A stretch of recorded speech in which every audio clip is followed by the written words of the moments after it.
Stay right there, he stopped and she continued. You said my godfather's notes were all left in the form of memories. He turned around and answered her. That's right. After hearing this, she continued. If so, I have a very good idea. She was now standing on the floor, no longer floating in the air. At this point he had entered Siren's private office. He said to her, Didn't you once say you would never let me in here again? She shouted in his face. Shut up, that was before. It turned out this was Siren's room. She made him turn away. He called back. Are you feeling like I'm invading your private life? Siren shouted at him while doing something. I said that was before, just wait there, I have to get ready. She pressed a button on a screen and said to Juin, Done, just need this and the preparations will be complete. On the large screen appeared intricate chains and a pink cat appeared with the words Black Cat, its arms outstretched as if wanting to hug someone. She leaned against the desk looking pleased. Juin still didn't understand what was happening and looked up at the cat. She asked him, What do you think? She told him. This is our squeezer support tool. He found it strange that she used the word squeeze, she explained to him. As the name suggests, it will link to the soul and forcefully squeeze out the subject's memories. She explained to him how it worked.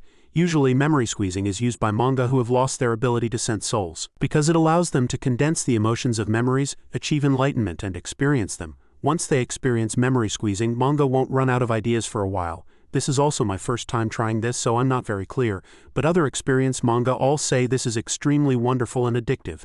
They keep rambling on about how good it feels, but I don't really believe it. At this moment he had approached to let the cat hug him. He looked straight ahead and said to her, Do you want to see your godfather's memories with the squeezer? I just need to lie in here. She replied to him, Yes, are you ready? I'm starting it. Juin was now a snug fit with the cat. He told her to go ahead. The machine began to start up. Juin remained very calm with the movements of the machine. Seeing this, she thought to herself, Let's see if you can stay calm when the machine starts squeezing.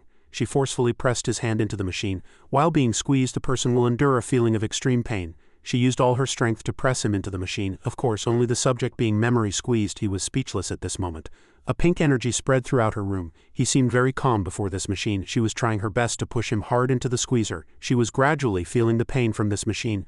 What is this? Am I feeling more pain than him? It seemed Juin had also felt the pain from the machine. I've thought of this case before. Juin winced at this pain. He can feel that my willpower is stronger than imagined. At this moment it seemed the energy was at its strongest. A pink color enveloped the entire room. Siren seemed to have gradually run out of strength, but it seemed she noticed something, her eyes widening. The scene was now of planets. She floated among the planets, each planet carrying an image. This is the inside of an awakener. She realized that the other manga were not exaggerating. She still wondered, but how can a human have this amount of memories? Before, when he broke the 8 gates of hell, I thought he was not ordinary. But this is far beyond my predictions. At this moment she realized Juin was not as ordinary as she thought. A planet approached her, its light energy dazzling her. She calmed herself. I need to stay focused. That light energy had already burned a part of the skin on her hand. If I get distracted, I'll be trapped in his sea of consciousness. I need to quickly find and read the memories related to my godfather and get out of here. She immediately flew to another planet. She saw that these planets were increasing in number. Tisk, the deeper I go into his mind, the more memories there are. At this moment, both her legs and hands were damaged by that light energy. No, I can't see anything. If it's like this, there's no other way. Instead of just standing here taking it, I'd rather rest, gather my strength, and fly through these memories. She gathered a strong momentum and charged straight through the memories. The memories were very dense, as if there was no way through. It seemed she was gradually managing to get past the memories. At this moment, she could see the stream of her godfather's memories. Surprising, this is my godfather's memory. Finally, she found an image of her happily playing with her godfather. An image of her as a child always clinging to her godfather. Father, godfather, Moonrock called her. Siren, she replied with tears in her eyes. I'm here. Moonrock spread his arms wide as if wanting to hug her. Come here. But the light energy damaged Moonrock's fingers one by one. Siren tried to run to him. No, I've been looking for you for a long time, godfather. Tears streamed down her face before the fading image of Moonrock. I've been searching for you for 900 years. I will definitely find you again. Do you hear me? I will definitely find you. Before she could reach her godfather, she was swept away by the light energy. She slowly woke up. Ah, she looked at everything around her. What is this? After being trapped in his sea of consciousness, what happened after that? Everything around her was very strange. She stood up. Where is this? She came to this place and made a decision. I have decided to change my appearance. I was even wondering if this was the right place. She realized that the people here were different from her. But this is really Earth, World 294 Earth, the place where Maris visited time and time again while traveling on the roots of the Tree of Illusions. I often come to this place too. My current outfit design was also inspired by Earth. Thanks to the utmost efforts of my predecessor Maris to protect Earth, it wasn't targeted by the monarchs for a long time. It seems to have fallen into a singularity formed on Earth. Is he from Earth? She recalled her godfather once telling her. Moonrock held Siren's hand. He said to her, Siren, inside an individual exists a subconsciousness called a singularity. She seemed excited by this concept. She asked again, Singularity? Moonrock replied to her. That's right. The singularity is created from the origin of the individual. All the illusions of the world are created based on the singularity. Moonrock patted her head. If you fall into a singularity, there is only one way to escape, the only consciousness inside the singularity's subconscious. You must find the guide. She was in a corner. He said that the only one who knows the way is the guide. Where am I supposed to find this guide? She was still lost in thought with no answer when a young man ran past quickly. He warned her out of the way. He rushed past her. Before she could understand what was happening as he ran by, a group of people behind him gave chase. "Stop right there, you brat, stop." She seemed to recognize that child. A man saw him running, stopped, and said, "You've been hiding for quite a while, brat. It's time to give up, kid." A young boy fought against a group of adults. He alone held a stick and fought against the group. This man seemed to be a police officer. He prepared to approach the boy with his stick. Kids really only know how to cause trouble. At this moment, Siren shouted, "Stop!" The man immediately stopped and she continued, "What do you two think you're doing to a kid?" The man with the stick, who was about to approach the boy, stopped and asked, "What?" The other person replied, "A civilian." A police officer turned and said to her, "Miss, please step back. This area is dangerous." He has refused to become an adult. The boy on this side was still holding his stick defensively against the two policemen. A policeman continued to say to her, "Refusing to become an adult is a serious crime and will be punished by death. Isn't it only natural for us to chase him?" Siren was surprised. "Execution? What? Being a child is a serious crime. How can there be a law like this on Earth?" The two policemen heard Siren speak strangely. "Wait, there's something very strange about this girl." The other policeman turned back. He scanned her from head to toe and remarked that her speech and clothing were strange. "Right, isn't she just cosplaying?" one of the police officers asked as he approached her. "Miss, please show me your ID. Does she have something like horns on her head?" Siren put a hand to her head, realizing, "Oh no, did I not hide my horns completely?" At that moment she recalled her godfather Siren's words. "If you fall into a singularity, never do anything to attract attention. It's a world that rejects anything different or foreign. If you look different from the others in that world, there's no telling what might happen to you." She was angry at herself for not heeding her godfather's warning to be careful about this, but there was no turning back now. She had no choice but to use her power and summon her energy. "I'll wipe them out with magic." The two police officers were shocked to see the fire. She tried to extinguish the flames with her hand, but they only grew smaller. She realized the fire had gone out. Siren started to worry. "My magic isn't working." Warning, warning. The two police officers dropped their batons as a red light enveloped them. Warning, warning. The two police officers transformed into monsters, their eyes bloodshot. The boy on this side seemed to have sensed something strange, and the screen continued to flash. Warning, warning. The police officer turned into a demon. Warning, warning. Alien object detected. The police officer transformed into a demon, opening his mouth wide. He looked terrifying. Siren stood still at this moment, but she seemed to have noticed something. Proceeding with immediate elimination. The two police officers who had turned into demons approached her with ferocious expressions. She still didn't understand what was happening. She said, "Wait a minute," but the two demons didn't listen to her, and one of them grabbed her face tightly. Siren was truly at a loss for what to do at this moment, her mouth covered by one of the two. The boy on this side saw it and rushed in with all his might, splattering blood. He jumped on top of the demon's head, stopping it from squeezing Siren's face any further. The boy's eyes were filled with a resolute will to destroy. With a single strike, the heads of the two demons flew off. Blood splattered everywhere. Siren was released at that moment and fell to the ground. Before her was a pool of blood from the two giant demons the boy had just dispatched. In an instant, she immediately knew that she had just been standing there. The only consciousness in the subconscious, the guide. The guide of the singularity reflects the mental age of the self. She looked at the child, that child. She asked the child, "You, who are you?" It seemed this child was the guide of the singularity. She said to the child, "You really wander around without any fear, don't you? Why are you in such a dark alley?" The child answered her, "Isn't it perfectly normal for survival?" The boy pointed to a dark corner and asked her, "Can you survive here?" She looked at it and answered with interest, "Of course, with almost no difficulty." "Do I look that weak?" The boy looked at her and said, "All right, follow me." She saw the boy's face and sharp eyes and could tell that he was as stubborn as a bull. This is definitely him when he was young. She recalled Juan's appearance and compared it to this boy. But if the guide's appearance reflected the mental age of the self, it meant his mental age was that of a complete child. Siren entered a corner so small and narrow it couldn't contain her, but she still stayed there quietly. "When I get back, I'll tease him until I'm satisfied. If what you say is true, you've been swept away by the flow of memories." As he spoke, the boy turned away. But he suddenly turned back and pulled Siren out of the narrow corner. He said, "Sometimes lost fragments of memory fall here," he continued to tell her. "But this is the first time a living entity like you has fallen here. Why are you looking at me with that face?" She looked at him with a slightly fearful expression and thought to herself, "Everyone in this world is an adult and he is the only child." At this moment she said to him, "Why are you still living here? You're constantly being chased by the police, aren't you?" The boy answered her. She sat down close beside the boy. "Why does this world try to kill a child who refuses to become an adult?" He seemed wary of her. "Because everyone is an adult," the boy replied. Siren was surprised by the boy's answer.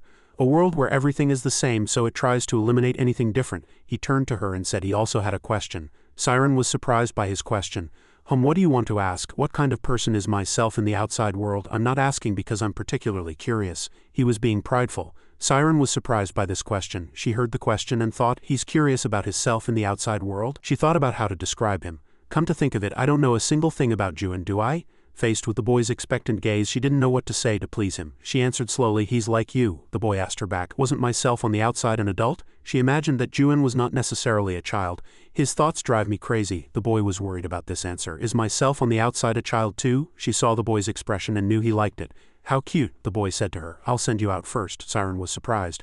Why is he helping me? The boy slowly brought a jewel close to Siren's ear. He told her with this and with what came in here with you. Siren didn't know what this object was and asked what it was. The boy replied, the fragment in your hair is a memory fragment. She thought, a memory fragment, it fell into this world with me, did it come with me then? She shouted. So you want to send me out with this fragment, do you know a way to do that? The boy answered her. I know how to return a lost memory to where it belongs. The boy held the jewel in his hand. A red light emanated from the jewel. He continued, it's my job. She held the jewel in her hand and said, to return the lost memory to its origin. She thought about the boy's words, to return the lost memory to its origin. So that's why they're called guides. The memory fragment was still floating above the boy's hand. For a memory fragment to be this color, this memory fragment must be very important and urgent. Are they even categorized by how important they are? She asked him again. There are so many memory fragments. Memory fragments are divided into 4 colors, white, blue, green, and red.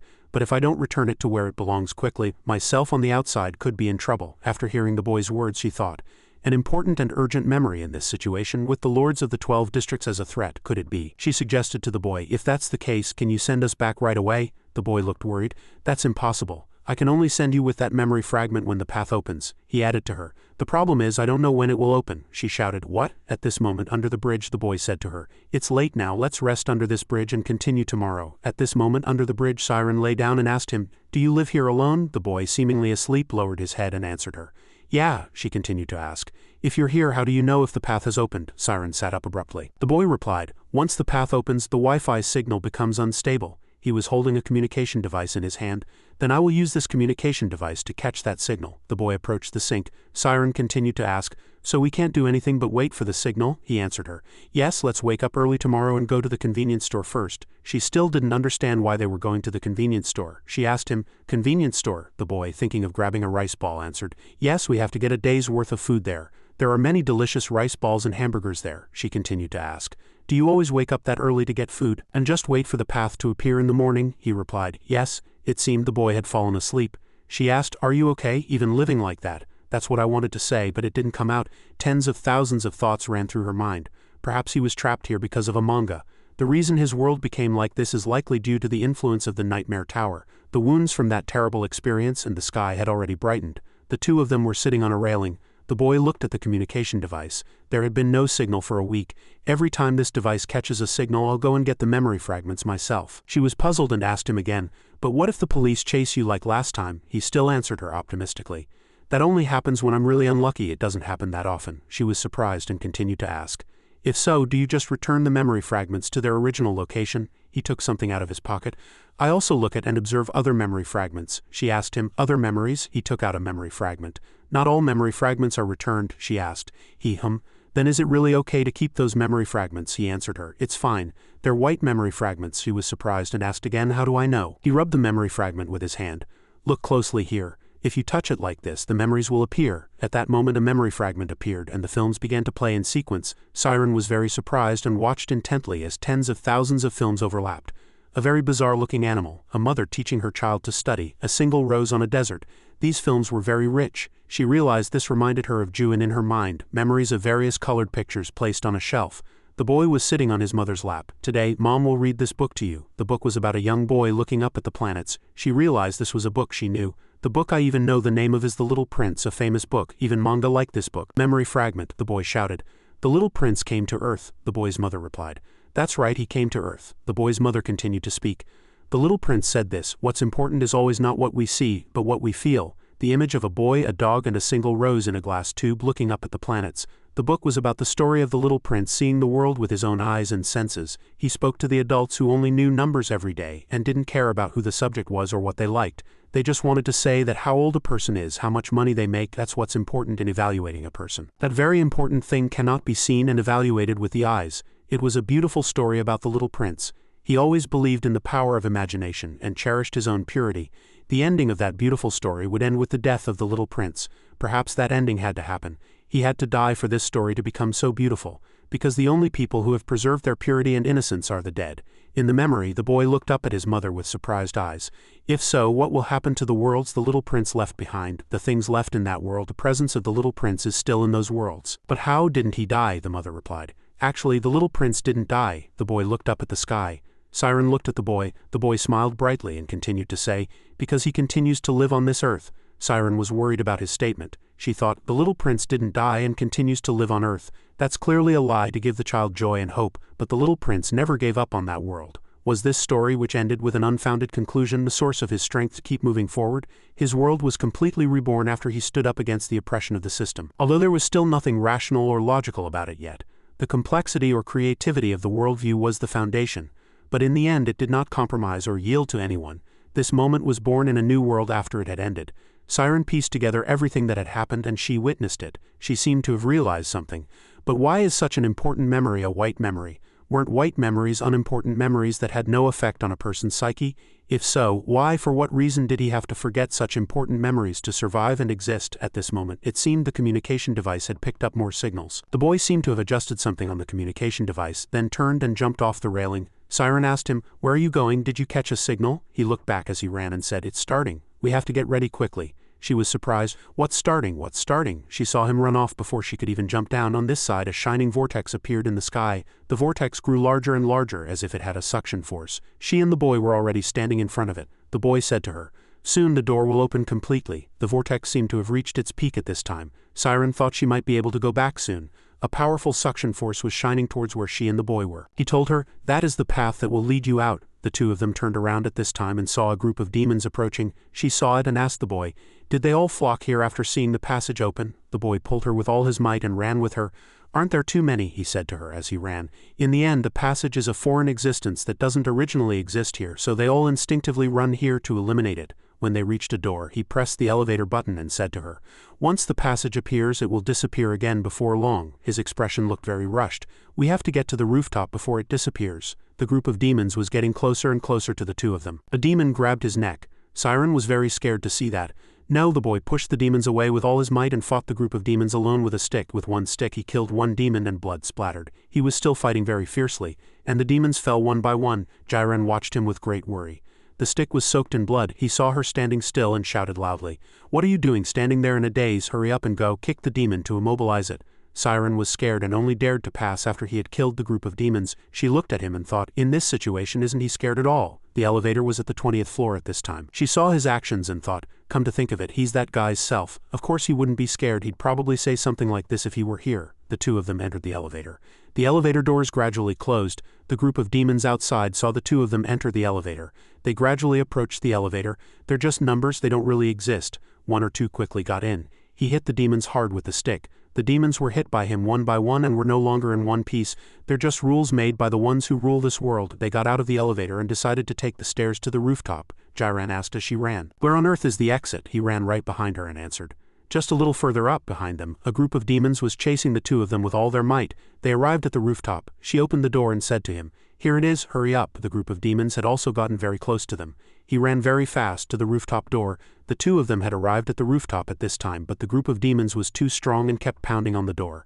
The strength of the two of them could not handle this group of demons. He ran to block the door and said to Siren, "I'll block it, you jump into the passage first." She was surprised and asked him back, "Then what about you?" He was afraid she wouldn't be able to go back. He said to her, "I'll take care of myself. Don't worry, hurry up and go, it's about to close." Siren did not agree. "I want to go with you, let's get out of here together." The boy seemed surprised when she said that. "What now, what are you saying?" she replied. "If I leave first, you'll be left alone." The two of them were both blocking the door and she turned and said to him, "So let's go together." He looked up and asked again, "With you?" He refused. "I can't do that." She asked again, "Why?" "This is my world." On the other side of the door, a terrifying group of demons was trying to open the door with all their might. On this side, two small humans were trying to stop them. He firmly said to her, "So I have to stay here." She hurried forward alone.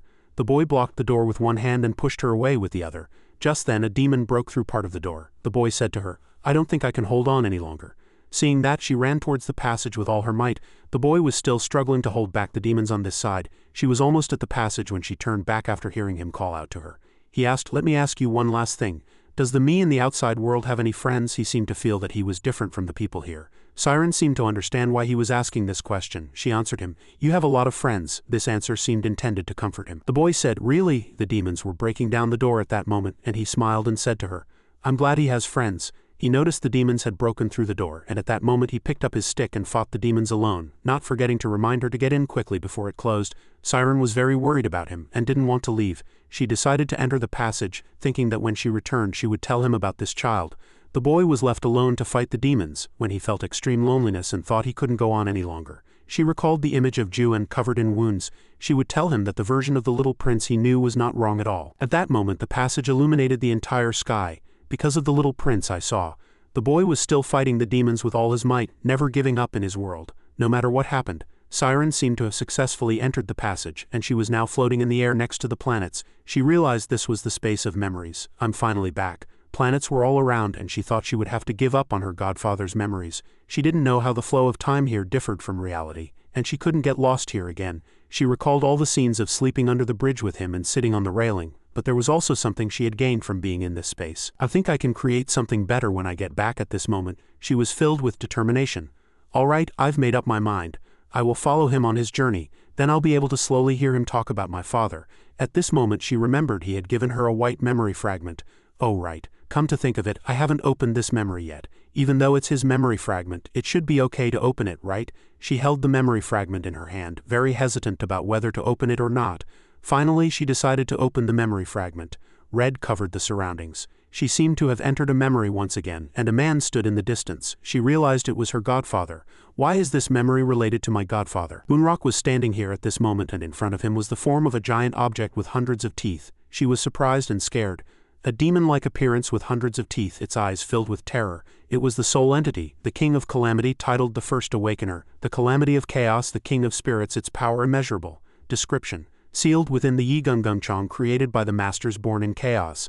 Note: Descent of Spirits, Sword of the Void. She held the memory fragment in her hand. Why is this memory red? Because this person had to face the calamity to reach the abyss. Fighting him was something that should not have been done. She clenched the memory fragment. But fighting him in chaos was an impossible task from the beginning. Even the monarchs couldn't do it. She seemed to have realized something. "Wait, no way, it can't be." She jumped up with all her might at this moment. "I have to get back to reality quickly." She ran quickly with all her strength, seeming to worry about something. "Anything is fine, but not that. I have to stop that from happening no matter what." At this moment in a desolate forest, darkness covered this place, and the grass had grown like a forest. Changhyo had stood here for 900 years. On this side, Siren was being held in a giant arm. "I've finally come this far. Yes, this is the place." That person was Ju-an. He said, "This is the last gateway to the abyss that I saw in Munrak's Memories of the Abyss." Everyone stood before something like a ship. This was the Yi Gungungchong. Cayman said to Ju-an, "Citadel Lord, are you going in right now?" He answered, "I've already said it. I'm no longer the Citadel Lord." He turned and said to everyone, "Let me say this in advance. Don't expect me to take care of you." He answered, "I know," but he added to him, "But to me you will forever be the Citadel Lord." He seemed unable to say anything to that, he thought to himself, even though I said not just anyone can enter the abyss. More than 3,000 people followed. Many people chose to follow him. The reason they chose to follow was because the Abyss expedition was Chaos's long-held dream. Even if I tried to stop them, they wouldn't listen. Siren was still being held tightly by Ju-an. "This is really a headache. The person I have to take with me is unconscious and hasn't woken up yet." He said to everyone, "I will take care of Miss Siren. Amanda is very useful, so I can't just leave her here." They gradually entered the abyss. The gate of the Gungchong was slowly opening. Someone said, "The Gungchong gate is opening." Everyone was surprised. Why is it opening suddenly? It seemed there was something inside. Wait, is there a horned beast inside? At that moment, numerous red-eyed beasts with sharp teeth were rushing out. He thought, there's no way they'd let me in this easily. The teeth of the horned beast looked very dangerous, and it seemed a single bite could be fatal. Bloodshot eyes were approaching step by step towards everyone. They rushed in like madmen and someone shouted, "They're coming." Cayman immediately drew the sword from his back. He said, "Everyone, prepare for battle." Everyone was ready to fight at this moment. High up in the Gungchong there were very large white stripes, like an animal in a cage. It seemed Monarch Reika had arrived at the 9th District, the Dark Rock Palace. She lowered her head, her eyes filled with fear. She began to report, "When my hands were cut off in chaos, my soul was damaged, but I was able to safely return to my body that was placed in the Almighty Land. But I'm truly afraid of how he will deal with the fact that I'm the only one who returned alive." Up above, a pen was placed on a piece of paper, and he asked again, "Garam is dead? I knew it. I knew this would happen." The Black Shadow military commander Samyung-hun said, "What were his last moments like? Did he seem happy?" Monarch Reika answered, "Yes." The Black Shadow military commander Samyung-hun put down his pen and said, "That's good. the Black Shadow military commander Sam Young-hun continued. The 5 great dragon kings are all dead. Moreover, the 17th commander Kanilo, the 21st commander Majito, and the 1st great general who shares my bloodline, Yunhyung-wong Samyeong-garam, are dead, yet you, a mere brigadier general, survived. Hearing those words, Monarch Reika became very worried for her life. She tried to explain about the matter, but the Black Shadow military commander Sam Young-hun ordered her to raise her head. At this moment, the Black Shadow military commander Sam Young-hun was already standing right in front of her. She recalled the scene of her 2 hands being cut off by Juin. She thought, the pressure is too much. That person was really strong, but compared to him, he's several levels below. The difference in rank is too great. The Black Shadow military commander Sam Young-hun stared at her intently. He was a monarch and a true ruler. The Black Shadow military commander Sam Young-hun ordered Monarch Reika, "Look at me, Monarch." She raised her head at this moment. "Yes, Your Excellency," the Black Shadow military commander Sam Young-hun said. "A few days ago I visited the origin. I just wanted to escape this sick place. I went there expecting that world to be something the manga had hidden. It really existed." Monarch Reika worried. "Why is he suddenly talking about that?" The Black Shadow military commander Sam Young-hun turned and said, "I brought something from there. If you're interested, follow me and take a look." Monarch Reika was very scared but answered, "It is an honor." But inwardly she was very afraid. Is this a sign that he won't reprimand me? She stood up and walked up the stairs step by step, but she still thought to herself, "Yes, that's right, I had no other choice in that situation. Who would have known that the Mongma's thing would be so powerful?" The door slowly opened and the Black Shadow military commander Sam Young-hun said, "Isn't this cool?" In front of the 2 of them was a painting, and on the painting was a cup and some words. Monarch Reika looked at it and answered happily, "You have truly wonderful taste. I have never seen a painting like this. It's truly unbelievable." Although she said that, inwardly she thought he seemed to have no aesthetic sense. The Black Shadow military commander said to her, "The reason this work is outstanding is not because it's a painting." Monarch Reika asked again, "Excuse me, but what is the reason then?" The Black Shadow military commander Sam Young-hun continued while looking at the painting. "Do you know what is drawn there?" Monarch Reika answered naively, "Is it perhaps a cup used for drinking tea?" The Black Shadow military commander Sam Young-hun answered, "To be more precise, it is an object that looks like a teacup. Besides me, can you read what is written below the painting?" Monarch Reika answered, "I'm sorry, I don't know what it says." This was the phrase, "This is not a teacup." The Black Shadow military commander Sam Young-hun pointed at the painting and said, "This artist clearly painted a teacup but is saying that this is not a teacup. Isn't that cool? How can a person have such a strange way of thinking?" The Black Shadow military commander Sam Young-hun turned and asked Monarch Reika, "Do you really think this painting depicts a teacup?" She answered, "Yes." The Black Shadow military commander Sam Young-hun turned and grabbed her neck. "No, this is not a teacup, it's just a painting that looks like a teacup." The Black Shadow military commander Sam Young-hun's gaze was truly frightening. "But isn't it strange that we call it a teacup, even though it's just a painting that we can't feel or drink tea from?" The Black Shadow military commander Sam Young-hun laughed loudly and said, "Oh, it is a teacup, that's what we say. Isn't it really strange?" The Black Shadow military commander Sam Young-hun squeezed her face harder and harder, and she said in a frightened, trembling voice, "You're right, that is truly strange." The Black Shadow military commander Sam Young-hun suddenly let go. "But thinking about it again, it's not just this painting." Monarch Reika seemed to want to say something. "Excuse me, there are countless teacups in the world and they all have different shapes, but we call them all teacups. After thinking about this over and over, one question will come to our minds. Which one is the real teacup?" The Black Shadow military commander Sam Young-hun shouted with eyes full of killing intent, "Does such a thing really exist? Perhaps the teacup will disappear too." Monarch Reika laughed, haha. She thought it was a teacup and not a teacup at the same time. "I understood what this painting is asking. It's asking what is the meaning of the essence of existence, but what does that have to do with anything?" The Black Shadow military commander Sam Young-hun continued, "What a strange painting. It's a way of thinking that is difficult for those who live within the system to catch up to." The Black Shadow military commander Sam Young-hun laughed loudly and said, "Do you understand the true value of this painting?" She answered, "I understand. It is a truly wonderful painting." The Black Shadow military commander Sam Young-hun said, "You know a little about art too." Monarch Reika heard this as a compliment. "Thank you." The Black Shadow military commander Sam Young-hun talked about the painting for a long time. Only now did he say, "Good, now it's your turn to answer me." Monarch Reika was surprised, not yet knowing what the question was. "Excuse me, what answer?" The Black Shadow military commander Sam Young-hun answered, "Looking at this painting I thought of the question, what is a true monarch?" Monarch Reika answered fearfully, "That is, a monarch is a magnificent, noble and most important being in this land." Hearing those words, the Black Shadow military commander Sam Young-hun asked again, "Magnificent, noble and important are all good words, but who are we talking about?" He looked at the 2 people, Ice King Bagas and White-Haired King Masaha. "Is it the Ice King standing over there or the White-Haired King standing over there? If not them, are you perhaps talking about me?" She answered hurriedly. "Of course," the Black Shadow military commander Sam Young-hun continued. I see, in that case that is not a monarch, the Black Shadow military commander Samyung-hun asked Monarch Reika. Then what are you? Monarch Reika answered fearfully. Excuse me, the Black Shadow military commander Samyung-hun approached her. You can't even destroy a single small thing. The Black Shadow military commander Samyung-hun stood before Monarch Reika and said, You lost all your comrades and returned alone. The Black Shadow military commander Samyung-hun's eyes widened as he said, Someone like you is a monarch? The giant shadow of the Black Shadow military commander Samyung-hun completely covered Monarch Reika, and she was very afraid. Drops of blood slowly fell. The sword was soaked in blood and it dripped drop by drop, forming a puddle of blood on the stairs. It was truly terrible. Ice King Bagas approached the chair and handed him a towel. Please wipe with this, the Black Shadow military commander Samyung-hun answered. Thanks. At this moment the painting on the desk was also stained with blood. The Black Shadow military commander Samyung-hun said, I quite like this piece. What do you think? It's truly unbelievable. Let's see, we shall name this This Is Not a Monarch. The sight of Monarch Reika's horrified bared teeth, the Black Shadow military commander Samyung-hun raised the corners of his mouth slightly and smiled. He said, Where are they now? Ice King Bagas answered. They have probably arrived at the Yigungungchang by now. The Black Shadow military commander Samyung-hun walked away. Then they will be approaching the abyss soon.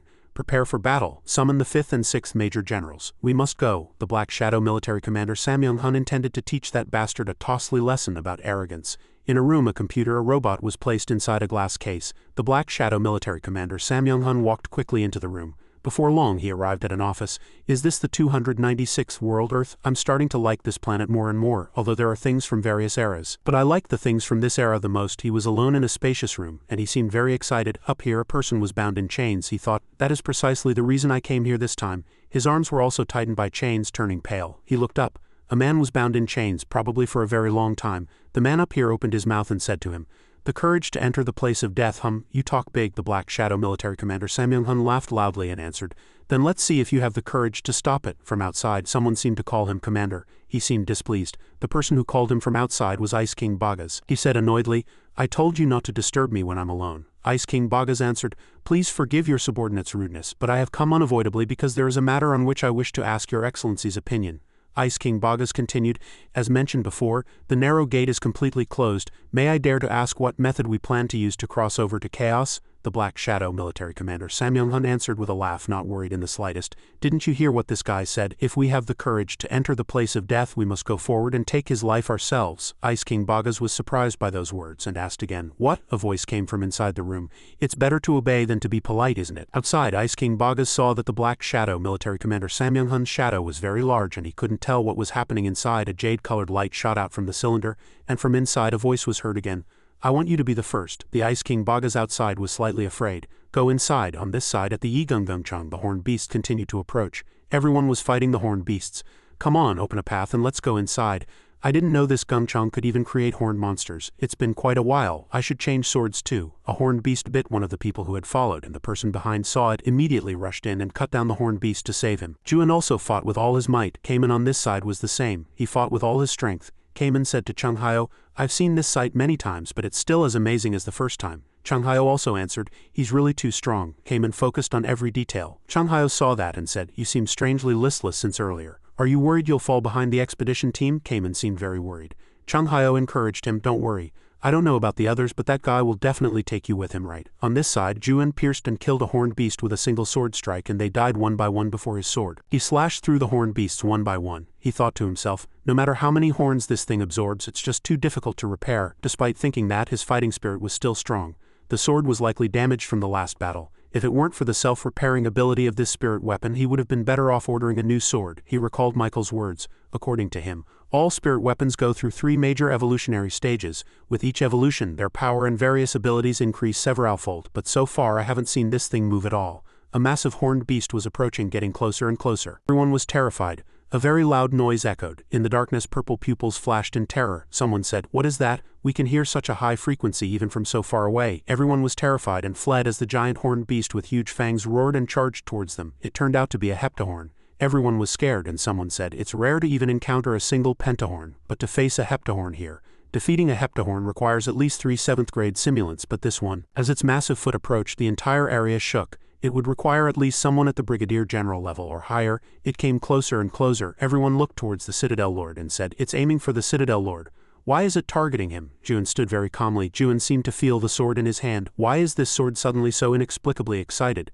Do they know each other? The screen was filled with text saying that the Heptahorn was enraged by the slaughter of its kin. It opened its mouth and unleashed a massive sound wave. Juan still stood his ground. Cayman saw it and shouted loudly, "Citadel Lord, get out of the way!" Changhao saw him shouting and called his name Cayman. He approached Cayman and said, "Are you serious?" Cayman asked back, "What?" he replied. "After seeing all that he's done, are you still worried?"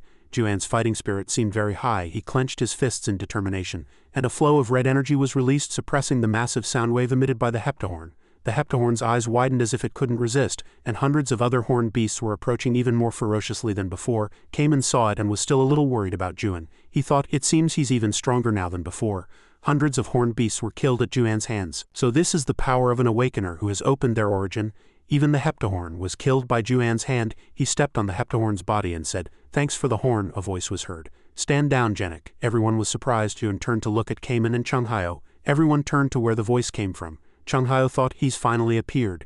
HMPH, the reason Genik has become so arrogant is probably because he defeated one of the most powerful horned monsters in chaos, a strong human, the power of a monarch. Why don't I feel anything? The ruler of all horned monsters. It's been a long time since I've seen a creature that could give Genik such a hard time. Decahorn. The leaders of the Yigung Chong had 3 Decahorns. One robot-like Decahorn had 8 horns. Juan said, "This should be enough." Everyone stood at the gate looking at the 3 Decahorns. A Decahorn opened its mouth. "I heard there were many who wished to reach the abyss, but I never expected someone like this." The one who spoke was the Gungchang Master. Gungchang Master Zoniak also spoke up. "A brave and virtuous human, HMPH, just a human in the end," said Gungchang Master Yas. Juan observed them one by one. He thought, these guys are weaker than Samyang Garam, but they have the scent of the king's army. They can be considered superior to Monarch Museum or Monarch Guangpung. If they attack all at once, it would be quite troublesome. Changhao spoke up. "Wait a minute," he said to Juan. "We don't need to fight them.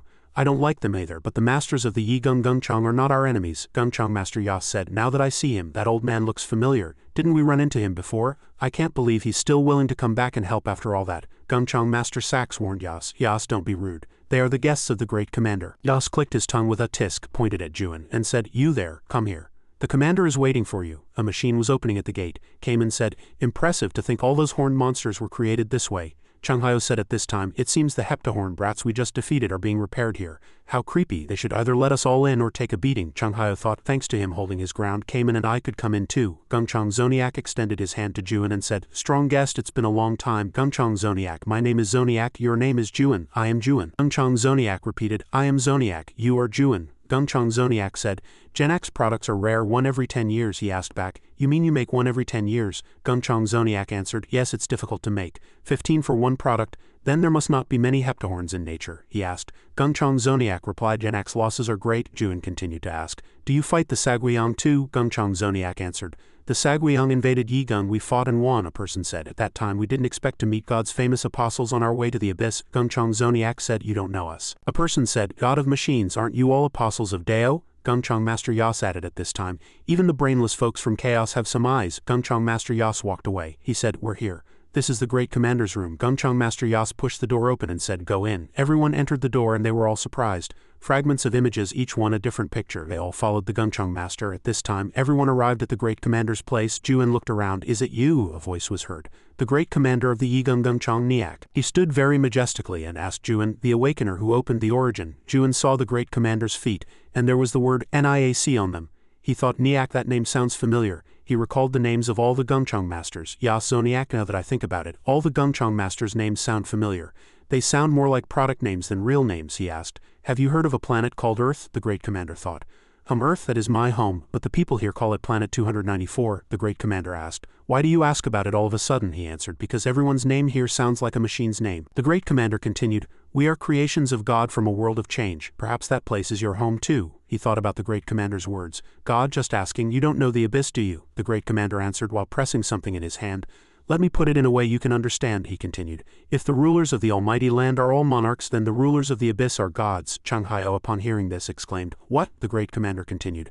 "A land where gods fight each other to gain supreme control." At this moment, images of various shapes appeared on the screen. "That was the abyss. Truly impressive," Juan quietly observed. Changhao said, "So the gods of the abyss play a similar role to the monarchs?" The great commander answered, "The roles are similar, but there are differences," he continued.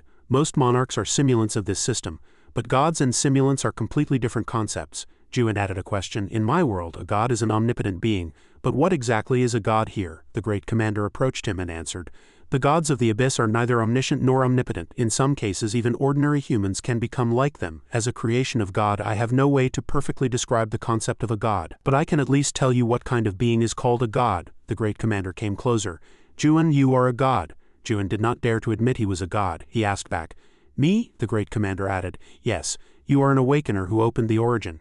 You are quite aggressive. Those who have awakened by opening a new origin themselves are beings who have embodied their own world, equal to the gods of the abyss. It's even possible that you are superior to the gods, the great commander continued to tell him. Unlike those gods, an awakener does not need an agent. Every god in the abyss needs an agent for themselves, and they cannot do anything independently on their own. Only by bestowing upon the agents and believers of that world can they exist. The more believers, the stronger that god becomes. Conversely, gods with few believers have difficulty reaching their full potential. Juan thought about the great commander's words again. Getting stronger, having more followers. It's like the number of subscribers on a live streaming channel competing for rankings in a game. The great commander continued. In fact, it is very rare for a human soul like you, Juan, to be able to reach the level of a god. Juan asked for the reason. The great commander answered, because most gods are created based on the faith or desires of other races. For example, some gods accumulate sins to form a physical body, and they maintain that karma by relying on the spiritual power they receive. In other words, it's like a charity score. Higher beings who have accumulated enough spiritual power can become independent with the permission of the Great One.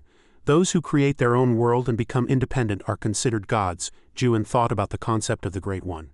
A being that even a god needs permission from to become an official god, although he explained it in a complicated way. I could understand that this was a very important story. But why? Why isn't such an important story left in the record of the abyss? He turned around and asked. In the end, who is the Great One? Someone answered him. As far as I know, the Great One is the name of the organization that controls this system. Chung Hyo also added. I've heard that as well. The great commander on this side continued. I am sure you thought the Great One was an ordinary person like you. Juan asked back, is that wrong? The great commander clenched his fist and answered, I don't want to talk about that day anymore. What I can say is that the Great One is a god, the greatest god, the protector of the system. I can only say that the Great One is a god, the greatest god, the protector of the system. That is the Great One. Suddenly, Zoniak, who was next to him, interjected. The Great One, a scary gentleman, hide well or he'll see your bolts. Immediately Sax, who was next to him, slapped him on the head and warned, stop talking nonsense. Zoniak held his head and cried in pain. Niak stood by with his arms crossed and said helplessly, this mischievous fellow. Juan spoke up at this time and asked, did the Great One kill your god? Niak patted Zoniak's head and said, you continue to surprise me. You're right. The Great One killed our god. That's why we were exiled from the abyss and came here. Juan closed his eyes and thought. I got a lot of information from the record of the abyss. Recalling that time, Niak clenched his fist and said, we lost our god, but because the power we had was still useful, we made a pact with the Great One. Although it was reluctant, if we had the Titan warrior Deus Ex Machina. Note, Deus Ex Machina is derived from Greek and means God from the machine. Niak bowed to Moonrock and said politely, please help us if possible. Please find the Titan warrior. Juan thought, I don't know the details, but I roughly understand their current situation. They lost their god, but they are still useful, so they were put in charge of this place. At this time a calling sound startled him and he opened his eyes. Niak said, I called you here for only one reason. Juan, curious, asked back, what is it? Niak got straight to the point and warned Juan not to go to the abyss. Chung Hyo, the god of despair, stood by and opened his mouth. This doesn't seem to be a matter you can decide. Yas angrily stepped forward. Human, your tone is too arrogant. Niak immediately stretched out his arm to stop him and said, stand down, Yas. Niak continued, you're right, it's not a matter for me to decide. What I'm saying is that the one who has the right to decide does not permit you to go there. Juan immediately asked, are you saying the Soul King of Calamity is stopping us? Niak raised his hand high and answered, yes, because you have angered him. Juan continued to ask, is it because I killed Marit? Niak nodded, yes, the Marit you killed was one of the servants the Soul King cherished very much. To summarize the situation, first, only the Soul King can open the path to the abyss. Second, the Soul King is angry like a child because I killed his servant. Third, because the Soul King is sulking, he will not open the gate to the abyss for me. After finishing his analysis, Juan immediately asked, did I summarize it correctly? Niak looked dissatisfied. The summarizing process is a bit annoying, but you're right. Juan didn't beat around the bush any longer. All right, now open the gate. Niak immediately said, you don't seem to understand your situation yet. Juan rejected Niak's opinion. No, I understand. I'll deal with him myself, so open the gate. Niak was firm. Even if you say that, I cannot open the gate, Juan said. Is that so? And he switched to a combat stance. Then I have no other choice. Yas at this point couldn't hold back any longer and rushed in angrily. You should have done that from the beginning. Chung Hyo, standing behind, saw the situation escalating and clicked his tongue, tisk, tisk. And the person next to him also asked, is this how it ends? Niak's fighting spirit also ignited. We have no other choice. Just then, Juan opened his mouth and said, Taina. Niak was startled and paused. Juan made an attractive offer. If you open the gate for us, I will find the Titan warrior you lost in the abyss. Niak hurriedly asked, how do you know about the Titan warrior? Juin nonchalantly walked past Nyack and said, I don't need to tell you the details. Nyack turned his head and looked at Juin without a word. As Juin raised his hand, a small beam of light appeared. He said, Now will you open the gate for me? At this moment, a system appeared in Juin's hand. After a few seconds of silence, Nyack finally decided to open the gate. He raised a finger. Juin watched with satisfaction as the gate opened. The gate finally opened. Nyack led Juin inside. Inside was a space shrouded in darkness. Nyack walked and said, You've come too far. I've never seen a human like you. He turned and looked at Juin. Juin had become so used to this remark that he replied, I've heard that a lot. Nyack, with a hint of worry, asked, You don't think you can persuade the Soul King, do you? Juin answered, How can I know without trying? Nyack walked on at this point and said, I forgot to mention, I hope you can do it. Juin immediately expressed his thanks. Nyack stopped and continued, But it seems you have the mark of Dao, yet you don't seem to have any intention of using it. Juin raised his arm and looked down. The mark of Dao, you mean this? Yes, the mark is one of the gifts our apostles gave to humanity. Initially, we used a 7-horned beast as a guardian in exchange with humans. I don't know if that beast disappeared when the mark was transferred to you, but I haven't seen it since. Now I will modify a part of the mark. From now on, if you use that mark, the horned beasts will not attack you. If you meet other apostles hiding in the abyss, you can use the mark to show them your goodwill, Nyack said, pointing to the mark on his hand. Juin looked at the mark on his hand and said, I will keep that in mind. After walking for a while, they reached a place surrounded by iron bars, from which a red light emanated. Nyack stopped and said they had arrived. The lights were vertical, and there was an old-looking wooden bridge. Nyack pointed ahead and said, This is as far as I can take you. Looking down from the bridge, the bottomless depth made everyone feel a sense of fear. Juin calmly turned back, looked at Nyack and said, Thank you for guiding the way. I'll be back soon. Nyack urged Juin, Don't forget this. You must return in an hour. If you don't come back by then, regardless of the outcome of this journey, I will have no choice but to close the gate. Juin replied, Understood. Then he turned and walked away, saying, Don't worry, I won't waste time there. Juin walked quietly across the bridge, lost in thought. As he walked, he recalled what Nyack had just said. You don't really think you can persuade the Soul King, do you? To be honest, Juin wasn't very confident this time either.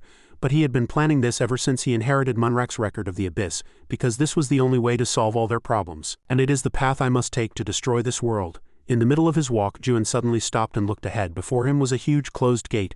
Juin guessed that this must be the Palace of Command. The gate itself was made of the horns of horned beasts. Is this how they imprison the dead? It must have been quite difficult to build such a large gate. Suddenly the gate opened and a glowing eye-like shape appeared on it. Juin was startled by the sight before him. A giant beast had its mouth wide open. It opened its mouth and asked, Have you come to offer your life? Then it said, Awakener. A foul-smelling strong wind blew, bending the bridge behind Juin and almost breaking it. Juin gritted his teeth and faced the power before him. Is this the power of the Soul King? Just by speaking it feels like my body is being torn apart. The Soul King continued to ask, How dare you kill my servant and try to enter the Palace of Command? Juin shouted. Listen to me, I have come to negotiate with you, the Soul King said with a contemptuous tone. Negotiate? A pathetic wretch who can't even enter the Palace of Command dares to make a deal with me? Insolent. Juin closed his eyes tightly and tried to hold on. Then he shouted loudly, The King of Calamity of Chaos, the first Awakener, you were once a god but are now demoted to a king. Why has the strongest god of the Abyss become a mere gatekeeper now? Being so strong, is this all you can achieve? The Soul King heard those words and increased his power. Juin was pushed back but continued to shout, Don't you want to take revenge on the damned bastards who banished you from the Abyss and sealed you here? The Soul King of Calamity. Juin seized the momentum and rushed forward. I'll say it again, I have come to negotiate with you. The wind in front of Juin stopped and the space became quiet again. The Soul King opened his mouth. You are more arrogant than I thought. A wide and magnificent palace appeared before Juin's eyes. The Soul King finally agreed to listen to Juin. All right, I'm listening. I hope your words are worthy of pardoning your arrogance. From above a room a shadow appeared, pushing open the door. Perhaps he was the Soul King Juin wanted to meet. The Soul King continued, That's the only way you'll be able to return alive. Behind the building, the corpses of countless beasts were piled up in layers, and a terribly frightening face was reflected on the floor. Juin began to speak. I know about the promise between you and Moonrock 900 years ago. The Soul King asked back, How do you know? Juin said confidently. I will take responsibility for that promise. The Soul King asked again, Do you know what that means? Juin immediately answered, I know. Soul King of Calamity, I will take you to the end of the Abyss. At this time, outside the factory, the major generals were next to Juin. Siren was lying here unconscious. After a moment she slowly opened her eyes. Hearing the movement from this side, Jurin Shiver approached and said, Oh, you're awake? You slept for quite a while. Siren sat up and asked, Where am I? Jurin Shiver immediately answered, We are in front of the strange factory. Siren was very surprised to hear that. A strange factory? She immediately grabbed Jurin Shiver's hand and said loudly, We're at the strange factory. Where's Juin? I have to go to him right now. I have to stop him. Jurin Shiver didn't understand why she was suddenly acting like this and stammered. He turned his eyes to the gate of the strange factory and said he went inside. Just then, countless fireflies appeared in the sky. One of them pointed at the sky and said, "Hey, look at that. Are those fireflies?" The one next to him glanced over. "It feels like it's getting warmer around here." Hwasung told No-sung, "Hey, don't touch it." No-sung sat down and curiously stretched out a finger to touch a firefly. "Hey, what's wrong with touching it a little? It's just a firefly." The moment he touched the firefly, it burst into a blue flame. The two were stunned for a few seconds. All the other fireflies also burst into flames. Siren and Jur and Shiver also turned back in surprise.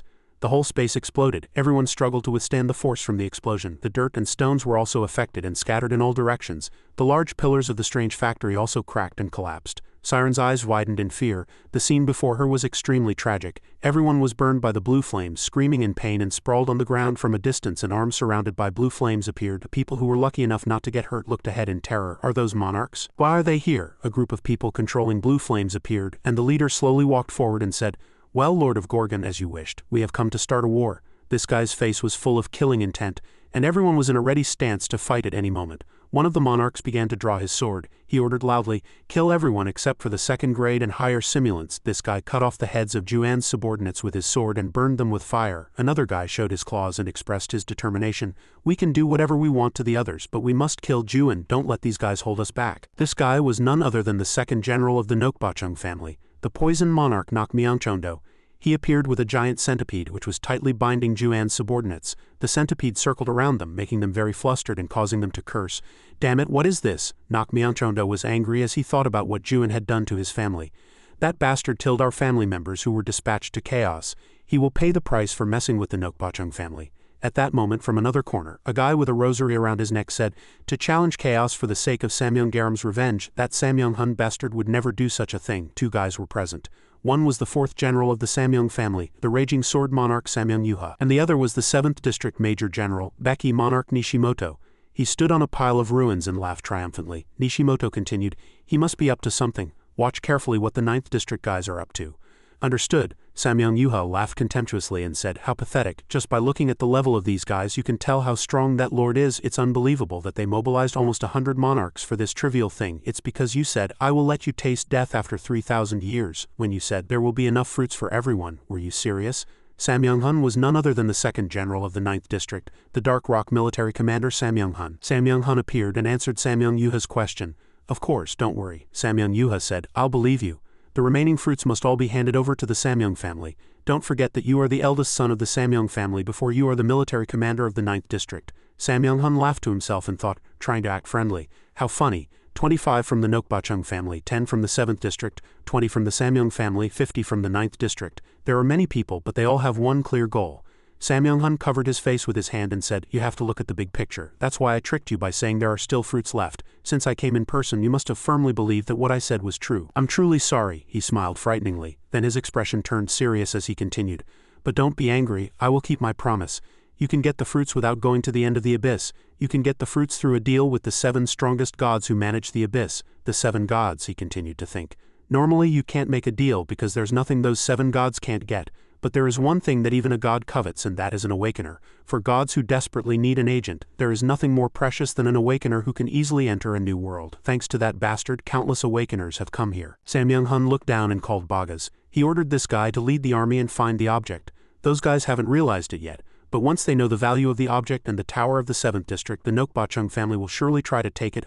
"I have to catch that guy first." Bagas received the order and answered, "Understood," and immediately ran off. Samyeonghun bared his teeth and smiled, thinking to himself, "The tower created to protect chaos, the entire chaos has become the Nightmare Tower Diem. I will use the tower you created to produce more awakeners, make deals with the gods of the abyss and monopolize the fruits, and with those fruits I will turn the 9th District into a new palace of resurrection." Samyeonghun shouted loudly with an ambitious face. He said, "If I monopolize the fruits I will change many things. I will turn the 9th District into a new palace of resurrection." Samyeonghun shouted loudly with an ambitious face. He said, "If I monopolize the fruits I will change many things. The 9th District will become the only place in the entire almighty land where monarchs do not fear death, and even the hostile monarchs will eventually surrender and submit to us. The almighty land will be ruled by the 9th District." Suddenly, someone reached out and delivered a blow to Samyeonghun. It was a frontal attack, but he easily dodged it with his quick movements. He observed the one who had attacked him on the screen and growled in anger. "How dare you!" In the distance, Kamen was gritting his teeth holding a sword. He ordered everyone, "Everyone gather, don't scatter. We must not let these guys into the factory before the Citadel Lord finishes his work. Everyone heard the order and gathered their strength to fight. Sam Young-hun raised his voice. Now it's time to finish these bugs. He looked at the factory and smiled cruelly. Nak Myung-chando's side was also full of killing intent, and he cursed, "Stubborn bastards." Then he began to use the giant centipede to attack dozens of people at once. Sam Young-hun laughed for a moment and decided to jump down to the ground. As his power was released, the ground he was standing on immediately sank and broke into several pieces. Kamen and Hwasung, who were fighting, turned around in surprise. Nak Myung-chando also turned back and cursed, "Damn it." Sam Young-hun slowly walked forward. He looked at Siren and said, "Now that I look closely, there's a foolish manga young lady here too.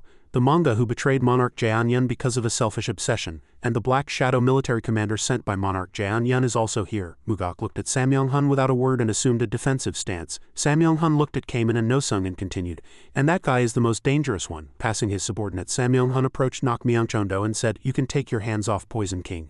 Nak Myung-chondo turned his head to look at Sam Young-hun and replied, "My body was itching so I couldn't just stand by and watch." Sam Young-hun passed Nak Myung-chondo and said, "I'll take care of this. From now on you just watch." Nak Myung-chondo clenched his fists in frustration. Seeing his opponent rushing towards him from a distance, Sam Young-hun narrowed his eyes and said, "Let's see." Not only Kamen but also many of his comrades rushed in with their weapons, but Sam Young-hun was not afraid at all and said cruelly, "These guys are still struggling." Drawing his sword, he swung an extremely powerful blow. Kamen barely held on but screamed, and everyone else was sent flying far away by this force. Looking at the huge force in front of him, Kamen gritted his teeth in horror. To be able to produce such power with just one hand. Indeed, Sam Young-hun's last blow had turned a part of the strange factory into ruins. The whole area was covered in dust, but he stood there nonchalantly as if nothing had happened, with his sword on his shoulder. He pointed his sword to the ground and said, "I have to trample them. That way they won't dare to look at me again." Suddenly, a hand from behind grabbed Sam Young-hun's ankle. Sam Young-hun turned back and saw Hwasung, who was lying on the ground, trembling as he said, "I won't let you go." He looked around and saw Nosung and Mugak struggling to get up. He said, "Persistent. Seeing you guys struggle to get up is truly refreshing." Sam Young-hun lifted his foot. Then he stomped hard and shattered Hwasung's arm. He screamed in pain. Sam Young-hun laughed cruelly and continued, "So I can enjoy the feeling of trampling you all at once again." Inside the strange factory, everyone who was standing felt a violent tremor. Chung Hyo turned his head and asked, "What is it?" Yas was puzzled. "Did those human bastards decide to cause a commotion, but can't they resist anymore?" Sak said, "It doesn't seem like something they would do." Niak ordered Zoniak to investigate what was happening outside. Zoniak immediately nodded. A few more horns grew on Zoniak's head and sent out signals in all directions, and a look of panic crossed his eyes. He saw Sam Young-hun's group causing a commotion outside. Zoniak trembled with fear and said, "It's scary outside, subordinates. The humans are in danger." Hearing this, Chung Hyo and Kamen turned around worriedly. Chung Hyo said no, and the two of them rushed outside. Niak stretched out his hand from behind and tried to stop them, saying wait, but it was useless. Kamen said worriedly as he ran, "Divine Physician this time." Chung Hyo cursed in anger. "Damn it, that guy was right. We expected to have to fight the royalty before we even reached the abyss." After running for a while, they reached the gate, and Kamen asked in surprise, "Did those guys pass through the narrow gate?" "Impossible. It would take at least a few months." Chung Hyo was filled with worry and fear and thought, "Those guys really risked their lives to cross the border.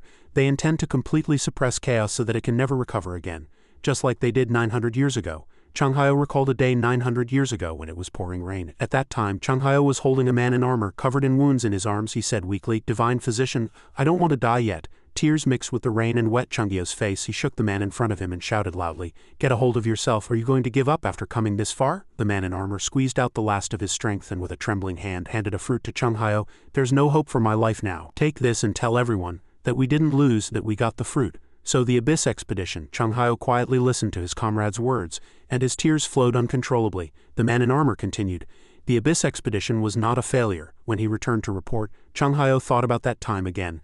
"After the expedition ended and I returned, I told them that we hadn't failed, that we were able to get the fruit of resurrection because of the expedition." Whether drinking or talking to Juin, he talked about that journey. "I told everyone that. It was like hypnotizing myself. I endured for so many years like that, and you damn bastards. Are you trying to take everything from us again?" Coming outside and seeing people sprawled on the ground and everything engulfed in smoke and flames, Chung Hyo's eyes widened in a daze. He froze on the spot. Seeing that, Kamen immediately called out, "Divine Physician," he said loudly. "Get a hold of yourself, Divine Physician." Chung Hyo's hands trembled uncontrollably. Unable to maintain his composure, Chung Hyo ran forward madly, and Kamen desperately called out to him from behind, but it was useless. "Divine Physician," jumping into the sea of fire, Chung Hyo gritted his teeth. "I won't let you have your way." Chung Hyo drew his sword. On the sword, the image of his past self holding a comrade and shedding tears was reflected. He thought that he was no longer the incompetent Divine Physician of the past. One of the guys standing on the other side heard the noise and turned his head, but before he could figure out what was happening, Chung Hyo rushed in, split his body in two and charged forward. Chung Hyo shouted loudly, Mugok came in. Where are you? On the other side, the air was filled with everyone's painful groans. No Sung was blind, Hwazong's arm was cut off and his head was bowed and Mugok's legs were gone. Jurin Shiver clutched his stomach and retched. Samyunghun's sword was drenched in a sticky slime that dripped onto the ground. Rushing to where Samyunghun and Kamen stood, Changhyo shouted Kamen's name loudly. Kamen, his body covered in cuts and in pain, groaned and couldn't say a word. Samyunghun, with his sword on his shoulder, sneered and said, "Oh, isn't this the useless old divine physician? I'm glad there's at least one sane person here." When Siren, who was sitting behind him, said nothing, he said with annoyance, "It was quite a headache and annoying that no one would tell me where that guy Juin is, but you've shown up at the right time, old man." He raised his sword, overflowing with mighty power, to the sky. Samyunghun continued, "I actually quite like souls with such strong will, but I can't waste any more time, so I'll make an example of this one and send him to the afterlife." Changhyo shouted urgently, "Stop." He narrowed his eyes as he saw the energy source flying towards him. He thought to himself, remembering his past self, "Citadel Lord, I'm sorry." Changhyo quickly rushed over, grabbed Kamen's clothes and threw him towards where Siren was sitting.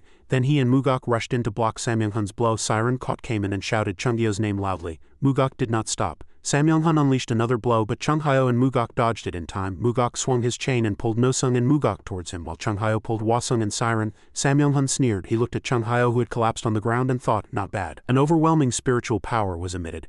Changhyo gripped his sword tightly and planted it in the ground, his hands trembling as he thought, how can he emit such terrifying spiritual power with just a few words? Kamen, have you been fighting a monster like this all this time? Just then a beam of light shot out from behind. Samyunghun turned his head and saw several masters of the strange factory appear.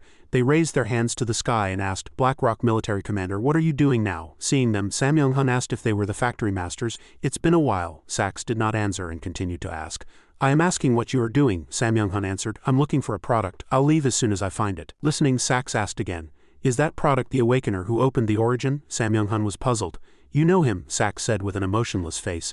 "1,000 years have passed, yet you haven't changed one bit, treating a living person like an object." Samyunghun pretended not to have heard what was just said and said with a smile, "Anyway, I hope you'll open the factory gate." Sax asked what his purpose was. "I don't think I can right now. As you can see, our product has fled into the factory," Samyunghun said. Sax also said, "I told you, now is not the time." Samyunghun covered his face with his hand and feigned disappointment. "Not the time. It seems you haven't understood my words properly." He removed his hand and said with a face full of anger, "Open the gate now." A huge spiritual power was emitted with that shout, and dirt and stones flew in all directions. He tried hard not to be blown away. Yas shouted, "How dare you?" Sax said loudly, "Have you forgotten that monarchs cannot interfere with the factory?" Samyunghun said with a cold face, "That's right, you are sealing the Soul King of Calamity. We haven't touched you yet because you are restraining him.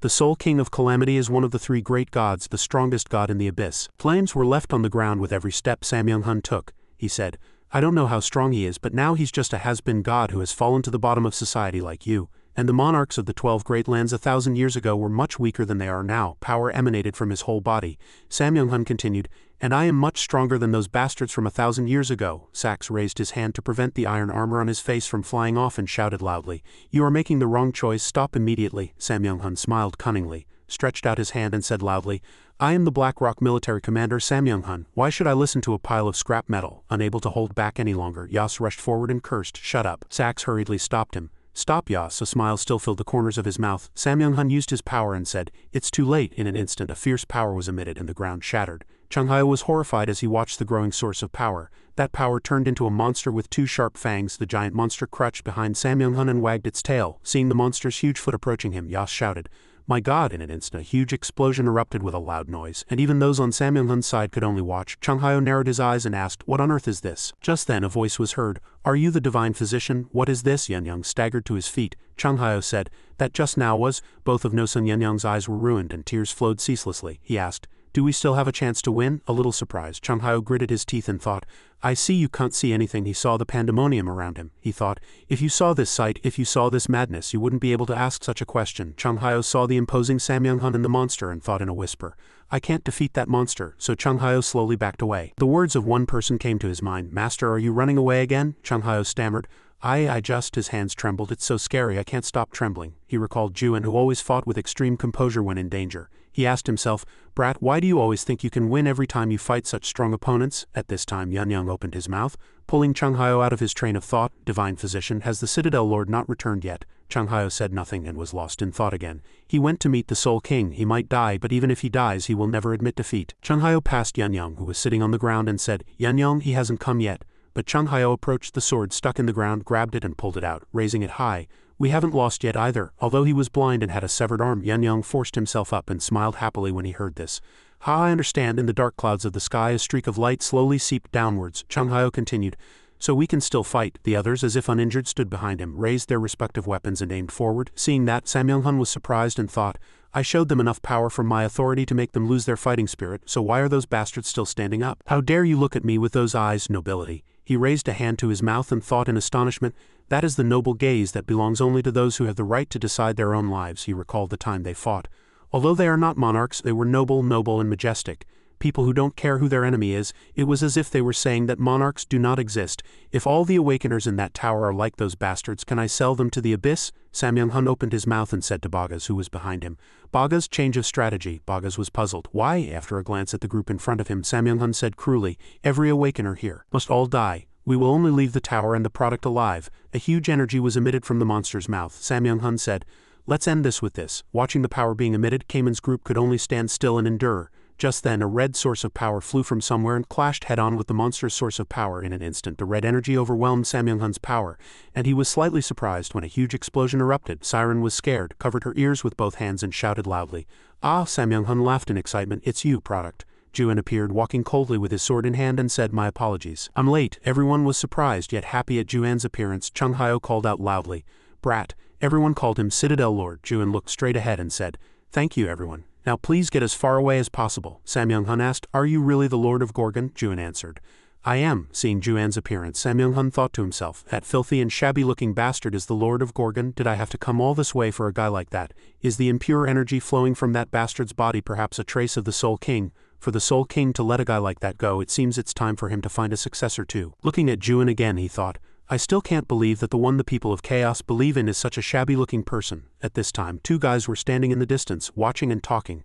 The one in blue clothes asked, is that the one we have to find? The one in purple clothes next to him said, I can't believe we had to come all this way for a purebred product like that. The one in purple clothes was the 9th District Major General, the 5th Black Cloud King Magata. He said in disappointment, we've been made a laughingstock. The one in blue clothes next to him was the 9th District Major General, the 6th Dragonhorn King Saram, who was quiet and said nothing. A dissatisfied Yuha called Samyunghun's name. He asked, did we really have to come all this way for a guy like that? Samyunghun turned around and said, you might think this is a bit of an overreaction, but it is in fact necessary. Yuha asked with a puzzled expression. Necessary? Samyunghun answered. That's right. Recalling the appearance of the Soul King who stood before him, Samyunghun thought, the obstacle that prevents us from going down to the abyss to get the fruits, the being who can decide the appearance and disappearance of someone in the abyss, the Soul King of Calamity. If the Soul King does not let us into the abyss, we have no choice but to force our way in. Juan aimed his sword and said, did you come all this way just to stand around and talk all day? He lost his patience and rushed in. Seeing Juan's power erupting and covering all directions, one person said, this is. Nakmyangchondo rested his chin on his hand and watched the scene before him with interest, saying, this is truly interesting. At this time, behind Juan there was a giant leafless old tree along with a pair of giant red eyes looking down. Seeing this, Nakmyangchondo couldn't help but praise, this is truly a world with a very unique perspective. Magata also looked up. An alternative? Is that how you see the first nightmare? Saram, who was next to him, disagreed. No, those eyes might represent you, big brother. Yuha looked at the bird in the sky and said, too slow. No matter how unique, there's nothing inside this world. Changhao, who was hiding behind a corpse and watching Juan, gritted his teeth and thought, brat, what are you trying to do? You're not at the level to face the major generals yet. You're up to something, aren't you? Samyunghun, who was gripping the sword in his hand, said, it looks like a world with a very dangerous perspective on the outside, but it's not even comparable to those in the crack. I hope that's not all you have. Samyunghun sneered in contempt. Juan rushed in and said, of course not. Juan's gaze sharpened. He raised his sword and unleashed a blow toward Samyunghun. Saram stomped his foot hard on the ground and said, how ridiculous. He rushed in and kicked Juan back. He said in a contemptuous tone, to dare create such a magnificent path with only that much skill. Juan was hit by the blow and was pushed back. He heard Saram's voice. Everyone do not interfere. Saram asked Samyunghun with excitement. Military commander, may I face that guy alone? Samyunghun approached, placed a hand on Saram's shoulder and pushed him back. No, I'll handle it. Saram asked with an indifferent face. What did you say? Nakmyangchondo opened his mouth. Surprising, you're going to fight yourself? Samyunghun turned his head, smiled and said, I'm just cleaning up the mess I made myself. Nakmyangchondo said, then I'll join in too. Samyunghun glanced at him and thought, that old man from the Nokbachung family dares to interfere. He snapped his fingers and said, there's no need for that. In an instant a barrier was created. This barrier prevented everyone outside from participating in the battle, and only Samyunghun's voice could be heard. I alone am enough. Nakmyangchondo angrily slammed his hand on the wall and tried to get inside. He shouted, Military Commander Samyang, what are you doing? You know very well there is a grudge between our Nokbachung family and that bastard. Sparks flew from his hair. Samyang-hun said, just rest. Nok Myung-chondo shouted in frustration and called for Military Commander Samyang but received no answer. Ju-in assumed a defensive stance and asked, what are you trying to do? Samyang-hun said, this is a grace I always bestow upon those whose courage I wish to praise. Isn't a head-on confrontation the only way to be satisfied with the result? Besides, I don't want other bastards interfering in my fight. In an instant the sword in his hand also overflowed with power. He laughed loudly. I've set the stage for you. Come here and show me your best, although I'm sure there's nothing to expect other than a ridiculous performance. Ju-in gripped the sword in his hand tightly and poured energy into it. This will now be the last foolish act you commit. After speaking, Ju-in unleashed a huge energy towards Samyang-hun. He quickly jumped to the side to dodge. He laughed madly and asked, what are you hiding up your sleeve? Seeing Ju-in rushing in again, he said with contempt, but that alone is not enough. After blocking several of Ju-in's attacks, he said confidently, for the past 6 months I have witnessed countless awakeners. Stepping back, he continued. Most of them remained at stage 3, and there were a few geniuses who occasionally reached stage 4. The sword grazed past Ju-in's face. His eyes lost their vitality as he said, and you are the weakest of all the stage 4 awakeners I have met. After speaking, he landed a strong punch on Ju-in's body, sending him flying back. He thought to himself, he's too strong, even Samyang Garam can't compare. Although Samyang Garam was known to have reached the level of a major general's power. Although he uses power from the same system, he is on a completely different level. My clumsy attacks cannot wound him. Thinking this, Ju-in unleashed another blow toward Samyang-hun. Samyang-hun extended the monster's claws and said, I heard you opened the origin and achieved realization, and you're emitting quite a lot of energy now. I hope it's not as boring as those attacks you struggled to launch. Samyang-hun aimed his sword forward and veins popped out on Ju-in's arm. Then he shouted loudly and rushed forward, emitting a huge source of energy. The monster opened its mouth wide and swallowed that source of energy. Samyang-hun's eyes widened in slight surprise. In an instant, energy was emitted outwards and dirt and stones flew in all directions. Chung Hyo raised a hand to cover his face and called out worriedly. Brat, Yuha stood and laughed, saying, he has many tricks up his sleeve, what a cunning bastard. Inside, Samyang-hun, who was watching the pandemonium in front of him, said, there's no way that guy could have defeated Garam, but hey, if you think Garam and I are on the same level, that's a really big mistake. Looking at Ju-in, who was kneeling and leaning on his sword, Samyang-hun asked, do you think you can obtain everything after you've opened the origin? That's just the beginning. Anyway, let's end the fight now. Is there anything else you have to show me? Ju-in asked with a puzzled expression, what are you trying to do? If you wanted to, you could have killed me countless times by now. What on earth do you want? Samyang-hun smiled. Come to the 9th district and bring the Tower of Awakening you created with you. Ju-in stood up and said, and if I refuse? Samyang-hun was intrigued. You want to refuse? I really want to know what you can do. After speaking, he snapped his fingers and a piece from above slowly opened. Ju-in looked up and saw numerous pieces falling, and then a familiar computer appeared. Seeing the computer, Ju-in thought, this is a computer. Samyang-hun laughed triumphantly. You seem surprised to see a familiar object again, but this isn't the only gift I have for you. I will give you. Ju-in lifted his head to the light shining on his face. His eyes filled with astonishment as a familiar face slowly appeared. A chance to regain the life you lost, don't you remember? You can start your old life over. I've even kept the position of 8th Major General vacant. That wasn't all. The streetscapes of Earth slowly appeared with people walking the streets and children playing joyfully. It was none other than Earth. As Earth appeared, Samyang-hun continued, I will let you return to the time you missed, Ju-in said coldly. I will not go back. Samyang-hun laughed loudly. Ha ha ha, I knew you'd say that. Seeing how you've acted until now, you seem to be the type who dislikes regression. Ju-in gripped his sword tightly. If you know, why do you ask? Samyang-hun continued. What I'm proposing is not a simple regression. The nightmarish time you experienced won't disappear. What's the use of going back to the past? Even if you go back, your wounds won't heal, and they shouldn't, because those wounds are what made you who you are today. Those wounds have already become a part of you. Is that why you insist on the present instead of regressing? That's right, what you seek is not the past, but the present you were forced to lose. But what I'm curious about now is whether this place is truly the present you desire. He answered his own question. The answer is no, this is by no means your present. The time you should have enjoyed, the present you never wanted to lose is right there. Fragments of memories slowly appeared. A woman spread her arms and called for him to come. Come on, Ju-in, what book shall we read today? Upon seeing these fragments of memory, Ju-in burst into tears. Samyang-hun spoke again. The present you lost, the people you love are all there. If you become a major general of the 9th district, you can go there anytime. Think carefully about which is the better choice, Ju-in asked coldly. Is that all? The fragments of memory still lingered, but he no longer paid them any mind. As he raised his sword, Samyang-hun asked in surprise, What are you doing now? Ju-in answered, I will not go back. I will move forward. Samyang-hun was enraged. Are you saying you don't want to see your loved ones again? Are you going to throw the present you searched so desperately for into the trash? And then he seemed to unleash his power. A tremendous amount of energy radiated outwards. Ju-in covered his face with his hands, trying to withstand the force. Trash, he thought. HMPH, that bastard might be right. Do I miss them? Of course I do. There are people I want to see. I'm human too, how could I be without emotions? But Juan charged forward and said, past, present, or future in this world, they are all meaningless. As Juan thrust his sword, a red energy erupted. The two forces collided, creating a significant impact, and the vibrations could be felt even outside after that last attack. This place was no different from a pile of ruins. Juan stepped forward and said, as you said, if I returned to Earth, I might enjoy a moment of happiness.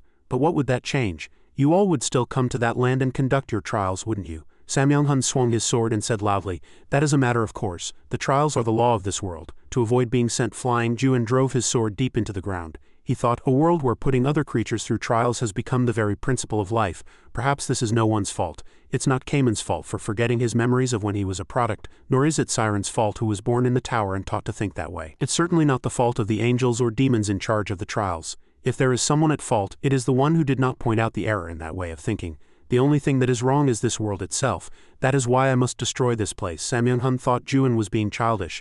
Everything you love is a part of this world. Do you really want to destroy it with your own hands? The system does not exist. It's not something you can touch or destroy. The system is inevitability. Samyang-hun attacked once more. Juan calmly reached into his pocket searching for something and thought, I cannot defeat that bastard alone. There isn't enough time to make this world or myself stronger. The only reason I'm doing this in this situation is because of that which has led me this far. Juan took out a red object. If I cannot win with my own power, Juan bit the red object in half. Then I just need to borrow a stronger authority. Samyang-hun's power was slowly pushed towards Juan, eventually forming a pillar of light like a tornado that shot up into the sky. Cayman worriedly called out to the Citadel Lord. And Chung Hyo, no less worried, chided the kid. Watching the surging power, Chung Hyo trembled in fear and thought, what on earth is happening in there? Samyang-hun looked at Juan and thought, that bastard before me is truly foolish. I should have just watched quietly, he's of no help. Since that bastard is a creature who has jumped into chaos, he will fall into a state where his spiritual connections are linked. If he dies, his soul will return to his original body, but it won't be intact. There is no other choice but to forcibly send that bastard back to the almighty land. Meanwhile, Juan stood still, concentrating his power. Two energies, one blue and one red, erupted from around the hands that gripped his sword. His entire face seemed to become one with those two energies. Then the power exploded, and that power slowly began to consume the fragments of memory. It then spread to where Samyang-hun was standing, and he said, slightly flustered, what is this? His face looked as if it were being corroded.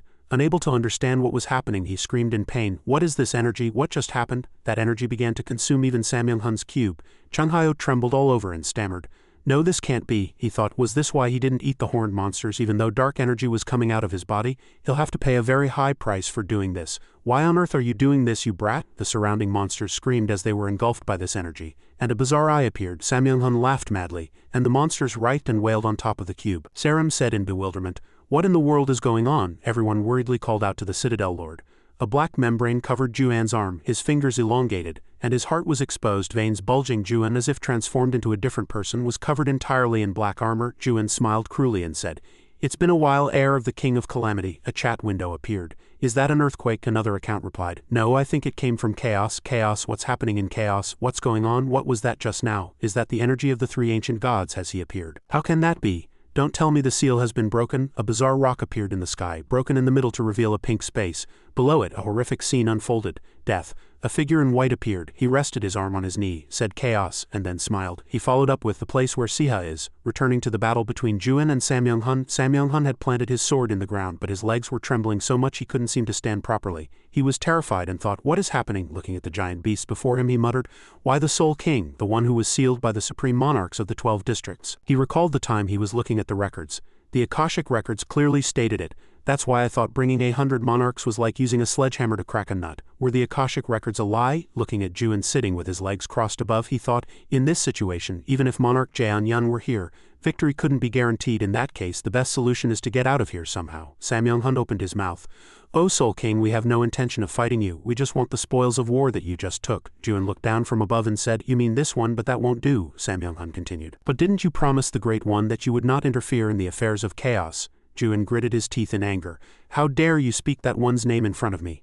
The force that erupted made it impossible for Samyang-hun to stand any longer, and a skull immediately appeared in the sky. He bowed his head and hurriedly said in a loud voice, I am sorry, but from what I know, isn't that the very reason you have not yet chosen an agent? Juan laughed, and a purple beam of light shot out from his eyes. This one is not my agent. He is merely trying to protect his own world, even if it means offering his own life. Samyang-hun raised his head and was about to ask about the contract in surprise, but before he could finish, Juan cut him off. It is not your place to interfere. Then Juan raised one hand, gathered his power, and delivered a blow that shook heaven and earth. The blow sent all the dirt and rocks flying like a tornado. Juan spoke again.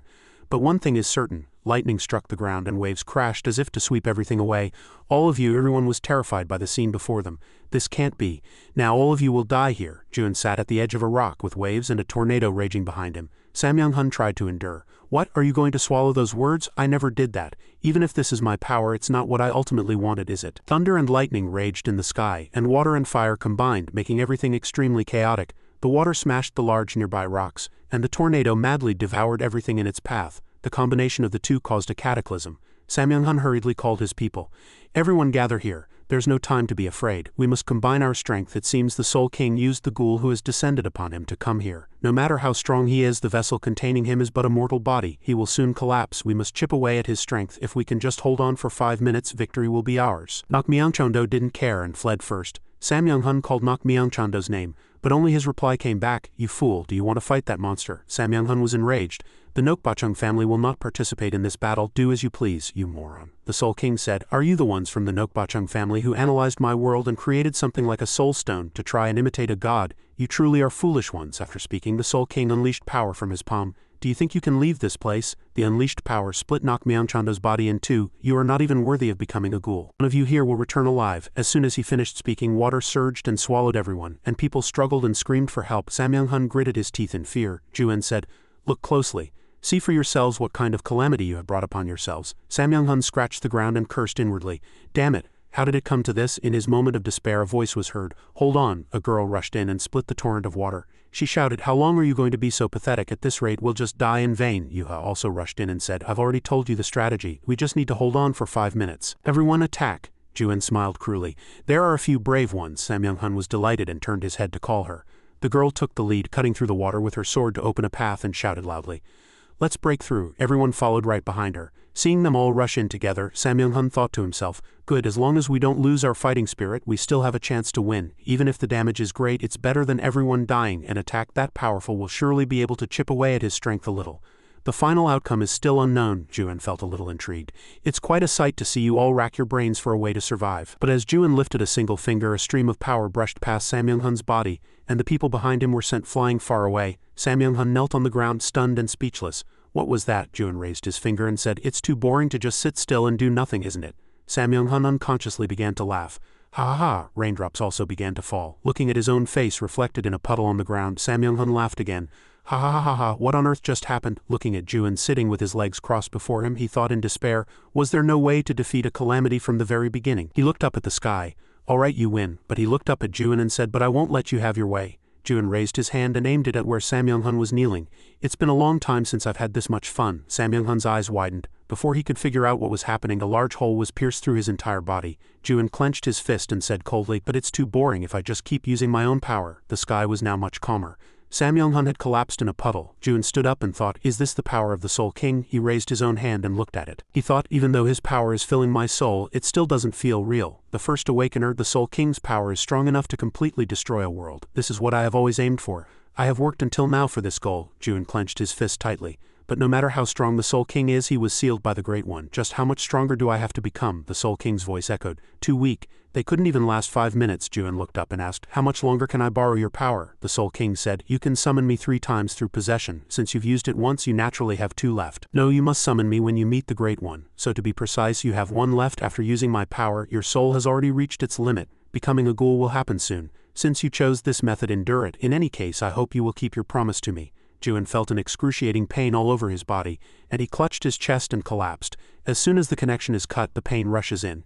It feels like my body is being torn to shreds. A dark purple energy erupted from Juan's hands. No, the more I become a ghoul, the more my memories disappear. If a person loses their memories, they lose themselves. The moment you lose yourself, you cease to exist. You become a ghoul. Am I becoming a ghoul like this? It felt like his whole body was being swallowed, like falling into water and being unable to struggle. Faint memories slowly appeared. Juan's eyes widened. My memories are coming back. He recalled the time came and asked Chung Hyo, divine physician, while accompanying the Citadel Lord. What did you like about him? Chung Hyo asked back. What I like about that kid. Then he covered his ears and said loudly, there's nothing. That bastard is just a reckless, young, rude and thoughtless brat. All he knows how to do is beat up an old man like me. Chung Hyo took his fingers out of his ears and said, But if you're asking why I still accompany that kid, Chung Hyo recalled the sight of Juin looking out the window with a lonely expression. He continued, it's because I don't want that kid to be lonely anymore. Recalling those memories, Juin felt an unparalleled happiness. At this moment, Juin had lost consciousness and collapsed on the ground. Chung Hyo worriedly called out loudly, Brat, wake up, Brat. Juin said in a small voice, stop calling me a brat now. Old man, how long are you going to call me that? Seeing Juin had woken up, Chung Hyo was moved to tears and called him a brat again. Are you coming to your senses, Juin? What if you become a ghoul? Have you ever thought about that? Juin replied. Because I believe you will awaken me with that demonic thing. Chung Hyo gritted his teeth and trembled. He wanted to run over and hug him like a crying child, but Juin stopped him with his hand. Juin slowly got up and leaned his back against a nearby rock. He asked if everything was over. There were great losses, but a significant number of the Abyss expedition members had survived. We will always have more awakeners, so there won't be a problem even if I leave. The monarchs will no longer care about chaos. Since the balance of power in the Almighty Land has been broken, they will be busy readjusting it. Chaos has finally gained true freedom. That's what I thought. Everyone ran up to Juin and Jay stood in front, calling for the Citadel Lord. What is this? Juan's eyes widened as he recalled Sam Young-hun's words. Before I die, I will not let you achieve your purpose. Sam Young-hun was lying in a puddle at this moment, smiling, holding a memory fragment of Juin bound in chains. This guy, filled with anger, crushed it and asked, You're really alive? Chung Hyo said loudly. What are you trying to do? He just risked his life to save you all. This information is very important to us. All the souls of chaos are dead. DM said that when the Citadel Lord came to the Palace of Resurrection, he received the fruit. Is that right? No way, Kamen rushed in angrily. Wait, don't tell me you think the Citadel Lord is alive because of that fruit. Their only goal is just to be revived. Jay turned around and shouted. If that's not the case, how do you explain the video from just now? Kamen stood up and tried to protect Juin. He didn't eat the fruit. But Jurin Shiver stepped forward and stopped the two. Everyone calmed down. Hearing Jay's words, everyone started to wonder what had happened to that fruit.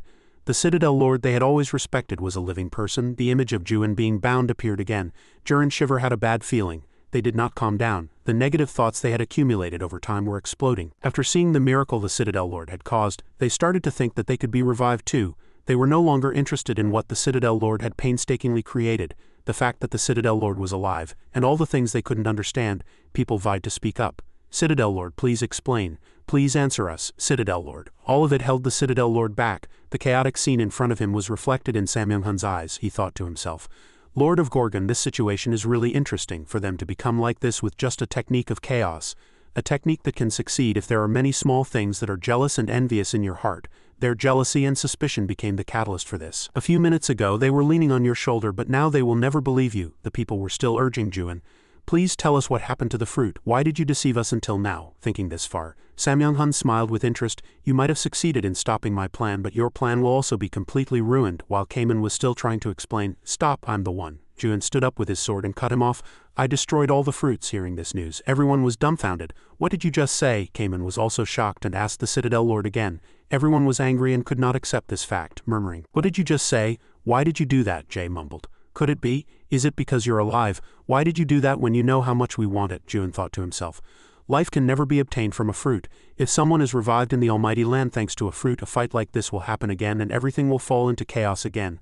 I could see that in advance. Juin gripped his sword tightly and opened his mouth. You asked if I was alive. The entire sky turned red. Everyone was bewildered and asked, what are you trying to do if you want to know? See for yourselves. Everyone looked around. Mental connection? Bem pointed forward and then turned to the people and said, Mental connection, he really connected. He has been deceiving us until now, using us to monopolize the fruit for himself. Everyone was silent. No one spoke. Zen turned and asked, Why is no one saying anything? Juin opened his mouth. I don't care if this life is real or fake, but Juin raised his sword and pointed to the sky, looking up in surprise. This is the life I have chosen. The surroundings were now a quiet sky. Sam Young-hun laughed loudly with interest. Ha ha ha, you crazy bastard, I didn't know you would sever the mental connection with your own hands. You're out of your mind. Hearing that voice, everyone turned back. Is he still alive? Sam Young-hun burst into tears of joy. Sob you. But before he could finish, his body slowly disappeared for real. After saying this much, his body completely disappeared without a trace. Seeing him disappear, everyone let out a sigh of relief. The man lowered his head in guilt and remained silent. Seeing Juin walking away, he was flustered and called for the Citadel Lord. But Juin passed by quietly without a word. He stammered and asked, Where are you going? Juin stopped and said, I am going to the Abyss. Seeing Juin walking quietly alone towards the strange factory, he hurriedly called for the Citadel Lord. Chung Hyo also followed quietly. Kamen approached and supported Juin as he walked. Jurin Shiver watched with emotion. From the day he first appeared in chaos, he was always alone. Watching everyone enter the strange factory together, Jurin Shiver said nothing and knelt down respectfully. But everyone knew, Even if countless kings were to be born in chaos in the future, there would only be one king for the people of chaos, the last king recognized by chaos, the one who leaves chaos. Time passed and a girl was walking down a road. When she stopped, looking around, she said, "Is this really the chaos I used to know?" As the girl took off her hat, a beautiful face and familiar red hair were revealed. She said in surprise, "It's really changed a lot. 3 months since he left chaos, I woke up and heard about the changes in chaos through Kalier. Under the agreement of the King of Humanity, the head of the Strange Factory and the Unique King, chaos was unified. The Chaos Alliance built a new citadel on the site of the Strange Factory. The name of that citadel is CRPEDM. Note: CRPEDM is a Latin phrase meaning live for today, seize the moment, or figuratively, enjoy what we have. Humans, ghouls and monsters stopped fighting each other, and now live together in CRPEDM Citadel." Seeing a monster carrying things and talking to a human, she thought, "But I'm still not used to this sight." This is how CRPEDM, the center of chaos, became strong. After that, the forces in the border regions began to show a hostile attitude towards this place. Those forces were none other than the Almighty Land, the 9th territory of the Black Shadow military, and they had suffered huge damage after Juan's monarch massacre. On this occasion, other territories opportunistically started a terrible war. Because of this, it is said that hundreds and thousands of monarchs fell in battle every day, aimed for chaos. Fortunately, chaos had the Tower of Awakening that Juan had left behind. Thanks to it, chaos created countless awakeners and fought against the monarchs. Usually, major general-level monarchs are much stronger than 10th-floor simulants. They were all tough opponents. So the factory heads came up with a great plan to solve this problem. When a monarch-level simulant dies, the location where they are summoned is completely different from others. Usually they are summoned in the Palace of Resurrection, but the heads changed the summoning location. The new location was none other than inside CRPEDM Citadel, Mino thought. When I first heard the story, I thought it was really ridiculous, but after hearing the reason, I was convinced. It was all because of a slowly closing door, and from inside, curses could be heard. "Damn, we're dead," a man with his hair in 2 braids asked. "But where is this? Has the Palace of Resurrection really disappeared?" A familiar voice of a unique king was heard. "You worm-like things." The two of them looked at the chaotic scene around them. "What's going on?" the unique king said to explode. The two of them immediately exploded and were shattered to pieces. Who would have known that the unique king would be right in front of them after they were resurrected anyway? Chaos, which had not changed for 1,000 years, changed because of him.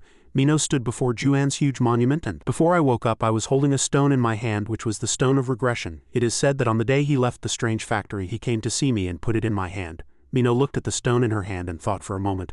Why did he save chaos? He doesn't seem like a compassionate person, and there's no reason for him to save it. Recalling that time, she cried and begged Juan not to abandon this world. She hurriedly shook her head and shook off the thought. No, it can't be. There must be another reason. After thinking for a moment, she gripped the stone in her hand tightly. I want to know why he saved this world. Can I find the answer in the place he left behind?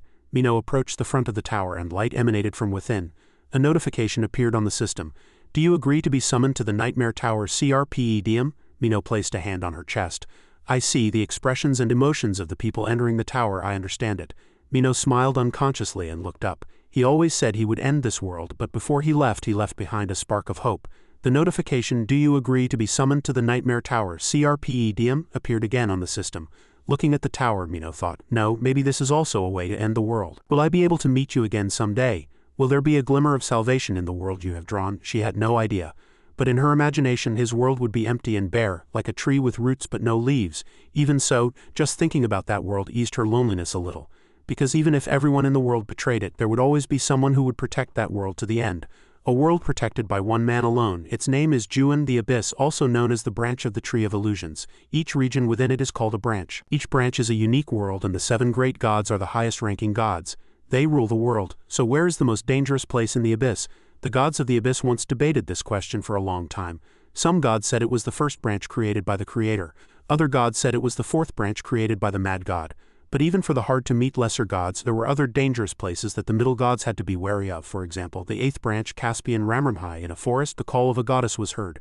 Please answer me, a young man with white hair said. There's a place to fish for souls here? The goddess's voice rang out. It's true, I told you there was, don't you believe me? The white-haired young man grumbled as he walked, but I couldn't find it anywhere. Can I go back? What if a dark soul appears? The goddess's voice rang out again.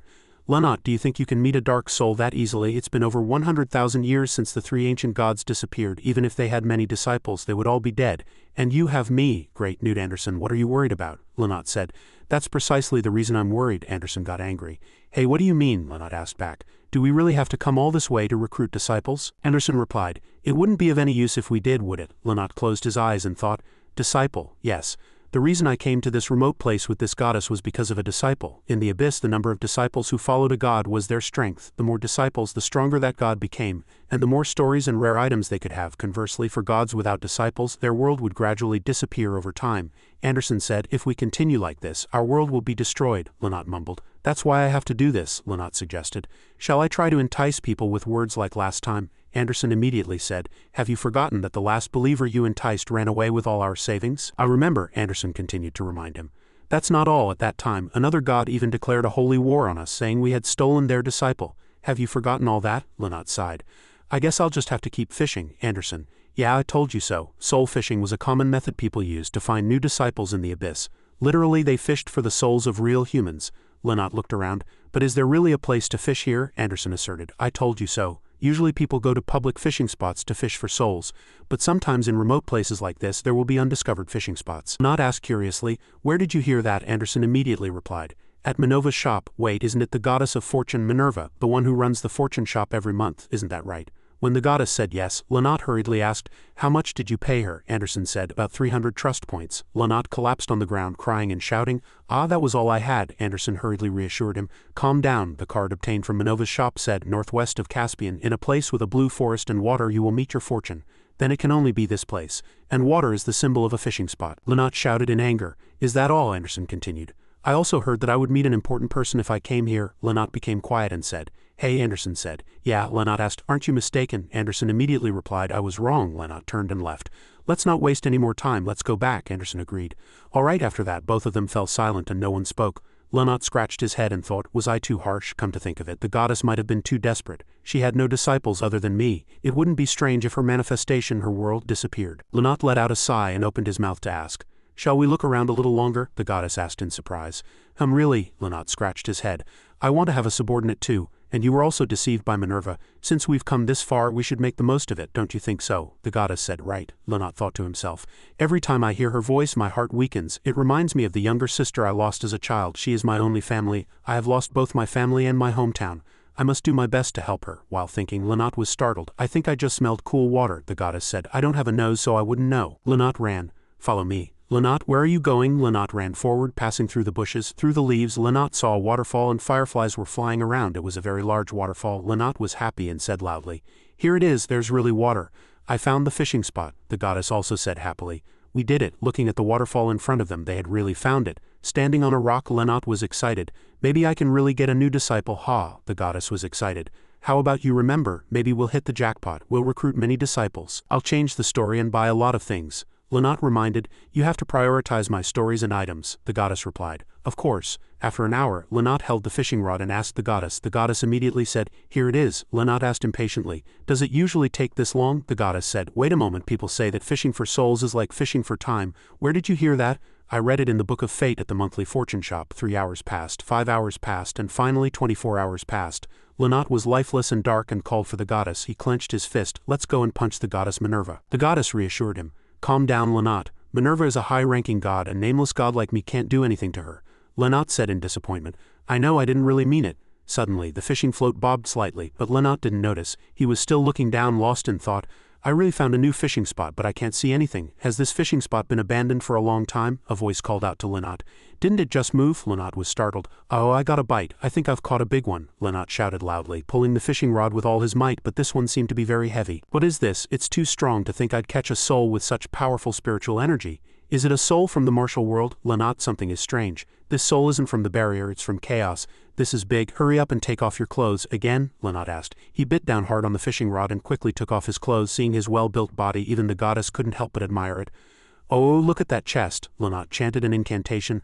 Open my episode, Anderson's episode. Lynott's whole body began to swell, his muscles grew several times larger, and it seemed as if the strength in his entire body had multiplied. In his naked state, Lynott gritted his teeth and hauled on the fishing rod. The rod bent as if it would break from the force above and below the water. Finally, Lynott pulled the person out of the water. Looking at the person lying on the rock, he said, "What kind of monster did I just catch?" The goddess called out to Lynott. He answered, "Yes," waiting for the goddess to continue. The goddess said, "This person has divine power." Lynott didn't understand and asked back, So, when the goddess didn't answer, Lanat asked again, "Goddess?" This time the goddess said, "Lanat, I think we just caught a god." Before Lanat lay Juin, who had lost consciousness. "I guarantee you he is definitely a god," Lanat exclaimed in shock. "That can't be. How can you fish for a god? At most it's just a high-level soul." Goddess Anderson was confident in her senses. "I can feel it because I'm a god, even though he doesn't look like one. Even if he's not, he's a similar existence." "I guarantee it." Lanat didn't quite agree with the goddess. He said, "This man can't be a god. There are no gods with a spiritual body. From what he's always known, gods can only exist thanks to the faith of their disciples and can only appear through a manifestation. That's the most basic principle of the abyss, isn't it?" The goddess scolded him. "Are you showing off your profound knowledge to me now?" Lanat replied to the goddess. "Showing off? All that knowledge was taught to me by you, goddess. Maybe he's another god's manifestation or disciple. If you felt divine power from him." Lanat suddenly stopped talking. He felt something strange. Why do I feel like something is off at this moment?" Goddess Anderson saw that he had also noticed and spoke up. "Lanat, it seems you felt something strange too, just like me, right?" Lanat looked at Juin and wondered, "Who on earth is he?" "I just thought I was coming here to fish for a disciple." Lanat clenched his fist. "According to what Goddess Anderson just said, he's from chaos. But the only place where gods exist is the abyss. In other words, what we know about God's manifestations and disciples doesn't make any sense," Goddess Anderson told him. "There is one God in chaos, but he is a very frightening being and cannot have a manifestation. So we can rule him out." Lanat was still skeptical about the origin of this soul. He asked the goddess again, "Is this soul really from chaos?" Goddess Anderson replied to him, "My goodness, I swear on my name. He's a god too." "How can that be?" the goddess asserted once more. "If he is neither a manifestation nor a disciple, then he might really be a god. How can it be either this or that, goddess?" Lanat felt the goddess wasn't telling him everything she knew and asked silently, "Goddess, you know what's going on, don't you? Please tell me. You suddenly became certain that he's a god." "Why?" Goddess Anderson answered. "Then let me give you an example you can understand, Lanat. Have you ever heard the story of the super strong mouse? In the past there was a very unique mouse. As the story's title suggests, it was very strong. That mouse didn't follow the characteristics of its species, which was to live off leftover food, but hunted on its own. Because it hunted on its own, it became much stronger than its kin. Before it knew it, the mouse realized it could defeat its natural enemy, the cat. Although its body was that of a mouse, it had in fact become a greater being, and the moment it realized this fact, the other mice began to fear it. The only creatures that treated it as an equal were its natural enemies, the cats." After hearing this much, Lanat asked, "Goddess, that story?" The goddess did not answer, and she got straight to the point. "I think of those mice as awakeners. Beings who have surpassed the limits of their species, extraordinary mice who have reached the level of a god, created their own world and represent that world. Beings who defy the ordinary, and thanks to their own efforts can fight their natural enemies, the cats. A species with divine power in a spiritual body is called an awakener." Lanat looked at him and said, "Then is this man an awakener?" The goddess answered, "I'm not sure, but it's highly likely. I can clearly feel the spiritual power from him." An awakener? Lanat had heard about them before. He asked the goddess, "Could he be from the crack?" "Ah, you mean that terrorist group?" "I don't think so," the goddess said. The goddess asked, "So what should we do with him now?" Goddess Anderson explained. "That depends on whether he is a god or not. We will either accept him as a companion or devour him." Lanat wanted to check this person more closely and sat down near him. "I have to check quickly before he wakes up." Lanat brought his hand over Juan's body. He mumbled, "I hope you are not a god, but if we have to devour you, don't blame us." He placed his hand on the man's chest. A beam of light emanated from there. In any case, in this chaotic land of Caspian, the act of devouring another god was not uncommon. In most spaces, this act is forbidden. But in the world of gods, besides gathering disciples, the only way to become stronger is to devour other gods and enhance one's own power. Lanat looked at him and smiled to himself, but he didn't want to miss this once-in-a-thousand-years opportunity to gain a companion. "Although if you become a manifestation, I will be demoted to a disciple." The light from Lanat's palm spread wider and wider, splitting into several branches and scattering in all directions. "A soul as full of divine power as you will surely be a welcome manifestation anywhere. And the goddess will like you even more." Lanat still had both hands on Juan's body, concentrating, but suddenly something was wrong. Lanat immediately noticed, "What is this? What?" he called out to the goddess in a panic. "Goddess, something's wrong." "Goddess, why aren't you answering? Where are you?" "No," Lanat realized. This strange feeling, the connection between himself and the goddess had just been severed. "It's really been severed? No, this feeling is very different." He shouted loudly to call for the goddess. "Goddess, please answer me." "Goddess." Lanat's loud voice seemed to have attracted some people nearby, but they seemed to be peeking at them. They were wearing black cloaks. Lanat on this side was still flustered, not understanding what had happened between him and the goddess. He looked at his own palm. "No, this isn't just a severed connection. I can't even feel Goddess Anderson's presence. Why? What on earth is happening? I just checked this guy in more detail." Juin had not yet woken up at this time, but perhaps the power inside his body had affected this goddess to some extent, and in fact the reason he was fished up to this place in the abyss was that at that time he was with the divine physician Chung Hyo and the manga siren following. The soul came to a certain place. The place looked like several doors placed side by side, and at the end of the path was a door from which light was emanating. They stopped in front of it. Follow this path and you will reach the abyss. That was what the Soul King had told him at the time. Perhaps this is really the entrance to the abyss. The abyss is a place ruled by gods and a land that even the monarchs fear. Juan could not let his guard down, but at least the people he wanted to take with him were all here. The divine physician Chung Hyo, the manga siren, and the Soul King. It was a real shame he couldn't bring Cayman along. It couldn't be helped. Cayman was the most suitable person he could entrust chaos to. And just as he was about to enter the abyss, a dark purple smoke suddenly appeared. Where did that come from? The divine physician Chung Hyo noticed it. What's coming out? And it came and enveloped Juan. He inadvertently turned his head to look at it. Over here, Siren Amael screamed. The Soul King and the divine physician Chung Hyo could only watch him. Hey brat, before Juan could figure out what had happened, something came and dragged him into another dimension. It was the smoke that had suddenly appeared just now. Juan turned his head to look at it. What is this? The presence of the people around me has all disappeared. He could no longer feel the Soul King's power either, and the space he was standing in was completely dark and empty. It was frighteningly quiet. At this time a person appeared from the faint smoke. The person approached and spoke to him, and Juan also noticed and turned around. Did I surprise you? She was a girl with a boy who had fluffy orange hair. She was no stranger. She greeted him. It's been a long time, Lord of Gorgon. This is the first time we've met since the competition, isn't it? Juan looked at her and recalled the first time they met. This is the leader of the crack that the old man was talking about. Her name was Siha, I think. This woman's power is at least at the Major General level. Juan gripped the sword in his hand tightly and asked her, What have you done? Did you bring me here alone? Siha answered, There's no need to be so vigilant. I just put up a barrier because I wanted to talk to you. The orange-haired boy next to Siha reminded the leader. Leader, we are facing the Soul King. The barrier will not last long. I know, don't worry. It will be over soon. Siha continued to speak to Juan. We at the crack have been watching what you have done in chaos, but we didn't know you would cooperate with the Soul King to kill all the monarchs. The people of this world are all calling it the Monarch Massacre. Juan didn't have the patience to talk to her for long, and told her to get to the point. You're really impatient. If you wish, I'll say it right away. Siha looked at him and said with a smile, Join our crack. Juan thought, What is she talking about? Juan looked at her with a suspicious expression after hearing her proposal. She continued to speak. The reason we left you alone until now was because your direction was not different from ours. But after seeing the technique you used recently, I changed my mind. Though I don't know where you learned it. Siha stroked her chin, lost in thought, and then said, But the technique you used on the monarchs in the Palace of Resurrection to sever the mental connection is known to be a technique that only the leader and high-ranking members of the crack can use. Juan thought to himself, There are others who know and use this technique, he asked her back. Are you saying only you guys can use this technique? Siha put both hands behind her back, ready to draw her sword, and explained to him. That technique is dangerous enough to permanently destroy a person's soul. Yes, it's a technique that only the crack can use. Juan spread his two legs wide and assumed a combat stance. What's your intention in saying that? Are you saying I have to join the crack if I don't want to die? Juan raised his sword and answered her. In that case, I refuse. His gaze began to change. Siha also took out her weapon at the same time. Did you think I was joking? Are you going to fight me now with that tattered body? The fluffy-haired boy on this side told Siha worriedly. Leader, you're not really thinking of fighting, are you? The barrier is about to disappear, and if we get hit by his connection severing, we'll be trapped here. She heard his words and retorted. You mean? Siha looked back at him with a scary expression. Are you saying I will lose? The fluffy-haired boy was flustered. That's not what I meant. It's just that the current situation, the leader of the crack clicked her tongue in displeasure. She thought she could have another fight with him. Siha put away her weapon and turned in another direction to walk away. She said to Juan, You will regret refusing my offer. And the two from the crack left him in the barrier and went away. Juan looked at their backs as they grew more distant. They're just leaving. It would have been very dangerous if we fought in this state. It was to his benefit that they left quietly, but he had wasted too much time on her. The gate to the abyss has probably closed. At this time their barrier slowly disappeared. The original scenery began to appear and only Juan was left there. He stood there. Indeed, the light had disappeared and the gate to the abyss was closed. The others seemed to have safely entered before the gate closed. If he entered the abyss, he would be able to meet his companions soon.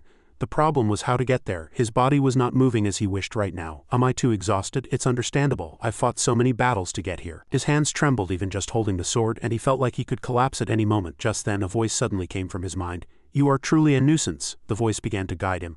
Follow the nearest beam of light. Follow the beam of light. I don't know what you mean. Juan looked ahead with blurry eyes, exhausted.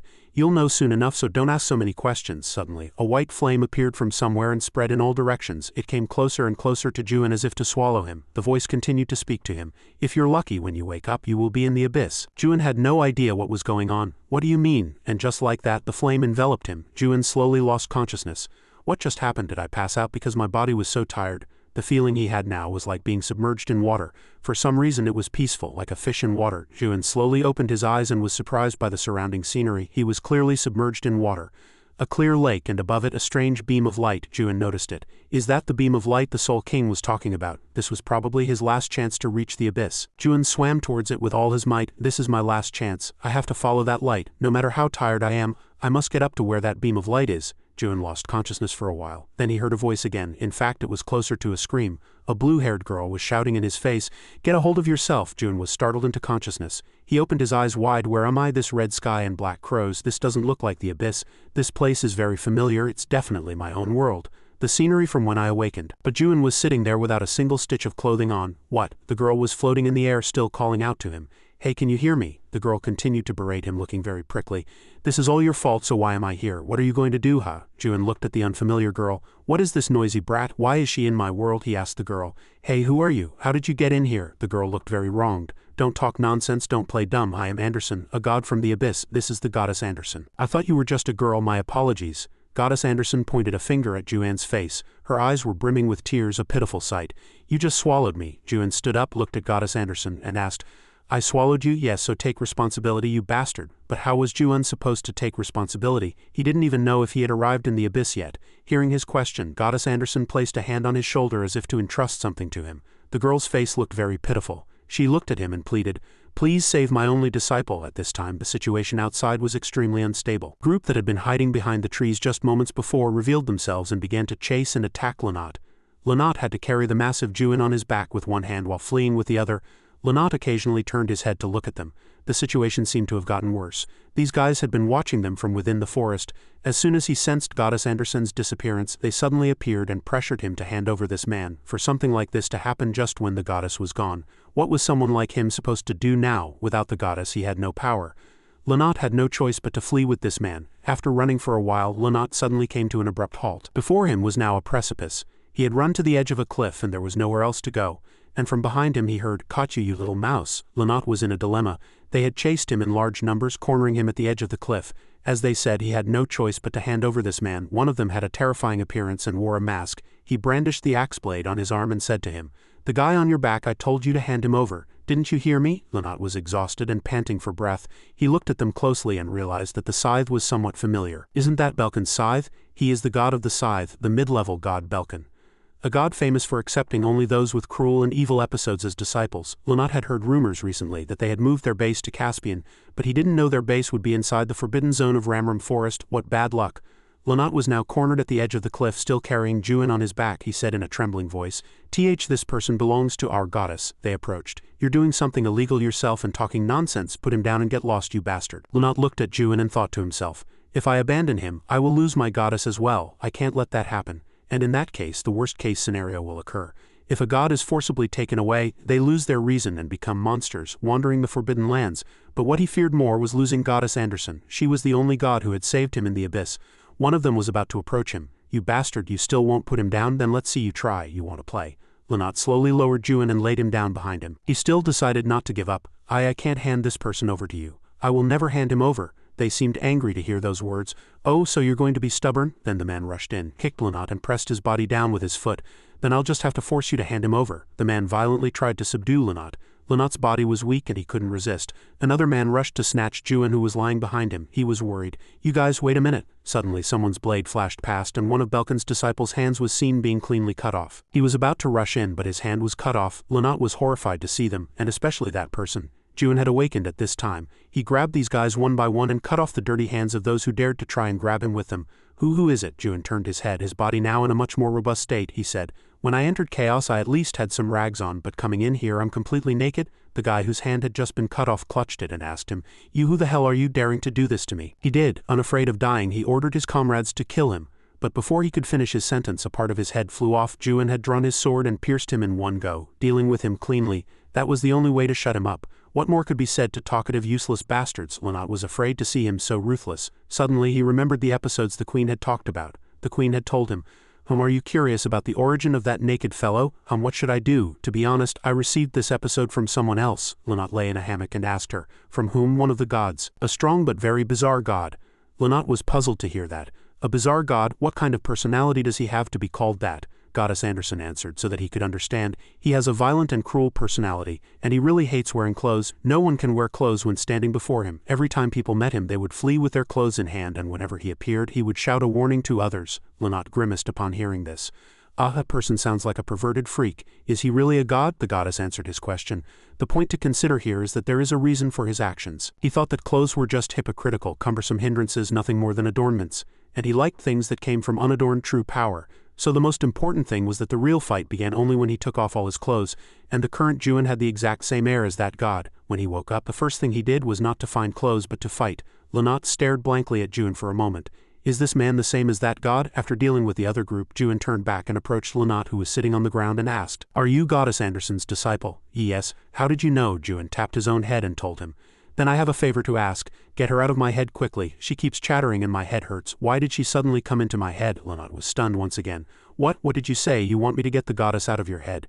Does that mean the goddess went into his head?" What? At this time, Juin seemed to have grasped a few things he needed to know by using his mind's eye, and he looked at his arm.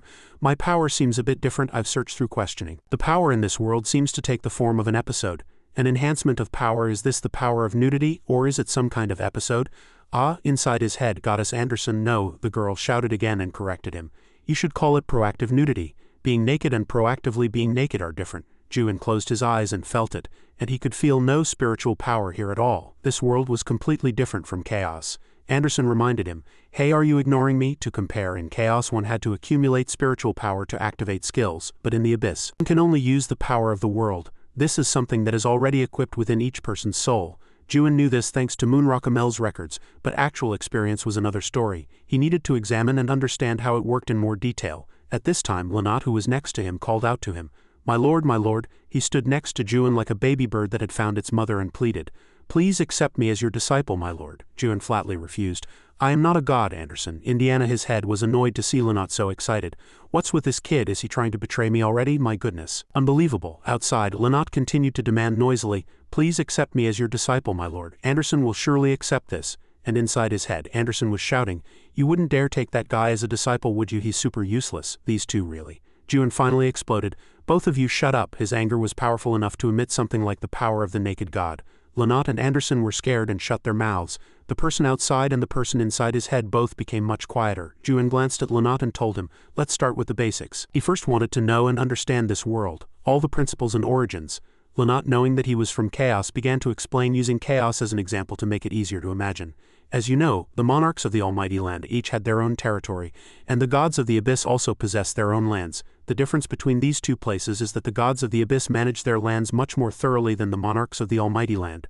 The gods call their lands branches. There are very powerful branches ruled by the highest-ranking gods, and small village-sized branches are ruled by mid- and low-level gods. After hearing this much, Juin asked him, "So a branch is similar to a territory?" Lanat thought. A territory, it's similar but also different," he continued to explain. "To mid- and low-level gods it is a territory, but to high-level gods it is a sacred land, a much higher-level land that is difficult to touch. This is because high-level gods can reveal their unique world through their branch. For high-level gods, the branch is basically one of their weapons." Juin thought to himself again. "To the Soul King of Calamity, chaos is probably just one of his branches. Does that mean there are gods here who can use power close to omnipotence like the Soul King?" At this time, the sky was also getting dark, and Lanat still patiently told Juin everything he knew. But because it's very difficult for high-level gods to use all their power in a vast branch, most of them only use the form of an episode. The naked episode you have now is one of those episodes. Yes. After saying this much, it suddenly became awkward. Lanat shifted his body and re-established his and Juin's titles. I mean Lord Juin." Juin looked at him with a fed-up expression. "Please drop the Lord." Lanat re-established the title to suit his wishes. He asked, "Juin Nim, you're not going to kill Goddess Anderson, are you?" Juin thought to himself. I see. The reason this kid has been following me until now is because he's afraid of losing his goddess." At this time, Goddess Anderson asked him, "Are you going to kill me now? Since I've been swallowed by your unique world, I can disappear at any time. It's like sitting on fire but being unable to do anything." Anderson continued, "I knew this would happen. I foresaw this moment from the time I entered your world." Lanat, seeing that he wasn't answering, called out again.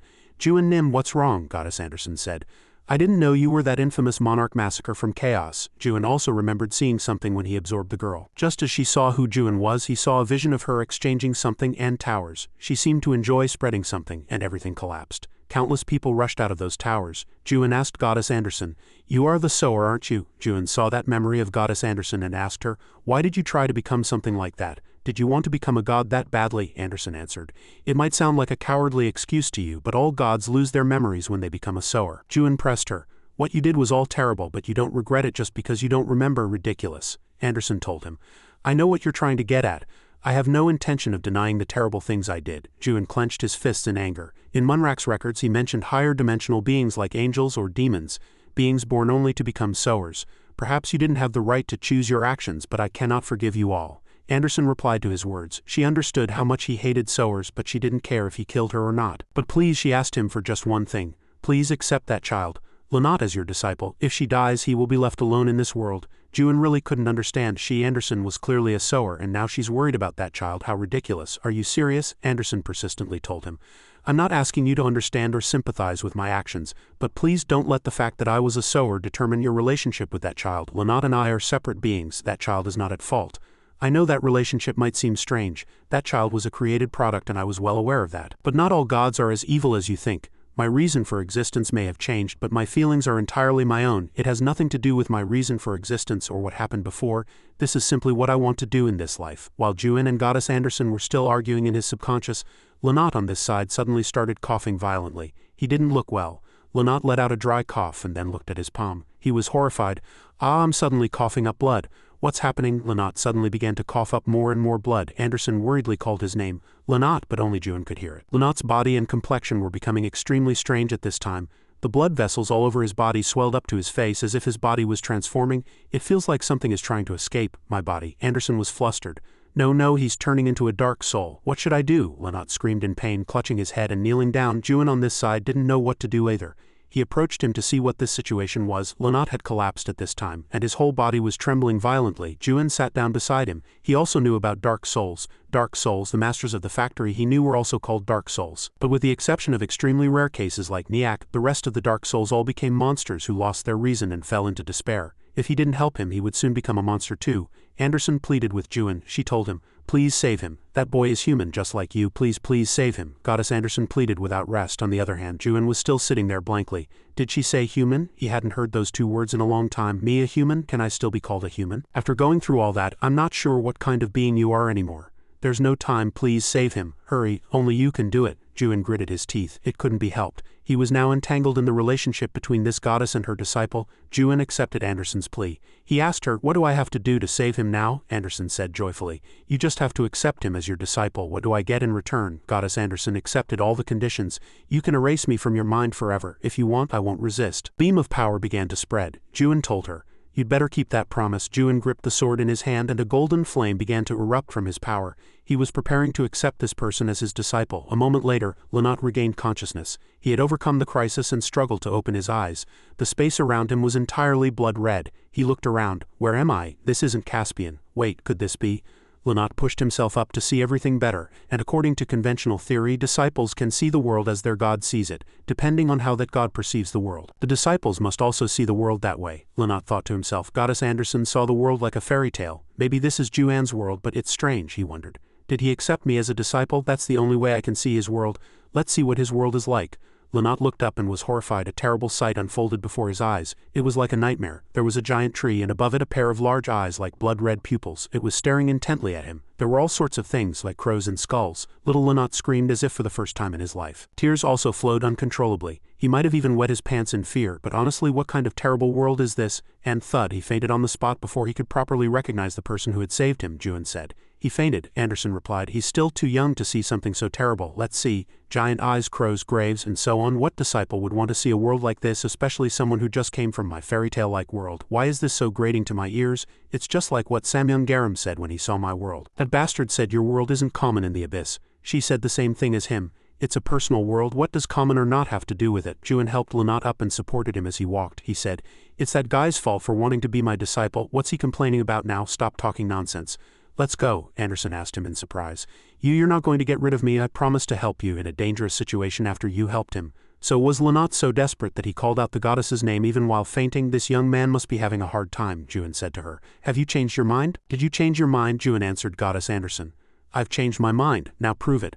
Prove to me why I had to save that guy. Goddess Anderson was silent for a moment and then said, did he give her the freedom to repay her kindness? Thank you for saving him, my disciple. I will definitely prove why I did it, definitely. Juan supported Lanat and walked out of the forest. The evening glow of the abyss seeped through the trees, and so Juan's new journey will begin here, with these people, no, with a god. The place is Caspian, Gate 84. The natural scenery there looked like a fairy tale, but those ruins were like the destroyed appearance of a future modern city. This place looked quite contradictory. The entrance to Gate 88 was a huge wall, and the entrance itself was very heavily guarded. Juan walked towards the entrance and asked the person he had just accepted as a disciple yesterday, "Is this really okay? It's not familiar, so it's really strange." Lanat replied firmly as if driving a nail, "Yes, it is. The abyss respects everything humans want to do. You don't have to worry about that." Juan walked confidently. The situation, well, he was completely naked without a single stitch of clothing. Is it really okay to be completely naked like this? What's the big deal about being naked? That's what Lanat thought. Anderson told him. "Come on, it's okay, trust me," Juan thought to himself. The standards of gods are completely different from humans, so what they say might be right. Fortunately, that bastard the Soul King isn't here. If he saw me in this state, he'd say something like, "According to the special laws of Gon, this deserves to be beheaded." It's creepy. The two stood in front of Gate 84 and Juan was still naked. Even the dog that was about to bark when I passed by earlier stopped. Is this kind of thing normal in this world? It's really strange. Juan crossed his arms and looked up at the sky. It seemed he was quite comfortable too. The wind brushed past that place. No, never mind. Anyway, the abyss is a really cool place in many ways. A minute later, we can see that Juan, the Lord of Gon, the messenger of chaos and the god who made a name for himself in just one day, is now sitting inside an iron cage with shining golden handcuffs on his hands. And he was still naked. The words he had just said were really hard to believe. Isn't it too late to put on pants or dig a hole to hide in? The specific situation is that he and Lanat have now been taken to the police station for public indecency, and they are eating snacks and drinking water. The person sitting opposite them heard their reason and said, "You get stronger the more naked you are." Who the hell wrote a story like that? Be honest. You made up this perverted story to enjoy your own strange world, didn't you? What on earth were you doing outside naked at this time? Goddess Anderson burst out in anger. Strange, isn't this story normal? Meanwhile, Juan was boiling with anger inside. It was all because of that woman's damn advice. I'll kill her. Wait a minute. I will definitely register this story and get it distributed. Oh, at this time, a person came in from outside, checked the information about the story and then reported to his superior. "Captain, what that person said seems to be true. I found a record that this story was registered 25-31 years ago. There's really a record?" Another person was still operating the information screen and answered. "Yes, and according to the data, it's actually an episode of a high-ranking god." "A high-ranking god?" Anderson retorted. "That's in the past. Now it belongs to an ordinary low-ranking god." The captain looked at them and questioned them. "The nudity episode is really strange. Is the child next to you a disciple? But the records don't say so. Your power type is different, and the records here also say that God has only one disciple following him," Lanat explained. "Our god recently recruited him," Anderson told Juan.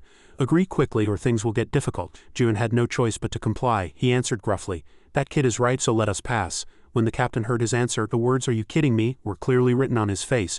Juan saw his attitude and didn't understand why he was offended. Lanat, who was sitting next to him, leaned in close and explained to Juan, "Nim disciples also have a class system according to the rank of the god they follow. He's a disciple of a high-ranking god, so you have to be more polite when you speak." Juan couldn't stand this unreasonable world any longer. He stood up abruptly and shouted, "I don't care about such trivial things. I just want to pass." Lanat almost begged and pleaded, "Please just sit still, I'll take care of it."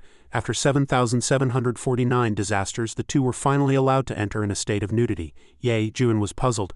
"But they still let us in." Lanat was on the verge of tears. "I'm so tired. My god, I didn't know the captain was that kind of person. Usually they don't interfere with the stories of other gods." Juan also felt grateful to Lanat. "Thanks to you, we were able to get in without much difficulty. You're quite good with words too, much better than that useless goddess. You said a few words and he immediately gave in," Anderson told him. "I don't want to hear your excuses, and actually the reason we were able to get in was all thanks to that kid. Let's get to the point. We almost got locked up in prison because of you." Yay, she's still furious. "Wait, you're a legitimate god now, you know. If you went alone you would have definitely been locked up," Juan asked. "A legitimate god?" Anderson explained. "Yes, gods like you who are not recorded in the large Akashic records. Usually when you become a god you are automatically recorded, but you are different. The large factions of the Great Ones will never consider you a god." Juan was starting to dislike this world. What a troublesome world. I thought it would be cool in some ways. A group of people passed in front of him, and they were being herded like slaves. "You're too slow, hurry up. The gods are waiting for you." These people were shackled with even sturdier handcuffs than the ones Juan had worn earlier. They were even being whipped by the people around them. They cursed and shouted at them. "The ones who go too slow will be sold to the slave market. You decide." "Hurry up," Juan asked as they seemed to be oppressed. "Who are those people?" Lanat answered.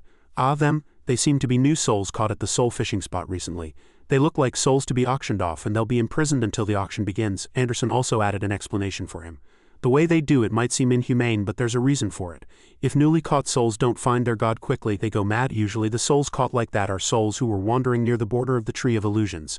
But in rare cases, one of the souls kicked a stone near Juan. Juan's gaze was suddenly drawn to it, and Juan looked up at the soul being dragged at the very end of the line.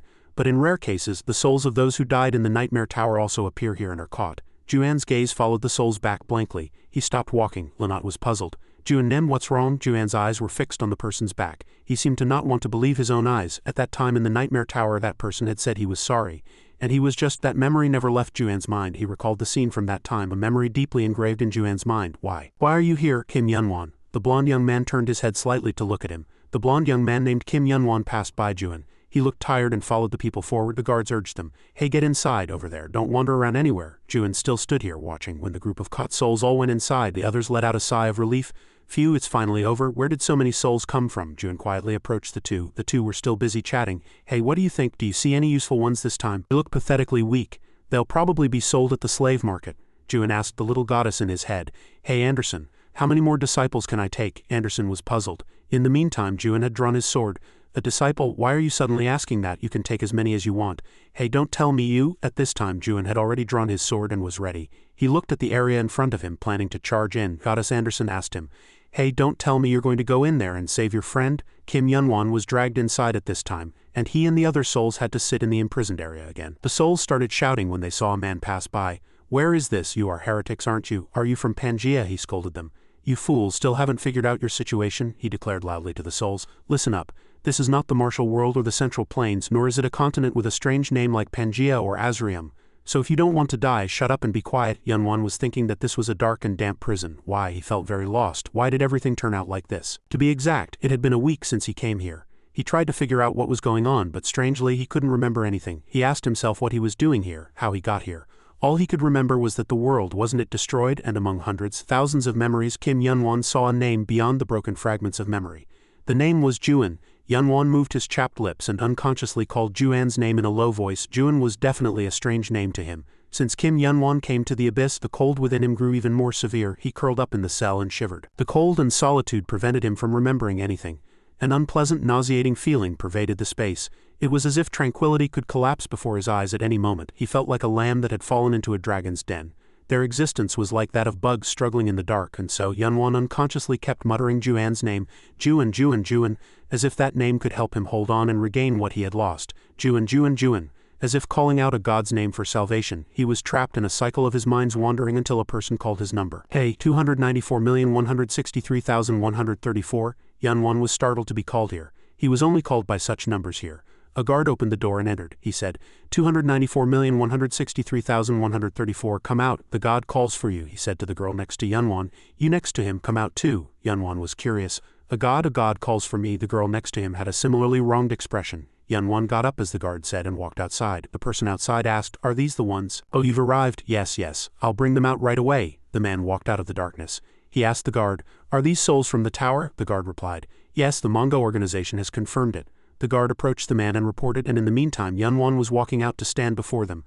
This woman only went up to the 76th floor but is very beautiful. And this guy didn't complete the tower but went up to the 99th floor. You won't regret buying them, he continued to ask. Is it just these two, no more? The guard answered him. I was instructed to display the rest according to the order of the Manga Council. Only these two had problems when we used the memory eraser, and after finishing the transaction with the buyer, the guard left. I'll be going now. Only 3 people were left there. The man asked the two while Yunwan was still distracted by other things. Your name is Yunwan, right? The man suddenly gave him a meaningful smile and said, follow me. Kim Yunwan just felt lost. He couldn't know what would happen to him in the future. Why did that man buy him? Does he have some kind of story? At that moment outside, Juan was preparing to draw his sword to enter and save his friend. Goddess Anderson desperately stopped him and shouted, no, you can't do that. Lynott from a distance couldn't understand their mental conversation. All he could see was a naked man moving his body back and forth, hesitating whether to draw his sword or not. Fortunately, his precious part was covered by a lucky leaf, protecting the eyes of the beholder. Is that really a god? Juan argued with Anderson. Why are you stopping me? Because you're trying to destroy the prison right now. I just want to save my friend. No, can't I? It's the same thing. Aren't you trying to destroy the prison to save your friend? Do you know how many manifestations of high-ranking gods are here? There's also something called the Divine Power Suppression Bureau, Anderson added. The Divine Power Suppression Bureau was created to ensure the safety of this dimension. Thanks to them, no god or manifestation dares to start a war in the center of Khan City. This is a civilized place. Jun heard Anderson's explanation but still approached the prison. He said, I don't really care about things like laws or boundaries. Anderson gave up. What I mean is you can't even fight here. The man guarding the gate saw Jun approaching and blocked him. This area is off limits to civilians. Go somewhere else, Jun replied casually. I'm just here to pick up a friend, so don't stop me. The man stretched out his hand to block him. He looked at him with a tense, threatening expression. Didn't you hear me say this is a restricted area? Do you need a beating to get it? Jun glanced at him. Move. He placed his hand on the sword behind his back. Jun absolutely did not want to miss this chance. Kim Yunwan. He was a comrade who had climbed to the 99th floor with him. He wanted to know why he hadn't returned like the others back then. He always wanted to know the real reason. What on earth happened to him then? Everything felt like a broken clue. Jun suddenly felt a strange emptiness. How I can't feel any divine power. What's going on? He turned his head to assess the situation. As expected, did someone block the way? He couldn't feel any other presence at all. Who did that? The man guarding the gate turned and walked away, not forgetting to mutter a few words to him. HMPH, if you're done playing, get going. Meeting a fool like this, what bad luck. Jun looked at him with disgust. I've been completely ignored since I came to the abyss. Unbelievable. Anderson said to him. What did I tell you? You can't fight here, she continued. If you try to use your divine power, the super episode created by the Divine Power Suppression Bureau will use a divine power seal on you, so you won't be able to do anything, Jun asked. Then what should I do to save my friend now? Anderson thought for a moment and said. A way to save him actually, there is one way, she pointed in front of him. First, go to that big building. If you go there, you can save your friend. Jun asked her suspiciously. Are you sure? It's better than your thoughtless actions. At the same time, at the Divine Power Suppression Bureau in Caspian, everything looked chaotic. Several people working at the bureau were rushing to the central control room where the incident had occurred. The director is over there. The director ran after them and asked, What on earth is going on? Tell me, the woman said to him. You'll know as soon as you get there. The two of them quickened their pace and ran there. The director opened the door. He was horrified by everything before his eyes. What on earth is this? The people who were here had all been attacked and were lying on the floor, and not a single one was conscious. What happened? The director asked her. What on earth happened here? The woman immediately explained to her director. Currently, over 80 disciples are missing. A strange energy reaction appeared near Caspian prison. The Divine Power Seal is an episode maintained by 100 disciples serving different gods taking turns. Since the establishment of the Bureau, the episode has never been damaged to this extent. The woman immediately pointed to the screen and showed him. Director, look at the disaster index. The disaster index screen displayed the number 8. Level 8. My God, what on earth is happening? As far as he knew, there was an incident last month where half of the disciples fell into a coma. There was a fierce battle between the manifestations of high-ranking gods, but it wasn't this serious. The director clenched his fists. Since it's come to this, we have to face it, he said to his subordinate. Request reinforcements. The reinforcements must be at least Divine Power Level 3. We need a unit like that, the subordinate asked him. But where should we request reinforcements from, Director? The director glanced at her with a determined look. He said, I will request Divine Power Level 3 reinforcements from the high-ranking gods. Caspian, this place in the abyss, quickly became night again. And when night fell, the buildings here lit up with brilliant lights. It felt like an entertainment city. The purple and blue lights were everywhere, quite eye-catching. Jun and Lynott, following Goddess Anderson's guidance, seemed to have arrived at the place she said they could save his friend. Looks like we've arrived. To be honest, even at this moment, Jun was still in a state of proactive nudity, having come to a public place. Both he and Lynott were as natural as if nothing was wrong. But as they say, if you're not embarrassed, the people on the street will be, so there was nothing more to say. Jun asked Anderson if that was the right building. The place you mentioned is right there, Anderson introduced to him. That place is the auction house. Your friend is likely to be there. If you go in there, you can save your friend. Jun fell silent. Is Kim Yunwan really here? Then let's go in together, Anderson said to him confidently. All right, first follow my instructions and let's go in. Then we'll blah blah. Skipping the goddess's thousands of words explanation, Jun and Lynott went up the stairs and into the auction house. It was hard to tell if they were going to an auction or to perform a comedy routine, but the situation afterward drove Lynott to put on a foolish industrial-grade smile, fit for a disciple recruitment sign. Every person passing by looked at him with contempt. Lynott twisted and posed his body like a true idol on stage. He created an image of a cute cheese stick, and behind him stood a muscular naked man, attracting numerous girls. Lynott's voice was enticing as he spoke to the people. Handsome and pretty brothers and sisters, come and see my God, isn't he so cool? It was unknown how many times Jun had become a statue today. He stood motionless like an ancient statue from the Greco-Roman era. Why did I follow her, goddess? Now what is this spectacle? I'm sorry. Let's turn back the time a few minutes, to the moment Jun and Lynott were excitedly entering the auction house. When they arrived, they were once again stopped by an inspection staff member. He pushed up his sharp glasses and explained, I'm sorry, but gods without a god number cannot enter the auction house. It was all Goddess Anderson's fault. I forgot my god ID expired. I'm so sorry. So now the scene of little Lynott putting on all sorts of shows outside to attract attention unfolded. An old man stopped, saw him putting on a show with the man and gave them 2 silver coins. Anderson tried to excuse her mistake. But if you have at least 5 disciples you can get a temporary number. Look how hard Lanat is working to get disciples. Such a pitiful child. Juen told her to shut up. You still have the nerve to say that? After finishing his show, Lanat clung to people, making a cute face, wondering who would adopt him. Juen looked at him and thought, but he's doing quite well. He seems to have a lot of experience. He's much more useful than Anderson. What, you dare to badmouth me? At this time, a man in a suit, seemingly wanting to learn more about their god, approached and asked Lanat, oh, your worldview seems to be new? Lanat answered, ah yes, if you join there are many benefits such as becoming a high-ranking disciple, and so on. The man's curiosity was piqued, and he started asking more questions, almost leaving Lanat at a loss for words. What is that worldview, the system, and why are you so naked? That's. Lanat looked very pitiful, on the verge of tears. He turned into a small cat, turned his head, and sought help from the only companion there. Juen Nim, please help me. Juen approached the man, extended his hand and said, I'll show you my world. Take my hand. The man seemed a little hesitant, but soon showed a look of agreement. Oh, I understand. He extended his hand and took Juan's, and immediately he could see Juan's world, a gloomy place all in red. Just like what Lanat had seen, the man immediately screamed in terror, and at his middle age he was completely traumatized. And just like that, he had only approached these people to ask a few questions, and he fainted on the spot. Lanat looked at him with pity. He fainted. Sob, then how can I recruit more? Goddess Anderson asked him. At this rate you won't be able to recruit a single disciple. Juen was really tired of all this. It seemed he would have to find a more useful method himself. Goddess Anderson said to him, there are no more viable methods. You have to change your worldview so people don't run away, she continued. Most disciples in the abyss live from day to day, and your worldview is too dark and gloomy. They've already suffered too much. Why would they want to see something like that again? At this time Anderson was excited and wanted to offer her opinion. Hey, try changing your worldview to something more lively. How about it? I'll lend you mine, your worldview. Juen was puzzled. Let me explain. It's called the Naked World, and it's a wonderful place where all the disciples are naked. The downside is that there are occasionally perverted old men, but nothing illegal. Almost. Isn't it cool? Isn't it really cool? Juan's face turned black upon hearing these words. Didn't you say your worldview was a fairy tale? Why are there naked people running around in a fairy tale? She still made excuses. It's a real fairy tale, but it's a fairy tale for adults. Then isn't that better than Juan's worldview, Lord God? Juen gave up and didn't care about the goddess's fairy tale worldview for adults. Anderson still asked him, you really don't want to change it? I won't force you. But at this rate you won't get a single disciple. I will never change to that strange story of yours. Juen was silent, lost in thought, looking at Lanat in front of him. He was still putting on all sorts of shows to recruit disciples.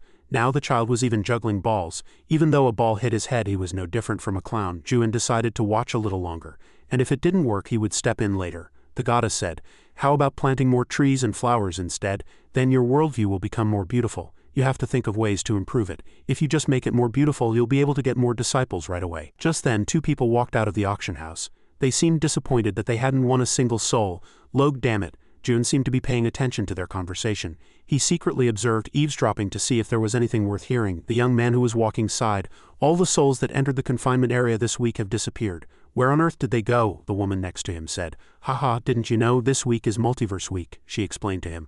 The souls from the public fishing spot were probably all caught by the multiverse. Juen was surprised to hear that. All of them were caught, multiverse. Man was still grumbling. Sigh, then how are we supposed to live? Just then someone suddenly placed a hand on his shoulder and called him. He turned around and seeing the naked state he was terrified. Juen ignored his attitude and asked, where did you say those souls are? A person. Why is there a naked person here? He's really naked. Yes, exposing everything like that? I can't look anymore. A moment later, Juen seemed to have gotten information from the man, and he went to the multiverse where the man said the souls had been taken. That place, like the other buildings in this city, had a dreamy color. The objects floating above looked like the gears of some machine. Lanat was excited as he looked at the magnificent place before him. Lanat and Juen successfully arrived there. The 2 stood in front of it. Lanat exclaimed, I can't believe I'm here. I used to be cooped up in the forest and the goddess especially wouldn't let me go to many dangerous places. Juen looked at the place in front of him. This must be the place that guy was talking about. It seems I came to the right place, and more importantly, Juen took a step closer and looked up, his face tense. And more importantly, why is that here, that damn thing? At this time, Goddess Anderson opened her mouth again to explain what he was curious about. The abyss is very vast and diverse, you know. That is, there are a lot of uncontrollable madmen here. Madmen like you. Among them, there are those who want to experience the suffering of a product. It means they want to do whatever they want with the souls they've brought. He asked, who would want to experience such suffering? She said. When you've been in a place where countless worldviews exist for too long, there are times when you miss a simple worldview. Juen was still looking up at the tall tower in front of him. It was a tower built with huge gears, and lights were shining around it. Whoever designed it, it looked like an inviting ballroom. I really didn't expect to see the Nightmare Tower again here. The tower that took the lives of countless people. In front of the entrance was a blue LED screen and on it were letters. The meaning of those letters. Juan repeated these letters to himself. He had seen them in the record of the abyss that Moonrock had written before. The first long sentence said that a long time ago a tower was built to reach the end of the Tree of Illusions. The second sentence was for the old mare in the ideal multiverse tower to challenge the end. I see. Then is this tower the multiverse they were talking about? Juan asked the goddess in his head. Anderson, how much do you know about it? Tell me. I've been there once. Yes, it's a place where insane gods live. Juan asked for more when she only said that much. Is that all? Anderson slowly continued. The last time I came here I lost everything. Juan could see how gloomy Anderson became when she mentioned this story. What happened to her? While Juan was looking up at the tower for a long time, on this side a person in a prison guard uniform just like this morning brought 2 more souls. He led the 2 souls into the multiverse tower. All right, the souls from the fishing spot area are this way. Juan noticed that they looked a little familiar. I saw them in the morning. Then Kim Yun-won must be here too, Juan said to Anderson. The guy we met in front of the auction house was right. The souls were moved here. Anderson blocked him and said, I'm warning you in advance, don't waste your power. You haven't forgotten the Suppression Bureau yet, have you? He followed the souls on the other side with his eyes and asked, what will happen to them? She replied. They'll probably become the gods' puppets. Puppets? What puppets? Ah, we call those who have lost their souls puppets. They can no longer think for themselves and become tools of the gods, just like puppets hanging from strings controlled at will. Juan asked her, wasn't the goal of a god to gain as many disciples as possible? Why are there puppets now? Usually that's the case, but there are special exceptions. I told you, didn't I? The abyss is vast, diverse, and filled with madmen. The gods who live in that tower are the ones who hate disciples the most. After hearing this, Juan fell into thought for a moment. If Kim Yun-won was dragged there was a very high chance he would become a puppet of those mad gods, and he would lose his soul forever. Juan would never let that happen. Juan said to the goddess, hurry up and tell me how to save my friend. What did you say? You're going in there. You'll die if you go in, you know. Hurry up and tell me. Juan placed his hand on the hilt of his sword. All right, calm down. I'll tell you. So put away the sword or whatever that is, you want to get into trouble again. If you want to save your friend, you have to officially participate in this multiverse event and climb to the 7th floor. The puppet auction starts on the 7th floor, but it's very dangerous, so think it over again. Before Goddess Anderson could finish speaking, Lynott on this side told Juan how to enter the tower. He said, Juan Nim, the entrance is over there, but you have to buy a ticket to get in. Hey Lynott, why are you so excited? You're egging that guy on. Lynott intended to follow Juan. Juan said to him, why are you following me? It's dangerous. Lynott answered, because I knew I had to come here someday. Why do you think that? Lynott said. Because this is a place Goddess Anderson once set foot in. When Juan arrived at the ticket booth, the ticket seller told him the price. A one-day pass is 50 trust. If you want a week's worth, it's 250 trust. Trust, what's that? Lynott immediately explained. Trust is the currency of the abyss, the faith of disciples. Anderson objected. No, I won't give it to you. Juan quickly found the pouch containing Goddess Anderson's fortune in his mind. A few small points of light appeared in his palm. Is this all? Is this trust? The goddess was in despair. Ah, my money. And Juan gave all that trust to the ticket seller. Lynott also felt a little regretful. That should be about 200 trust. Juan paid with everything he had and bought 2 days' worth of tickets for both of them. The ticket seller asked him, 2 days, don't regret it. Did you read the warning? The warning sign above read, if the time limit expires and you do not extend, you will become a puppet of the multiverse. The same puppets Anderson just mentioned. Seeing that he had no particular objection, the ticket seller showed the 2 to the entrance. He pointed to the door on the right of the tower. Go in through the normal door. If you try to go through the VIP door, you'll be struck by lightning. And so the 2 began to walk. Lynott was amazed. Wow, we're really in. This is amazing. Lynott looked at Juan with sparkling eyes and said, I'm so excited because this is my first time here. I love it so much. In the past, Goddess Anderson would never let me in here. At that moment, Juan spotted a guy.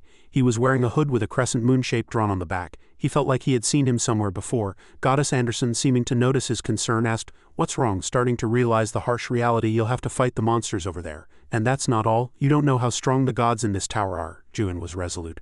I'm going in anyway. Good heavens, even after I've said all that. Really? I know you don't want to go in, goddess. What are you thinking? Why wouldn't I want to go in? From what he had seen of her, Anderson had once stood at the top of the Nightmare Tower.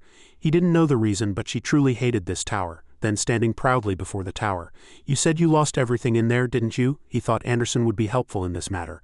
So he raised his hand and pointed towards the tower. Then just go in there and get back what you lost, I'll help you. Meanwhile on this side, the director of the Divine Power Suppression Bureau and his subordinates were once again rushing somewhere. The director and several people ran to this place. He asked his subordinate, are you sure this is the place? His employee answered, yes, that's right, because the divine power reaction appeared here. Due to the recent tense situation, whenever a divine power reaction was detected somewhere, they immediately rushed to check. They were reconfirming the divine power reaction found in the machine. Although it's faint, one episode signal was found here. Hey director, this is really strange. This is definitely a level 8 divine power. The director and his subordinates stood there for a long time. There was a signal but nothing else. They found it, but there were no specific traces at all. At that moment one of his employees ran up and reported, "Director, I've brought a witness who saw the situation at the time." "A witness? There's a witness?" The employee brought one of the gatekeepers from this place. "Yes, the witness is a guard who was on duty at the time." The guard began his testimony. "I didn't see any fights here at that time, but it is true that a naked pervert came and caused a disturbance." The director's face darkened upon hearing those words. "What? A disturbance? Were there any casualties?"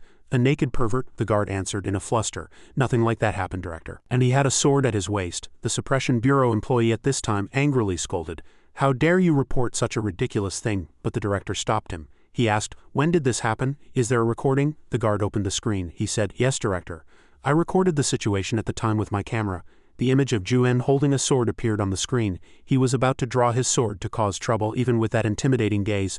The director of the Suppression Bureau felt an unconscious fear upon seeing his face, but more than that he felt like he had seen something in him. Several employees shouted, "Director, that matches the time the incident occurred." They started to get confused as the situation didn't make sense. "That can't be. A level 8 alert was issued just because someone was holding a sword?" The director also didn't know how to decide on this matter. He thought to himself, "I also want to believe it's unimaginable to go this far because of one person, but in the abyss there are many people with unimaginable power, so I can't be sure." Anyway, just a few months ago a child awakener appeared who recruited all the disciples of a high-ranking god and then disappeared without a trace. The director asked the guard who was watching the video. "Wait, why is the video quality so bad?" The guard answered. I don't know either. The video quality suddenly got this bad. Was there interference with the video? If a god can do this, it must be one of the high-ranking gods. No, in the worst case, it could be the vassals of the 7 monarchs. But why wasn't such a strong person detected by the Central Investigation Center when they appeared here? The director immediately ordered. "Immediately summon all the investigation team leaders who are investigating abnormal incidents in recent days." "Yes, Director." His employee quickly brought one of the investigation team leaders from the Central Investigation Center. "Director, I've brought a team leader. Have the captain who investigated Juen and Lanat report immediately." The captain began to report the situation. "Ah yes, I recently met a god's naked manifestation. We talked about his worldview, but he was a newbie and a disciple of a low-ranking god, so I didn't pay much attention and let him in." "What? Not only was he naked but he also talked about his worldview?" the director asked. "Is the name of the god he follows perhaps Anderson?" The investigation captain was surprised. "Yes, that's right. How did you know?" The director became even more grim. He asked his employee, "Where was that manifestation last seen?" The employee said, "At the multiverse entrance." The director looked up at the night sky at this moment. "A lot of time has passed. Does no one know who the naked Anderson is these days? If that one's manifestation is here, a disaster might befall Caspian." The director's face turned pale at the thought of that scene.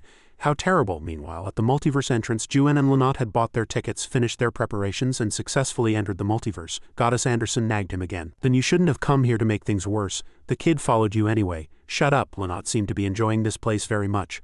Multiverse. You'd think he was going to an amusement park, not a fight. When Juen didn't listen, Anderson said, "Then I won't help you anymore, so do it all yourself. Don't blame me for not telling you in advance. Do as you please." Juen was resolute. Even if no one helped him, he would climb to the top of the multiverse. His ideals would extend that way. "So be quiet." After speaking, Juen walked away confidently. Goddess Anderson said she wouldn't help, but she couldn't stand this fool and had no choice but to say, "Hey, but that's not the way. You with no sense of direction, you have to turn right. You said you wouldn't help." "Tisk, honestly, it was just a slip of the tongue. Since I've been here before, you talk like a regressor." "Regressor, is that what kids these days used to call others, huh?" "No, it's just that I feel like you're a god who has failed. I hope that experience of failure will be helpful later." Anderson got angry. "Hey, you mean brat, why are you saying that to me?" Juen and Lanat were entering a path. The goddess spoke again. "Anyway, this way is faster. It's probably the path I took before. Now you just..." Juen had nothing more to say to this goddess. "You nag so much yet you're trying to find a way to help me? Shut up. It's because you're irreplaceable. HMPH. At that moment a screen appeared in front of Juen, but the screen was not clear and all the letters were blurry. He said a message had come but he couldn't read it. Anderson understood upon hearing that. "Oh, you can't see it well? It's because you're an awakener. That's probably why you can't see the system interface. I'll share my vision with you, so see for yourself. Anyway, it'll be inconvenient if you can't read the messages." Then Juan's 2 eyes changed to different colors. It was a vision aided by the god Anderson. Gradually the letters on the notification board began to appear. It seemed Juen could now read the information. He looked at it carefully. On the board was written, "Welcome to the first floor of the multiverse. You have now arrived at Station 1 Year." Juen looked around to see what would happen. "Is this the first floor of the multiverse? Why can't I see anything?" Everything was empty. At that moment Lanat shouted, "Jeju and Nim, the space?" He was surprised to see the space changing. A blue light poured out and it seemed as if the entire space was being simulated. The light was so dazzling that Jun had to cover his eyes with his hand, and just like that, they were transported to a completely new space. The notification board displayed, "You are currently a passenger on the first floor of the multiverse." This was the place where Jun and Lanat had been moved, but the space here, from the colors to the lines, seemed to be simulated like a video game. "Jun Nim, I think we're entering the multiverse," the notification board continued to announce. "You are in a safe zone. All participants are also gathered here. Your divine power will appear for all to see. Your divine power level is still being measured." The system seemed to be measuring something. Jun thought to himself, "They can convert divine power into a measurable number. It's no different from spiritual power." After finishing its calculation, the system displayed the information again. "Your divine power is unmeasurable," Anderson said to him. "It seems awakeners affect the system information to some extent. If it's not helpful here, I'll show you. Next, the system will show the passenger regulations to the participants. Rule 1. The multiverse is divided into 10 floors. You can proceed to the next floor after completing the mission on the current floor. Rule 2. You can obtain trust through missions to purchase items or enhance your own worldview. Rule 3. Passengers can use the station to go down to a lower floor, but only one floor, and going beyond that will result in a penalty. Rule 4. There is an emergency bell on each floor which can be used by pressing it. However, from the 6th floor, the fee for using the emergency bell is 1,000 trust, and half of the trust obtained on that floor will be confiscated. Rule 5. Only 9 people can go directly to the 9th floor, and one of them will earn the right to challenge the final floor. Rule 6. The passenger who reaches the 10th floor will receive one wish from the driver, the master of the multiverse. Jun read all 6 rules and organized some information. There was nothing to pay much attention to. There were only 3 things he had to achieve here. First, he had to save Kim Yunwon on the 7th floor. Second, he had to check the combat skills of the gods. And finally, quite important on this journey, was to find the clue to the Tree of Illusions that Moonrock left on the final floor. The information was in his diary. According to Moonrock's Abyss diary, he had come here before and participated in climbing this damn tower. At this moment, a blue-haired girl suddenly approached Jun. "Hello. Do you know where I'm from?" She had the appearance of a modern girl holding a microphone in her hand and communicating while looking at a screen. "Ta-da, it's Lin again. I'm going to climb to the top of the multiverse once again. This isn't an ad. I don't have many subscribers on my channel, so who would ask me to do something like this?" Jun wondered.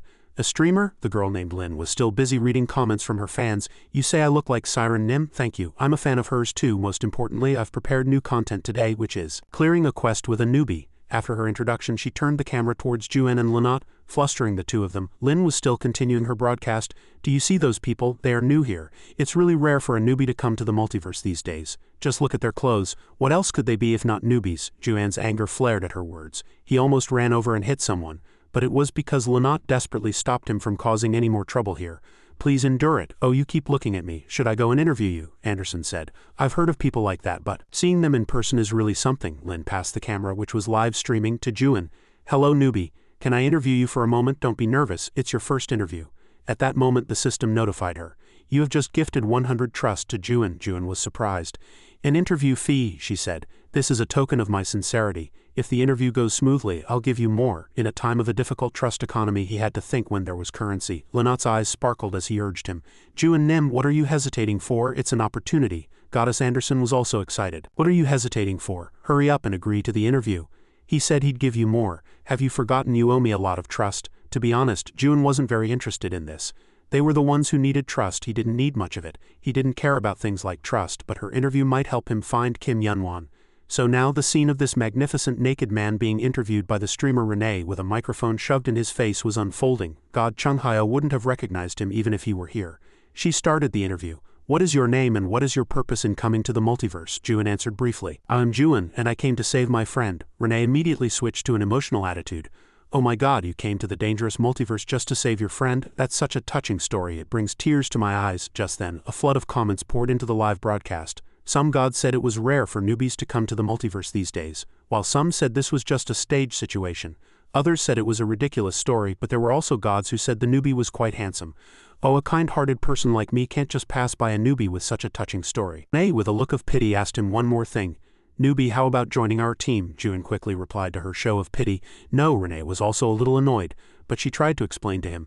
"You clearly don't know how dangerous this place is. Even though we're in a safe zone, this place is full of dangerous people. There are lunatics who claim to enjoy massacres for fun, so you have to be extremely careful. You have to avoid encountering those people at all costs. They love to broadcast scenes of themselves slaughtering others, so they are very dangerous. Now do you understand how dangerous this place is? Will you join me?" Jun answered her. "Thank you for the advice, but isn't this situation the same as what you just described? Why should I trust you?" "Ha what? Haha. Renee burst into laughter upon hearing his answer. She lowered her microphone, her expression changed instantly, and her smile became even more bizarre. Newbie, you're really smart. Just as you said, whether you trust me or not is up to you. But if the gods want me to stab you in the back, I will definitely do it. But if you join me, I'll help you find your friend. How about it? At this time, the notification board displayed.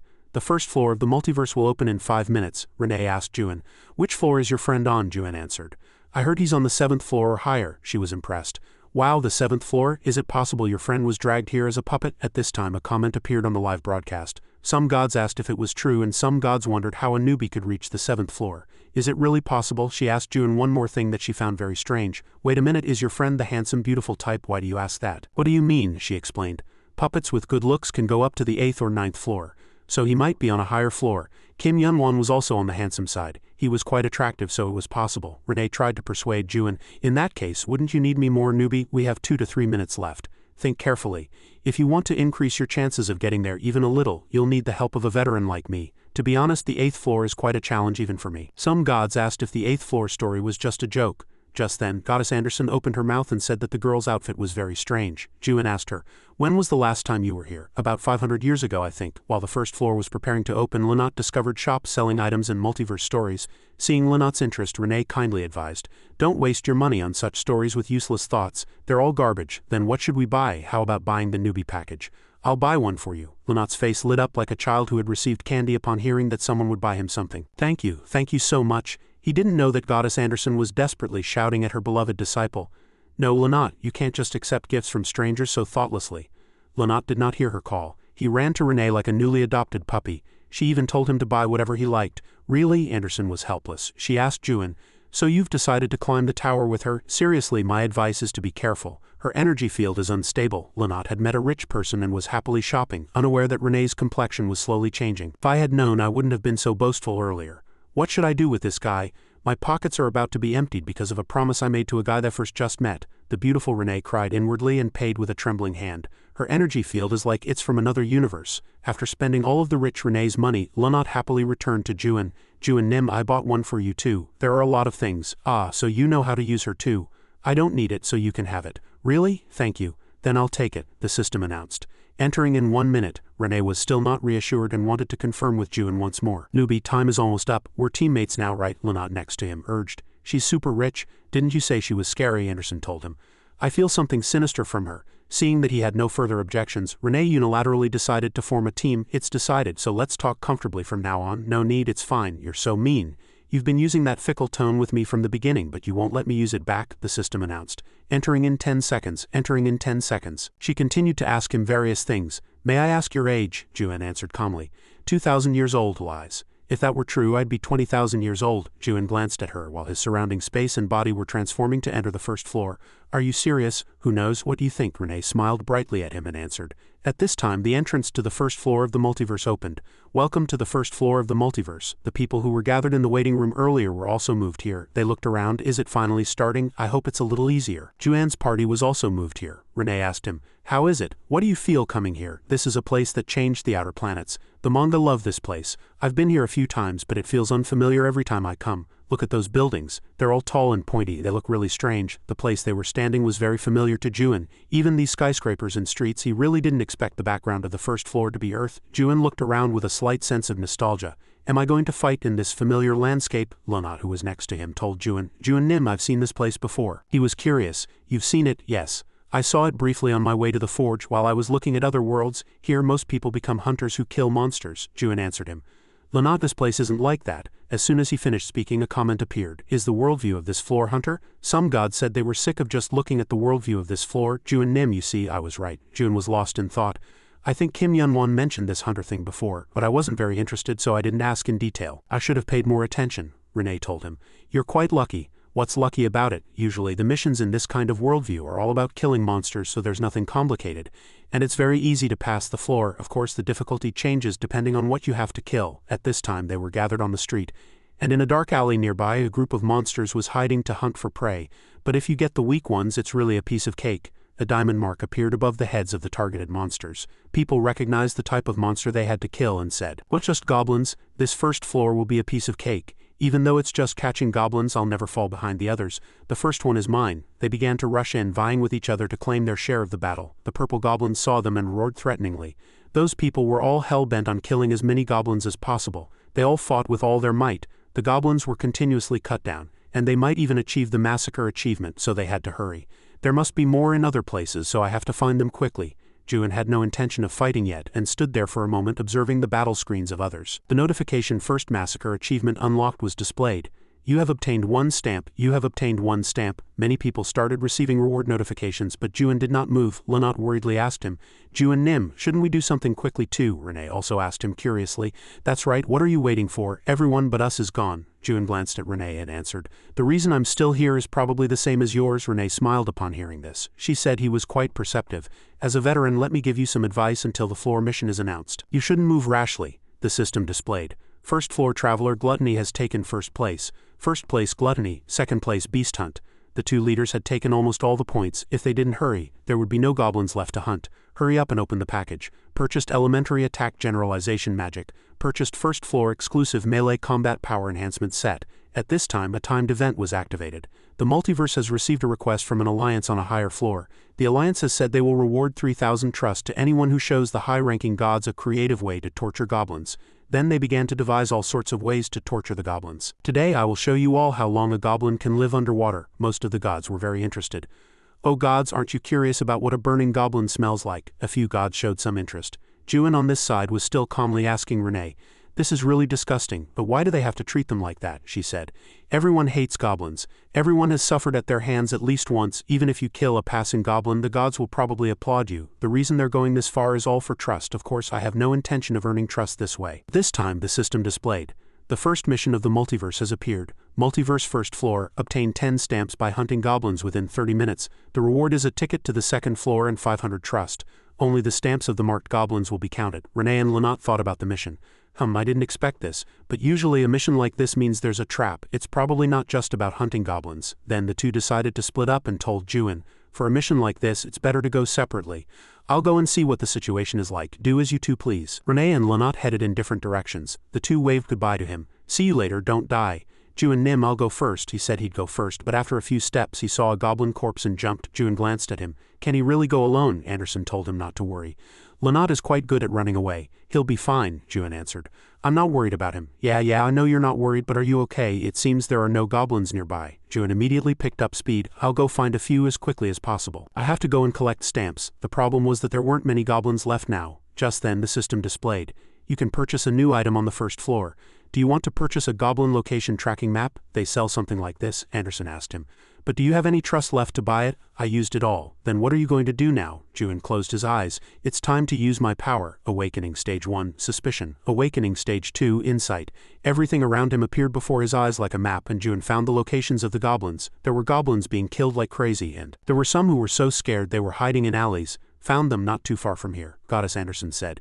You Awakeners really have some fraudulent skills, he asked. Can't the gods do it? Maybe if you can. Maybe. It seems she can't. You must have waited a long time to say that, right? From a corner of the city, the sound of people clamoring could be heard.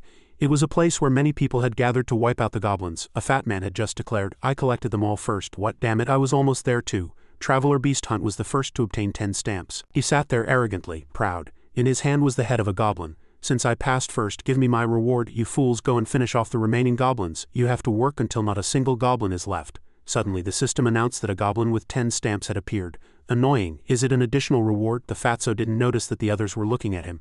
Hey, look at that guy's head. Why is that there? Don't tell me that person is. The fatso was puzzled. On my head, what are you guys talking about? When he looked back at himself in the mirror, his shadow had turned into a giant goblin, and a target mark crystal appeared above his head. What's going on? If you kill the marked goblin, you will obtain all the stamps he has collected. The remaining stamps can be exchanged for trust after passing. The fatso Beast Hunt from earlier was confused. Why am I marked as a goblin? It can't be.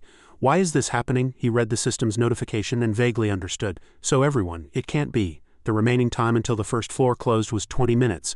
So that's what it was. I have no choice. The people around him drew their swords and began to surround him. Then we'll have to target that person. What can we do? He's a goblin. The greedy fatso who had been leading the monster hunt screamed. He didn't know that he would eventually become the prey. Some of the gods cheered excitedly for the newly started goblin hunt. After becoming a goblin, Beast Hunt immediately became everyone's target. He picked up speed and started running away, while many people were closely chasing him. A goblin with more than 10 stamps appeared. And now he was that goblin being hunted. Aim for the one with the mark on his head. Damn it, stop right there. He ran for a long time before being cornered into a dead end by them. At that time, Juin also caught the scent and arrived in time. Hey, you there, don't run. Corner him. The fat man was driven into a dead end and could no longer escape.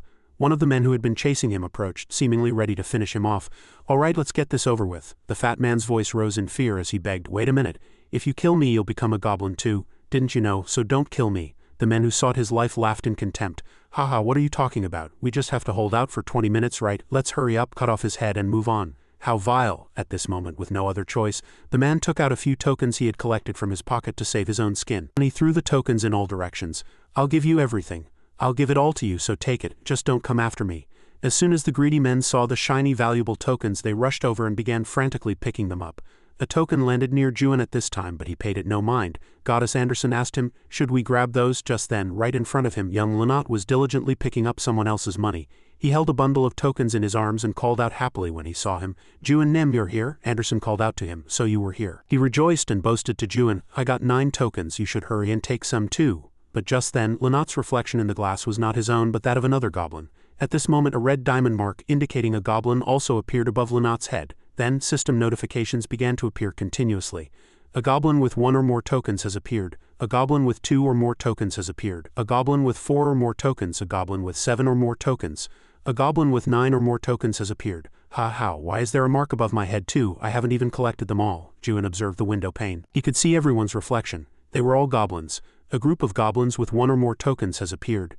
Juin thought to himself.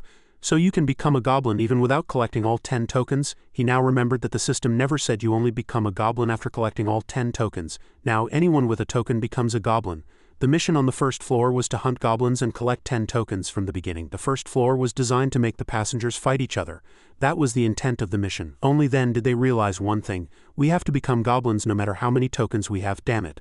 So that's how it was. So now they had to hunt each other. In that case, they began to target the one who looked the weakest there.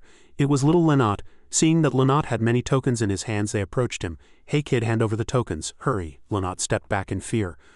Big brothers, just when it seemed he was about to be bullied, a familiar arm blocked the way in front of Lynott. It was Juin. He had made a promise to Anderson, so he had to protect this child. He stood in front of the child and said, stand behind me. These guys were annoyed to see him interfere. What are you doing? Check that guy's rank. See if he has any tokens. He doesn't, that guy asked him. Hey, what god do you serve? Juin counted them. There were about 12 of them here, enough to test his strength. Goddess Anderson, sensing the divine power of a certain group at this moment, warned him. Wait, something is coming. One of them was still bluffing at him, not noticing that a scythe was attacking from right behind him. Hand over the tokens peacefully if you don't want to die. The scythe immediately hooked his body and dragged him into a corner. The people there were equally flustered. Did another monster come? That guy was dragged inside just like that. Then the space suddenly became quiet. Soon after, blood spurted out from within. It seemed that guy had been dealt with. Immediately, more and more scythe hooks appeared. They extended from the darkness in all directions, hooking many of the other guys below and dragging them inside. They screamed and tried for help, but no one could save them. And their fate was the same as the first guy who was dragged in. Lynott had never seen such a sight. He hid behind Juin in fear. He seemed to recognize that scythe. It looked very familiar. So he told Juin, Nim, it's those guys from before. One of them walked out of the darkness, the scythe in his hand still stained with blood. Lynott continued, we have to be really careful. Those guys are madmen who kill for fun, so we have to avoid them at all costs. And they are likely disciples of a god with at least one branch. Anderson told him. They are Belkan's apostles, stronger than disciples but not as strong as a manifestation. They turned on their token detectors to check Juin. The system notified that someone had used a token detector. After finishing their check, they said to each other, the guy in the back has 9 tokens and the one in front has none. What should we do? Take care of the one with none and bring the kid here. As soon as he heard the order, he immediately rushed in as if flying. It was time for Juin to also draw his sword and have a proper fight with these guys. He blocked the guy's attack with his sword. The guy saw him block the attack with his sword and sneered. Haha, this guy is a real fool. The main characteristic of Belkan's scythe is physical enhancement, but an apostle can also use dissolution. That means most weapons will. At this moment, a poison-like substance flowed out from his scythe. Belkan's apostle thought everything would go smoothly, but something seemed to be wrong. That sword should be melting. Why can't I pull it out? Let go, let go. He struggled to pull out the scythe that was firmly stuck to Juin's sword. Immediately, the sword split in two like a living creature, opening its mouth. The sword looked as if it was about to bite him. It even had a few sharp fangs. Juin said to it, it seems you haven't eaten anything for a long time. Belkan's apostles were still trying to detect his power using the system. What kind of episode does that guy have? How much worldview power does he have? The target's worldview power cannot be measured. No matter how much the system tried to detect it, it could not measure Juan's power. How could an awakener like him be easily measured? What? Is it broken? How funny. Why does everyone say that? I've heard it dozens of times already. Manifestation Nim, I think I know who it is. There were a few low-ranking disciples at the fishing spot, and one of them seems to be that naked fellow. A man in imposing armor walked out at this time. He said, "If you dare touch my people, you will pay the price." The man was tall, wore fearsome-looking armor, and one of his eyes was red. Anderson recognized this man and told Juan, "That's Belkin's main manifestation. He's much stronger than the other disciples." Juan glanced at the manifestation that had just appeared, and the system announced, "The god of the scythe, Belkin, has detected that you are looking at him." Is that the god? If you look deep into the manifestation, you can see a large, fearsome and bloodthirsty god hiding like a shadow. The god of the scythe, Belkin, is very displeased with you. Does this system tell you everything? Juan looked at him and first shared his opinion with Anderson. Has my energy detection ability weakened? I can't feel how strong that guy is, the goddess said. The main manifestation can use at least 90 of a god's power. The power gap between a low-ranking god and a mid-ranking god is too large, so you should avoid facing him if possible. Juan said, "What you say and what I feel from you are different. I thought you wanted to see me fight. I do have a desire to see the guys who bullied Lanat get beaten.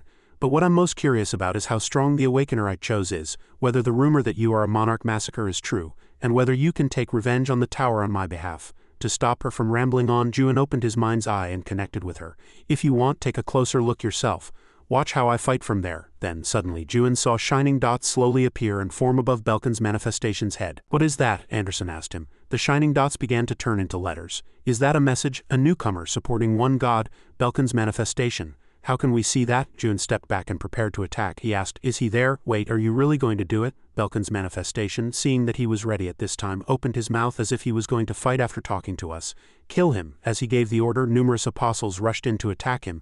They all looked quite cruel and strong. Juan lightly bent his body, sword in hand, and quickly jumped back to dodge the apostles' attack. The man swung his weapon and it grazed past him. They really seemed to be aiming for his life. Renee appeared from above at this time. She had just come to watch. The number of tokens she currently possessed was already 10. She observed him fighting. It looks like a script. I feel like I've seen it somewhere nearby." A god asked her why she was making such a foolish excuse. What's going on, more importantly? "That big, scary-looking guy is Belkin Dinos' manifestation. Don't they all call him the promotion manifestation? They are the rumored unit that kills others to follow the mid-ranking god Belkin. They always start from the first floor like this." Renee sighed. "I really hate meeting those guys. They're so arrogant," a god said. "Don't you receive faith from others too?" The god of fire S-Wise said. "That person is a disciple hiding his power." A disciple hiding his power, but how? That weapon in his hand is really strong, but you can see fakes like that anywhere. A few gods agreed with Renee. "Look over there, that guy is surrounded and almost on the verge of death. How can he be hiding his power?" At this time the apostles rushed in from above surrounding him. "If he's really hiding his power, then I can do it too." A few gods said, "You've been very sarcastic lately. I think it's time to help him." Renee stood up intending to go down and help Juan, but it seemed the situation was not going as she had thought. She was shocked to see the light shining from below. It was the light coming from Juan's sword, which she had thought was ordinary. As he infused his power into the sword, just a single blow from it caused everything there to explode. Even Renee, who was sitting far above, was pushed back and fell over by the shockwave of the attack. The glass windows of the buildings all shattered. It seemed this blow from Juan was still quite restrained. Renee hid behind a wall. What on earth just happened? When she stood up and turned her head to look down, she was speechless at the sight before her. Belkin's apostles were lying on the ground. The dirt and stones of the street had all been dug up by him. The enemies were sprawled there, no longer able to move. Lanat had also been hiding behind a large rock since the attack. Lanat and Renee were so shocked by this sight that their faces contorted. "What am I seeing? My God, I can't believe it. Was that guy really hiding his power? How could that be?" After that last attack, all of Belkin's apostles were down, and only one god's manifestation remained here. He looked at Juan from a distance, flustered. "Who on earth is that guy? Why does he have such power?" the system announced. 10 minutes remaining until the first floor ends. A few gods were paying attention to the commotion happening on the first floor of the multiverse. The manifestation looked at Juan. He was puzzled. There were 5 apostles of the mid-ranking god Belkin, and he was able to defeat them with a single attack. Juan glanced at him. A mid-ranking god should probably be able to withstand a normal frontal attack. A very small number of gods couldn't believe that Juan had the upper hand. Most of the gods were focused on the battle on the first floor. The manifestation was enraged, really. He didn't want to waste his strength on the first floor, but if he retreated, god Belkin would not let him off, so he had no choice but to fight. The god of the scythe, Belkin, is displeased with the powerlessness of his apostles. Left with no choice, the manifestation had to enter the fray at this time, and a red light emanated from the scythe in his hand. He approached, preparing to attack, and said, "Let's settle this quickly." He asked him a few useless questions. "Who are you? Are you from the association?" Juan answered, I don't know what you're talking about, he was annoyed. Don't play dumb, there's no way a guy as strong as you would be on the first floor. If you're honest, I'll be lenient. Hurry up and tell me the truth. Juan gripped the sword in his hand tightly. A very small number of gods were curious about Juan's identity. To make him confess how high he could climb, Juan provoked him. He asked, "At your level, how many floors can you climb?" "What did you just say to me?" The guy was puzzled. "What nonsense are you suddenly spouting? Can't you understand what I'm saying?" He immediately confessed. "I can climb up to the 6th floor alone, do you know that?" Juan heard his answer and replied nonchalantly. "Is that all? Only up to the 6th floor? Only," he laughed. "You really have a talent for pissing people off." Then he immediately rushed in and attacked, trying to take him down in one go. "I'll tear you to shreds, you arrogant little brat. You must think I'm a pushover." The 2 buildings on the 1st floor stood peacefully untouched by anyone until suddenly a slash passed by. The 2 buildings were split in 2 just like that. The one who had done it was none other than the manifestation of God Belkan. He stepped forward already prepared. He was looking for Juan as he had disappeared from his sight. He was angry that Juan kept hiding. "Come out already, you were so full of spirit earlier, why are you just hiding now? Come out!" Juan had no choice but to comply with his wishes. If he wanted him to come out, he would. Juan rushed down from above and aimed his sword at him. The manifestation quickly noticed his appearance and swung his scythe. "You dirty rat, have you no shame?" He swung his scythe wildly, sending dirt and stones flying in all directions. Juan calmly attacked him from above, allowing him to observe the situation more easily. He just wanted to confirm the true power of someone who could climb to the 6th floor of the multiverse. He would wait until he revealed all his true skills. As Juan kept his distance, weaving in and out, he grew more and more impatient. "Is this bastard trying to stall for time? A few gods are evaluating your battle." Juan was still luring him from above, and he slashed wildly in anger. No matter how much he chased, he couldn't hit him. Only the buildings suffered more damage. If he, an elite recommended for the assassination squad, couldn't even put a scratch on his body, he would be utterly humiliated. The god of the scythe, Belkan, is enraged by the current situation. The manifestation was under pressure, so he absolutely did not want to lose. He had no choice but to bring out his strongest technique. "Did you think it would be this easy? Do you think I'd let you stall for time comfortably? Look at this." Then he grabbed a necklace with a red diamond-like pendant. Anderson said to Juan. He was still hanging onto the building above. "That guy seems to be up to something." His pendant began to glow slowly as if absorbing more power. He said, "I'll show you the difference in our levels right now." The pendant shone brighter and brighter. He was activating its power. He smiled a very cruel smile. Dinos' manifestation has equipped a powerful skin. Spreading out from the red flame-like light, he began to activate his transformation process. As the flames enveloped him, he spoke to Juan. "Do you know why the multiverse is famous for being a place where the poor get poorer and the rich get richer? It's because items exist to widen the gap between me and someone like you who has nothing. Skin effect, attack power 20, skin effect, speed 20, skin effect, defense 20, skin effect, agility 20, and most notably the figure he had chosen as his manifestation was none other than Juan's most recent opponent, rare skin Yunhyang King Samyang Garam." He smiled. "One of the items that widens the gap between me and you is the skin. The main function of a skin is to change the appearance and add a few flashy effects to the user. That was the effect the skin provided." Juan was horrified to see him transform into that form. Why of all people did it have to be his form? "I've already fought that guy to my heart's content." Juan felt a sense of disgust. He gripped his sword with hands trembling in anger. "How did you get that appearance? Is that mere appearance so great that you'd stake a fight on it? You're really full of cheap tricks." The manifestation in the form of Samyang Garam was very excited. He said to Juan, "It seems even an outdated naked pervert like you knows about this skin. Then you must also know that you no longer have a chance to win."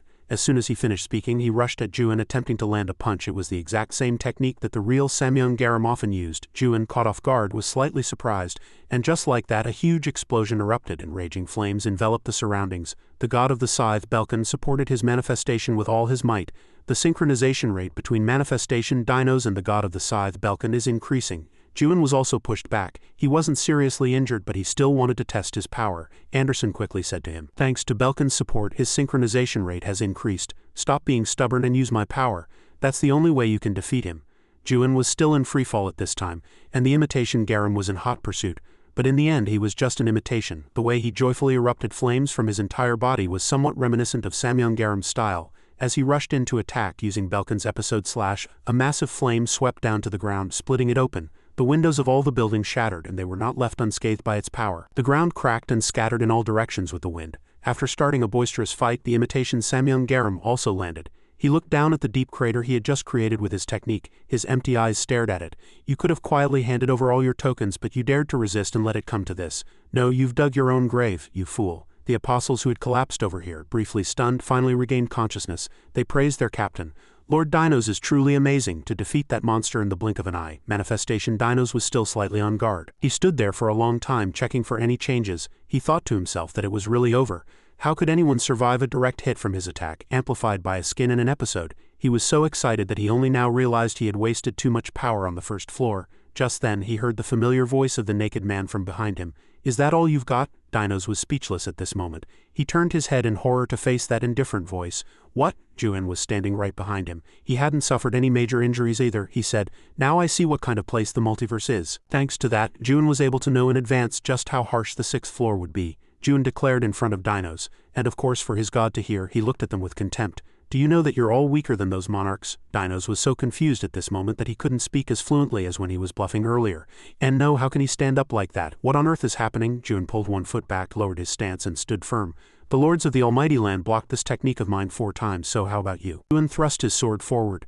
2 colors of energy were now imbued in his sword. Half of the blade began to absorb the flames, while the other half shone with Juan's familiar blue energy. Dinos suddenly felt afraid. He became very anxious seeing Juan about to use a technique. He turned his head and ordered the apostles to immediately connect their worlds and powers to face him. Meanwhile, Juan's technique was almost complete. The apostles said to each other, Lord Belkin is supporting us so we can unleash a part of his power. Don't be afraid. Let's all attack together. One apostle, following the order, fearlessly charged at Juan as Dinos had said. Juan kept his sword aimed forward, not attempting to block anyone's attack. He knew that this single blow of his was enough to shake heaven and earth. Juan raised his sword straight up and with all his might unleashed a single strike. Since his time in chaos, his technique had evolved to a new level. Along with a red streak of light, the pair of eyes from his worldview appeared, and they all froze before this sight. That monster, this was a stab. The light and power combined with the shockwave spread even to manifestation Dinos. And that midair strike reached the ends of the sky, piercing through the thousands of layers of glass on the first floor. It probably even reached the upper floors. The god of the scythe, Belkin, felt shock, anger, and fear all at once. The system continuously displayed notifications at this time. After Juan's truly heaven and earth shaking strike, the god of the scythe, Belkin, has suffered massive damage and has fallen asleep. The god of light, Day, was left gaping at what just happened. The incarnation of fire, Ignis, is interested in you. The god of destruction, Destroyer, wants you to become his apostle. The god of wisdom, Hikmat, condemns your careless actions. The system displayed. Time's up. Juan bent down and picked up the tokens below. You have met the requirements of the multiverse's first floor. Goddess Anderson was horrified by the chaos Juan had just caused. She asked, what did you just do? Wait a minute. But how is this possible? He asked her. Is there a problem? Did you really defeat all of them? You have collected 86 tokens, he said to the goddess.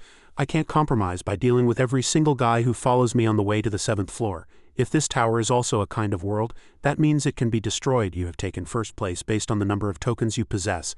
The scenery of the first floor had become extremely fantastical. The corpses of those guys were scattered everywhere, and the sky was pierced with thousands of layers like broken glass, because worlds can be destroyed. So I will pierce through everyone who stands in my way. At this time, light shone through the hole Juan had just made in the first floor of the multiverse. But thanks to that light, this place looked a little less gloomy. Renee was sitting above. She had watched everything Juan had done. It was completely different from what she had thought. She thought he was just a gutsy, ignorant newbie, but she didn't expect him to be able to destroy the multiverse. Renee smiled meaningfully, watching Juan from a distance. He was more interesting than she had thought. When everything returned to normal, the person who was supposed to show up finally appeared. Familiar footsteps approached. It was none other than little Lynott. He had disappeared somewhere during the fierce battle. I didn't expect him to return in one piece now and call out to him cheerfully, Juan Nim. Juan was at a loss for words upon seeing Lynott. He had almost forgotten about his existence, but he thought to himself, that kid didn't die, he's tough. The shock just now was so intense. Hearing that, Anderson reminded him, I told you not to worry. Running away is Lynott's specialty. That's why he's in one piece now. He's running towards you. Juan looked up at the high sky past the floors he had pierced. But did I go past the 5th floor? I feel like something will stop me on the 6th floor. In other words, from the 6th floor onwards, there is someone who can block my stab. Just then a vortex suddenly appeared in the high punctured floors of the tower, but it was hard to call it a vortex. It was more like a gathering of some power. Juan stood at the center of it as it descended towards him. He looked up without the slightest hesitation, not knowing what would come next. Just then, Juan truly sensed that something was rushing down through this hole at the speed of light. A new kind of enemy that fell from the upper floors? A beam of light plunged straight to the ground, piercing through the several floors of the multiverse to reach this place. The light was so dense that you couldn't see what was inside. Juan had to cover his eyes because it was so bright, he said. Is this the system's notification board? And as what had followed the beam of light clearly appeared before his eyes, the notification also appeared clearly in time. The guide of the multiverse's first floor has summoned you, and what had followed the beam of light was a kind of vehicle. It looked like a sacred elevator. You have arrived at the mission point. At this time, Juan and Lynott were sitting comfortably in that elevator, heading to the place the guide had summoned them to, following the beam of light. The space along the way was completely unfamiliar. truly like a vast universe. Juan's gaze followed the images, or rather, the visions of the other worlds here. That is the sight of people climbing the tower. They were fighting and seemed to be in great pain. Hurry up and die. Kill that one first. The weak will become prey. Surrounding the beam of light in the elevator shaft were images of different floors. They were all fighting, Juan thought to himself. Is this the first floor of other towers? It seems similar to Siren Amail and Moonrock Amail. The manga who created this tower always have some kind of motive. On the first floor where everyone becomes a goblin, whether they are goblin hunters or turn into goblins, is the reason so many people ultimately lose their lives because of this tower's motive? Juan asked Anderson in his mind. You said those who wish to experience suffering gather here. The souls of the abyss are those who have never climbed the nightmare tower, or those who failed while climbing. The god of the abyss for those who have forgotten what a trial is. Anderson answered him. That's right. Juan looked up the path. He said to her, if I had never seen the end of the tower, I don't think I'd ever want to experience it again. Anderson also agreed at this time. You're right. After moving for a while, they seemed to have arrived at the station. At this time, the elevator doors opened, and the cosmic space from just before also disappeared. Instead, a place like an ordinary corridor appeared. The elevator doors opened completely, but there was no one here.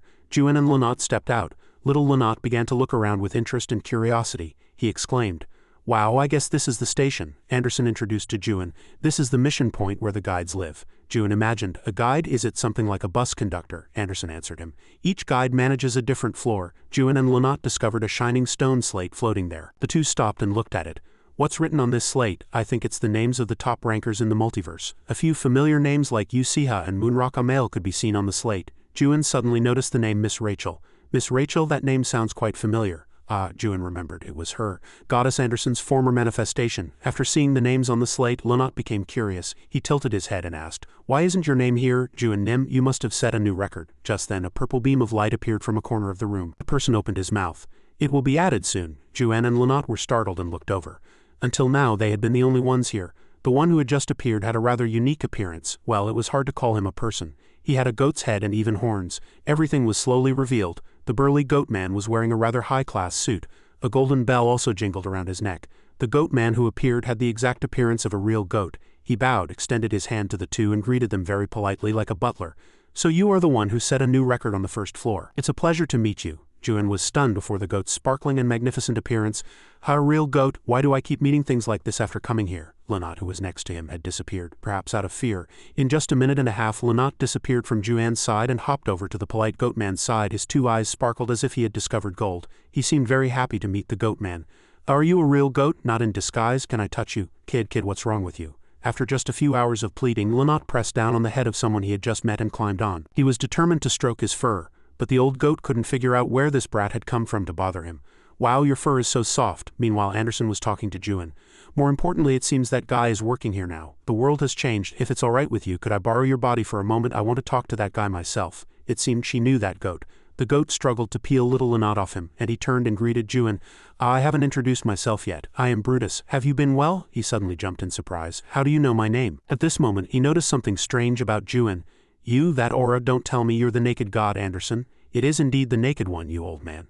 After finishing their greetings, Lord Brutus led the two to a reception room to sit and talk. Currently, Goddess Anderson was borrowing Juan's body to talk to him. Lord Brutus poured a mysterious purple tea into a teacup, placed it on the table, and then sat down in the single chair at the head of the table. I hope this is to your liking. Lynott's curiosity was piqued upon seeing the teacup. Wow, is this real tea? He said. I got it from the Caspian Forbidden Zone, and it's very good for recovering strength. Before Goddess Anderson could even turn around to tell her beloved disciple to drink, she saw that he had already chugged the entire cup like water. You already drank it, wasn't it hot tea? Really, this fool. Brutus spoke to her first.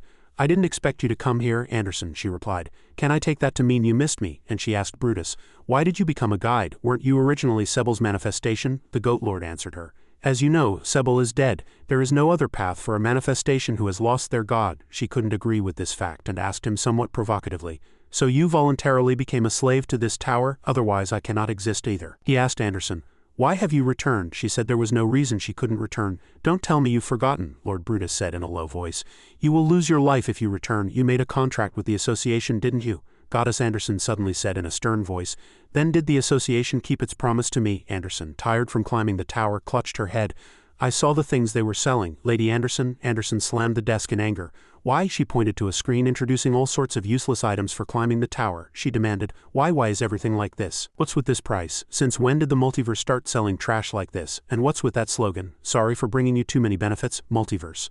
Lord Brutus also covered his face, unable to say a word. Goddess Anderson stood up. On the way here I saw a monarch-style skin. Don't tell me all my companions have been turned into skins too. Enraged, she grabbed Brutus by the collar and asked, what happened to my disciples? You said you would release them. What happened to my companions? Brutus answered weakly, they were only injured. Hey Brutus, he gritted his teeth. You're really making me explode. Brutus unleashed his anger. He shouted at Anderson, it's been 500 years. Anderson, that's enough time for a high-ranking god like you to become a low-ranking one. You know that? I don't know why you've come back here, but what you want is not here. Goddess Anderson released Brutus's collar and fell silent for a moment. Her power exploded quietly, making even the teacup on the table tremble. I know that too. That's why I came back. She clenched her fists, gradually gathering her power. Anderson? Goddess Anderson shouted. Arg. A few of Lynotte's snacks flew up along with her outburst. I will destroy everything. This damn association and the bastards who betrayed me. All of them. Just then, as if her power was suddenly suppressed by someone, she collapsed. Ah, damn it, the divine power. That suppression bureau must have sensed the power. And just like that, Anderson fainted while borrowing Juan's body. Lynotte called out worriedly, Lady Anderson, are you okay? Little Lynotte had his mouth full of snacks, but he was crying with a worried expression. It seemed that even though he was sad, his mouth still hadn't forgotten to chew. Lady Anderson, ma'am? Are you okay? Just then, Juan came to his senses, and Lynotte screamed in surprise, his soul almost flying out of his body. It seemed Anderson had returned the body to him. Juan stood up and tapped his head lightly a few times. He said it seemed she had fallen asleep. Lord Brutus told him that due to a lack of divine power she had almost gone into a buffering state, if that's the case with Anderson. Juan looked at him and asked, You seem to know her well? Lord Brutus looked up as if recalling something. A picture from his youth hung on the ceiling. It's already been 500 years since I last saw her manifestation. Juan asked him, By the way, who is at the top of the tower? He answered, The driver. Who is the driver? Lord Brutus explained in more detail. That one has countless identities. The pilot of the multiverse, the guide of the 100,000 sects, the heir to heaven, the master of the stars, the ancient record, the puppet lord. The only one here who knows how to reach the end of the tree of illusions. Hearing this, Juan truly took it to heart. Reaching the tree of illusions? He's the only one. Juan asked, If I go to the top floor, can I meet him? Brutus replied, If you can get there, you probably can. He reminded Juan not to destroy the tower rashly. Juan paid no attention to his warning. He said coldly, If I destroy the tower, I can get up there faster, right? Brutus warned that destroying the tower of the benevolent gods would come at a very high price. Juan was very surprised by the strange name he mentioned. The benevolent gods, Brutus told him, based on his life experience. You will never understand what this world means to the gods. After speaking, Brutus turned and left. He spoke without hesitation, as if he already knew Juan's purpose for coming here. I know you came here to save your friend. Juan asked him, Do you know where my friend is? Juan narrowed his eyes. His brow furrowed when Brutus said he didn't know. But the gods on the upper floors might know. However, I don't think they'll like your recent actions. My mission is not to please others. Your mission is to bring them comfort, because this is a place where gods and their disciples come to escape the brutal territorial wars. He glared coldly at Brutus. So you're advising me to become someone who entertains others? Brutus immediately denied Juan's guess. No, on the TV behind Brutus a program was playing. Brutus turned and said to Juan sincerely, I advise you to become a hero. At Brutus's advice, Juan thought to himself, I'm not interested. But he didn't voice his thoughts. Juan just said indifferently, If I destroy the entire multiverse, all the gods living here will show themselves, right? Brutus highly appreciated Juan's talent. He told Juan some facts from history. I acknowledge your ability, because piercing through the floors of the tower is almost impossible for others, but it's not without precedent. A few hundred years ago, someone else did it too. Juan was very surprised. A few hundred years ago, Brutus recalled the stone slate by the door. He said with a hint of recollection, Yes, when the Lord of the Crack came here. He did the same thing you just did. I heard that a few members of the Crack are also participating now. Brutus's hands were behind his back, one hand tightly gripping the other. In any case, no matter how strong you are, you cannot skip floors. At this moment, letters suddenly appeared in front of Brutus. He was very surprised to see their content. It was truly unexpected. The content of the letters that had just appeared seemed to be related to Juan. Brutus relayed the content of the letters. I will send you to the upper floors, because a certain god wants to meet you. Lynotte's eyes widened in great surprise. He couldn't believe what he had just heard. What? Really? The content of the letters also showed that some gods seemed to be watching him. A few people on the upper floors also recommended him. Juan was very surprised. A recommendation. Lynotte voiced his suspicion. Does that mean they're giving us a chance to promote ourselves? Brutus explained that they wanted him to become this season's mascot.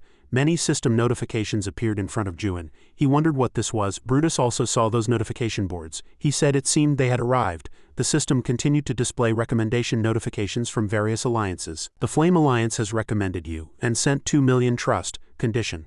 You must use 70 of the trust on items selected by Flame during the recommendation period. The Death Alliance has recommended you and sent 1.5 million trust. Condition: you must use 50 of the trust on items selected by Death during the recommendation period. The Oblivion Alliance has recommended you and sent 1.7 million trust on items selected by Oblivion. Lanat also saw the content above. He stammered in surprise. Ju and Nim, it's 2 million trust. Even Brutus was very surprised, as this was the first time he had seen such a thing. Truly astonishing. As the guide of the first floor, this is the first time I've seen such a large amount in person. Juan looked at the recommendations before him. He wasn't surprised like the other two, just said coldly, "Is it that surprising?" "It's more than that," Brutus asserted. "It's something that might happen once in 10,000 years. Brutus operated the control panel next to him. "The souls of the abyss will gather here after seeing your path to success." To explain more about the recommendation, he pressed one of the squares on the control panel. To summarize, it's these items. As soon as he pressed the button, the system displayed a notification showing some of the items Flame could sell. A skin gacha event is currently underway. Popular products: Thunder God, Fire God. 2 cards, the Thunder God and the Fire God, appeared in Brutus's hands. Brutus explained that this type of outfit helps you change your appearance according to the skin you choose, and you can also use skills related to that skin. A large blue card appeared in Brutus's hands. He introduced it to Juan as the most popular skin these days. The card had a portrait of a young man, his expression looking very cold. The system displayed the skin information window. New legendary skin, the ugliest king, Kim Dokja.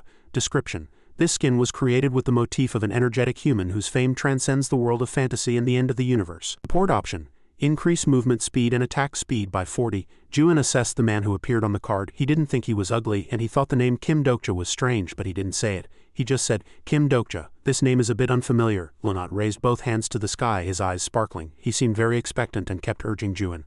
"Wow, big brother Juan, pick one." Kim Dokja's face was in front of Juan. He wondered why they were telling him to buy a skin with the money they sent. It must be for advertising, because some gods will see it and buy it. Kim Dokja's skin was in Juan's hands. He complained to Brutus, "Isn't this unfair? I heard this tower was very fair." Brutus covered his mouth to hide his embarrassment. He deliberately avoided Juan's question. "That's not something you need to worry about." Juan looked at him and spoke again with suspicion. At this time Anderson's voice echoed. She said to them in a very sarcastic tone, "I was only out for a moment and some strange things have already happened." Hearing her voice, Juan was very surprised. Anderson was furious. She continued to shout, "Who wants to sponsor you? Who? You don't need to get sponsorship from bastards like that. I'll get it myself." Juan couldn't help but cover his ears at her angry voice. He thought to himself, "I get it, please calm down." Anderson's angry voice echoed again. She threatened Juan, "Do you understand? If you dare accept, I won't let you off." Seeing the man before him, Brutus was very surprised and asked, "Are you leaving?" Juan really wanted to leave. He answered honestly, "Yes." As Juan was about to leave, the Alliance's notifications continued to appear. They thought his actions were very foolish. "The gods of the Flame Alliance think your decision is truly ridiculous. The gods of the Death Alliance are at a loss for words." But Juan's expression remained very cold. He showed no reaction to those notifications. Suddenly Brutus smiled. He said with a look of someone who understood everything, "I see." He was very pleased, snapped his fingers and then voiced his thoughts. "So your strategy is to increase your own value without any sponsoring organization." Brutus thought to himself, "You're really a madman." Juan had no intention of correcting his thoughts. He said indifferently, "Think whatever you want." Brutus repeated his warning once more. "But anyway, I told you before, don't destroy the tower. It's just a waste of money." Juan seemed to be rethinking his decision to leave. He realized that making enemies with the gods when he didn't know where Yunwan was would not lead to a good outcome. Brutus suddenly clapped his hands. He said to Juan, "Even though you refuse the sponsorship, you must receive the reward given to the top scorer of the first floor." As soon as Brutus finished speaking, a change occurred in Juan's body. Large black marks appeared on his body. The black marks slowly spread, covering Juan's entire body. On his chest and shoulders there was a shining stone on each. Juan was very surprised by the changes in his body. He asked with suspicion, "This is..." Just then, the system displayed an information window about the gift Juan had just received. S-rank tactical cloak Reno. Description: the high-ranking god Rain Hondas has created a new outfit that includes tactical armor and a cloak, a unique item of the multiverse. Auxiliary functions: special grade durability, waterproof, perfect body fit, self-repairability, shock absorption, rapid transformation ability. Brutus added, "You can change the outfit at will with those buttons on the clothes." Juan immediately did as Brutus said. When he pressed the button, the system displayed a notification that it had completed your soul recognition process. Lonot also received a reward. He looked at the new cloak he was wearing, and said to Juan very excitedly, "Look at this, Juan Nim, I got one too. I'll have to refrain from being naked for a while." But Anderson's prickly voice echoed again. She said, "Hey, this is so uncomfortable." Brutus raised his hand. He reminded Juan that an additional reward had been sent. "Check it." The system immediately displayed a notification. Additional reward. You have obtained 2,000 trust. You have obtained a ticket to the 6th floor. Although he had received the system notification, Juan still wanted to ask Brutus again. So I can go to the 6th floor now, right? Brutus asserted with certainty. Yes, as I said, a certain god has given you priority. He said you don't need to repay him, so you can go there. Juan turned to leave with Lanat. Lanat was very excited and said goodbye to Brutus. Goodbye, Juan said one cold sentence. Fine, now I have no reason to refuse, but Brutus suddenly called him again, Juan Nim. He placed a hand on his chest, bowed and pleaded with Juan in a very sincere tone, please take good care of Anderson. Brutus watched Juan's departing back coldly. On the wall next to him hung his portrait. Brutus's face was shrouded in darkness. A voice suddenly appeared from behind him. Has the newbie left? Brutus was sitting in a chair. He didn't turn to look at the newly appeared person and just answered, yes, he just left. Renee said to the person sitting in the chair, it seems he left without accepting any recommendations. She smiled a very interesting smile. As expected, he's someone worth watching. Brutus's cold voice cut through Renee's excitement and echoed, it seems you're still quite interested in the concept of a streamer. He paused for a moment and then continued, God of fate. The room was filled with Brutus's suspicious voice. He asked, why did you give him priority? Renee said playfully, who knows? Brutus warned her not to interfere with the tower. If the gods of the Alliance find out, before he could finish his sentence, Renee cut him off. She said seriously, in your opinion? Renee suddenly approached Brutus and placed a hand on his shoulder. Brutus's expression immediately changed. He glanced behind him. Fear was evident on his face. Renee's eyes widened, looking very eerie. She said to Brutus arrogantly, do you think I'm afraid of them? Cold sweat trickled down Brutus's face. He said very worriedly, the 7 great gods might find out, yet you still want to interfere. Renee's gaze was very cold as she looked at him. It was unknown what Brutus saw, but his complexion became very poor. Brutus exclaimed in surprise, what? Renee snapped her fingers and suddenly videos of countless other disciples appeared in the room. Brutus observed them carefully. Renee placed a hand on the chair and said, all the disciples trapped in this insignificant tower chasing futile goals. Brutus disagreed with her words. He said, they need this world, because this is the only heaven where they can live. When Brutus mentioned heaven, Renee said in a very mocking voice, heaven. Brutus sat in his chair, closed his eyes and listened to Renee's reprimand. Risking their lives to collect trust, buying skins and items and climbing the tower to buy new skins and items, you call that heaven? Renee moved very close to Brutus's ear and said, the multiverse lost its original value a long time ago. Everything is too late. Brutus recalled the past. He said very painfully, didn't you experience it yourself 500 years ago? After the failure of that day's revolution, the tower's system never collapsed. Brutus's hand on the armrest of his chair was clenched so tightly it trembled. He painfully questioned Renee, saying that she knew how many high-ranking gods had died. Renee calmed down and said that she knew, so this time she would use a different method. Brutus voiced his suspicion.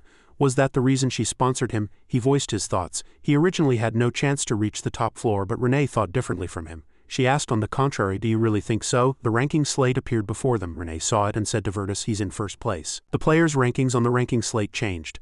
The top 4 players in order were New Mi Vandalan Juan, MC Amail, Yiyu Sha, Jin Yuntz. Renee was also very surprised. She said it was the first time in hundreds of years. Brutus lowered his head. He had seen that ranking too. If he wasn't Anderson's agent, it was entirely possible. Renee also agreed with him. That's right. Suddenly, Renee's expression changed drastically. She placed a hand on Brutus's shoulder and looked at him with cold eyes. Did you receive a prophecy from the Alliance? Brutus's face was shrouded in shadow. He answered no. Not yet. Don't you remember what's on the 6th floor? He thought of Juan and guessed that if he was Anderson's agent, he wouldn't just pass through that place. Brutus voiced a very frightening guess. He would die there with his god. Meanwhile, Juan stood still. He was standing in the middle of the hall with Lanat. Both of them were looking up at the high floors above, and the special thing about that place was that there were many doors on every floor. The system began to briefly announce where they were standing. You have arrived at bus stop number 63. The mission for the 6th floor of the multiverse has begun. After hearing the system's notification, Juan was very confused. Another station, Lanat was also very puzzled. He asked why there were so many doors. The system displayed a notification about the mission they had to do. Multiverse 6th floor, mission. Select 3 doors on the 6th floor and complete the missions related to those doors. The reward is a ticket to the 7th floor and 500 trust. As soon as the system announced the mission, Anderson appeared with a very confident voice. The time has finally come for me to show my strength. Meanwhile, Juan quickly made a decision. There's not much time left, so I have to pass this floor as quickly as possible. Juan and Lanat were walking towards the door in front, but Anderson suddenly stopped them. Just a minute. At least listen to the explanation. As the door opened, a very dazzling light appeared before them. The system displayed another notification. Constellation Broadcasting Collaboration Event. Hearing the system's notification, the young man in front froze. He looked back in surprise. Urgent resistance, difficulty, intermediate, description, survive for 8 hours. Constellation Broadcasting Collaboration scenario start, collect coins and exchange them for the trust system. A scenario where the ugliest king does his best. Anderson was very angry when Juan ignored her. She snapped at him. Hey, but Juan said coldly, I'll just keep going like this. There's very little time to complete the stage. As they passed through the door, the system announced that they had entered. In front of them was a sign in a long, dark corridor with no one in it. Lanat brought 2 fingers together, tried to make a cute face and laughed very foolishly. Hey, then stammered and asked, Juan Nim, I don't know what your plan is. Juan coldly reassured him. Don't worry, I don't do things without preparation. Hearing those words, Lanat immediately flattered him. I know you deserve my trust. Juan looked at the numerous red eyes hidden in the darkness ahead and said with embarrassment, although the situation doesn't look very smooth. As soon as Juan finished speaking, a horde of monsters immediately rushed at Juan and Lanat. The monsters were very large, with glowing red eyes and looked like bears but had horns on their heads. They all looked very aggressive. Lanat said in surprise, Here they are, but there are so many. Juan raised his sword and prepared to fight the horde of monsters in front of him. Lanat was very worried and quickly asked, So what's our plan? As Lanat mentioned the plan, Juan seemed to only then start thinking about what his plan was. He asked himself. Plan, he said very arrogantly. I just have to kill every last one of them. As soon as the first monster rushed in, it was cut by a powerful blow from Juan's sword, its entire body severed. The light from the power Juan had just emitted illuminated Lanat's entire body. The light revealed the horror on his face. Lanat exclaimed, Juan Nim. Behind the door that Juan and Lanat had passed through there was a very dazzling light. Lanat's whole body was very dirty. He gugged in pain and collapsed on the ground. Juan walked out of the door, his cloak half torn. Behind Juan's back there were corpses piled up like mountains. He coldly walked past Lanat, who was looking up from the ground in horror. Juan said very softly, It's over. A perfect plan. Anderson said with great contempt, Are you serious? Look at the state you're in. Lanat was gradually calming down from the extreme terror of just now. He said with a stammer, Phew, I thought I was going to die. Lanat was sitting on the ground, worry evident on his face. But Juan Nim, are we going to complete the mission this way? Just now, Lanat had been struggling to fight the monsters with a single stone, but Juan had been able to kill them all easily. Juan answered Lanat's question. The first map is just about surviving. Of course, it's no big deal to take care of it. Lanat wrapped his arms around himself and sat on the ground asking Juan. But about the second map, Juan didn't seem to want to answer his question much. Just then, the system displayed a notification. Constellation Broadcasting Collaboration Event. The Strongest Scapegoat. Difficulty. Supreme. Description. Past the scenario. The Strongest Scapegoat. The appearance of the Constellation Broadcasting Collaboration Map. Use coins to exchange for trust. Even for the most famous ugly king in the world, this stage is extremely difficult. Caution. The mission may end before you realize it. Other passengers will also participate in this map. First, survive the wave of oncoming monsters. Condition. More than 50 of the participating passengers die or the strongest passenger dies. At this time, outside the city was a desolate and ruined landscape. On the street, a group of people with weapons saw Juan's appearance and immediately became alert, all looking at him. Juan reached for the hilt of his sword behind his back. The system announced the next information. You are currently the strongest passenger. Juan immediately drew his sword and gripped it tightly in his hand. His whole body was filled with killing intent. He raised his sword high with a firm determination to destroy the world that appeared in this mission. The group from just now suddenly became very agitated. Their faces were filled with killing intent and the madness to kill Juan. They rushed in at once and one of them shouted, He's the strongest, just kill him and the stage will be over. Juan looked with wide eyes as if he couldn't understand the group rushing madly to kill him, but the group still rushed in with their weapons. There's no need to kill the monsters, just kill him. Juan held his sword straight up to the sky and a large beam of light appeared from his sword. The group that was madly trying to kill Juan suddenly stopped before they could get close to him. The man in the lead looked back in surprise. Before anyone realized what was happening, the system displayed a notification, confirmed that 50 of the passengers have died. The mission has ended. Juan spoke to Lanat about his helplessness. He didn't want it to be like this, but things didn't go as he had expected. He was very interested in how people overcame their challenges. He wondered how that ugliest king completed the mission. Seeing the disappointment in his voice, Lanat immediately comforted him. The mission ended very quickly thanks to you. After that, the two pressed the buttons on their collars. When they pressed it, the system displayed an information window. Renault Tactical Cloak Auxiliary Functions, Special Grade Durability, Waterproof Perfect Appearance, Self-Repair, Shock Absorption, Rapid Transformation Ability. As the two pressed the buttons on their collars, the top gods all expressed their attitude towards them. The god of the welcome fire, Vulcanus, is extremely angry with you. The god of emotions, Heka, holds hatred towards you. The god of the red flood, The, wants a contradictory relationship with you. The incarnation of fire, Ignis, is interested in your straightforwardness. Lanat also saw those notifications. He opened his mouth wide and was very surprised. They seemed to be the gods who participated in our mission. Along with the notifications about the gods' attitudes, a notification about the reward also appeared. You have completed the strongest scapegoat. You have received a reward of 300,000 gold coins. Now you can exchange it for trust. Do you want to convert? Convert Refuse, Juan said without hesitation. I'll have to convert it. When Juan decided to convert, they immediately received the reward. Lanat held a large money pouch in his hand, his eyes sparkling, and said with a very excited face, Now that we have money, we can renew our admission ticket without any problem, right? The system displayed another notification, Incarnation. Ignis is curious about which mission you will choose next.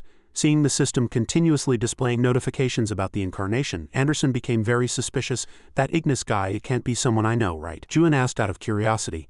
You don't know that god? Lynott was holding a money pouch and was jumping for joy in front. The message window in front of Juin suddenly glitched.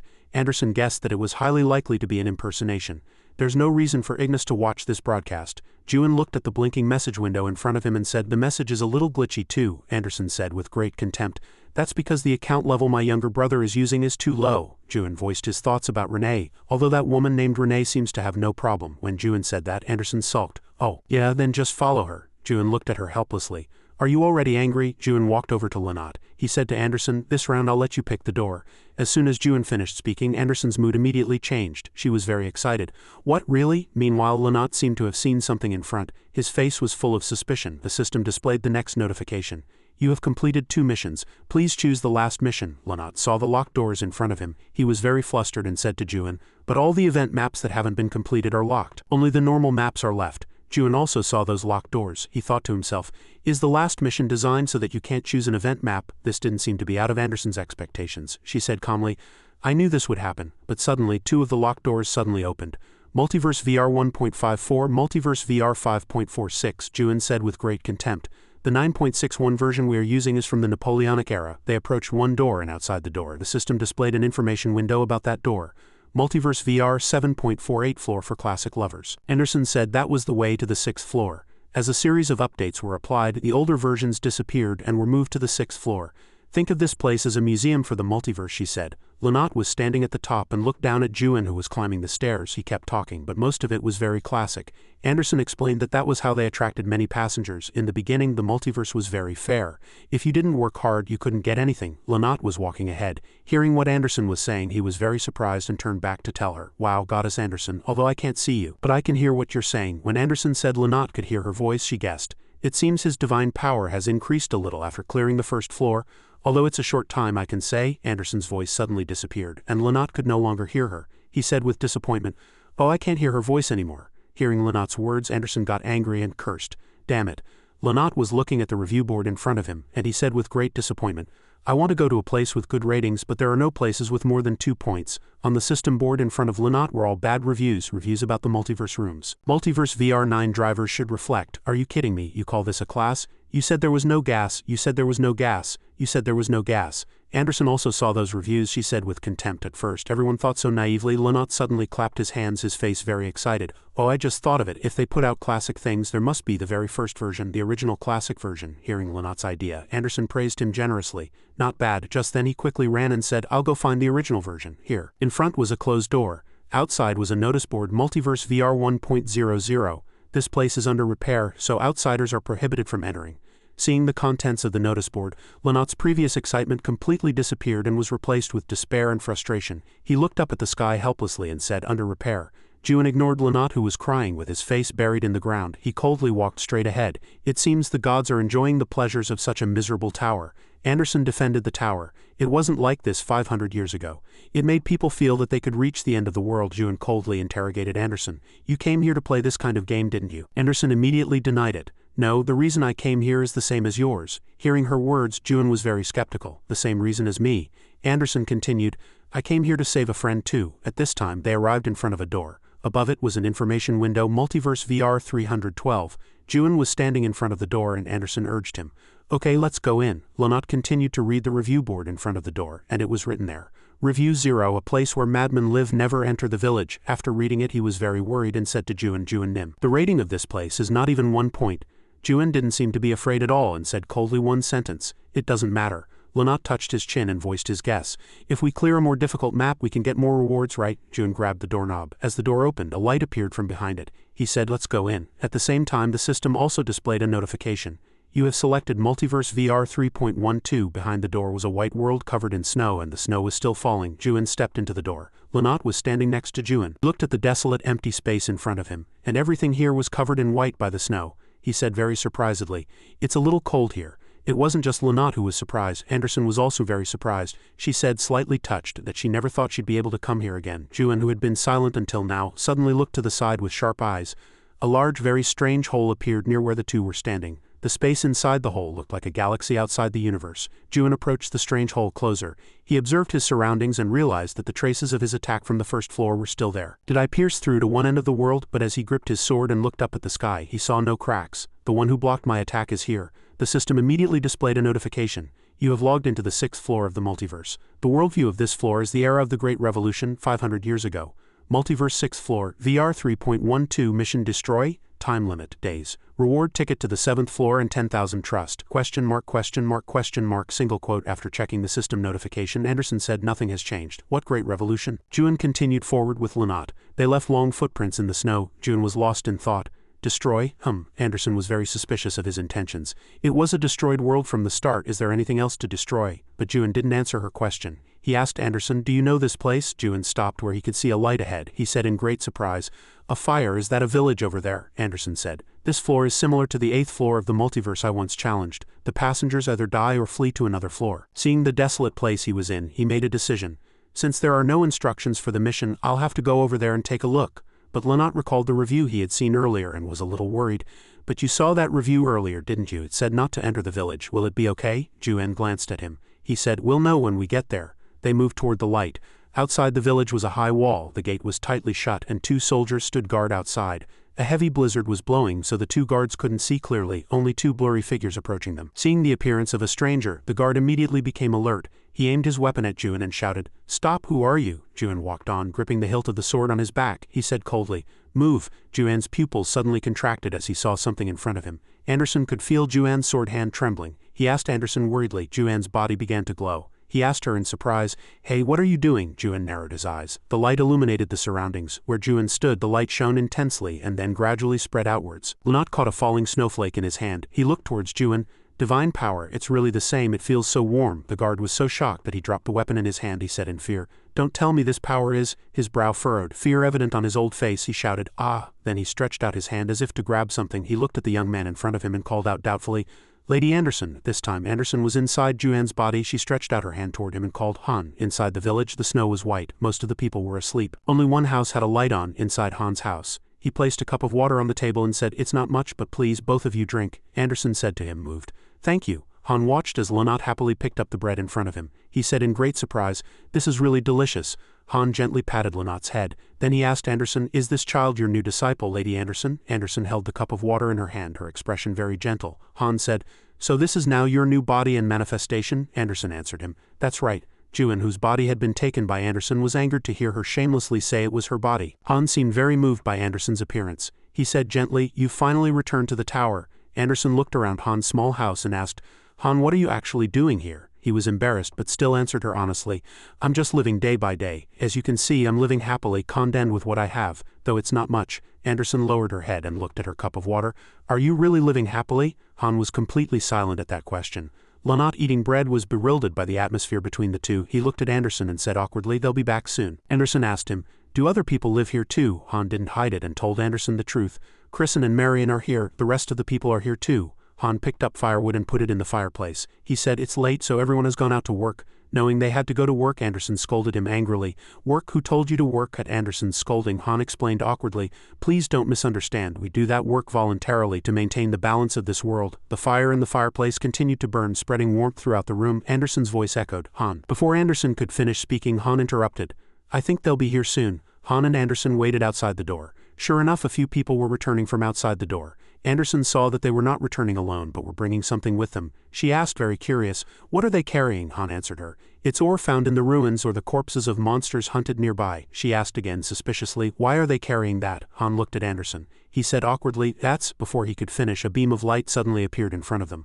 A man walked out from the beam of light. He cursed as he walked. Damn it. If that madman wasn't here, I really wouldn't want to come here. 2 very fierce-looking men walked out. The one in the lead said unhappily, you think I want to do this, but among the 500-year survivors, who's crazier than him? Anyway, I have to stop by here once to fill the quota, so I have to go. As the 2 appeared, fear was evident on Han's face. Anderson also noticed his strangeness. She asked Han, who are those guys? That gate can only be bought from the shop, which means they came from at least the 7th floor. What are they doing here? Immediately. Han quickly ran forward. Seeing Han's agitation, Anderson immediately called out loudly, Han. The 2 strangers saw the people who lived with Han. They said arrogantly, hey, you've all gathered today's quota, right? The person at the front said fearfully, Harvester Nim. A woman trembled and stammered as she pulled a cart loaded with ore.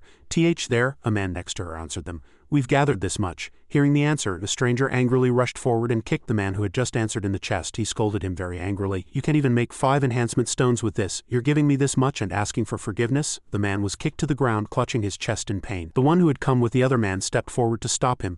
Don't fight with them. If something happens, the man said fiercely. So what? That madman isn't around either. He opened his eyes wide and scolded with a ferocious face. Do I look like a toy to you? Suddenly a voice called out, Harvester Nim. Han hurriedly ran over and pleaded with him with great difficulty.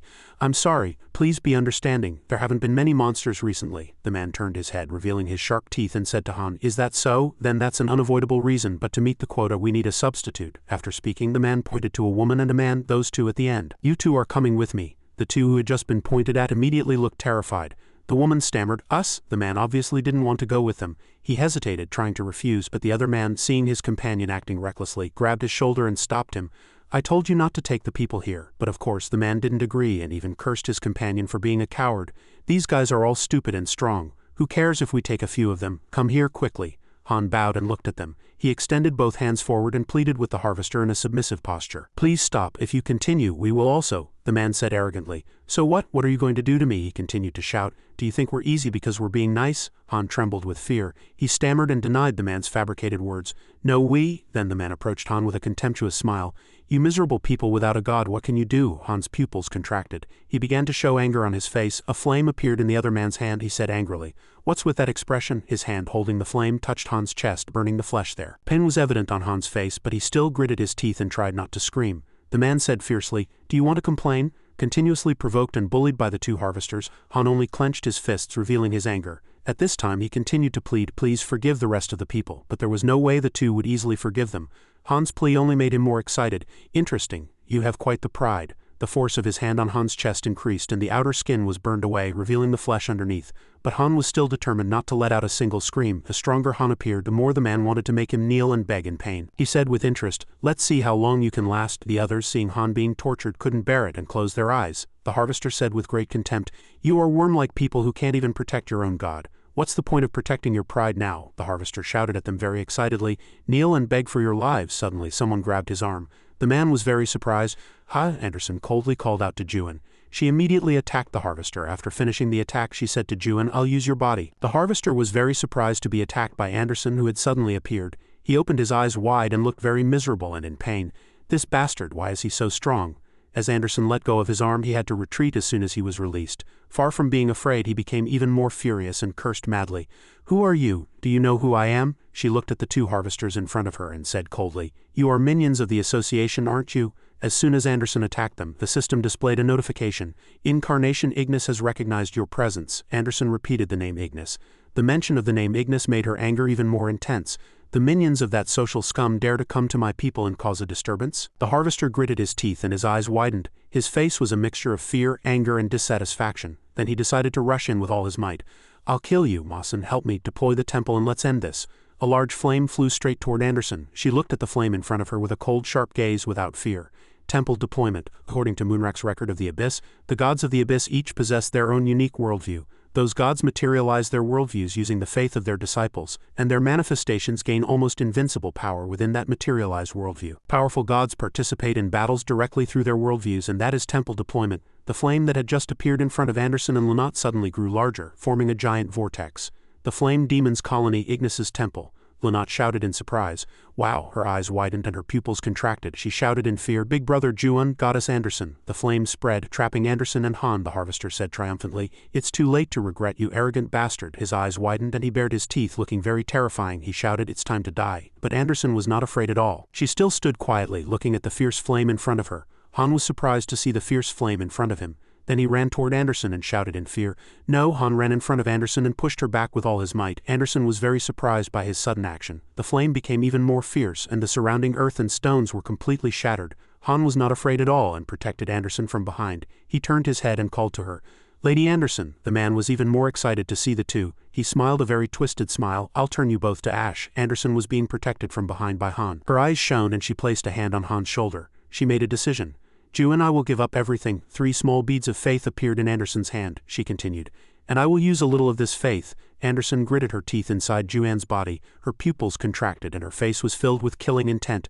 She pressed the button on the collar of the armor, making it slowly disappear. At this moment, a song suddenly echoed from somewhere. Once upon a time, the sound of the song wrapped around the flame. The men were very surprised. They couldn't believe what they were seeing. She's singing? That's impossible. The sound of the song continued to echo. There was a naked god. Han was also very surprised. His skin was burned, revealing the flesh underneath. The sound of the song seemed to calm everything and extinguish the flame. Han couldn't even believe his own eyes. The fire is out. From the ground, thanks to the sound of the song, grass and trees began to sprout. A goddess who hated wearing clothes wherever Anderson went. Grass and flowers grew. She said angrily, "You have crossed the line." Anderson walked coldly toward the flame and the harvesters. The two harvesters were very scared, he said in fear and disbelief. She didn't even deploy a temple. How did she do it? Wait, more importantly, why did she take off her clothes? Anderson said to the man very arrogantly. I don't need something like a deployment. The mysterious sound of the song continued to echo. She roamed the world naked all her life, following Anderson's footsteps. Grass and trees vied to sprout. She grabbed the man's head and said in a very arrogant tone, "Because this entire world is already my temple." Anderson's hand grabbed his face. Before the man could understand what was happening, he barely managed to shout one word. "Wait," Anderson shouted. "Explode." As her shout ended, a change began to occur in the man's body. His limbs and body swelled up. Even some gas escaped. The man's companion, seeing this scene, collapsed to the ground in fear. He screamed in pain and despair. Anderson's eyes glinted with killing intent as she heard his scream. At this moment, Moonrock seemed to have sensed something. He said, "If there's one thing I regret after reaching the abyss," he stood up, preparing to leave. "It's not having met that god, along with the tale of an ancient god, the one designated as a first-class variable by the god of failure, one of the candidates for the high-ranking gods with power closest to the seven great gods. The name of that god is," following Anderson's footsteps, the cold ice and snow melted, and a green meadow spread out in its place. Flowers and leaves vied to sprout. Lenot's eyes widened and he looked at Anderson, trembling with fear. The remaining harvester, seeing his companion die a miserable death, immediately begged, "Please spare my life." Moonrock said the god's name. The naked god Anderson. She looked at the person trembling in fear on the ground and said, "You." As he was pointed out, he immediately flinched and answered, "Yes, ma'am." She shouted, "Go back and tell the association bastards that Anderson has returned." Knowing his life had been spared, he trembled and pushed himself up from the ground with his hands. Then he immediately bowed his head and fled. Fear and despair still remained on his face. Anderson watched him run away, and then someone suddenly shouted, "Lady Anderson," but Anderson did not seem happy at all. She gritted her teeth, looking very angry. The person stammered, asking if it was really her. They all knelt at the same time, all looking very surprised. Someone cried out, "You've returned. Lady Anderson, you still remember us?" At this time, Han was crying with emotion. Anderson called out each person's name. Chris, the red-haired girl, Marion. Everyone. Anderson looked down at them and affirmed, "I promise that as long as I live, I will not forget you." At this moment, Juan suddenly appeared. He thought, very curious. Are they all her disciples? What exactly happened? Juan could suddenly see Anderson's very painful memories of Han and Marion both being seriously injured. Han was close to death but still wanted to protect her. He used all his strength to shout to Lady Anderson, "Please hurry up and run, leave us here." Marion used her last ounce of strength to thank Anderson. "Thank you for everything you've done for us, Lady Anderson." Juan was very surprised to see those memories. This is Anderson's memory. The memories flooded into Juan's mind, along with the feeling of the world's balance shaking. Those were the feelings that had tortured Anderson for the past 500 years. Anderson gritted her teeth. At this moment she was immersed in pain. The pain of recalling old memories made her blame herself greatly. "Why did I treat you all like this?" Lenot, who was behind, also felt very surprised and sad to see this scene. Just then, a mission update notification appeared in the system. Returning to the past 500 years ago, Anderson fought to protect this world. She stood before the disciples, kneeling reverently before her. Anderson asked them, "Who made you who were sacrificed 500 years ago, into puppets?" Anderson gritted her teeth. Her pupils contracted and her face was filled with all kinds of emotions such as anger, resentment, sadness, and grievance. Other mission notifications continued to appear in the system. Multiverse 6th floor. VR 3.12 mission Destroy this world. Time limit 14 days. Reward. Ticket to the 7th floor. Trust 10,000. Now cruel fate had made her the destroyer of this world. In a desolate forest covered in white snow there was a house with a light on. Inside the room there were many different wooden boxes and many people were gathered here. But in particular a person was tied to a stone pillar nearby. At this time Juan regained control of his body. Lenot asked him, "Lady Anderson, are you asleep?" Juan replied, "Yes, she fell asleep right after talking to them." He recalled Anderson's words before she fell asleep. "I'm sorry, I overdid it this time, so I'll probably have to sleep for a day to recover my strength. In my current state I won't be able to summon the second form," she urged. "Get some rest. I'll explain everything in detail when I wake up later, so please don't do anything strange while I'm gone." Juan was annoyed by her urging. Really, how dare she treat me like a child? Lenot became very helpless seeing Juan's expression. He laughed twice to hide his awkwardness. Haha. Juan glanced down, looked at the guy tied to the pillar and asked Han, "Are we just going to keep him tied up like this?" Han told him, "Yes, right now he is barely breathing, and the connection between him and his god seems to be broken. Since ancient times, Lady Anderson has never taken anyone's life, no matter how badly she was cursed," Han continued. "Besides, we can't kill a harvester from the association at will. He will decide his punishment." Juan caught the important word in Han's words. He couldn't understand that person, but Han didn't seem to want to talk about this topic anymore. He said, Juan, it's already late, so you can stay here tonight. Han's wounds on his body were carefully bandaged. He turned and left. Before leaving, he did not forget to tell Juan, follow me, I will show you to the place where you will be staying. Outside, the snow continued to fall. Outside, a group of people was walking down the road. Lonat looked around with interest. Juan also looked around. He marveled, how strange. I didn't expect to see streetlights in the Middle Ages. Come to think of it, there must be someone here who blocked my stab. They moved, leaving numerous footprints in the snow. He thought it might be one of them. It seemed like a spark ignited in Juan's eyes. He and Lonat fell behind the procession. Juan secretly observed the energy emanating from the people walking ahead. But what he got was disappointment. No one had enough energy to do that. Lonat noticed Juan's strangeness and asked hesitantly, brother Juan. Juan heard Lonat call him and replied immediately, what is it? The girl continued to stammer as if she had something difficult to say. Lonat was about to open his mouth but closed it again. He put his hands behind his head, smiled with a blush and just walked away. It's nothing, it's not important. I can tell you tomorrow. As Lonat left, Juan looked at the girl very puzzledly. A cry of wow rang out. Lonat looked around the room very surprised. The room is quite nice too, Juan agreed with him. Indeed, Lonat shouted with great joy. A bed, it's so soft. Juan had changed into his pajamas at this time. He was holding a sword, but upon hearing Lonat's cry he turned his attention that way. There was a lamp on the desk in the room. Juan tried to think again. He had a feeling that the things here were a little strange, just like before. First the streetlights in the village and now this reading lamp. He was very puzzled. There's no way there's electricity in this era. While he was lost in thought, Lonat was already lying in bed, fast asleep. He smiled slightly. It was so faint that it would be hard to notice if you weren't looking closely. Finally he decided to rest, as he couldn't do anything until Anderson woke up. The moon in the sky outside the window seemed particularly bright tonight. The moonlight shone on the two people sleeping in the bed. Lonat had the blanket pulled up to his neck but kept saying it was cold. Juan lay on his back with his arm as a pillow but couldn't sleep. Finally he lay down in bed, but even when he closed his eyes he couldn't fall asleep. Was it because of Anderson's memories that he unconsciously saw something? Juan was still lost in thought. It had been a long time since anything had made him recall the past, but now there was Anderson's memory. He recalled his own past. They suddenly made me remember the days when I was climbing the Nightmare Tower. When he first climbed the tower, Juan lacked experience, so it was very difficult for him to kill monsters. The first time he succeeded in hunting monsters, he sold their skins to pay for the inn, and the first time he slept in the Nightmare Tower Inn. The time when he struggled every day just to stay alive. I hadn't thought about those memories for a very long time. Juan wondered what I was like back then. He recalled his comrades. Juan, what are you doing? Are you coming or not? Juan's eyes widened in surprise. Juan, you're really diligent. Juan, why don't you take a break? I'm sorry, Juan, Yunwan said to him with his last ounce of strength. Juan's eyes widened in fear. He stretched out his hand and called for Yun. As Yunwan disappeared, he could only call out his name loudly. Juan could only watch as his friend disappeared. His eyes became expressionless, devoid of emotion. Juan was lying in bed at this time. He said, I should test that stab from earlier tomorrow. The next day, Lonat sat up in bed and yawned widely. He said with great satisfaction, I haven't slept this well in a long time. Did Brother Juan wake up? He looked to the side, but the bed was already empty. He exclaimed, You're really diligent. Outside, the snow from yesterday was piled up thickly.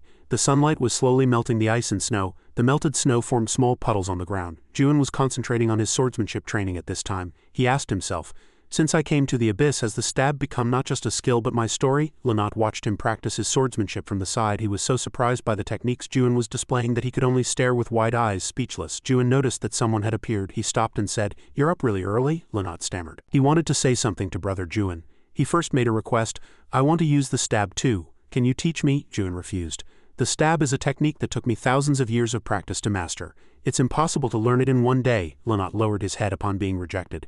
He seemed very disappointed. After coming here, I've clearly realized how weak I am. If I continue like this, I'll only be a hindrance to everyone on this journey. I don't want to be a burden to you and Lady Anderson, he shouted with great determination. I want to become stronger too. Juan was moved by his determination. The sunlight grew stronger and a few drops of water fell next to Lonat. Lonat was very resolutely practicing his swordsmanship at this time. He held a wooden sword in his hand and swung it forward. Juan watched Lonat practice from the side. He thought, I don't know how much this guy can learn today, but it's better than not doing anything. He recalled his own past and came to a conclusion. All stab techniques depend on the first stab and they continue to develop from there. It naturally takes a lot of time for a sprout to grow from the ground. It may seem simple, but the time it takes to practice just this one move is by no means easy. The sprout began to grow taller. Juan continued. To achieve a perfect stab, it takes a lot of time to repeat the stab countless times. The stab can only be successfully mastered through that arduous process until the sprout becomes a big tree. At this time, Han appeared and suddenly called out, Hey, he scratched his head and said shyly. Can I try it too? The young man next to him also held a sword in his hand and said with great expectation, I want to practice this technique too. I have used a sword in the past. Is this the episode that's been a hot topic in the abyss lately? Lenat stopped. He put his hands on his knees and panted exhausted. June was very surprised and said, What did you say? Lenat panted and said, They probably really want to practice this technique. Suddenly another person appeared. She said shyly, It's really noisy, I'm sorry. June looked at her and asked, You are? Marion covered her mouth and laughed. She said very happily, The people in this village enjoy it like a festival whenever they practice something like you two are doing. Thank you for saving me yesterday. I'm Marion. I was the fourth disciple of God Anderson. The people nearby also gathered here. They said they had actually all come to see you. June was very surprised to know the reason the people had come. He was puzzled. To see me. Someone answered him. Yes, because you are the new manifestation of God Anderson. June immediately clarified when he realized the people had misunderstood. I am not her manifestation, although it is true that she has entered my body. Marion covered her mouth in embarrassment. She cried out, Ah, in shame. June continued, I'm not trying to deceive you on purpose, Marion said shyly. It's okay. I just thought it might be true. Even so, she smiled a very happy smile. Just the fact that she came here with you is the most meaningful gift to everyone in this village. June was also affected by her joy. He smiled, the corners of his mouth turning up slightly. The sun slowly began to set. Han looked up at the sky. He was very surprised. Oh my, is it this late already? Let's go. Juan immediately asked when he saw they were about to leave, Where is everyone going? Lenat was lying at Juan's feet after a day of hard training. He was so tired he was sticking his tongue out. So tired, Marion answered him. There's a festival at the temple today. Juan was very surprised, he thought to himself. A temple, Marion first proposed to him. If you have time, would you like to go and see it with us? Juan looked tired. He said indifferently, It's a hassle. Marion laughed loudly, amused by Juan's words. Ha! The people who were leaving also heard her laughter. They turned their heads very curious and looked at what was happening on Juan's side. Marion continued to persuade Juan. She said, Can't you reconsider? Everyone seems to be looking forward to you coming. Lenat was lying on the ground. He was so exhausted he could barely speak. He hugged Juan's leg and said resentfully, I'm dying to go there. Finally, Juan had no choice but to compromise. Then let's go. Lenat. Juan furrowed his brow, looking slightly worried. I asked myself, is it because the metaverse is also a nightmare tower? Lately very old memories keep appearing in my head. He thought of Yunwan and Saiyan. If Yunwan and Saiyan saw this scene, they would definitely tease me for being a person who doesn't know how to refuse. Meanwhile, Juan and Lenat were following Marion to the temple. Juan observed his surroundings and said in surprise, The views in different directions of this village are really unique. Marion smiled and said, You could say that. Suddenly she became serious. Marion said, God Anderson is a unique god. Although she is a god, there is a human side hidden within her. Marion spoke of the origin of the village. Because she called the other gods friends, she built this village for us, and we are one of those friends. Juan suddenly asked, You said you were all disciples of God Anderson? Marion answered without hesitation. Yes. He asked another very strange question. Now that she's back, are you all becoming her disciples again? Marion was walking ahead. She replied, We would like to, but it's impossible. Juan asked, puzzled. Why? At this time, they arrived in front of the temple gate and the moonlight was shining outside the tower. Marion's voice echoed, Because many people were coming and going in front of the church. They were all entering the church. Marion stopped and said, In our current state, we can no longer be anyone's disciple. Seeing the tower, Lenat was very surprised and exclaimed, It's huge. The three of them began to climb the stairs and enter the temple. The god of justice, Justice, and his manifestation, Ulium, the god of the past, Athena, and her manifestation, Ibn, the god without a manifestation, Cat. On that stone pedestal there were only 2 stone feet. Today was a festival to honor the 4 gods who had gone through the 500-year revolution with God Anderson. Juan looked at the statue with only 2 feet next to him. He said, very surprised, There are gods without manifestations. Lenat said what he knew. I've heard about him since a long time ago. There is a god in the metaverse who has no manifestation, he said, sounding very incredulous. But I didn't know he was with Lady Anderson. No matter how I hear it, it feels a bit unrealistic. Who would have imagined that someone as incredibly strong as Lady Anderson had allies? It's impossible. They continued to enter the temple and Juan asked her, Did the goddess not tell you anything? Marion said frankly. Yes, she always avoided mentioning what happened 500 years ago. The temple doors were open at this time. As soon as they entered the temple, what came into their eyes was a large painting of Goddess Anderson in the center. The disciples were all wearing very revealing clothes, all wearing cloaks, and all had their eyes closed, praying devoutly. Lenat said his guess. It really seems to be her temple. The people here are all half naked. Juan agreed with him. Indeed, Juan pressed a button on his collar. He said that to show respect he had to follow the dress code of the place. Anyway, the goddess always said not to be ashamed of being naked. Han was sitting in the front seat. He asked, Hey Mr. Han, where should we sit? Han was happy to see Juan and said, Juan, please sit next to me. Suddenly Han froze. He almost burst out in anger when he saw that Juan and Lanat were naked. Lanat was even very excited. The two men sitting next to them also looked very uncomfortable. Han said awkwardly, Juan Nim, if you do this here. Juan still didn't know what was going on. He still said confidently to them, aren't we supposed to be naked here? At Juan's words he got angry. What are you talking about? Juan explained. Wasn't being naked one of Anderson's worldviews? Realizing Juan had misunderstood, they kindly explained that while the spirit of nudity was important, there was no need to be completely naked like this. He finally understood, Juan said, embarrassed. Ah, is that so? Juan got dressed again. He sat next to Han, his expression looking very displeased. Anderson, I'm definitely going to get you for this. Lanat also got dressed. He said very excitedly, it's been a long time since I've been to a temple. Juan replied to his words. Oh, he told Juan about his past. In my old village, the nobles wouldn't let us in, but in the abyss anyone can have their own god. I really like that. Juan glanced at him. Juan felt he didn't know much about Lanat's past until those memories flowed into him. He was being chased for stealing a piece of bread, his life endangered as he desperately protected his little sister while being pursued by nobles. After that, he was dragged into the nightmare tower that suddenly appeared. There were souls in a predicament they couldn't possibly escape on their own, no matter how much they struggled. In the end, they had no choice but to rely on a god. Lanat said to Juan very piously, nothing will happen even if you believe in me. Still, faith is very important. That alone will bring peace to your heart. So please, he closed his eyes, clasped his hands and prayed very piously. May the gods please help my big brother get the ugliest king outfit. Juan just watched him quietly. Suddenly, Lanat asked Juan an awkward question.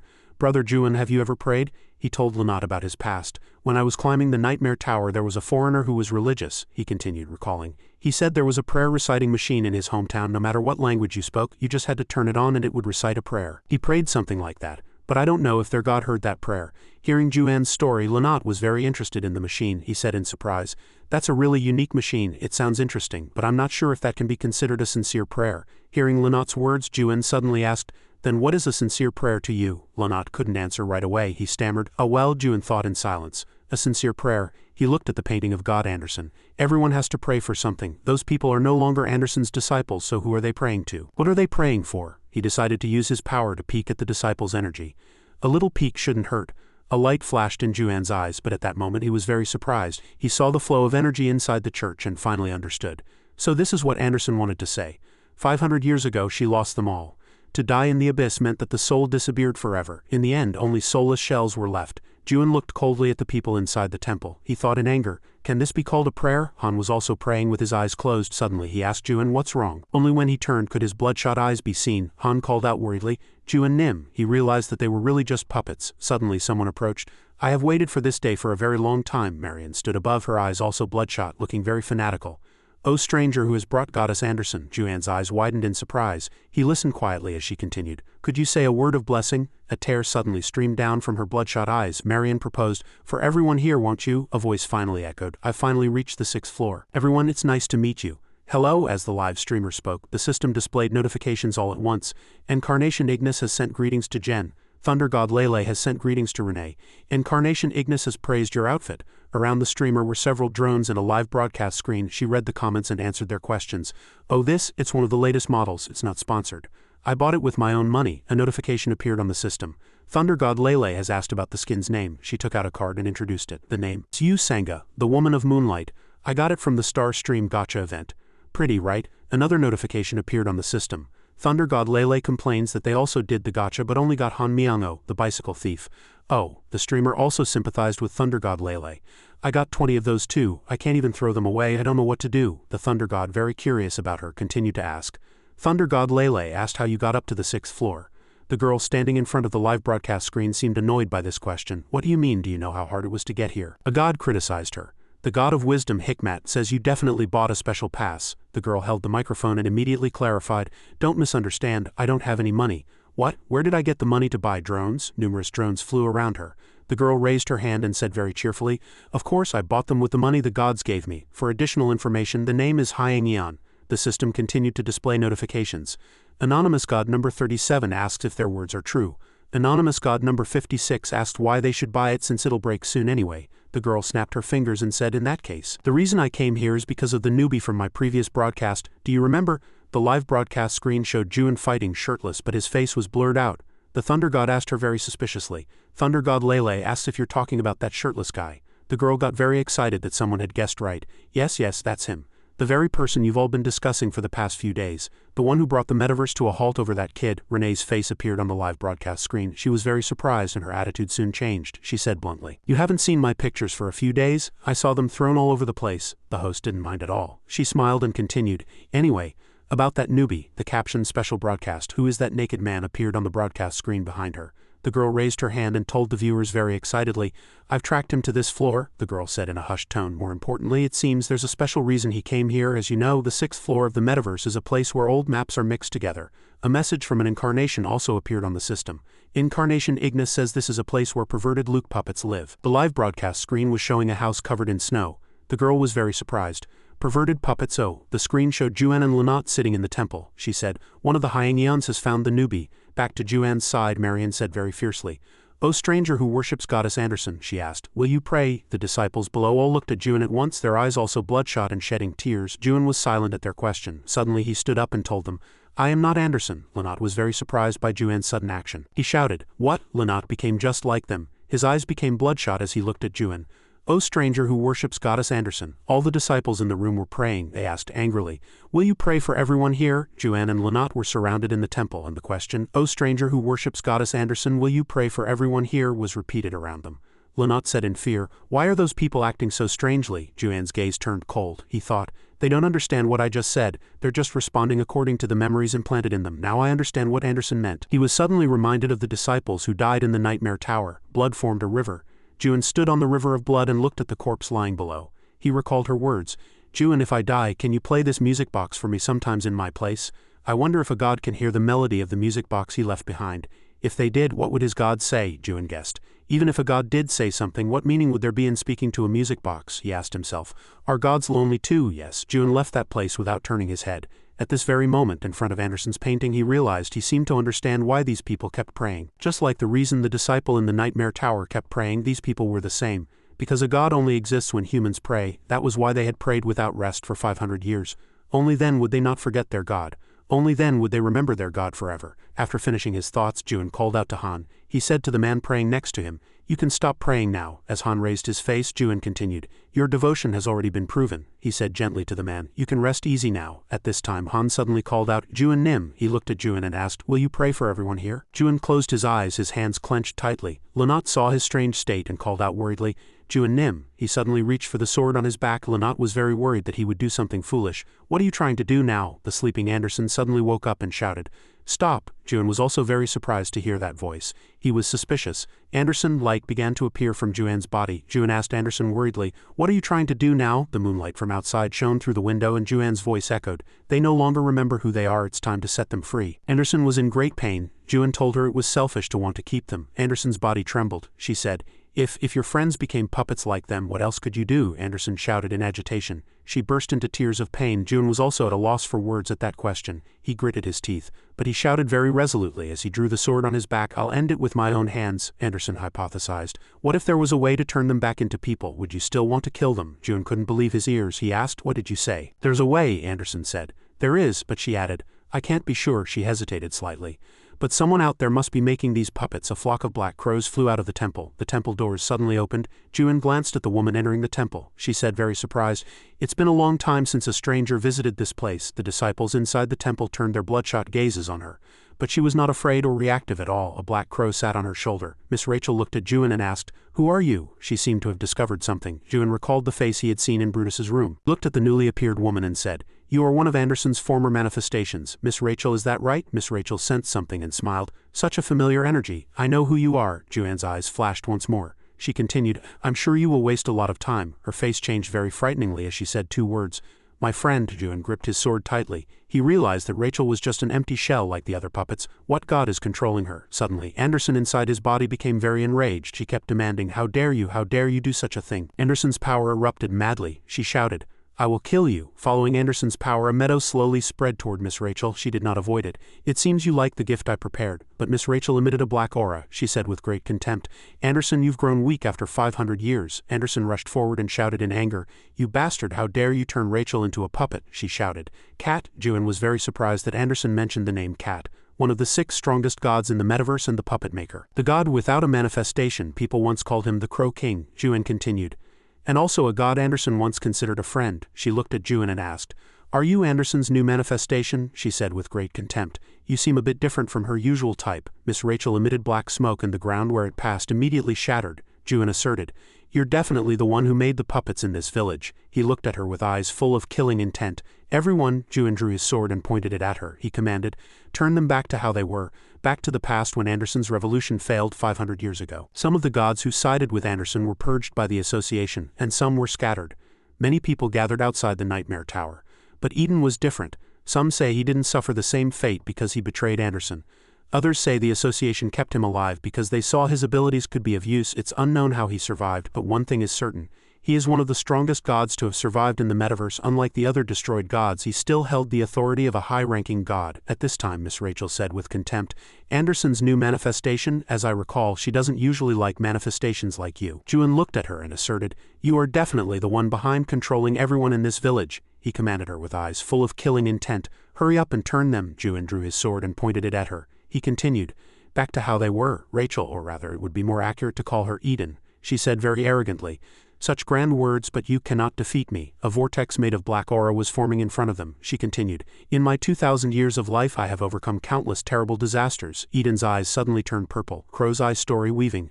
A very fanatical smile appeared on her face during that time. "I've met disasters of your level a few times." Juan's figure was reflected in her purple pupils. The crow's eye was a unique story based on the customs of Eden, the god without a manifestation. Through that ability, he could see the stats of every disciple and manifestation. Thanks to that, he had an advantage in choosing disciples or manifestations with superior stats. Many manifestations have been targeted by him and become his puppets so far. That eye stared intently at Juin, and the veins in her eyes became visible. Eden was very surprised. She saw not one set of numbers from Juan's body, but countless other sets of numbers around him. She wondered what those numbers could possibly mean. Eden suddenly called out to Anderson, "What on earth did you bring?" Juin said to her coldly. "You blocked my stab." Eden, very confused, repeated the word stab questioningly. He observed the sword at her waist. "The crack on your 3-4 sword, only my stab can make a crack like that." At his words, she looked down at her sword. Eden found this hard to believe. She repeated to herself that it was impossible. Juan's sword turned bright red. He urged Anderson, "Don't let your guard down this time." Juin charged with his sword raised. He said to Anderson with determination, "I will kill that guy and go to the 7th floor." Eden naturally did not see Juin as a threat. "You want to fight someone with world-class power? It's been hundreds of years since I've fought." At this moment a purple beam of light covered the entire temple. Eden shouted in great excitement, "Entertain me." Juin raised his sword ready to fight. He warned Lanat to be careful not to get caught up in it. Lanat was hiding behind a rock at this time, he replied in surprise. "Yes." Eden continued to provoke him. "Are you just going to entertain me with words? Why don't you attack? Are you afraid I'll block your attack again?" The disciples in the temple scattered and fled. Eden glanced at the fleeing crowd. She guessed to herself, "Don't tell me he's waiting for those puppets to all escape to a safe place before attacking." Eden grew angry waiting for Juin to attack. She cursed inwardly.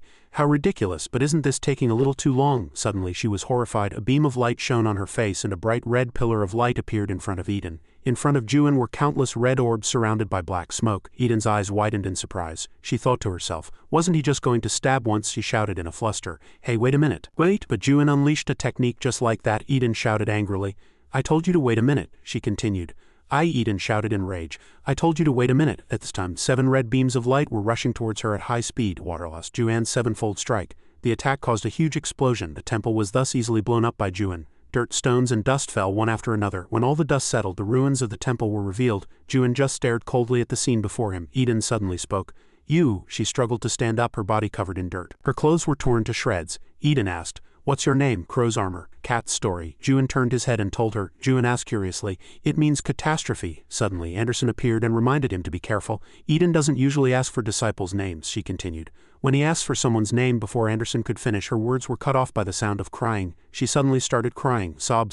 Eden smiled a very eerie and bizarre smile. Anderson said, "It means he wants to make that person his own puppet." Eden said madly, "Anderson, you've brought a truly incredible manifestation." At this time, Juin stepped forward and explained, "I am not her manifestation." Eden was greatly shocked. "You're not?" she asked with wide eyes. "Then what are you?" Juin said.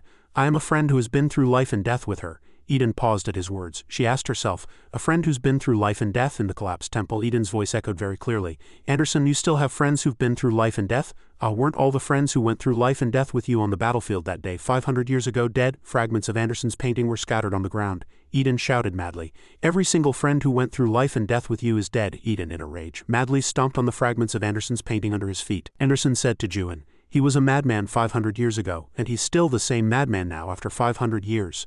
Juan said. He's not really crazy, he's just pretending to be, Anderson said in surprise. What? He explained his thoughts. When my stab was flying towards him, he blocked all the entrances. I don't know why, but it seems like he was trying to protect those people. Juan decided to ask Eden directly. He said, hey, I don't know why you did such a terrible thing, but by turning those people into puppets and creating fake disciples, this world that has already disappeared will not return. Eden lowered his head. He said, what do you know? He began to speak. There was a time when all their prayers were real. Juan listened quietly. He remembered what a girl had said. The day will surely come when everyone says that all of this wasn't real, right? A tower appeared and destroyed the world and people could go back to the past in groups. But Yunwan didn't think it was true. It's all something that would only appear in a novel, the girl continued. Who would have thought that such things were really happening to us? Yunwan looked at her. He said very optimistically, even if it's as you say, the people who came here will be the living witnesses of what happened. Yunwan and Seiyin, the people who had said such things, had now forgotten everything that had happened.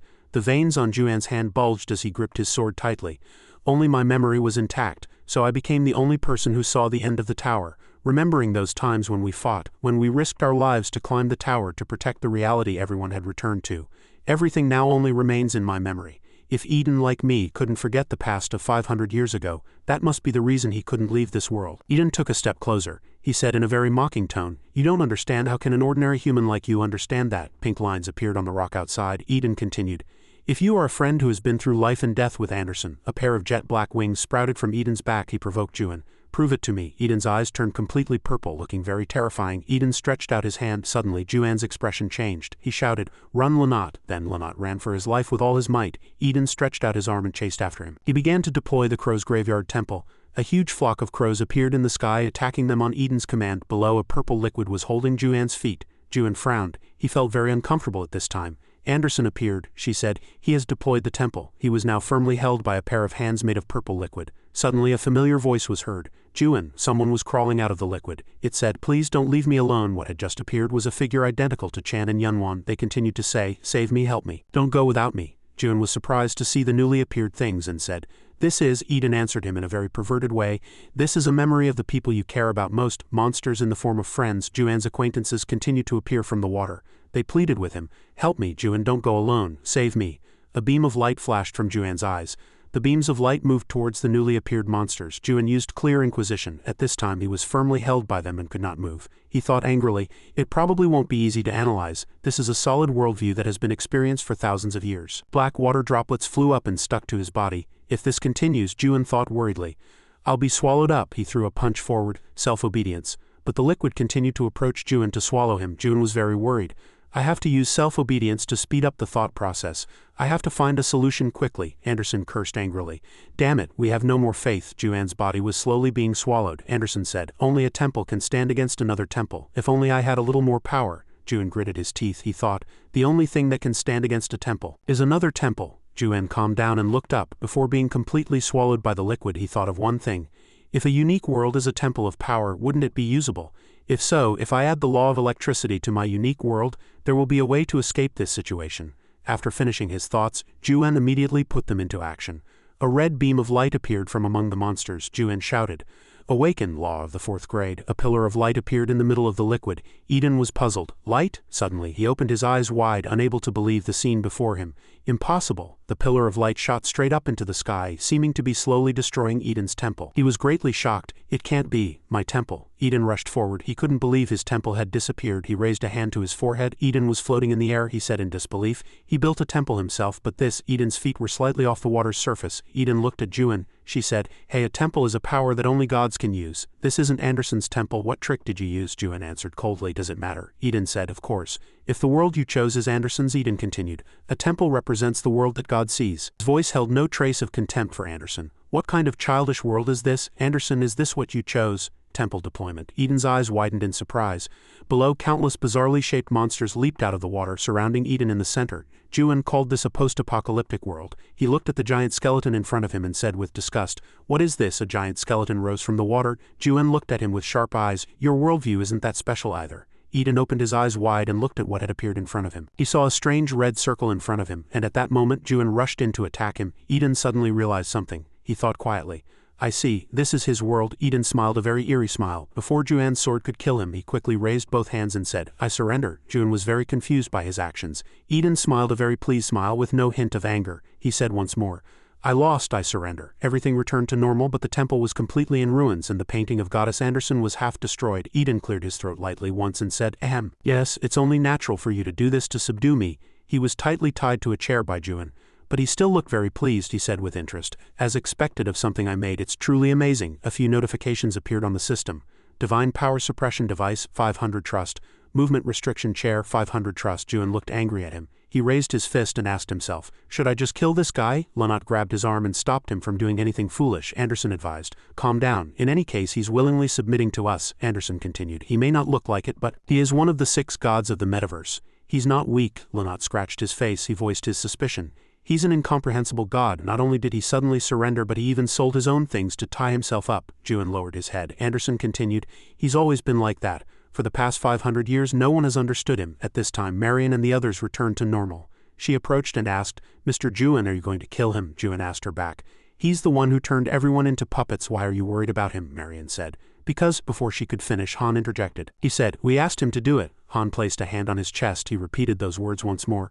We asked him to turn us into puppets. Lanat was very surprised to know the reason. He shouted, what? Anderson realized it might be so. So that's how I was able to survive. Juan, as you know, gods who are not remembered for a long time in the abyss disappear. Juan was silent. Anderson continued, the source of a god is thought. It's only natural for a thought forgotten by humans to disappear. Perhaps it was thanks to the puppet's prayers that Anderson was able to not disappear, although the seal was broken. And finally, she returned to this tower. Anderson defended Eden. Although I'm afraid my disciples will become his puppets, he has never forced anyone to become a puppet. Juan thought to himself, he's not as bad as I thought. Anderson explained to him. I said he was crazy, not bad. In front of Juan was the same review board as the day they first entered here. Total score 0.7, a place where madmen live. Do not enter the village no matter what. She continued to speak to Juan. First of all, he asked the dying disciples if they wanted to become puppets. Juan recalled how Anderson had tried to kill him earlier. He was very confused. Why was she so crazy about killing him? Anderson, not wanting to hide it from Juan, answered immediately. He crossed the line by laying a hand on my old manifestation. Juan looked helplessly at Eden tied to the chair. Why didn't you explain it to me and let me misunderstand? Eden was so happy he could have burst into bloom, he said. You didn't give me a chance to speak. Can I speak now? Juan and Lanat were speechless at his words. Lanat said, come to think of it, they never attacked us. Anderson said, let's talk about something else. This matter will pass as if it never happened. Eden seemed to have noticed Juan's intentions. He spoke first. Since I have been completely subdued, ask for what you want. Juan asked him. My friend was captured and brought to the abyss. I heard he was brought here in the form of a puppet. Eden shrugged. He said, a common motive, so? Juan demanded of him. Find my friend. Eden touched his chin and fell into thought. But in the end he refused the proposal. It's a pretty touching story, but I don't think I can help you. Eden continued. I don't buy souls and turn them into puppets. Juan, very confused, said to him. I heard you were the first puppet maker. You should know there are other puppet makers in the tower. He said, there are many ways to find him, but why should I help you? Juan raised his sword. If you don't, he threatened. You die. Eden raised his arm. He asserted with great confidence that Juan would not dare to kill him. If you kill me, the puppets will die too. That's not what your companion Anderson wants, is it? Juan's brow furrowed. He was about to explode with anger. Anderson appeared, she said. That damn bastard is acting like a scoundrel again. Suddenly, a huge flame appeared from behind. Someone shouted, fire. Juan also noticed the movement over there. A man said in a fluster, the village warehouse is on fire. Juan remembered that he and Han had tied the harvester there. The fire was already very large at this time, swallowing the entire house. The villagers rushed to put out the fire. They shouted to each other, my God, hurry and put out the fire. The warehouse is burning. A man hurried past where Eden was. He opened his eyes wide and stared at the fire in front of him. The fire was finally extinguished, but only black smoke remained. The warehouse was completely burned down. Juan and Lanat were standing inside. They looked at the burned corpse in front of them, and Anderson cursed angrily. These damn bastards, Juan asked her. Do you know who did this? Anderson said with certainty. The association guys are behind this. Juan was puzzled. Anderson was right. She pointed to a mark on the corpse for Juan. It was the mark of the Alliance. Anderson explained about the mark. This is the highest form of punishment. I've seen it 500 years ago too. Back then every village marked with this disappeared without a trace. It's their proclamation. It says they will punish anyone who challenges them. That's right, Eden suddenly spoke. You guys, his eyes were filled with killing intent. He gritted his teeth, turned his head and asked them, what did you do to my village? Juan and Lanat glanced at him in surprise. Hey, I'm tired of this, so stop. First, I have 2 things to tell you. He shared the information he knew. The Alliance will be here in a week. When that time comes, they will destroy this village, Juan said to him. I heard you're one of the stronger gods in this tower, Eden said very confidently. Yes, that's right, I'm one of the 6 gods of the multiverse after all, Juan calmly said to him. Then we can just join forces and defeat them. Eden was angered by Juan's words. If that were possible, I would have defeated them myself and taken a spot in the alliance, he advised them. Anyway, you should leave here before they come, if you don't want to die with everyone else. That's all. And one more thing, he suddenly smiled. You said your friend's name is Kim Yunwan, right? In front of him was a record board. He said, I found a record of him. Eden continued. He must have been moved from the Caspian confinement area by now. There are only his multiverse transaction records, so if nothing else happened, he was probably transferred to the tower. Juan asked only one thing, is he still alive? Eden answered. Just because he became a puppet doesn't mean he's dead, he explained. There are soul puppets on the higher floors. There are a few guys with a taste for living humans, and the synchronization rate between them and the puppets is much higher. Juan was angry. He shouted, you talk too much. Just answer what I asked. Eden looked at the record board in front of him and continued, in conclusion, your friend hasn't become a puppet yet. I checked the list of those who recently became puppets and your friend's name wasn't there. Hearing Eden's confirmation, Juan felt a little more at ease. A relief. Then that means there's still a chance to save him, suddenly Anderson said. But will it be okay? Juan asked. What do you mean? Juan's eyes widened at what Anderson said. Your friend might not remember you. Juan thought, that's possible. Yunwan has already forgotten all his memories of the Nightmare Tower. He fell into complete silence. But what does that matter? I haven't lived my life to be remembered by others. Juan lowered his head. Certainly there can be moments like that in life, but right now Lynott was holding his hand. The boy blushed and squeezed Juan's hand tightly. Juan glanced at Lynott without a word. Eden shrugged his shoulders as if tired. You're quite close with your disciple. Are you going now? Juan said. There's still something I have to do before I go. Eden asked him coldly, what is it? Juan said coldly, destroying this place. That's the mission on the 6th floor. As soon as Eden heard that he wanted to destroy this place, he immediately said, take this madman and go now. You know what the alliance is like. Juan and Lynott stared at him without a word. After speaking for a long time and getting no reply, Eden, very puzzled, called out again. Anderson, Juan said coldly, you can only speak when I allow it. Eden said, oh, I see, since you weren't her manifestation. Wait a minute, he continued with a mysterious expression. There's something I've been testing for a long time. He threw a small crow model to Juan. Eden said, I didn't put it in the shop because I didn't think anyone would want to buy it. So I'll give it to you. The item's information appeared on the system. Crow Alma, grade unknown. Description: a black crow doll made by the god without a manifestation. Eden cat. Additional story: cuteness. Juan was very surprised by the name after receiving the crow. Why is its name like this? Eden was annoyed. What's so strange about it? Eden told him how to use the item. If you put it in your worldview, you won't need to lend your body to Anderson anymore, he commanded. Wind the spring. Juan did as he was told. He wound the spring on the crow's back. When the spring was fully wound, the crow's 2 eyes lit up. The system notified, connection in progress. As the crow flapped its wings, Anderson's voice finally echoed. The crow flew up from Juan's hand. Her very happy voice echoed. Finally, I can speak too. She went in front of Eden and greeted him.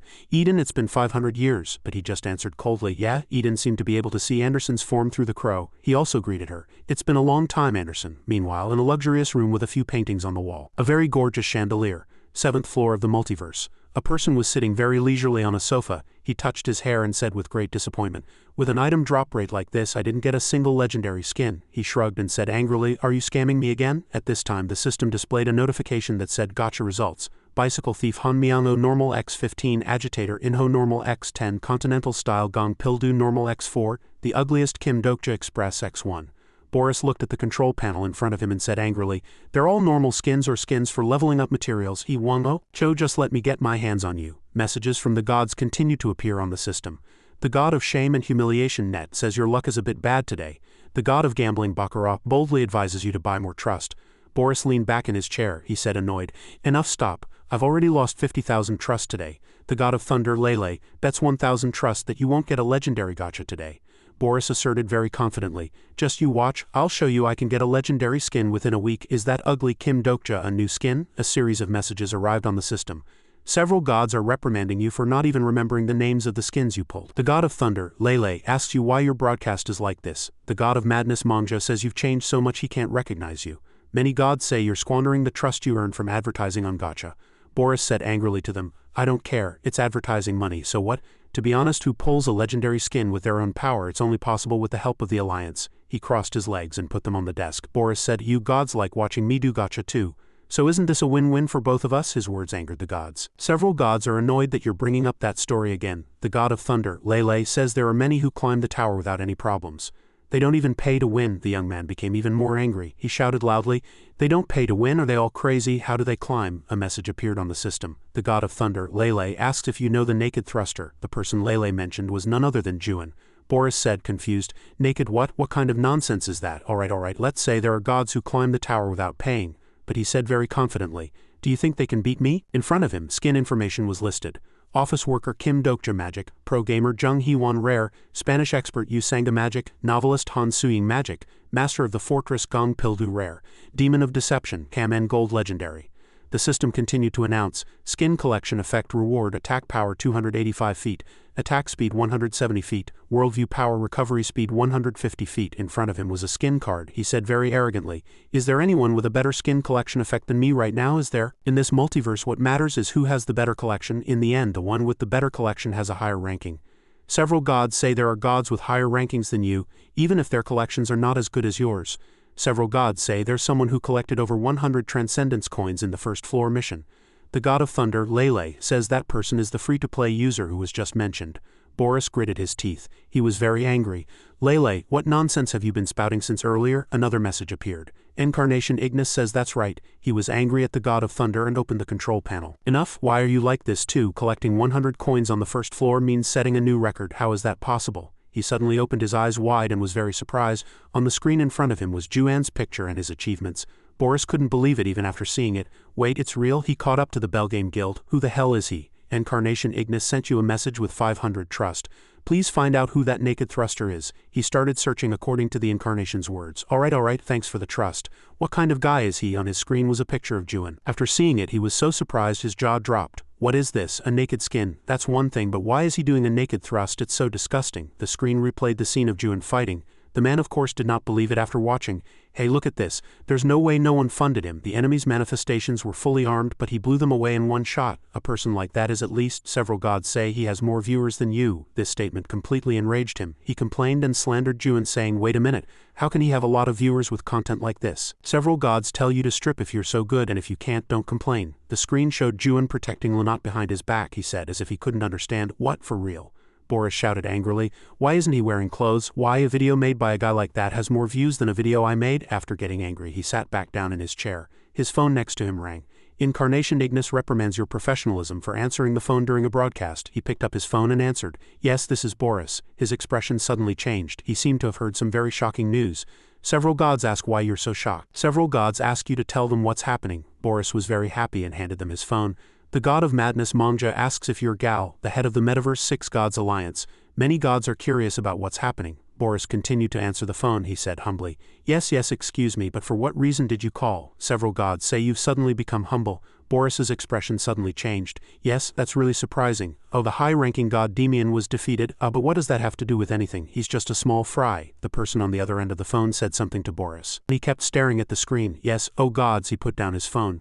Boris said, this isn't the time to be talking about that unclothed guy. I just received some very good content. He sat down in his chair and began to speak. It seems there will be a change in the list of the 6 gods of the multiverse. The scene returned to Juan's side. Outside, the snow continued to fall. Eden and Anderson, Indiana, the form of a crow, sat facing each other. Anderson drank tea and said, as you know, I almost died after waking up from the seal. I lost almost all my divine power. Most of my disciples also died in the tower. She recalled and told Eden, in that situation, I survived by meeting Lanat.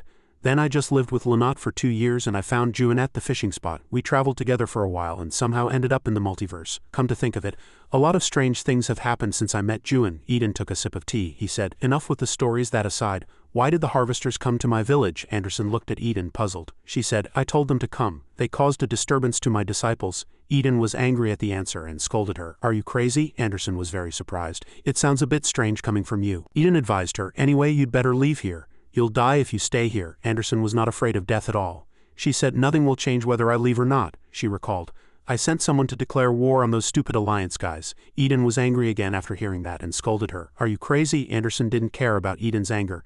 It doesn't matter. I'm just telling you what happened. And we have to complete the mission, so please help us. We can't give up on this mission. In front of Anderson was the system's mission notification board. 6th floor multiverse version 3.12. Mission, destroy this world. Time limit 14 days. Reward ticket to the 7th floor. 10,000 trust. This mission cannot be cancelled. Eden picked up his teacup. His voice held not a hint of contempt for Anderson. You're still as shameless as you were 500 years ago. You want me to help you destroy this world? Seriously? Anderson suddenly asked. How much longer are you going to be trapped in this world? Eden fell into thought at those words. She continued. I know why you can't leave this world. I'm very grateful that you took care of my remains and my disciples. Eden held the teacup in his hand and continued to listen to Anderson's words without a word. As you know, you can't stay here forever like you did 500 years ago. Anderson asked, are you satisfied with the current situation? Eden slammed the teacup on the desk and the water inside splashed out. He said, it's not too late. Eden touched the crow sitting on his shoulder. As long as the Alliance hasn't touched the multiverse yet, they won't chase you. Give up the mission and escape the tower.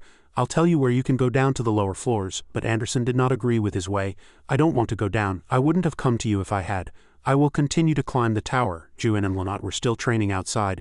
Besides, I have to find his friend for him. Eden asked, are you trying to get revenge on the Alliance after all? Anderson answered without hesitation. Exactly, he reminded Anderson. You still remember how we were defeated, right? Anderson looked at Eden. She said, of course. I've replayed that day in my mind 1,000 times. Eden still advised her to leave this place. As you know, even if we join forces, we can't beat them. Our comrades who died 500 years ago can't come back to life. Eden said to her, no one in the multiverse can beat that guy from the Alliance, the strongest of the 6 gods of the multiverse, the head of the Oblivion Alliance. Since he appeared, the title of the strongest in the multiverse has never changed once, he continued. Confronting him means making an enemy of one of the 7 gods. Despite that, Anderson was resolute. I don't care, Eden asked doubtfully.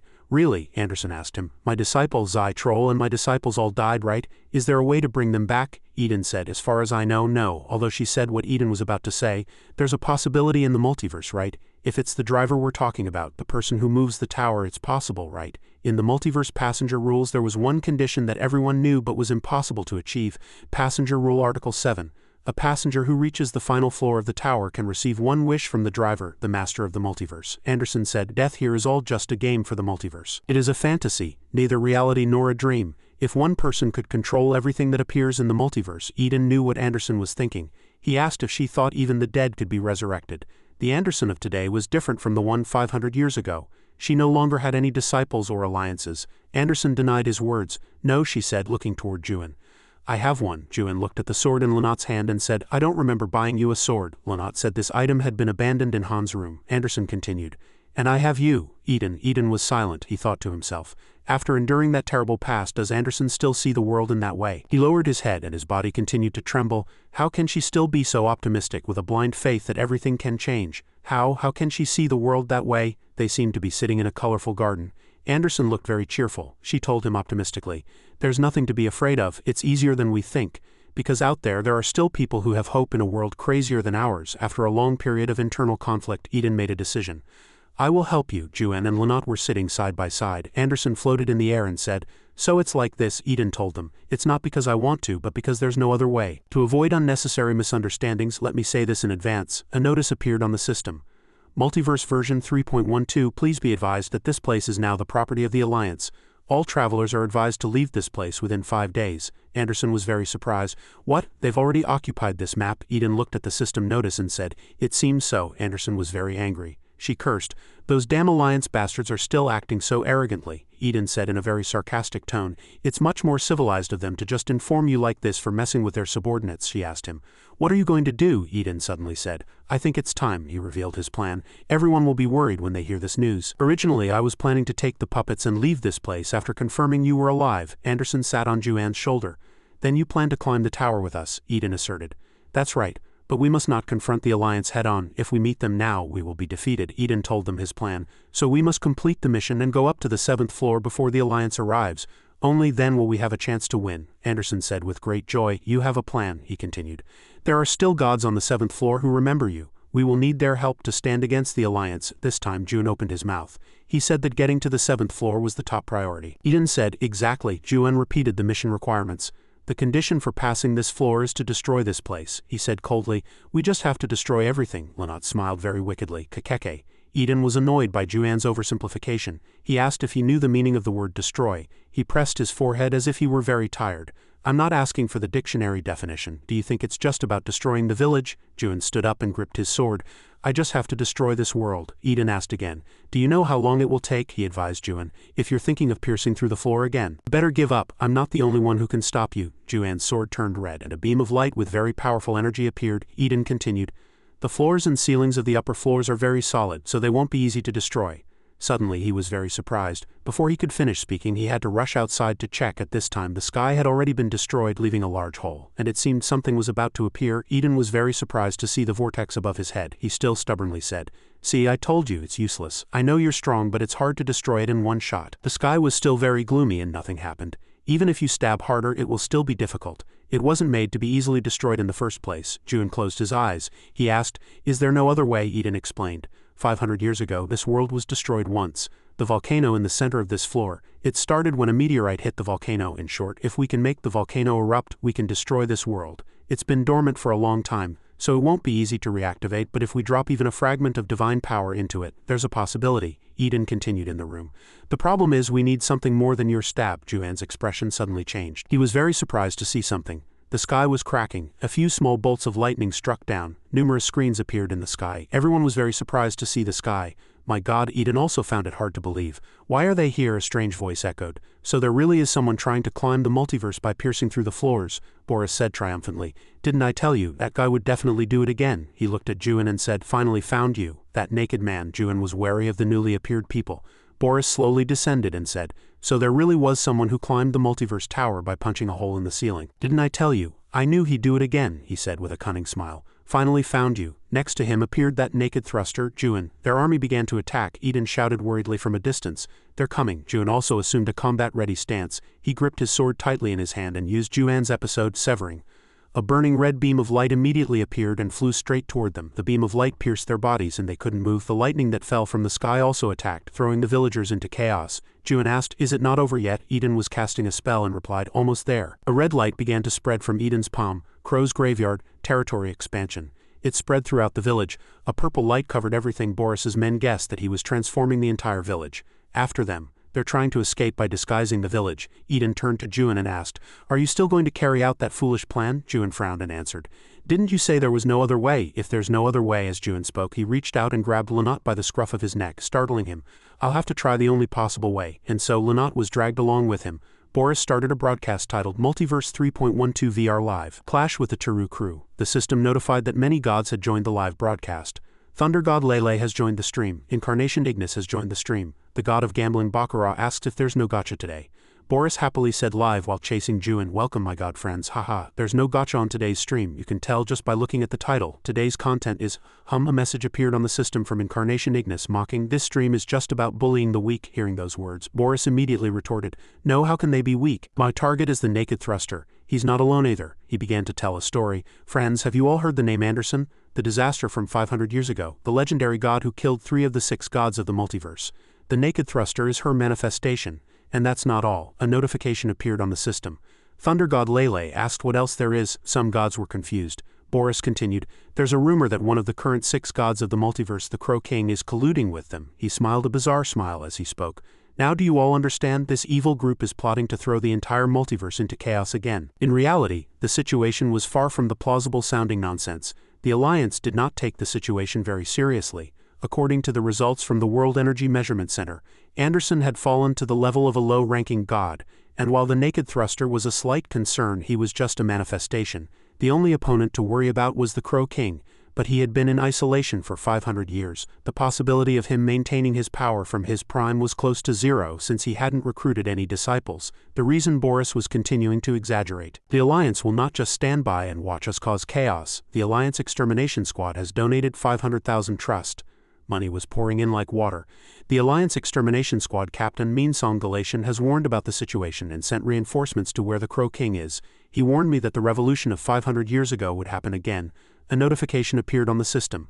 Incarnation Ignis suspects that you were the one who attacked first. He immediately denied it. "Hey, you all know, they killed our harvesters and provoked us first. We just came to reclaim justice." Anonymous God number 58 says the naked thruster is the newbie from Renee TV. The Thunder God Lele said, "The Alliance is acting pathetic again." He shook his head. The Incarnation sneered and said, "There is no justice here." He got angry reading these comments and cursed, "Newbie my ass." Then he turned off the stream. Then he gritted his teeth in anger. "Those disgusting guys who pretend to be noble. In the end they'll like and praise me for starting this." Then he turned and asked Jihan, "Jihan Nim, has Meansung Nim not arrived yet?" Jihan answered coldly, "He is in a meeting with the 6 gods and will come with the cleaning squad. He was the manifestation of the god of the vortex Hercule Jihan." Boris was surprised and asked back, Oh, he's meeting them. The name Anderson must be quite surprising. 500 years ago, she killed 3 of the 6 strongest gods in the multiverse and almost opened the gates to the 10th floor which the Alliance was guarding. If Anderson returned to her prime strength from 500 years ago, the entire extermination squad wouldn't be enough to stop her. Boris was surprised again after hearing that and asked, "Huh, she's that strong?" Jihan explained. "Of course, that's her in her prime right now. She's at the level of a low-ranking god, so there's no need to worry," Boris asked. "But why did you, the squad captain, come here as reinforcements?" "Because the Crow King is here." Boris added a comment. "You know the Crow King well." Jihan looked angry upon hearing that. Boris quickly clarified as the atmosphere grew tense.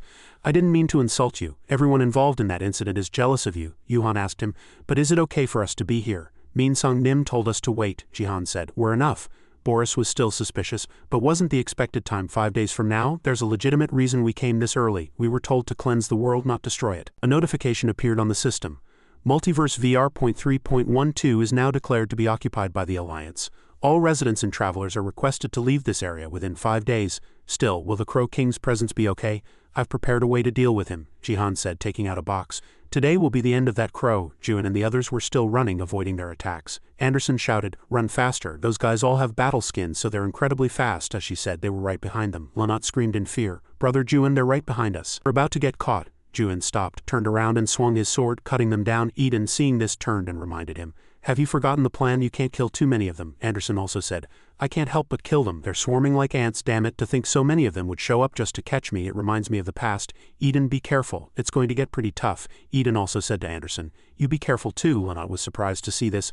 "Oh, it seems you've become friends again." Eden snapped, "What are you talking about?" They moved forward. Eden said, "We're here. We have to lure them close to the crater." Juin thought to himself, "It's really impressive in person. If a volcano this big erupts, this world will be completely destroyed." Boris's army was right behind them. They kept shouting, "Get them! They're trying to enter the volcano, don't let them escape." They attacked while speaking. Juin and the others arrived at the crater. Eden said seriously, "Transfer your magic power now." Boris's army continued to chase them. Juin assumed a combat-ready stance. Juin used his severing to finish them off. Combined with Eden's Crow's graveyard territory expansion, they were sent flying and suffered considerable damage. Boris turned to Jihan and said, "They're fighting without knowing their place," Jihan replied. "It's only a matter of time before they're caught. The cleaning squad will arrive in 10 minutes. They also continue to attack Juin," Jihan said.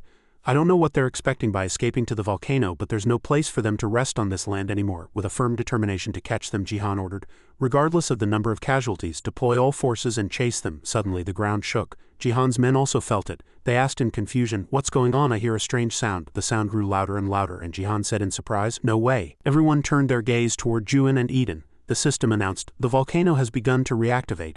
Jihan thought to himself, why did the volcano suddenly? He guessed that they were using the power of the worldview to cause a volcanic eruption to make everyone from the Alliance fall into the crater and die. "They're trying to use our soldiers as fuel to activate that inactive volcano," Juin asked. "You said the volcano erupted 500 years ago because of a meteorite, right?" "Sounds good. I'll lay you down below." Jihan gritted his teeth in anger. The system announced, "Volcanic eruption is forecharged."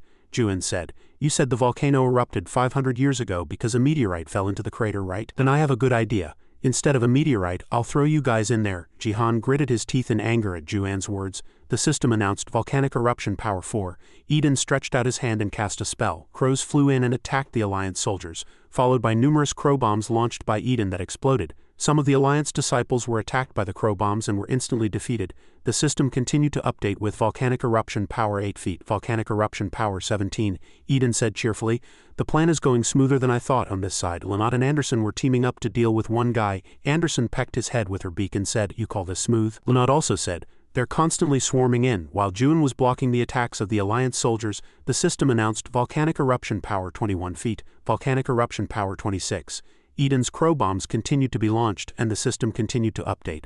Volcanic eruption power 29 feet, volcanic eruption power 32 feet, volcanic eruption power 38. Juin thought the eruption power was charging faster than expected. At this rate, the volcano would erupt soon. While he was lost in thought, sharp red blades were flying towards him. The power of the attack was strong, causing a large explosion, and Eden and Lanat worriedly shouted, "Brother Juin." The smoke slowly cleared. Fortunately, Juin had blocked it with his sword, so he was unharmed. He frowned. Boris appeared and said, "Naked thruster, know your place. You're just a free-to-play user, so don't act up, otherwise I'll show you what's what." Lynott was surprised to see Boris. Sharp red blades appeared in the air, many also appeared around Boris. He smiled confidently. Lynott seemed to have realized something. He said, "No way, that Boris guy is using the ugliest King Kim Dokja skin from the Starstream collaboration event." Boris was wearing clothes. He put his hand on his head and asked arrogantly, "You recognize it, kid?" Lynott answered excitedly, "I really want this skin." That guy sneered at Lynott with contempt. "There's no way a poor guy like you could ever have this skin." Then he spread his arms and laughed loudly. "Haha, this skin is the best." Anderson turned to Lynott and asked, "Do you really want that skin?" Lynott clutched his head and said covetously, "Of course, anyone who's crazy about skins knows and loves this one." Juan, with a murderous glint in his eyes, asked the ugliest king again, "What part of him is ugly?" From Eden's side, Jihan appeared and said it had been a long time. "It's been 500 years. Eden was also surprised and asked, "I didn't expect the Alliance to send you here. Is this Minsang's order?" That guy bared his teeth and answered, "No, I came because I wanted to settle an old debt." Then he slowly descended. Boris said to Juan with his blades, "It's commendable that you've survived this far. Even with just one skin, naked thruster, it was a mistake to oppose the Alliance." Then he shouted loudly, "Die!" His subordinates and blades all rushed in and attacked at once. Juan also acted immediately. Juan rushed in and cut down those guys with a single stab, smoothly dodging Boris's swords. That Boris guy was utterly shocked to see it. "Damn it, that guy isn't even wearing a skin, how can he move so fast?" Juan rushed in and attacked Boris. The guy said triumphantly, "It's useless. This is a legendary grade skin." As soon as he finished speaking, Juan's hand grabbed Boris's mouth. He gunned in pain. Juan slammed him to the ground. He said to him coldly, "Just a moment ago you were calling me a beggar. Why are you like this now?" Boris's mouth was completely blocked and he couldn't say anything, inwardly shocked. Impossible. Did that guy beat a legendary grade skin rumored to have the strongest ability? At this time the system also displayed a notification. Warning, forcibly wearing a skin will greatly lower its durability. He immediately struggled to curse loudly. These guys, damn it. As Juan raised his sword to finish him off, he shouted loudly to buy time. "Wait, time out, just a moment." Lynott was shocked to see this scene, having to beg for his life from the enemy in front of his subordinates. He must have been extremely humiliated. Anderson gloated and said it served him right. "The guy who came with you seems to be dead already," Eden said to Jihan. "The Alliance's recruitment standards have really hit rock bottom." Jihan answered, "No need to worry about it. To be honest, I didn't expect that guy to do anything." He smiled sinisterly and said to Eden, "Lately there have been rumors that you're making puppets. It's really nostalgic. 500 years ago, when I was still your manifestation, I found it very interesting every time I watched you make puppets." He said, reminiscing about the past 500 years ago. "Master Eden, let's go there this time." "Are you going to make puppets today too, Master?" He laughed foolishly and asked, "Can gods and apostles really be equal?" Eden sneered at him. "It seems the Alliance is treating you well," he answered. "It's all thanks to you. The puppetry I learned from you has been quite useful. To the new god I now serve," he laughed madly and said arrogantly, "the god of the vortex is a god without character. He just gives me power and that's all I need. So he's the perfect god for me." Eden despised him. "A god without character is a perfect match for a guy like you who betrayed me and joined the Alliance." Jihan immediately sneered at Eden. "Seeing you so weak now, I know my decision to change the god I serve was the right one." He smiled cheerfully and triumphantly as he attacked Eden. Eden lightly dodged his attack, then flew high up and mocked him. "You betrayed me, but you haven't changed one bit." As he spoke, Eden attacked Jihan with a palm strike. Jihan was thrown hard to the ground by Eden's powerful attack, causing a huge explosion. The pressure sent the guys around them flying. Jihan put his hands together and asked, "Are you going to hit me?" Taking advantage of Eden's inattention, he kicked her in the stomach and said it was really disappointing. "Why?" Then he sneered again. "You seem to care about me as much as when I was your manifestation, don't you?" Eden was sent flying back by his kick, and in the blink of an eye he disappeared from Jihan's sight. Immediately, Eden used Crow's graveyard to deploy his territory. He sneered and asked contemptuously, "A territory? You've really gotten weak. Your territory isn't stable at all. Is it because you haven't fully absorbed it yet? The rest of the village you absorbed while fleeing," Eden answered resolutely. "You still don't understand my power at all." As soon as he finished speaking, a slimy substance began to gush from the ground. They immediately transformed into giant monster shapes, and Jihan's subordinates were also surprised and asked back, "What is this?" These giant monsters opened their mouths full of teeth and roared, showing off their power and terrifying them. Jihan was also shocked to see this scene. As more and more monster hordes formed, Jihan's subordinates were afraid and shouted at each other to run. Eden declared proudly, "Just this one territory I hastily deployed is enough to deal with you." Jihan's subordinates were cornered by the monster horde and were in a dilemma. "Don't push any further, behind us is the crater." Boris on this side was also attacked by the monster horde. He cursed, "Damn it, when are you going to use that thing? If we leave it like this, we'll all die. Use it now." Jihan heard his words and thought to himself, "That thing." Then he said to Eden, "Did you say I know nothing about your power? You're wrong. I know it better than anyone." He smiled confidently and continued, "If you deploy your territory with all your might, almost no god in this metaverse can stand against you. I never thought I could beat you with my power alone from the start. I just let you run wild for a bit.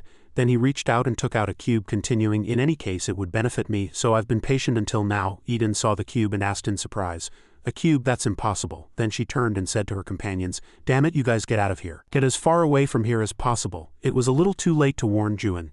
Eden and Juan were being sucked into Jihan's cube. The cube Jihan was using had a very powerful aura. In the end the two were sucked inside. Lanat witnessed it and was horrified. He called Juan's name in a fluster. Anderson angrily asked Jihan, how did you get your hands on the time box? Jihan answered, so you know about it too. I prepared this especially for you guys. He began to seal the box and said, not even a metaverse body can get out of this easily. Lanat looked at Jihan's side in surprise. He continued to call Juan's name. Anderson also suddenly turned and questioned Jihan about how he had obtained the cube. He heard Anderson's question and answered, it seems you know about this. I prepared this gift especially for you. Not a single one of the metaverse bodies will get out of this so easily. As he spoke, he created a barrier to close the cube tightly. Boris saw that the two threats had been dealt with and immediately approached Lanat, grabbed his hair and cursed, damn it, it's a legendary grade skin but its durability is like paper. He dragged Lanat away and easily caught Anderson as well. She kept struggling, let go. But now she was just in the form of a crow and couldn't escape his control. Boris approached Jihan and asked if the plan had succeeded. Jihan answered coldly, yes, as you can see. Boris looked at the cube and praised it. Damn, that item is really amazing, Jihan said. It was used to capture Anderson 500 years ago after all. Suddenly the cube in his hand shook. Boris saw it and asked back with some worry, I heard that not a single one of the metaverse bodies can be sealed. Are you sure? It looks like it's about to break. We need to hurry. Anderson will be sent to the high-ranking gods of the Alliance as prey. Then Jihan ordered Boris to kill that kid and turn him into a puppet. As soon as he heard Jihan's words, he smiled a satisfied smile and answered that he understood. He equipped himself with another skin, the system announced. Equipped the Demon of Delusions, Kim Namwoon's skin. Anderson, held tightly by him, shouted in anger, stop, if you lay a hand on that child I won't let you off. She cursed him as a bastard and pecked his finger with all her might. Boris suddenly attacked, let go of his hand to defend himself, and Anderson took this opportunity to tell Lanat to run. Boris was busy blocking Anderson's attack and cursed him as a beastly guy. Lanat took the opportunity and immediately ran away. Anderson continued to cheer him on and reminded him, hang in there. The durability of that item won't last long. As soon as she finished speaking, Boris grabbed Anderson and slammed her hard on the ground, shouting in anger. Annoying thing. Lanat saw it and worriedly called out to Anderson loudly. He stepped on Anderson's body with his foot and said, I can't kill you because I have to offer you to the Alliance. Trying to escape? Try it. But where can you run? He was so arrogant and haughty because he was surrounded by many companions. A notification appeared on the system. The incarnation is pointing at you and says you are a coward. Thunder God Lele threatens to unsubscribe if you lay a hand on that child. He read these comments and his eyes widened in surprise. He asked, what, when was the stream turned on? I definitely turned it off. He answered the negative comments pouring in on him. Don't be so selfish. Terrorist groups like them must be rooted out from the beginning. He summoned a sword and the system also announced. Summoned a sword exclusive to the current skin. Notifications continued to appear on the system. Dragon God Royan says this new skin is really interesting. Lanat also stood up at this time and tried to resist. He held a sword. Boris said sarcastically, look at what the terrorist group taught this child. Now my friends, don't forget to subscribe and turn on notifications. Next I will show you something very interesting. Then his two eyes were filled with killing intent. Lanat trembled in fear at this time and called Juan's name inwardly. His stream was still going on. Lanat continued to tremble. A blue light appeared next to him. A voice echoed, using a sealing stone is a cowardly act. Everyone, do you agree? On the Naked Thruster Needs Help channel, several gods sent notifications to Incarnation Ignis. I agree. Thunder God Lele pointed at the Alliance. Most of the gods agreed. Renee, she looked at the live stream screen and said, friends, are you just going to sit there and do nothing? Our cute little Lanat is in danger. But what she got back were reasons why the gods couldn't come. Incarnation Ignis is starting his car, but it will take half a day to arrive. Thunder God Lele wants to go there at the speed of light immediately, but his manifestation is asleep. The god of disaster, Thanatos, said, all life is bound to die. Anonymous God number 94 is bored and wants to see a fight immediately. Anonymous God number 88 says it doesn't matter if one ordinary kid dies. After reading these comments, Renee asked back in anger. An ordinary kid? Most of the gods agreed with Anonymous God number 88. Anonymous God number 94 left the stream. Anonymous God number 88 left the stream, the god streaming platform. The younger brother appeared as if to challenge his older brother. It was considered a public knowledge platform that could stand against the 7 great gods, so it contained many meaningless things. In the end, that was their nature. I couldn't ask for help from the outside, Renee thought in silence. I'm trying not to intervene because of my promise with the information broker girl. But I can't lose that newbie and his companion here. Do I really have to intervene? As she was depressed about not knowing what to do, a notification appeared on the system. An anonymous person asks for your current location. Renee was happy. Finally, someone is willing to help us. I'm now. Renee was horrified to see that person's name. Upon seeing the notification, Siren TV asks for your current location. Renee was horrified and asked back. Siren TV? On this side, Siren thought to herself. I am Siren M. I was once a very influential manga and one of the 500 famous artisans. I joined an expedition and headed to the abyss following a man. I've been looking for that man ever since we were accidentally separated. 2 years have passed since then, and I've become a pirate. At this time at Ragnarok the 5th point, Siren was leaning back in her chair enjoying the view of the sky. She steered the airship with one foot and marveled at how beautiful that red sky was. Suddenly, a person appeared behind her and called out Siren Nim. Khan approached and stood next to Siren, reminding her. According to Unofficial Control Law Article 8, Paragraph 4, it is forbidden for anyone to put their feet on the control panel while we are in motion. Siren didn't care at all and asked back, "When is that old man coming back?" Khan answered, "He will be back soon." Siren was disappointed, took out her eye patch and said, "If we stay too long the high-ranking gods will find us. Tell him to come back quickly." Then she leaned back in her chair again. Khan asked her, "It seems you haven't been doing many live broadcasts lately." She answered, "How can we post anything when we're busy? What if they track us down through my videos?" Khan continued to ask, "You don't watch other people's streams either?" Siren sighed, "To be honest, I'm tired of it. Everyone's doing the same content." When she turned on her live stream channel notifications, numerous interested comments poured in. "Siren, why aren't you posting anything? When are you coming back? Are you still alive? Stream again. Why aren't you posting videos? Why aren't you posting videos? Why aren't you posting videos?" Siren looked at the screen and said to Khan, excited, "Being famous is tiring. Since I've turned it on, I might as well watch a few famous videos. What's the trend these days?" After watching one video, she was surprised and said to Khan, "Oh, that girl seems to be imitating my way of speaking." Khan asked back in surprise, Really?" Siren looked at the screen and said, "Look closely, it's exactly the same. Even the hairstyle and the way she dresses are all the same." Khan answered nonchalantly, "I don't know how many people like you are out there." Siren was disappointed to hear Khan's words and said, "Never mind, you've never even watched a stream." Khan immediately retorted, "That's not true. I watched the Sioux Law Research Center and swordsmanship methods." Before he could finish, Siren cut him off and said, "Whatever. This guy needs to be flamed by this keyboard warrior." As she spoke, she typed on the keyboard. Khan saw it and threatened Siren, citing the law. Insulting comments are against the law. Siren Nim. Siren was also at a loss for words with this guy. She immediately retorted, "So is piracy." Khan heard those words and was speechless as if he had been struck by lightning. He sat in a corner hugging his knees thinking he was a criminal. Siren didn't care and continued to use the computer. She clicked on a channel and was horrified to see the stream title. The channel was written as Live, Naked Thruster Needs Help. Khan also got up and meddled, asking, "What's wrong?" Siren pointed at the screen and said, "This person looks familiar." At this time a voice shouting "Die, Naked Thruster" was coming from the stream. As the two clearly saw this scene, both Siren and Khan's mouths dropped open in shock. Khan said, "Siren Nim." Siren also said, "I'm not seeing things, am I?" At this time the manifestation of the god of despair Chunho appeared from somewhere and called out to Juin loudly. His tears and snot were all over his face. "When did you come back?" Siren was surprised by the appearance of the manifestation of the god of despair Chunho and asked him, "When did you come back?" But at this time the manifestation of the god of despair Chunho was only interested in Juin. He asked Siren again, "Where is this? Let me see." Siren was annoyed by the continuous questions and said again, "Wait a minute, I'm checking the area in the stream." Khan also opened his mouth at this time. "The Lord is still the same. I don't know what problem you have now, but you are confronting a giant alliance." The manifestation of the god of despair Chunho continued to cheer excitedly while watching the live stream. "Go for it, Juin, very good. The severing you learned from me has improved." Siren was puzzled. "What are you talking about?"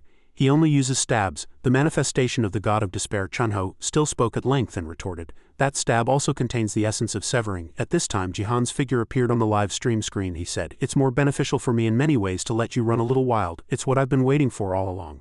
"A cube? That's impossible." Siren saw it and was horrified. The manifestation of the god of despair Chunho didn't understand and asked back, "What?" Siren didn't care and cursed, "Damn it, how do those guys have that?" At this time Renee's voice calling for help echoed loudly on the live stream screen. "Friends, are you just going to sit there and do nothing? Our cute little Lanat is in danger." Hearing this, the god of despair Chunho was startled and shouted, "Hurry, we have to go there now." Siren, restless, also said, "I'm looking for the location." Finally, she found the address, Multiverse 6th floor Caspian. Khan said, "That place is too far." Siren, in a gloomy mood, told them, "Even if we're discovered by the high-ranking gods, it will take us 15 days to get there." Hearing that, the god of despair Chunho got angry and asked, "Damn it, isn't there a faster way?" Siren replied, "I can cut it down to 12 days, but no faster than that." Siren bit her thumb tightly and thought to herself, "Damn it, I finally found him. I've been wandering all over the place looking for him for the past 2 years." Stealing the treasure of the 7 great gods and the fastest mothership were all to find Juin. Because the more famous you become in the abyss, the easier it is to find Juin. I've finally found him, but in this situation I can't do anything. While Siren was lost in thought, the god of despair Chunho asked, "Did you just say that place was the multiverse?" Siren answered, "Yes, why do you ask?" The god of despair Chunho took something out of his sleeve and said there was a place that could help Juin. Siren asked urgently, "Where?" The god of despair Chunho took out a gold coin engraved with a scale and said, "Here." Hearing that, Khan said in a fluster. Siren was also surprised and asked back, "Old man, don't tell me." God of despair Chunho said immediately, The pirate crew that stole the treasure of the 7 great gods, the pirate crew that helped us kill the monarchs and escape from chaos. The only group in the Tree of Illusions that can help him, the most brutal terrorist group. The scene returns to Lynott. He was still trembling in front of Boris. Boris said on the stream with a wicked smile, "Oh my rich and noble gods, we are not bullying a snot-nosed kid, although he's a kid who knows how old he really is." Numerous comments agreeing with his opinion were posted. Anonymous God number 414 agrees with Boris. Anonymous God number 88 shouts to overthrow the terrorist organization. Lynott, angered, raised his sword and rushed at him. Boris glanced over and lightly dodged Lynott's attack. Then he lifted the boy with one arm and said, "Even a snot-nosed brat looks down on me. Do you know who I am?" Then he clenched his fist and punched Lynott hard in the stomach, and the boy collapsed on the ground in pain. From a distance, Jihan sat and watched calmly. Anderson, trapped in a cage, worriedly called Lynott's name. Lynott thought in pain, "I've only been hit once, but my body feels like it's going to fall apart. I finally understand what kind of monster brother Juan has been dealing with until now." The system announced. Anonymous God number 94 says they're bored and to end it quickly. All right, I was planning to end everything here anyway," Boris said, despising Lynott. "Even if I keep beating this guy up, views won't go up. How did you live so long being as weak as a snail? If you're that weak, you should have at least chosen a strong god." Lynott sadly bit his lip and burst into tears. "I know I'm weak. I knew I was weak since I was in my hometown, since I was in the Nightmare Tower. But even so, even if I'm weak," Lynott gripped the sword that had fallen on the ground and rushed in to attack with all his might. Boris was also surprised by Lynott's actions. Lynott, angered, gritted his teeth and continued, "Just because I'm weak doesn't mean the god I serve is weak." The boy tried his best, but he only managed to lightly stab Boris, causing a minor injury. Boris shouted in anger, "You bastard," and choked Lynott with his hand. "How dare you tear my clothes and insult me? I'll kill you." He stepped on Lynott's face with one foot and constantly cursed him as a parasite. "I was going to send you off peacefully, but no, I've changed my mind. I'll tear you to shreds." His sharp blades began to fly towards Lynott. Anderson was also terrified. Lynott was also trembling in surprise. Just as he was about to make a move, a voice saying "parasite" echoed and Boris stopped. Lynott didn't know what was happening either, but that one word saved his life. A voice asked, "You're that old man's disciple, right? I came to save you." A young man with shaggy hair, chewing gum, appeared in front of Lynott. This young man was none other than Jin Yuntz, currently ranked 1st in the multiverse, 4th in the 1st floor's highest score ranking, 1st in the 5th floor's highest damage ranking, 1st in the 6th floor's highest score ranking, fastest clear time on the 7th floor. Affiliation crack. A notification appeared on the system. Thunder God Lele's comment is confused. Boris's companions were also surprised and asked back, "What is Jin Yuntz of the crack doing here?" Jin Yuntz looked around and said, "I came to find where that old man is." Numerous comments appeared again. Incarnation Ignis says they never thought they'd be cheering for the crack. Many gods were cursing the crack. Jin Yuntz paid no attention to the comments. He looked down at Jihan and said, "Found you. The alliance is quite something. Who would have thought they could create an item that can imprison an awakener? Thanks to you guys, things have gotten easier." Jihan immediately ordered his subordinates, "Everyone prepare for battle. That guy isn't as strong as the team leader, he's just an ordinary." Before he could finish his words, Jin Yuntz rushed right in front of Jihan and taunted him. "They say to speak if you know and listen quietly if you don't. All members of the crack are awakeners." As he spoke, Jin Yuntz landed a powerful punch on Jihan, sending him flying back. Before Jihan could counterattack, Jin Yuntz summoned numerous boxes and sent them flying at him. The boxes fell in unison, forming a barrier to protect Lynott. Jin Yuntz calmly listened to music and blew a bubblegum bubble. Boris shouted in anger, "Damn it, are you really going to fight to the death?" Crack. Jin Yuntz ignored his words and began to unleash his magic power. Jin Yuntz controlled the boxes to attack them, then did a flip in the air and struck a cool pose. Boris gritted his teeth in anger. He also summoned his sharp blades and counterattacked towards Jin Yuntz. Jin Yuntz immediately summoned Un's Polyhedron Type 1 and a Roly-Poly doll to block all of Boris's attacks. After Un's Polyhedron Type 1 was formed, he immediately summoned Un's Polyhedron Type 2, a toy hammer, to attack Boris's subordinates. They grimaced in fear as the giant hammer crushed them. Boris was also terrified and called for help. "Jihan, what are you still doing?" The hammers continued to smash down on the ground where their apostles stood. Jihan could no longer stand still. He immediately got up and summoned a vortex to block Jin Yuntz's hammer, then shouted, "Crack, stop here. This matter has nothing to do with you." Jin Yuntz answered resolutely. "Sorry, but I've already promised to help," Jihan said in a threatening tone. "Are you going to be an enemy of the Alliance?" Jin Yuntz answered with contempt. "A mere ordinary alliance in the multiverse dares to threaten the crack? Don't you know that even the 12 monarchs and the 7 great gods fear us?" Jihan also retorted without losing. "I can't do anything to the crack organization, but I can deal with you alone." Jin Yuntz's eyes sharpened, filled with killing intent. He immediately summoned Un's Polyhedron Type 3, a spinning top. Jin Yuntz's spinning top created a giant vortex. Jihan's small vortexes rushed to break it, but they were all disintegrated by the spinning top. Jihan frowned and thought, "That technique deflects my attacks too easily." Jihan was still underestimating Jin Yuntz's ability. He may be from the crack, but he's just an ordinary member. Immediately, he was hit in the face by Un's Polyhedron Type 4, a filial piety hand. As giant sticks flew towards Jihan, he thought in horror. How can the difference in our strength be this great? Jihan's hands were pierced by the sticks and he couldn't move. Jin Yun's approached and taunted him. I heard you're an apostle who betrayed your god, you're pretty good. Then he lightly took the box from his hand. After getting the box, Jin Yun's turned away with a triumphant smile. Meanwhile, Jihan was still pierced by his sticks and couldn't move at all. Jin Yun's turned back and sneered at him, saying, no matter how much an apostle trains to the point of dying and coming back to life, they can never become a god. Hearing this, Jihan gritted his teeth in anger. What does an awakener like you know? Jin Yun's just turned back and glared at him. He looked at the cube in his hand and said, this old man is really impatient. Seeing Jin Yun's about to escape with the cube, Jihan immediately shouted, what are you still standing there for? Attack! The subordinates immediately received the order and rushed to attack Jin Yun's with great momentum. Jin Yun's looked at them with eyes full of killing intent, and before they could do anything he kneed each of them in the face. Lanat also woke up at this time. Jin Yun's raised his hand and unleashed a technique. Jin Yun's boxes rushed in and sent Jihan's apostles and subordinates flying. A notification appeared on the system. Volcanic eruption power 89. Jin Yun stood majestically before them and said, the fight is over. Having witnessed everything, Lanat was horrified by Jin Yun's power. Is this an awakener? He took on the entire alliance by himself. Are there other strong people like this in the multiverse besides the 6 gods? What would it be like if he fought Brother Juan? I wouldn't even dare to compare. Anderson also peeked her head out and looked at Jin Yun's. A few of Jihan's remaining subordinates stood before Jin Yun's but did not dare to move. Jin Yun's put his hands in his pockets and asked nonchalantly, are you going to keep fighting? It's just a waste of time to continue. Why don't you just surrender to me? As he spoke, he juggled the cube in his hand. While he was distracted, Anderson flew over and snatched the cube. Jin Yun's could only say, hey you, let go. After snatching the box, Anderson turned back and taunted Jin Yun's. Canis, did you see? I, the naked god Anderson, this capable. Jin Yun's replied angrily, I won't just let this slide. Suddenly something appeared and he opened his eyes wide.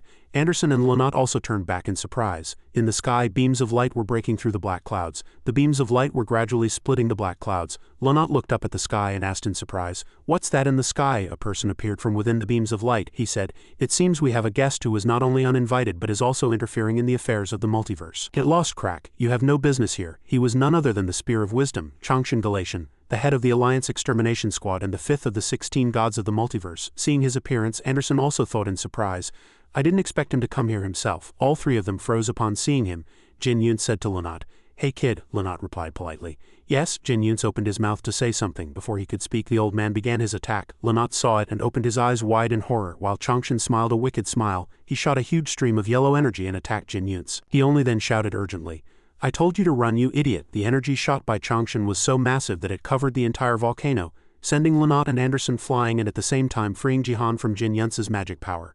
It directly caused a huge explosion with smoke and dust rising everywhere and rocks flying around. Jin Yun's managed to summon Unt's Polyhedron Type 5, a rotating parachute, in time. I've only heard about the 16 gods. This is the first time I've seen one of them in person, but I thought they'd be much more amazing. I was scared for nothing. I thought they'd be at least as strong as the team leader. Are you this weak because you're fighting through a puppet and not your manifestation? Changshan also replied immediately. All 16 gods fight through puppets. That alone is enough to crush the hope of those who try to oppose us. Even if you're from the crack, I will not forgive the crime of insulting this world. Jin Yun smiled with contempt. He dusted off his shoulder and said, too bad, I won't lose to a mere empty puppet. Hearing that, his face darkened. Lanat, who had been thrown to the ground, was struggling to escape. Anderson was flying and grumbling. Damn it, if only Juan were here now. Jin Yun shouted to Lanat, you can still run, right? Use whatever means necessary to escape to the 7th floor. Go there and find the Black Moon Tavern. Hearing those words, Lanat also ran like crazy.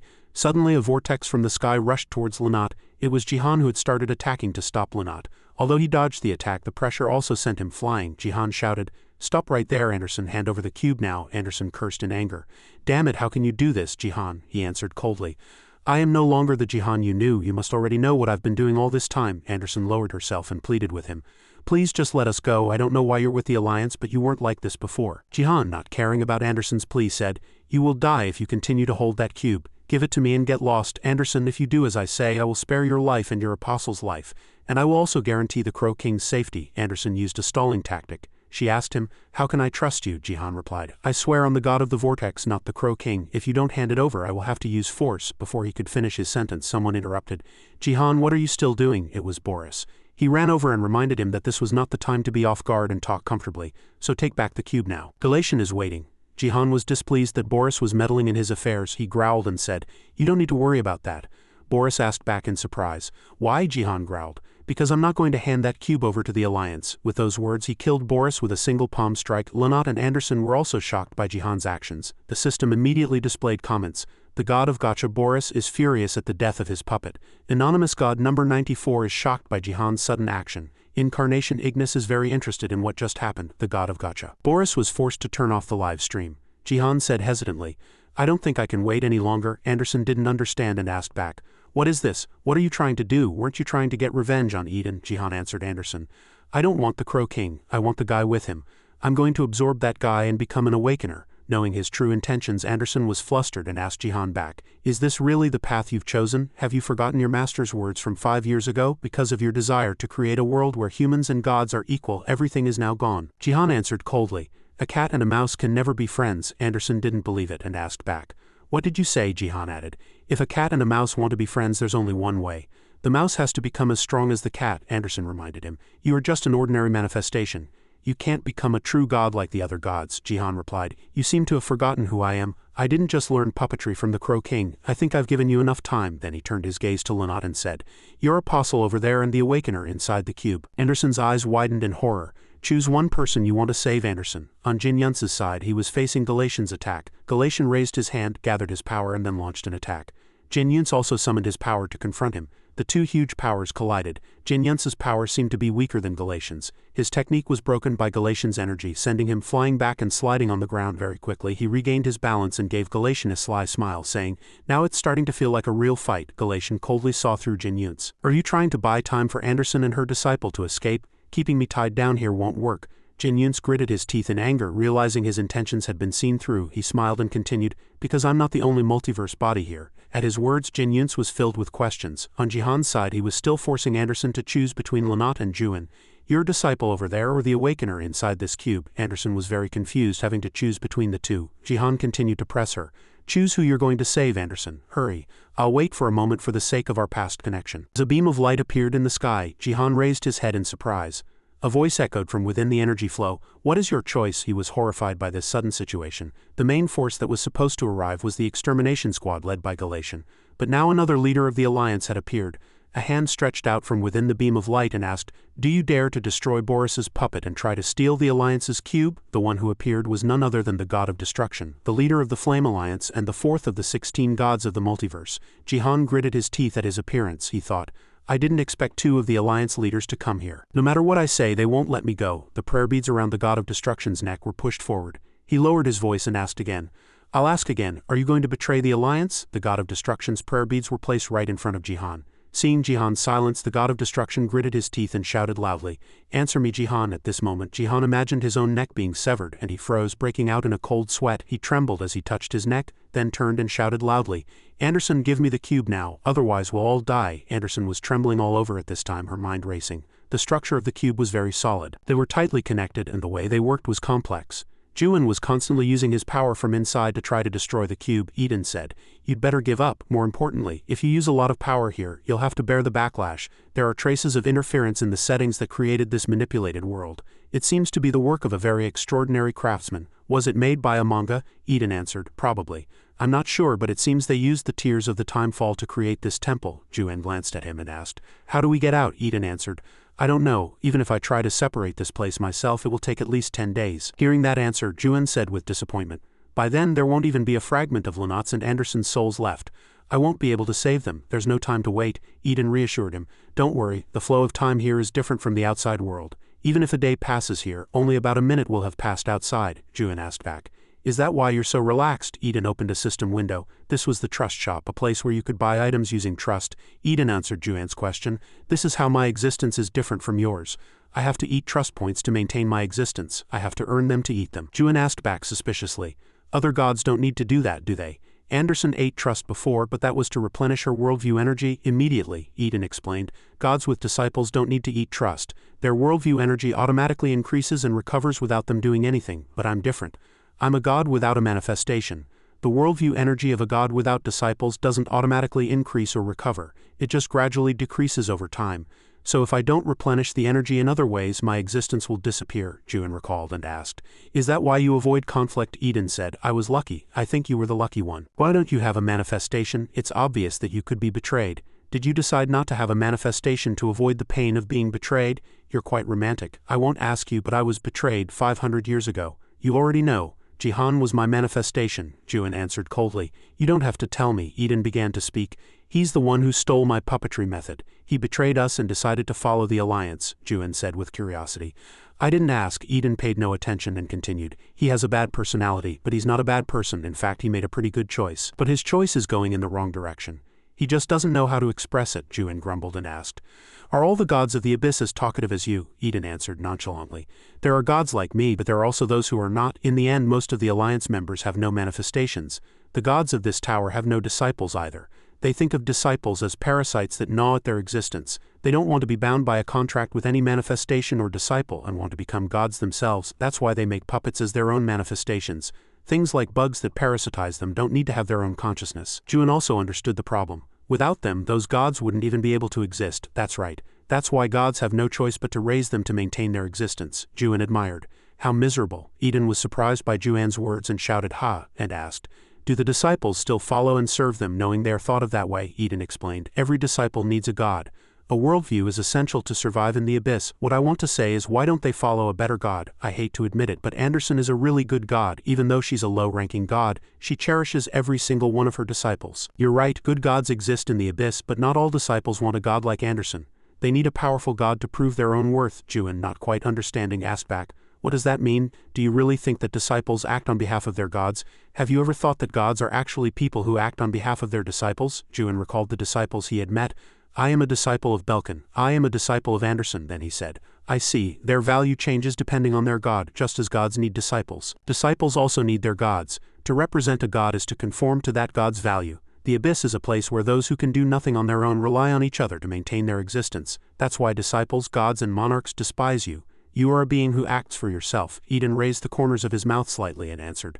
But after seeing your temple, I've become curious. Are you really acting for yourself? Or are you just a disciple who acts on behalf of your worldview? Suddenly, Eden raised the corners of his mouth slightly and said, but now that I've seen your temple, I've become curious. Are you really acting for yourself? Or are you just a disciple acting on behalf of your worldview? Juan didn't say anything after hearing that. Samyang, don't tell me that imitators and awakeners are actually two sides of the same coin. The only difference between them is the world they believe in. That means I might just be a slave to the world I believe in. Just like Samyang is a slave to the system. Eden continued to ask questions. Is that world really yours? Juan himself couldn't answer and asked back. Is it or isn't it? Eden said. See for yourself. As he said that, Eden's eyes widened. A pair of red eyes appeared in the air and the space also changed. With countless skulls and bones appearing, Eden was feeling the world Juan lived in. Juan stood silently opposite him. After a moment, Eden opened his mouth. Is this the world you've lived in every day? I know what those eyes symbolize, Juan answered calmly. Everyone who has seen it has told me that, Eden explained. It's not strange. Everyone in the abyss knows what it is and will try not to look it in the eye, but a long time ago I saw someone like you who had those eyes in their sky. 700 years ago, the one who successfully passed the final floor of the multiverse had it just like you. But what was in his sky was not an eye, but something else, Juan thought to himself. Is there another god with the same worldview as me? No way. Who is it? Eden answered. He is someone who belongs to the worst terrorist organization in the Tree of Illusions. The great leader of the Crack. Hearing the name Crack, Juan thought to himself, the Crack, that organization again. Eden put his hand on his chin and thought for a moment, then continued. His worldview is quite dark too, just like yours. The only difference is that his worldview is not only dark, but it also contains loneliness. Are you trying to resist those eyes? Is that why you're trying to destroy the Tree of Illusions? But why do you care about saving your friend if you're going to destroy this world? That is, don't you think it's a contradiction? Someone who's going to destroy the world is saving people, Juan answered coldly. That person, he suddenly paused at that point. Energy began to condense around him. It even surprised Eden at this time as his energy surged. He continued, that person deserves to see this world collapse. As his words ended, a huge tower appeared and destroyed the barrier. Juan looked at the tower coldly. It seems I've found a way to escape. As he said that, he entered the tower. Amidst Eden's shock, Eden also followed him in. She thought to herself, don't tell me this tower is. As soon as she set foot on the first step, a sensor activated, and Eden was beyond surprised. The memories of this tower were flowing into Eden's head. She thought, don't tell me this is the tower he climbed. The memories began to appear. A scarred man named Day told his team, the team atmosphere is good today. You must have gotten some good materials. The team members answered happily. So are we going to hunt a boss? What's the strategy? The old woman in the shop also said happily. Wait a minute, come inside. I've saved some good items for you. The memory changed to a drop of blood on the floor and Ion whispered with a wounded face, I'm sorry, Juan. And Han Sol Yun's death. Before she died, she smiled and told him, I hope you climb higher, Juan promised her. Don't worry, I will see this world collapse with my own eyes. Returning to the present, she looked at Juan and thought, I couldn't bear the weight of my memories, so I divided my memories among the puppets, but he made a tower inside himself. This tower is his memory, but the difference between me and him is that he is bearing the weight of all those memories alone, probably because there is no one in this world to share it with. If he decides to no longer carry all these memories, the suffering experienced by the people who climbed this tower will disappear. That's why he still remembers all of them in a world where the system has erased their existence. It's to remember their anger, sadness, despair, and all the time they spent together. I finally understand how an ordinary human could become so strong, and how a god with only one disciple could have such immense divine power. This tower is the story and product he possesses. Juan's episode, The Nightmare Tower. The memories from this tower have become his divine power. He gained strength in return for enduring and engraving this terrible nightmare on his bones. Was he already a god before becoming one? Juan said. You asked me if this worldview is mine. I don't know if it's mine or not, but one thing I can say for sure. I will see this world collapse with my own eyes. Hearing his answer, Eden froze. Juan raised the corner of his mouth slightly. A red lightning bolt appeared in front of him. Eden also sensed something, she said. It seems something has happened outside the cube. The god of destruction was very angry and said to Jihan, I didn't like you from the moment you joined the alliance. Even when all the 16 gods agreed, I opposed your joining. He choked Jihan with his prayer beads and continued, You betrayed even the god you served. What guarantee is there that you won't betray us? I've let a human like you live for too long. It would be better to make you a new puppet. At the god of destruction's actions, Anderson and Lynott both trembled in fear. Anderson said, They're not paying attention to us. This might be our last chance to escape. Let's go while the pursuit team is distracted. A blue beam of light appeared in the sky. Hearing the voice, Pursuit Squad, the god of destruction paused. He turned his face and said in a low voice, I told you that me and Galatian were enough. The god of justice said calmly with his hands behind his back. If I'm added, the result will be more certain. Wouldn't that be better, don't you think? He was the leader of the Flame Alliance and the third of the 16 gods of the multiverse. Anderson's eyes widened in surprise at the appearance of the god of justice. Why are you here, one of the 4 heroes of 500 years ago? How dare you show your face after betraying those who went through life and death with you? The god of justice. Anderson, enraged, summoned a crow bomb and attacked Justice. Crow bomb, a mysterious episode. Crow's cannon. The god of justice waved his hand once and sneered at Anderson. Pathetic. How did you become so weak? Then he lightly broke Anderson's technique. Anderson was also surprised by his power. On Jihan's side, he cursed while trying to loosen the necklace. Damn it, I didn't think 3 of the 16 gods would show up here. It's over. Lynott held the cube and called Juan's name inwardly. Although it hasn't been long since you became my god, I have come to know how extraordinary you are. This time as well I will put all my faith in you. As he said that, he threw the cube at Jihan. Anderson saw it and tried to stop Lynott, but it was too late. Jihan received the cube. The god of destruction saw it and rushed to snatch the cube. A powerful beam of light shot out and his 5 fingers were severed. That was the power of the cube. After that, Jihan used the cube to suck all the nearby alliance people inside. Lynott hurriedly hugged Anderson and fled to another place. A moment later, everyone who was near the cube was sucked inside. The energy emitted by the cube spread over a wide area, and the alliance people trembled in fear at its power. Jihan broke the god of destruction's necklace and gritted his teeth, saying, First, it's you, Pursuit Squad, who looked down on me. Justice stared at Jihan without a word. Jihan was consumed by hatred and anger at this time. He said in anger, I will tear you to pieces. Jihan in a frenzy said, I will tear you to pieces. He raised his hand and condensed energy, and the disciples of the Pursuit Squad were surprised and asked each other, What is that guy trying to do? Attack. As Jihan shot up the energy source, the energy sphere split into blue energy bands and flew towards the Pursuit Squad members. The bands of light were intertwined like a net on their bodies.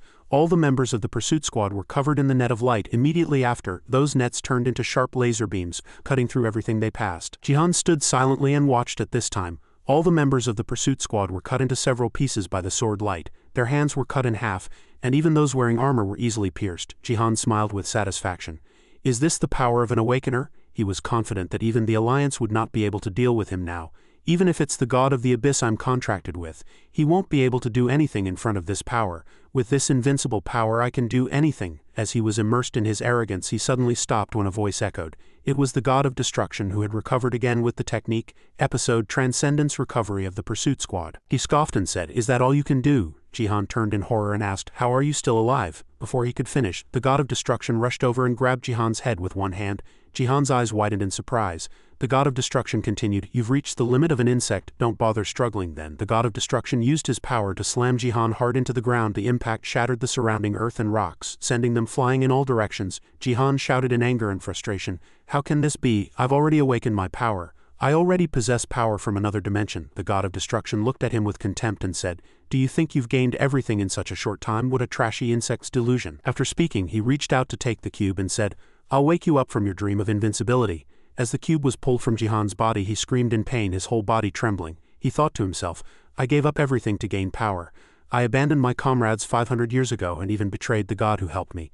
And is this the result, this miserable end? As the god of destruction raised his foot to finish Jihan off, he shouted, Die! Suddenly, a stream of red power burst out from within the cube. Anderson and Lynott also opened their eyes wide in surprise. As the god of destruction glanced to the side, his arm holding the cube was severed and fell from his body. A notification appeared on the system. Anonymous God No 94's jaw drops. Thunder God Lele says I knew it. The god of disaster Thanatos glares. Incarnation Ignis is looking for the master of the sword. The cube also began to crack. The god of destruction clutched his severed arm and asked angrily, Who is it? A familiar figure appeared. I am Juan. Upon his appearance, the god of destruction recalled that it had been 542 years since he had entered the multiverse. And he remembered what the apostles had been shouting. My god, please add a new product this time. How long are we going to use this desperate episode? If this continues, we'll change the whole worldview. The multiverse is a place where apostles flee, even though they do nothing but demand everything all the time. He lowered his head and fell into thought. To survive here, I kicked out all the apostles who followed me. I kicked out all the apostles and all the gods who believed in and followed me. That's how I became one of the multiverse bodies 542 years ago. 500 years ago, I saw a great revolution happen. I protected my position from the manifestation candidates who appeared once every 10 years. When a new technology appeared, I looked into it and found a way to obtain it. I reinvested the truth I gained from the Alliance to develop my divine power. Centuries passed and I lived like that, reigning under the name of the strongest manifestation. All the disciples of the Alliance knelt before him, even fearing him. The god of destruction continued. I'm tired of everything now. I thought only the ugliest king could entertain me, but you must be the naked thruster. Very interesting. Then he laughed loudly. I've waited a long time for someone like you to appear here where no one dares to challenge me. The power that appears from someone like you, something I've never seen before, excites me greatly.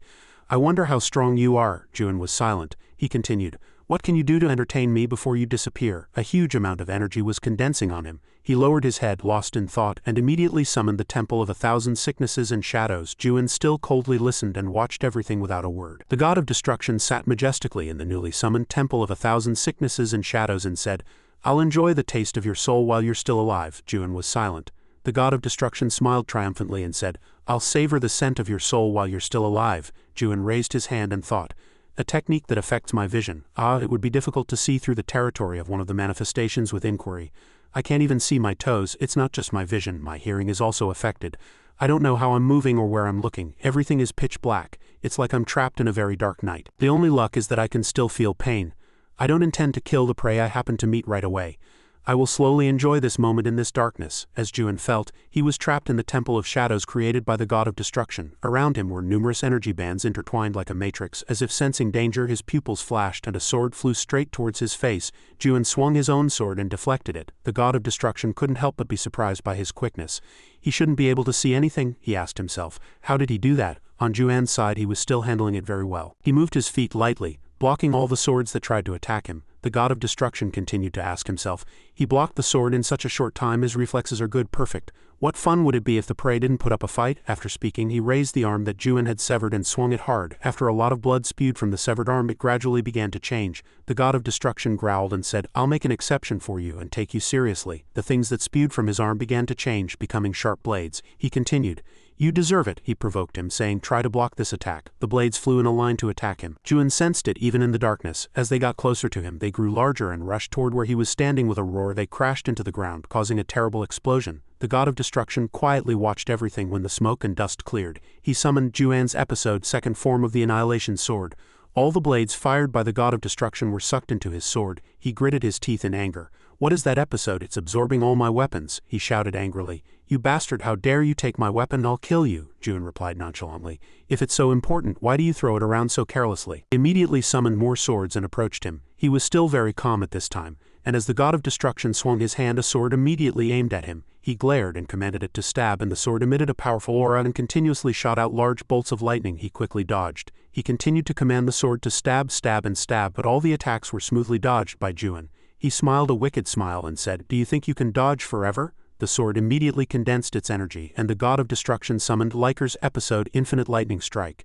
Juan lowered his stance and said with contempt, No matter how hard you try, your power is only at the level of a director. After speaking, his eyes sharpened. Then he raised his own sword and shot out an energy with immense power to overwhelm the god of destruction's power. He roared in anger, and he still maintained that cold expression. The energy he used completely destroyed the god of destruction's technique. He was defeated and fell freely to the ground, he thought. This isn't a battle between two temples. I'm just facing an ordinary episode, but my temple is breaking, the system announced. Thunder god Lele is shocked. Anonymous god number 94 can't believe what they just saw. Several gods are shocked at what just happened. Lanat appeared and waved his hand, calling out to him, Brother Juan. Comments continued to appear. Anonymous god number 158 says even the alliance isn't that great. This stream has been selected as the most popular live stream on the sub-channel. Most gods are watching this stream through Renee TV. Anonymous god number 99 asked what will happen to the multiverse manifestation now. Anonymous god number 32 thinks the god of assassination is really pathetic.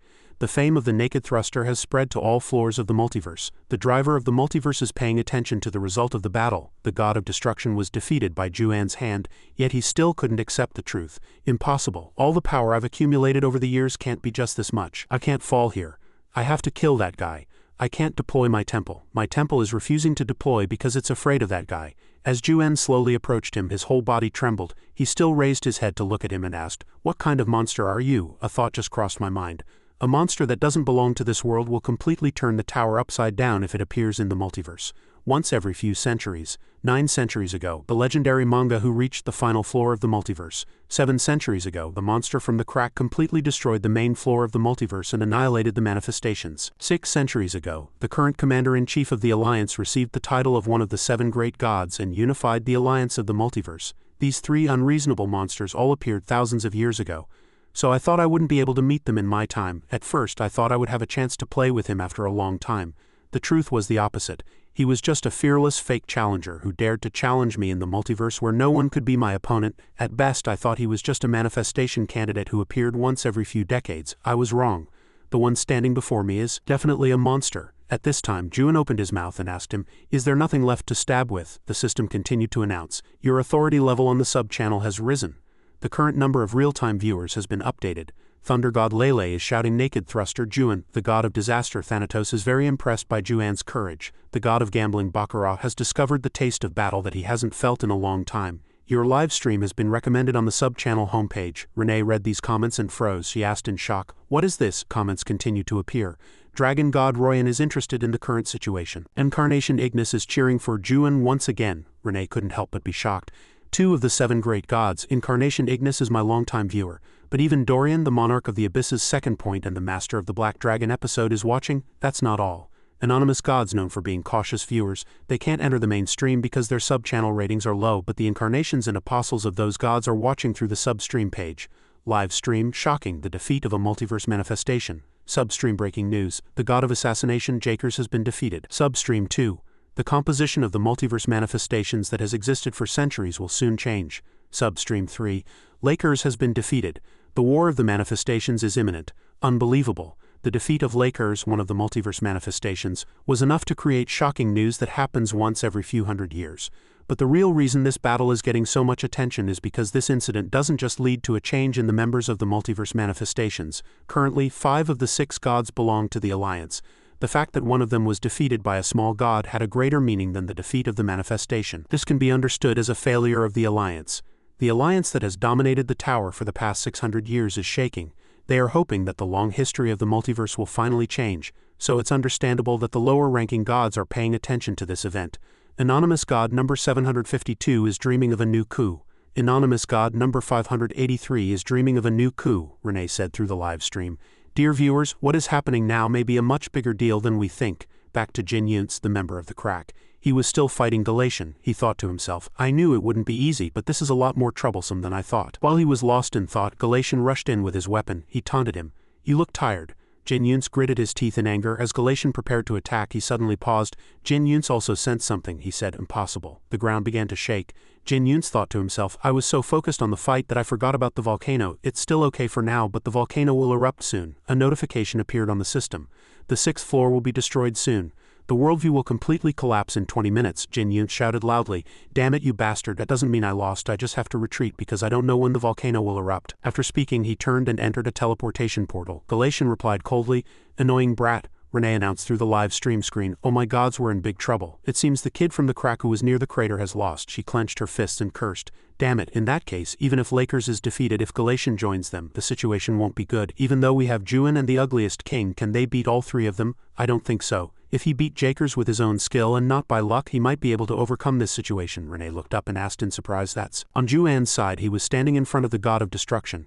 He believed the person standing before him was a monster. He asked coldly, "Is there nothing left to stab with?" He trembled and gritted his teeth, quickly turning and fleeing. Eden said to Juan, "It seems to be over before I could even help." Juan glanced at him and asked, "Are you hurt?" Lenot froze at the sudden concern, then smiled brightly and answered, "I'm fine. How about you, brother?" He also said gently, "I'm fine." Seeing the two taking care of each other, Eden felt left out. She said, "It's really nice to see such a warm scene, unlike someone who was betrayed by their apostle." He said, "Shut up." At this time, Anderson opened her mouth. "Eden, there's no need to be jealous. It's been 500 years anyway." As they were enjoying themselves, a voice suddenly echoed from the air.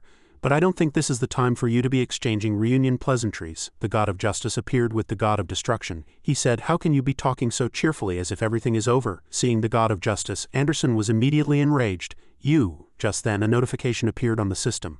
"The 6th floor will be destroyed soon. The worldview will completely collapse in 20 minutes. Juan received the notification and said, "It seems the volcano has erupted." The god of justice was still up there, continuing with contempt, "Don't waste time standing there playing friendship, it's just as well, since all our forces have returned." At this time, Galatian also appeared and joined the other two. Galatian looked down with a cold expression. Lenot saw that he was unharmed and thought to himself, "Did that person lose?" The god of justice continued, "Thank you for showing us an amazing fight. I didn't know Jakers' temple could be broken without deploying a temple. I'll make one last offer. How about joining the alliance? If you join our flame alliance, I'll give you the best conditions." Hearing him being so shameless, Anderson opened her mouth in indignation. "I didn't think you'd make such an offer. Talk as if you're their real member. Who would trust someone like you who betrayed their comrades 500 years ago?" He smiled a cunning smile and answered, "If you want, I'll guarantee the safety of Anderson and that apostle over there too."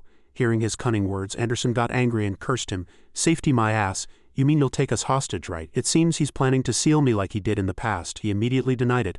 "I won't do that.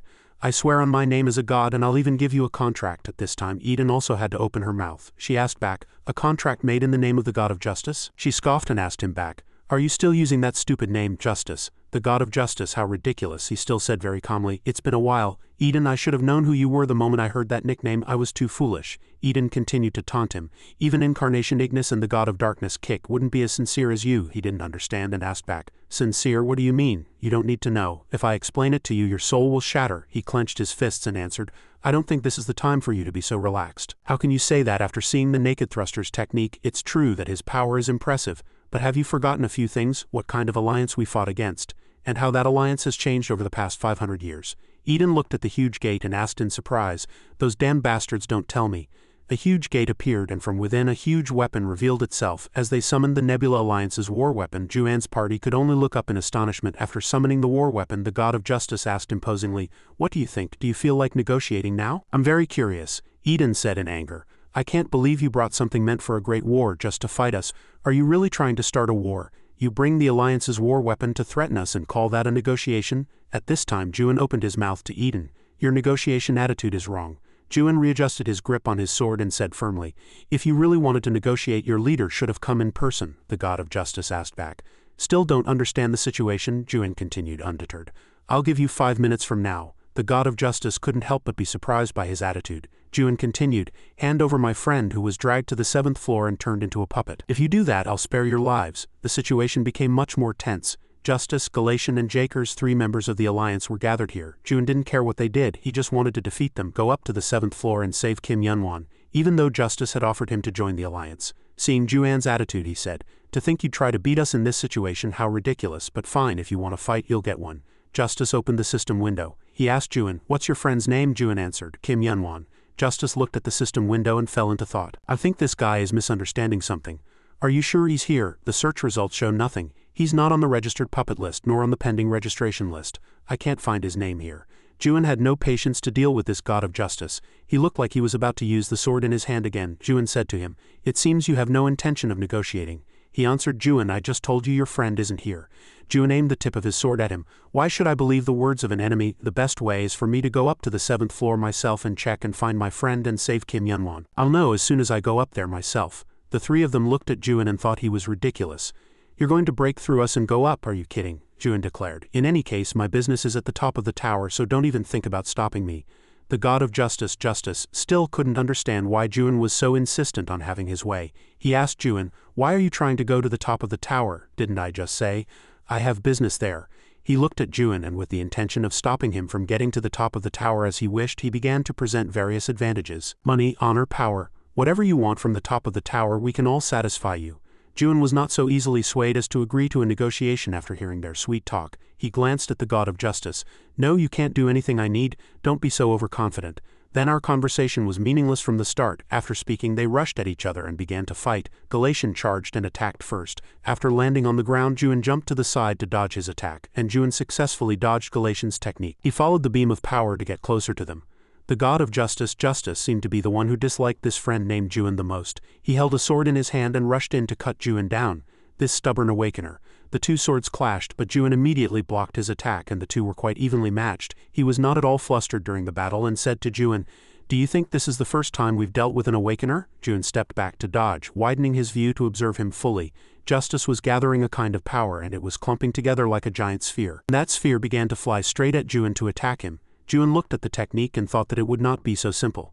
Just then, the god of justice, suddenly jumped out of the sphere and approached Juin. The large sphere split open and he rushed in to cut Juin down. Juin saw him approaching and took the opportunity. Since he had already come here, there was no need to chase him. At close range, the damage from Juin's technique would be more terrible. As Juin gripped his sword gradually began to change color. The hilt still had the familiar blue of the sea and sky, but the tip of the sword was now stained with the red of fire. He aimed the sword straight at Justice's head and stabbed, but he luckily twisted his body to dodge. Juin was annoyed that he had dodged his stab. What a troublesome guy. I was going to add some color by putting a hole in your head. He looked at Juin and smiled sinisterly, then opened his mouth and asked, "When a human becomes a god, do you know what among us becomes weak?" The god of justice swung his sword in all directions. He turned his body and flew high up, answering, "When a human becomes a god, what makes us weak is prayer." At this time, the huge weapon he had brought out, or rather the great weapon, began to move. The round disc-like power sources were slowly opening. Inside that circle was a strange gray light. The surrounding round bands gradually opened, and what was in the center of the circle began to pour out. Young Lanat stood right under that dangerous weapon, looking up with wide, dazed eyes. What kind of monster is this? He couldn't tell what effect it would have, but it seemed to have been restarted. That huge weapon had a central point, which was what was wrapped in the middle. It was like a harmless flower bud, and on top of it was a point that gathered light and power. Justice flew high up. He wanted to take the initiative and use this weapon to take down Juin and save time. Juin was falling upside down at this time. Goddess Anderson knew about this weapon. She saw it gathering power and shouted loudly to Juin, "Dodge!" Foolish Juin only glanced at it after falling some distance. That terrible light seemed to be chasing him. Juin immediately turned his body. He held his sword horizontally to block the attack and tried to minimize the damage it would cause. That light was still spreading wider and wider. It exploded as if it were about to swallow Juin, and everything shattered like a real-life mirror breaking, and glass shards began to fall. As a special technique was used from somewhere, more and more strange sounds began to be heard. At this time, only strange sentences echoed in Juin's head. It did not let him go and suddenly overwhelmed him. Whispers and threatening sounds were repeated several times. "Die, die, die, die, die, naked god. The naked god will be destroyed. The order of justice destroys, destroys everything." Juin seemed to be affected by the voice. He lost consciousness and fell freely, unable to land on his own. The words, which were already ambiguous in meaning, now felt hazy. Below, Lanat and Eden were struggling to catch him as he fell to the ground. Lanat barely managed to catch Juin and was horrified. At this time, the god of justice was still laughing loudly. He was very satisfied with this weapon. He laughed and said to Juin, "Haha, what do you think of the world of gods? Let me tell you. Some gods can hear the voice of justice, but other gods can only hear the voices of the dying. There are also gods who can only hear conversations related to assassination, and there are those who are only interested in nudity. It is an interesting mix, but no god can hear all the prayers. Only when gods choose an episode and close their ears to other prayers can those gods survive in this world. Do you understand?" The huge thing Justice had brought out was a special episode weapon created to counter awakeners, the God's Cannon. It was a technique that forcibly opened the world of gods in an awakener's mind. He continued to speak to Juin. "An awakener like you who reads, disassembles and reassembles the world of the Tree of Illusions cannot avoid hearing these words." Juin gritted his teeth and wrapped his hands around his head. In his head, the voices from somewhere were still echoing. "To not hear it, you must close your senses. Then the awakener will no longer be able to use their awakening ability." The three alliance members were quite arrogant, especially the god of justice. He still said arrogantly, "A long time ago, after the second leader of the crack overturned the metaverse, the alliance developed this weapon to deal with awakeners like you. Although I didn't think the day would come when we would have to use this. Thanks to that, our alliance has gained another awakener puppet. No matter what he babbled on about, Juin on this side was still slowly walking out. He stretched out his arm in front of the girl Eden and blocked the way. At this time, Justice noticed Juan's movement. What? How can he stand up? How is that possible? Juin was really standing up and moving forward. How was he able to stand up like that? Justice looked at Juin in surprise. He didn't want to believe it in his heart. I couldn't have failed to take him down properly. Impossible. If Juin were a god chosen by an episode, the situation might be reversed, but there's no way an awakener could resist this attack. As far as he knew, a wave of numerous prayers would always occur in their minds, and they would gradually go mad and collapse or become ordinary humans with all their senses closed. Juin was still standing still in one place. He had taken a few steps forward earlier, but it seemed he was still fighting with himself. The system window displayed, Incarnation Ignis is cheering for Juin. Thunder God Lele is shouting in protest that the Alliance used a cowardly method. Numerous anonymous gods were cheering for Juin. The god of justice, Justice, had no intention of giving up yet. He said to Juin, "You are truly a masterpiece, but I don't think we can control your soul. If I can't possess you, I'll destroy you completely. That's my way." Once again, the weapon was gathering energy into a white sphere of light. Justice declared to Juin, "Die with a prayer you cannot ignore." Awakener, the sphere was getting bigger and bigger, and it was hard to predict what would happen if Juin was hit by another attack this time. Juin was still slowly moving forward. At this time, numerous messages were pouring into his head. A splitting headache washed over him. Desperate cries for help were ringing in his head. "They are dying. They are dying. Please save me. Please save me. Please." Unlike other gods, Juin did not know what his episode was. Curses, idle talk, and the cries of those with monstrous hearts were roaring in Juan's world. The world would be a better place if you didn't exist. Die. Why are you trying to do that? Why do you have to do that? Who do you think you are? Don't do that. You shouldn't. Who do you think you are to do that? Don't try to resist it. It's okay. The world isn't so bad. Don't try to resist it. Don't do it. You're a good person, you are. But a god who can hear episodes that are not his own. A being who possesses a spirit that does not break even in the midst of countless prayers. That person was not the naked god nor the god of the stab. He was just Juin. Placing a hand on one of the terrible faces in his subconscious, he faced it and said, "I am not a good person." Juan's eyes regained their original determination, which the prayers could not break. He was a human who had come through a ruined world, not a god with an episode. Juin had completely succeeded in coming to his senses at this time. He stepped back and put his divine power into his sword. This time he would definitely show them what he was made of. Just then, as the machine mercilessly fired another sphere to attack, Juin also unleashed the stab that had pierced through several floors when he was on the first floor. His technique flashed and the two giant energy sources collided. The scene looked more terrible than in front of the Montcourt gate. The ground and stones all cracked and everything was swept up like a disaster. Juin tried to hold on to the sword in his hand tightly to withstand the stab. He gritted his teeth and held on. It seemed he had reached his limit. He had wasted too much of the world's power and most of his mind had been suspended due to the flood of prayers. Although he had come to his senses, it did not mean that it had not affected him to some extent. It would be difficult to continue if he relied only on his own power. At this time, looking closely, Juin was really alone, and he could fall if he made a mistake. In his mind, the images of many important people appeared. They were his comrades, the people who had fought with him. Shin Jong-hyuk, Siren Amel, the one and only king, and Kim Yunwon. Juin smiled faintly. His hand was still firmly maintaining the sword strike. If they were here, they would have added a little more power to him. At this time, familiar footsteps were running forward. "Mr. Juin, we're here." They ran to him and shouted. It was none other than Lanat and the naked god Anderson. The two of them had been with him since the beginning of this place. Juin turned his head in surprise and looked at them. Lanat was small and still weak, and his power was not much, but he could add to Juan's power with a light stab. Goddess Anderson in that form also helped him. Goddess Anderson said to him, "If we die, we'll die together." They would not leave him alone. Then Juan's stab seemed to move a little further forward. Very quickly, his technique successfully broke through all obstacles and moved towards the sphere and the weapon. Above, the god of justice, Justice, still maintained a contemptuous attitude as he watched their efforts. "You fools, do you think you can change anything with that little energy?" But as Juan's technique created a crack in the sphere, he inadvertently became worried. Lanat, Goddess Anderson, and Juin were of one mind. They were giving it their all. Juin pressed the button on his clothes at this time. Anderson's episode nakedness. Juan's clothes were gradually disappearing. His technique was still doing its best to break the sphere, and in an instant the huge sphere shattered into pieces. This time I had to borrow a little of Goddess Anderson's power. At this time the shockwave from the two techniques spread out and gradually disappeared. The god of justice, Justice, looked around and said, "How ridiculous. To break the technique of this weapon like that is the power of friendship." He couldn't contain his anger and once again ordered his weapon to use a technique. "Let's see if they can block this attack again if we keep trying." "Hey, what are you doing? We have to make them back off." And another huge energy sphere was formed and was attacking Juin straight on, but Juin was exhausted at this time. In such a short time he could not prepare to block another attack. Just then a sword suddenly appeared and slashed once. That familiar purple sword was none other than that of the crow god Eden. She quickly rushed over and in an instant landed several slashes on the energy sphere. The sphere was immediately stopped and fell to another place, no longer posing a threat to Juan's party. Juin looked at her in surprise. Why would she willingly rush in to stop them? What did that mean? He looked at her, puzzled. You, what on earth are you doing? The Crow King Eden turned to look at him, and a pair of small wings sprouted from her body. She slowly said to Juan, for a one-of-a-kind awakener like you to end up like this, your god must be tired, don't you think? She asked him, then smiled faintly. From above, the god of justice saw one person after another blocking his path, trying to oppose him time and again. They were truly foolish. He saw Eden blocking the attack for them and demanded of her, Eden, are you trying to block my path again? The Crow King Eden flapped her wings and flew high, not caring at all what the god of justice said to her. But she probably knew the reason why she had come here to help Juan. She said, Juan, it's a bit hard to say you're a good person. From my perspective, you're rude and have no respect for your elders. Your tone is blunt and you suddenly take off your clothes no matter where you are, but I don't really mind those things about you. Juan, in his naked state, looked at her at this time. He asked her, didn't you say you were lacking divine power? Eden flapped her wings, flew high up and flew straight towards that damned weapon. At the same time, she answered Juan's question.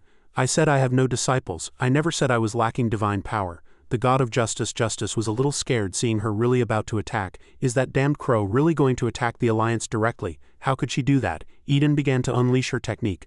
More and more large and small energy spheres with their unique purple hue were created and shot out to attack. Juan looked up at Eden preparing to fight and thought to himself, she wasn't lying. When she said she went easy on me when we fought before, her power was no joke. She's probably as strong as Samyungaram. No, she was at least as strong as a director, or even stronger. At this time, the sky was truly magnificent with the techniques Eden was unleashing in the air. The god of justice received a fierce attack at the same time and decided to flee first and think later.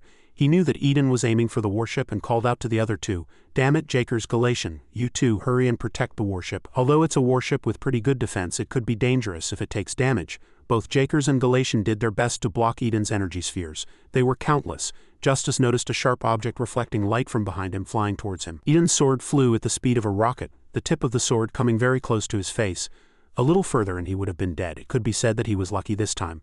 The god of justice turned and swung his sword to block Eden's sword strike. He said to her in indignation, you lost to us 500 years ago. Do you think you have the power to stand against the alliance now? He swung his sword at her, but Eden blocked it. Eden fell silent at his words. HMPH, the alliance to me? Do you know what I've been doing for the past 500 years? There's no way I was just playing around. The alliance beat her 500 years ago. Blue energy spheres began to appear around Eden. The god of justice looked up at the small energy spheres floating around her. Then suddenly everything began to glow like the calm before a storm. The god of justice was horrified to see the pile of information the system was displaying above. It was numerous notifications. Everything appeared behind Eden, and they were notifications of her using her trust. The dazzling light forced him to squint to see his opponent properly. The god of justice asked her, since when did you have so much trust? The trust usage notifications did not decrease but continued to increase. The number indicating the amount of trust she had used also continued to increase. She answered him, when she was trapped by the alliance, she had bought and sold countless items. Eden's hands were also gradually changing. The Crow King Eden laughed loudly, a hint of madness on her face. As she used as much trust as she needed, the divine power within her surged. Her body was no longer in a dress but a purple combat suit, and a mask like a crow's face was also appearing. She laughed refreshingly and said, I'll show you what it means to be an incarnation. The system announced that she had converted 374,251,705 trust points into divine power. As soon as the trust was converted into divine power, Eden's divine power immediately spread out in all directions. Her power was that terrifying, and the streams of energy permeated everywhere over a fairly wide range. Juan paid more attention when he saw her transformation. He thought that the size of her territory had risen to a different level than before. This was Eden's true territory. Seeing that the situation was no longer good, the god of justice began to call his army to increase his fighting power. Everyone on the ship, get off the ship and fight. I'll take care of that, Eden. You guys take care of those guys. Your mission is to deal with the Awakener and capture Anderson alive. At this time, from the warship, more and more of them began to pour out. His subordinates immediately followed the god of justice's command without hesitation. They rushed down, swords in hand, ready to kill anyone they came across. Eden had formed a perfect battle armor at this time. She hid her face behind a crow-shaped mask and seeing him send more people, said to him, God of justice, it seems you've forgotten. This is the world where we fought 500 years ago. At that moment, a human arm suddenly shot up from under the ground. It was like a living corpse coming out of its grave. Perhaps that was the meaning Eden wanted to convey to the god of justice. At this time, there were already many people around Juan. They were all people who had been sacrificed in the old battle. Their faces all had Eden's mask. As long as her territory was valid, the number of disciples sleeping here would be infinitely resurrected to fight the enemy. Eden flew high up and her surroundings were filled with divine power at this time. Since they were in battle now, there was no way she would close her territory. Currently, she was the Crow King, Eden, ranked 4th among the multiverse incarnations.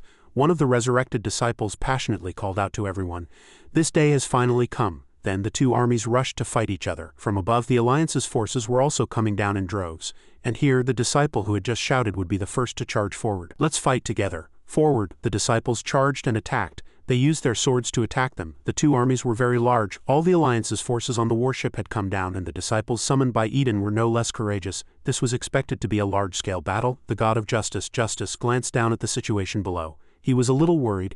Eden's ability was definitely the most difficult to deal with in a war.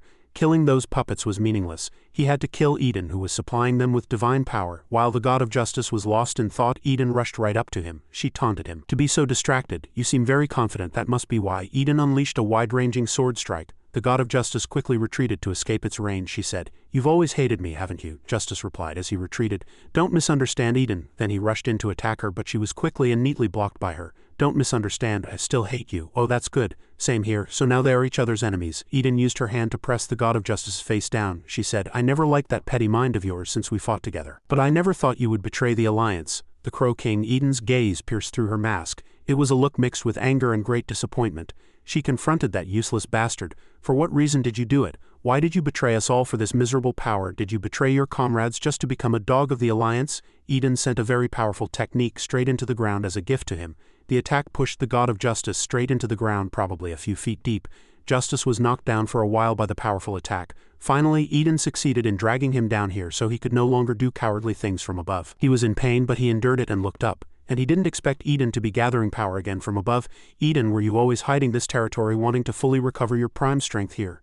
Just then, the Crow King, Eden, flew from somewhere and kicked him right in the face. The sky and the earth shook slightly with her one kick.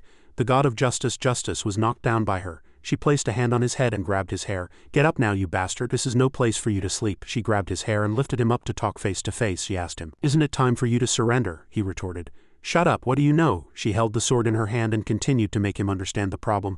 "If you don't stop, I'll have to kill you.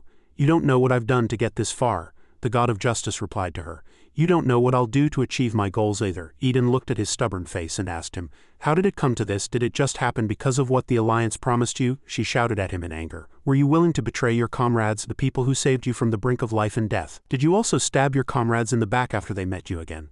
Was what they promised you worth sacrificing them for? Did you wag your tail at the Alliance so you could run wild in the tower? Your comrades are scattered all over the place because of you."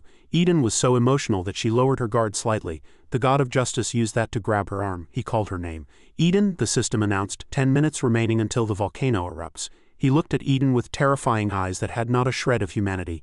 "Eden, that couldn't have been the only reason, could it? You know it too." The cut on his arm suddenly healed as if something had been activated. Justice's territory formation. Justice's territory was activated. A green symbol of justice appeared in the sky at this time and spread over a wide area. The god of justice embraced Eden while she was still shocked. He said, "She was the one who made him like this. She, the one who did that to him." Eden could no longer say anything. Then suddenly from somewhere, Justice took out a sword and pierced the Crow King, Eden's body. His eyes were filled with murderous intent and hatred. "It's you. You took Anderson from me." In an instant it seemed the situation had changed. Everything that had driven a bastard like Justice to this point was because of Eden. He had always tormented himself like that. A long time ago it was when that very incident happened. The god of justice was defeated in a holy war and was exiled to the metaverse with his disciples. Then he longed to return with the disciples who remained here. He entered the metaverse tower with them. A disciple who quite liked him called his name Lord Justice. He was a lovely blonde boy. His name was Benzine. He was always a person full of energy and cheered for justice at such times. He said that just because they lost the holy war didn't mean everything was over. We just have to become stronger here. If we cultivate our worldview together and develop our episodes, we can achieve it outside as well. As long as you are here, my lord, I believe we can do it.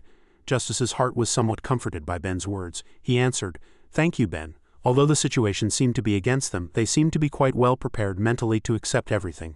A disciple who believed in their God and a young God who still had passion and fighting spirit. However, what awaited them in the metaverse were unimaginable things, and in an instant it seemed they could no longer overcome them. The cruel reality of the metaverse was too terrible for them. There was only one God and his disciples, but then the disciples were all massacred, and nothing was left, including hope. The God of justice sat there. It was just him and his disciple Ben who had always believed in him. He called him, "Ben, it's still too early for us to give up, right? Even if it takes more time, if we go the right way, we can achieve our goal." But what came back to his still unyielding will was Benzine's apology. "I'm sorry." Justice froze upon hearing that apology from his disciple. Benzine held a necklace in his hand and without stopping he turned and walked away. Necklace was also discarded like that. Ben, from a disciple who had always firmly believed in his God, now walked away, unwilling to look back. He left Justice alone and said, "I'm tired of your so-called justice." The necklace fell into the rain like that, until the warm sunlight shone and the light came through the leaves. The God of Justice still sat there, leaning his back against the stone wall, and that was the reason he lost his disciples and was betrayed by them. No one believed in him anymore, and he became a failed God. But then an unexpected salvation came to him. The footsteps of a girl drew his attention and made him glance over. She wore white shoes on her small feet, and her hair, shorter than her shoulders, was as yellow as the sun or the straw in a field. The girl came closer to him but still kept a certain distance. She stood there for a moment and looked at him. In front of the girl was a man who looked very miserable. Then she asked, "What are you doing here?" The girl looked at him very calmly and got straight to the point.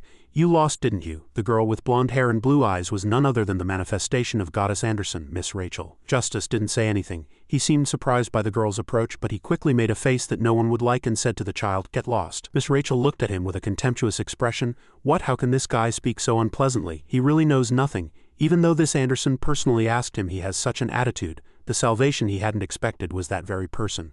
The manifestation of Goddess Anderson, to be more precise. Anderson was his true comrade.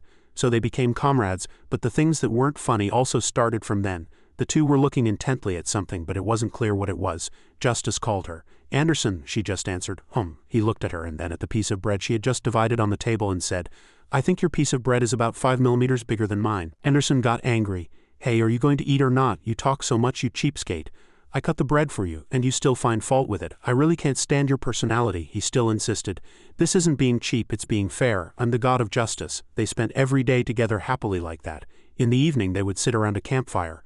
Although they were not well off, it was still warm. He would forever remember the moments when he still sat with Anderson under the sunset talking. Sometimes he thought about it. What would have become of him if Anderson hadn't been there for him then? He no longer dared to think. He only knew that it was really good that Anderson had appeared and taken his hand to lead him. Justice was truly very happy during that time. After countless misfortunes had befallen him, this was the only hope he could grasp. But the image of Anderson holding his hand and leading him also gradually changed. The girl let go of his hand. It was because of another reason. A new person had just appeared. If only that bastard named Eden hadn't been there. Justice had to go through a situation where he felt abandoned by his only comrade.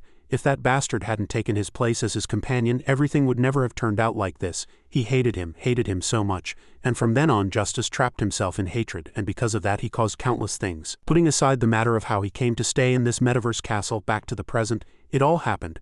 Justice's territory formation. Justice's territory was activated. A green symbol of Justice appeared in the sky and spread throughout the area. Justice embraced Eden, who was once a comrade but also the biggest thorn in his heart. He said, "You made me this way, it's all your fault." His eyes were filled with killing intent and hatred.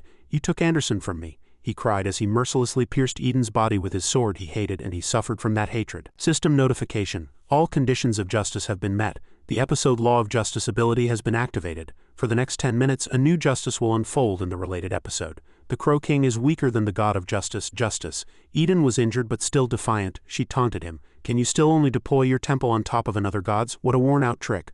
Why don't you change your nickname and call yourself the Leech God?" he replied. "HMPH, you always mocked my sacred name. But Eden, I told you a long time ago, I am not the God of Justice." His eyes at this time were truly empty. Then Justice pulled the sword from Eden's body and blood splattered everywhere. The stab had inflicted a serious wound on her. He corrected her. "I am not the God of Justice but the God of definition. Not the justice that protects the world's order but the definition that accurately defines all things in the world," he continued, speaking to Eden. "My sacred name was given to me by gods who misunderstood, just like you." Eden replied, "Is that so? It's the first I've heard of it in 500 years, she provoked him. "Then shouldn't you change your name to definition?" Justice, angered by her sarcasm, lifted his foot and kicked her back. "Don't provoke me, you bastard." He pressed his sword again, piercing Eden's arm. He wanted her to die in pain. He threatened, "How dare you try to fight me inside my temple?" The sword gradually pressed into Eden's right arm. She screamed in pain and he became even more cruel. "You've grown old too, Crow King. Although it's for a short time, my episode can be changed to my advantage if all the conditions are met. The only weakness of definition is that it only exists for a short time. I can usually win within 10 minutes. There are 10 minutes left until this world is destroyed. The time for my ability and the time remaining for this world are both 10 minutes. The system previously announced that the destruction of the 6th floor has begun. In 10 minutes, the worldview will completely disappear." Eden's horrified face was reflected in the sword. He was still stubborn. "You hesitated to finish me off out of pity, and that very thing has brought about your death," Eden, in pain, barely said to him. "If the Anderson you love so much could see our situation now, she would surely be happy, wouldn't she?" The mention of Anderson touched his sore spot again. She is Anderson's manifestation, but does she know that Anderson came here to save me? Justice pressed the tip of the sword deeper into her arm, bringing his face close to hers. She may be disappointed in me now, but in the end she will choose me. I am the real comrade, not you. Do you understand? This guy was truly crazy. He had lost his reason because of hatred. It seems the one who was trapped 500 years ago wasn't me, but you, God of Justice. Justice stood up, the sword still embedded in Eden's hand. No matter what you say, nothing will change. He pulled the sword from her hand. Anyway, I never expected someone like you to understand the special friendship between her and me. Just die. Then he raised his sword high, preparing to deal the final blow to Eden.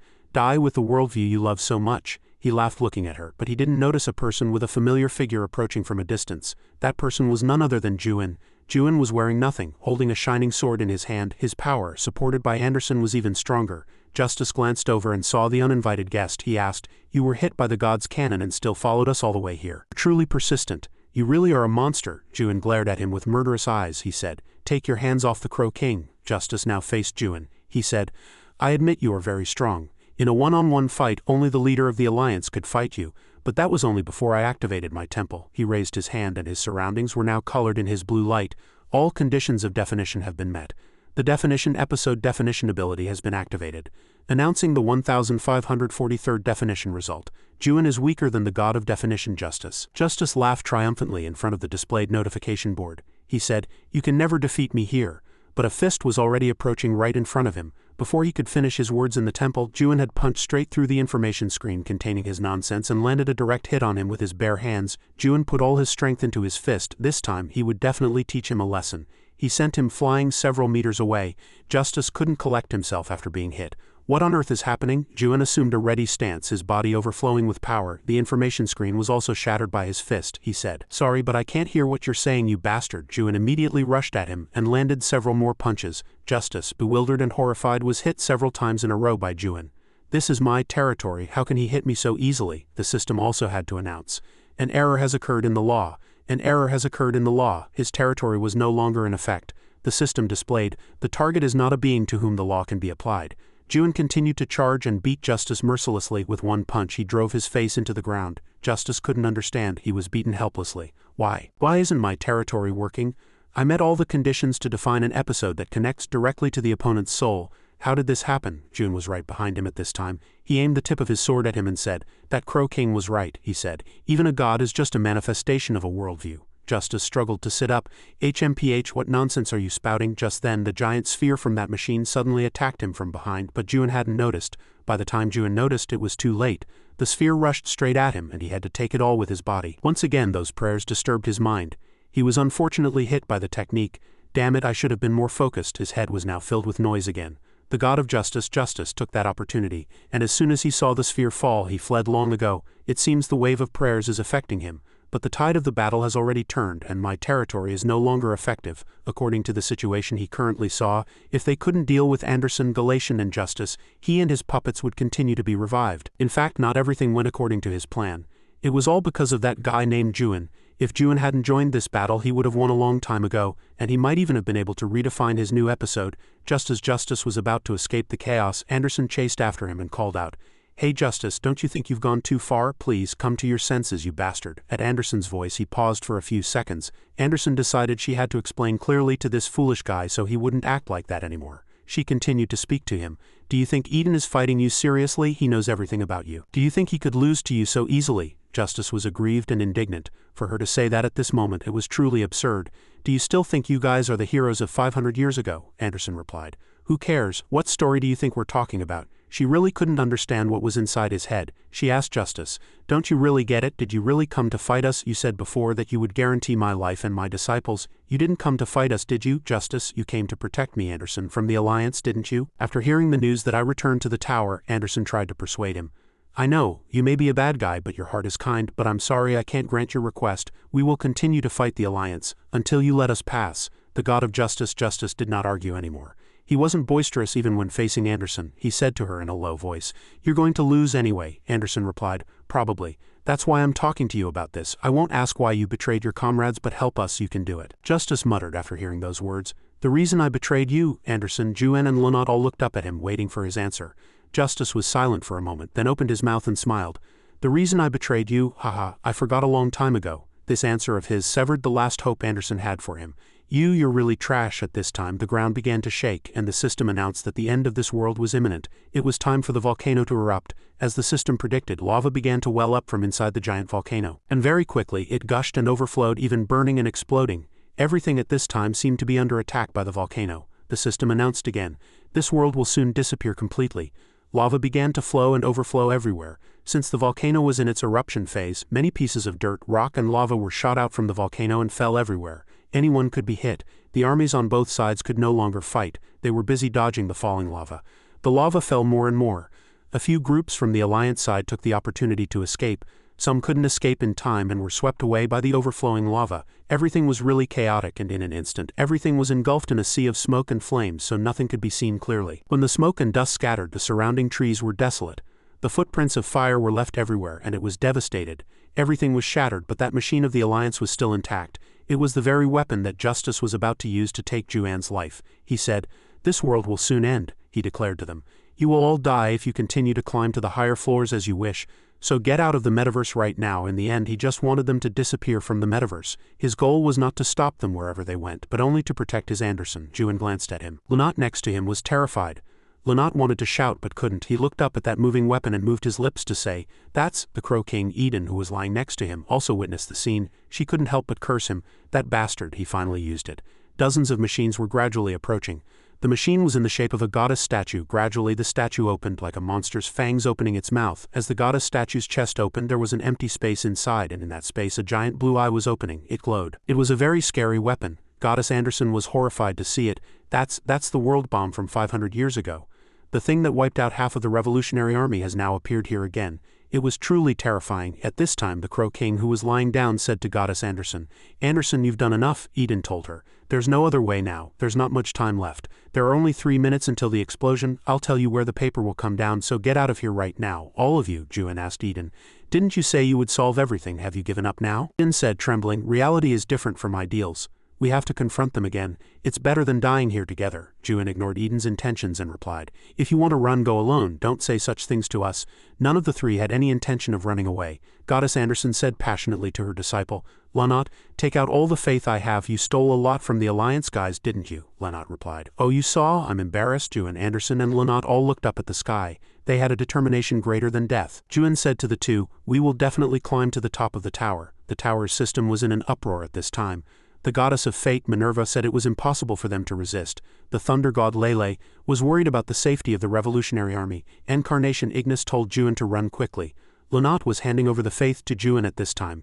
Juan held the faith in his hand and looked ahead. Eden said to him, "You can do it." She lay and looked at him. Perhaps because she understood their determination, the Crow King Eden decided to add her strength. She said to him, "I will lend you my world." Goddess Anderson was surprised to hear those words. "Eden, don't tell me what you're trying to do is..." "No." Then the Crow King Eden's body began to glow, and a purple light spread in all directions. Territory. A territory is the result of reflecting a god's unique worldview. It is a world created with long-standing obsession and faith. The idea of connecting two worlds was a foolish one. What was worse, Juan's worldview was born from the desire to destroy the entire world. The Crow King closed her eyes, and the light from her body was gradually draining away. Many cracks began to appear on her body. Juan's worldview was born from the desire to destroy the entire world, including Eden's world. At this time, that world bomb was beginning to open, preparing to attack. It was immediately fired here. The bomb that had destroyed more than half of the army back then. Would it take everyone's lives this time too? Lynott was blinded by that light of death. He squinted his eyes. And Goddess Anderson also flew over and stood in front of her only disciple to protect him. No, but it seemed the bomb was blocked by something. Lynott didn't feel anything falling. What's wrong? When he mustered the courage to open his eyes, the scene before him truly overwhelmed Lynott. A giant tower piercing the sky. The sky had also changed at this time, and this scenery was truly very familiar. What is this? This territory was not Eden's. The god of justice did not expect this situation. What is the worldview that appeared here at this time? Eden's territory also opened. Eden, the crow's graveyard territory. Crows appeared and began to fly around the giant tower. On this side, tree branches were sprouting from the ground. They spread in all directions. Juan, the post-apocalyptic world territory. A giant tree from Juan's worldview was rising from below, and even human bones appeared. This was Juan's world. The scenery had completely changed at this time. The current world was changed by Juan's and Eden's worldviews. Fusion domain. By this time, Juan's giant eye was already in the sky. Flocks of crows also gathered. The god of justice, looked up at the scene. What on earth is this? What kind of worldview was this before his eyes? A giant eye just stared at him, refusing to let him go, and it seemed he couldn't escape it no matter where he ran. At this moment Juan's body also changed. No longer naked like before, he was now clad in magnificent armor that covered his entire body. It was the same armor that the manifestation had worn just before. Eden's episode, Crow's armor. Alright, all preparations are complete, now it's time to fight. As Juan fought desperately on the 6th floor, his image was broadcast live everywhere for all to see. Of course, among them were some familiar faces he hadn't seen in a long time, pink hair and a familiar pink screen. She watched the broadcast and wondered, why is he doing that? The figures were none other than the manga Siren Amel, Chunho of the Gods, and the Poison King. They had parted ways at the entrance to the abyss. Now the three of them were watching Juan's battle on screen. Siren threw herself onto the sofa and tore at her hair. Why is that guy naked? He should put on some clothes before fighting. I can sympathize with Siren's feelings. It's truly strange when a handsome man fights without any clothes on. At this time, Chunho of the Gods sat next to her, watching Juan's match while mumbling with a mouthful of food.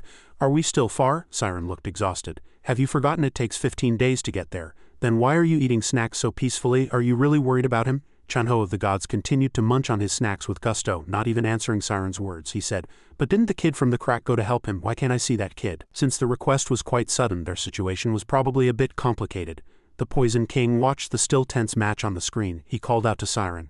Hey manga, from what I can see, the situation there isn't very good. Siren looked up at the screen and said, damn it, the destroyer ship should have arrived by now. It was made to counter that nebula weapon, but now that we need it, we can't use it, she thought to herself.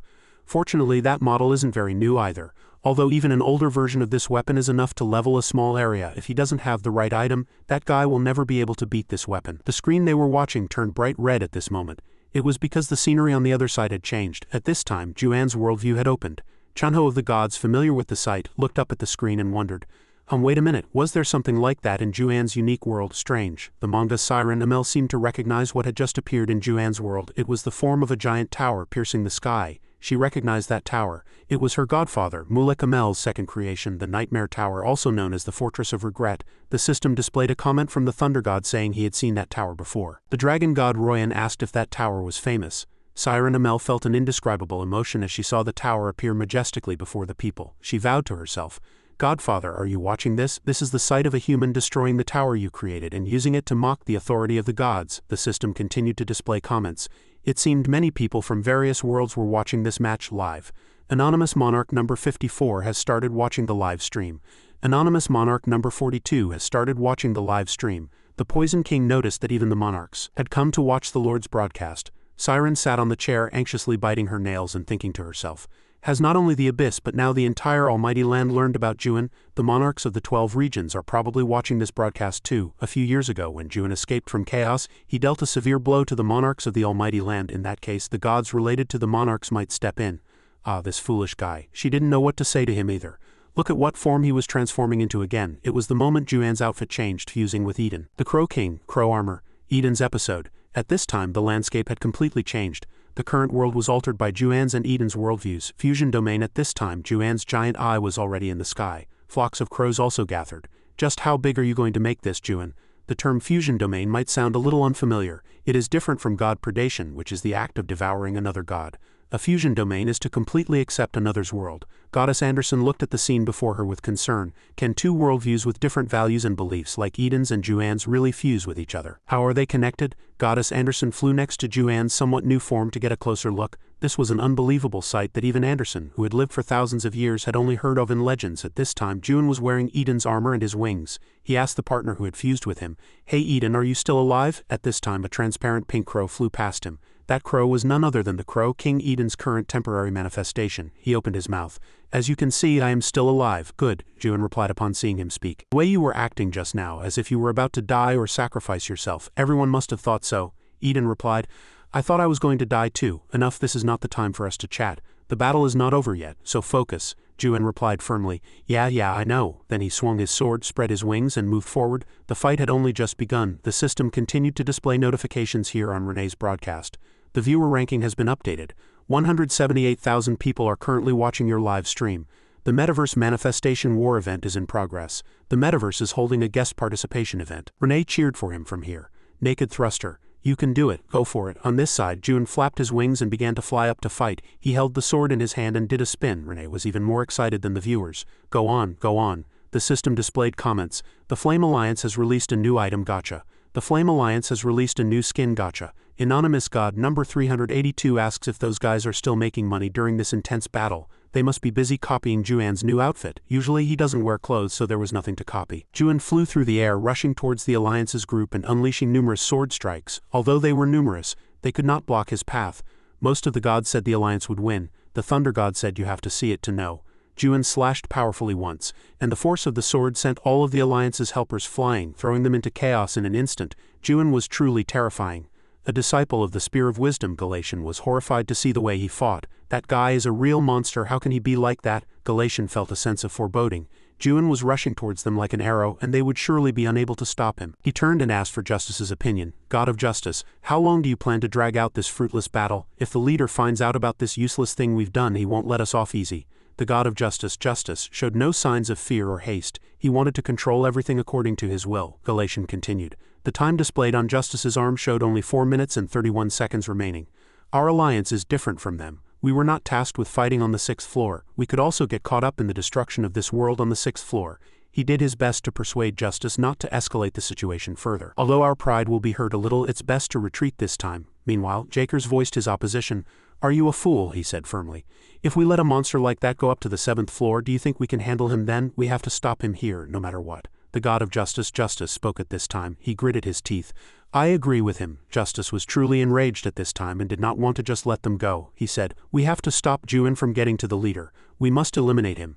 Seeing that the other two wanted to continue fighting, Galatian had no choice but to follow. In that case, let the three of us join forces. Justice disagreed again upon hearing those words. That won't do, he asked in confusion. What do you mean? Justice analyzed for him.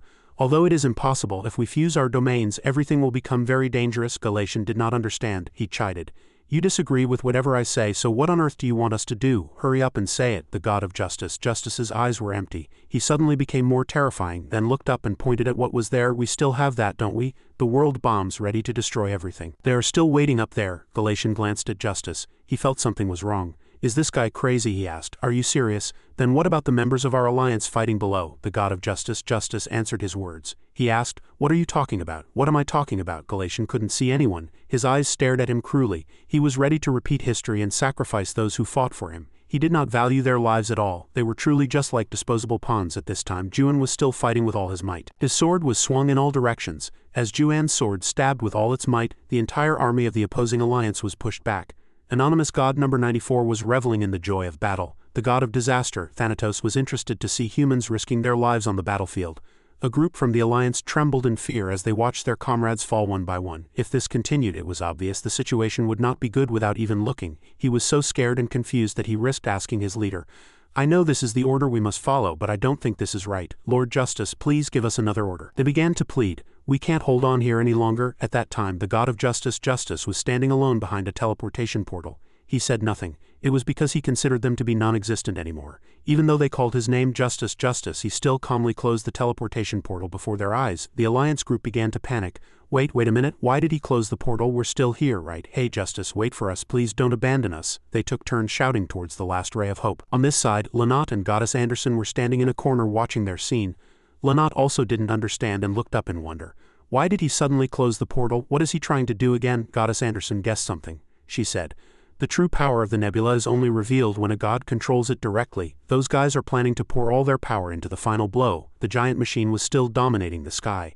Justice was now standing in front of the world bombs. He declared loudly as if it were his last words to them, if you had quietly surrendered and joined the alliance with Anderson, things would not have come to this. He looked at the endless void and said to Juan, Awakener, if you have someone to blame yourself. You chose this, you fool. And the three of them began to combine their powers. Changshan Galatian, territory deployment. The God of Destruction, Jakers, territory deployment.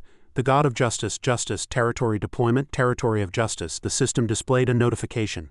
A new justice will be activated in this world for the next 10 minutes, strengthening all attacks from the Alliance. At this time, the space changed color as the techniques of the three gradually fused. The Sword of Victory. Shadow of 1,000 sicknesses. Everything was being fused for their final blow. Most of the gods were horrified by the power of the metaverse manifestations. Over there, Siren Amel and Chunho of the gods also grew worried as they saw the three of them unleashing this technique.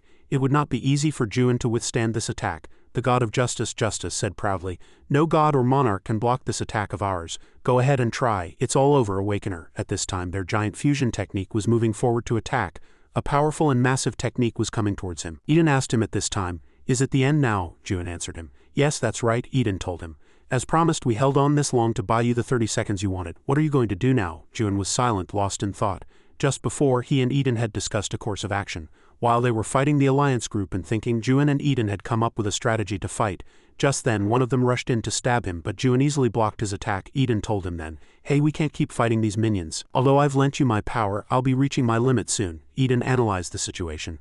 "We've both used too much power. The fusion domain won't last long, and 3 of the 6 gods are recovering their strength." Juin understood their situation after hearing Eden's words, but Juin had come up with a way, so he persuaded Eden. "There's a way to turn the situation around. Let's extend the fusion domain for just a little longer." Eden asked him. "How much longer?" Juin quickly flashed past and dealt with the remaining enemies. He stabbed his sword firmly and checked the time. "Just about 30 more seconds. Just hold on for 30 more seconds." And returning to the present, the two were ready to deal with this fusion of 3 of the 6 gods. Juin said to Eden, "You did really well to hold on this long. Thanks to the numerous experiences he had gained from fighting strong opponents until now, whether it was Samyang-aram, the Black Shadow Soldier, or battles with the highest-ranking monarchs, seeing the power of a transcendent being like the Disaster, or being able to judge the skills of the 12 monarchs and 7 great gods whom he had not yet faced, Juin rushed in to counterattack. He had thought about this matter countless times. If he couldn't overcome them, he would not be able to reach the end of the world. He was discouraged and despaired, but despite that he did not want to give up the results of all those efforts. Juin rushed in to face the attack without hesitation. The reason he had held on until this moment was not to run away but to fight back. Juan's technique, solar eclipse knocking. He shot his technique straight up. Juan's technique was now trying to dig into that technique. All the energy streams were still moving sinuously. Then from his one technique more techniques were created, and they attacked the god's attack from all sides. On this side the god of justice, justice, was slightly afraid seeing Juan's counterattack. Could he possibly block an attack made by 3 of the 6 gods? Juin and Eden were still holding on with all their might, their wings spread wide. Eden said to Justice, "Hey Justice, we didn't just combine our worldviews, it means we were ready to accept each other." Constellation Massacre. Juin and Eden's technique destroyed everything around them, like a painting with smeared colors, all the energy of their power mixed together. It attacked the base of the 3 gods directly. Galatian was stunned, feeling that defeat was imminent. "What is this? Not only the puppets but our worldviews are being destroyed too." His face cracked. The god of destruction, Jakers, realized the situation had worsened and shouted, "Open the gate, I don't want to die." The god of justice, Justice, could only blankly accept what was coming. His face also began to crack, and Justice closed his eyes. "An Awakener, is this your world?" Juin and Eden's attack destroyed everything about their opponents. Juin flapped his wings in the air. It seemed the 2 of them had really done it. At this time an aurora spread across the sky of the god of justice's subconscious. In the end, all that remained in his heart was the tranquility of the past. Justice closed his eyes tightly. "Find something you can think of forever. That will become your world." Something I can think of forever? In the distant past, under the guidance of the leader, Justice opened the dream of a god. It was a place where lower-ranking gods joined forces to occupy a region. Justice thought of ways to recruit more disciples and would rejoice if even one more joined. That alone was good enough, and they would develop from there. And when Anderson met Athena, they would joke about their own insignificant episodes. For example, Anderson's ridiculous naked episode. It was going to be a story for the ages. They would boast to each other about their manifestations and talk like that all night long. At this time, one of Justice's arms fell off and gradually disappeared. The worldview Justice had thought of was a time when they searched for ways to communicate with each other, even in seemingly impossible situations. A time when he reached out to others without fear of betrayal. Justice looked up at the red sky. He raised his hand high. A place where they don't fear betraying each other, but he let hatred destroy everything. He abandoned his friends, lost everything, and even lost himself. That moment the goddess Anderson, Indiana, the form of a small bird, flew over and looked at him. She could not stop him, nor could she change anything for him. Justice saw her flying over, reached out his hand and softly called her name. "Anderson." Anderson flew over and looked at him sadly. The one who was once a comrade had ended up like this. She might have lost her other friends in different ways, and now she was about to lose this comrade in another way as well. As soon as Justice saw her, he could only leave his last words, but in the end, "Please stay by my side." As soon as his words ended, he disappeared along with the flow of his energy. At this time, the Crow King, Eden, was slowly waking up in the manifestation of the Zai troll girl. It was a miracle that he had survived after that fierce battle. Juin walked with Eden in his arms. Lynott and Anderson walked beside them. Seeing her waking up, everyone asked with concern, "Are you awake?" "Hey, are you conscious?" Juin asked Eden. "Can you stand on your own?" Eden thought for a moment and then answered, "It seems a bit difficult, so hold me for a little while. I'll repay the favor later." While walking with Eden in his arms, she said just loudly enough for him to hear, What a shame about Rachel. Just then the small volcanoes around them suddenly seemed about to erupt. It seemed they didn't have much time left to stay here either. And as one small volcano erupted with lava, Juan inadvertently paid attention. He turned his head to see the situation. The small volcanoes near them and the large volcano in the distance erupted at the same time, but that lava shot straight up into the sky. Something was a bit strange. Lynott shouted in surprise. Lynott looked up at the sky. The volcano was really erupting towards the sky and the whole area was filled with its heat. Juan didn't care anymore. The important thing now was for them to leave. He turned his body, still holding Eden, and walked. Eden looked at him and asked, "Did you create this scene in every world?" Because she had fused with Juan, she had seen it all. She said to Juan, "I still clearly remember the world I saw when we fused our domains. That world was terrifyingly honest and lonely.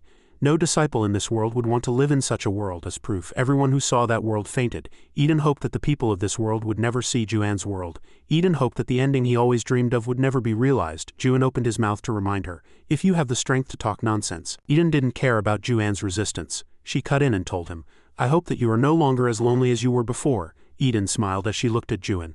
"But no matter what I say, what you wanted will probably become a reality. If so, do me a favor. Protect Anderson until you destroy this world." Eden raised her hand and touched Juan's face. A faint light emanated from her hand. It was as if she were transmitting something to him. "I don't know if this will be payment, but I'll transfer my episode to you. It should be quite useful. It's an episode from one of the 6 gods of the multiverse after all." Juan understood Eden's words, so he said he got it. "I understand, now get up on your own," but she replied, "Our work isn't over yet, so you guys go first." The goddess Anderson became anxious upon hearing those words and asked Eden back, "What are you talking about? Do you mean for us to abandon you and go first? How can this be?" Eden answered, "I'm going to gather the puppets and leave with them, so you guys go first. Don't worry." Then she said to Anderson, "Anderson, I have something to give you." Eden glanced at Anderson and she seemed to be looking for someone. And Eden immediately transferred herself to another body. At this time, Eden was no longer in the Zai Troll girl's body. The girl closed her eyes and lay quietly as if in a deep sleep. Anderson felt this energy from her former manifestation and was moved to tears. Eden had entered the body of one of the guys who had collapsed nearby. He said to Anderson, "The troll hasn't completely become a puppet yet." Eden looked at them and explained the situation.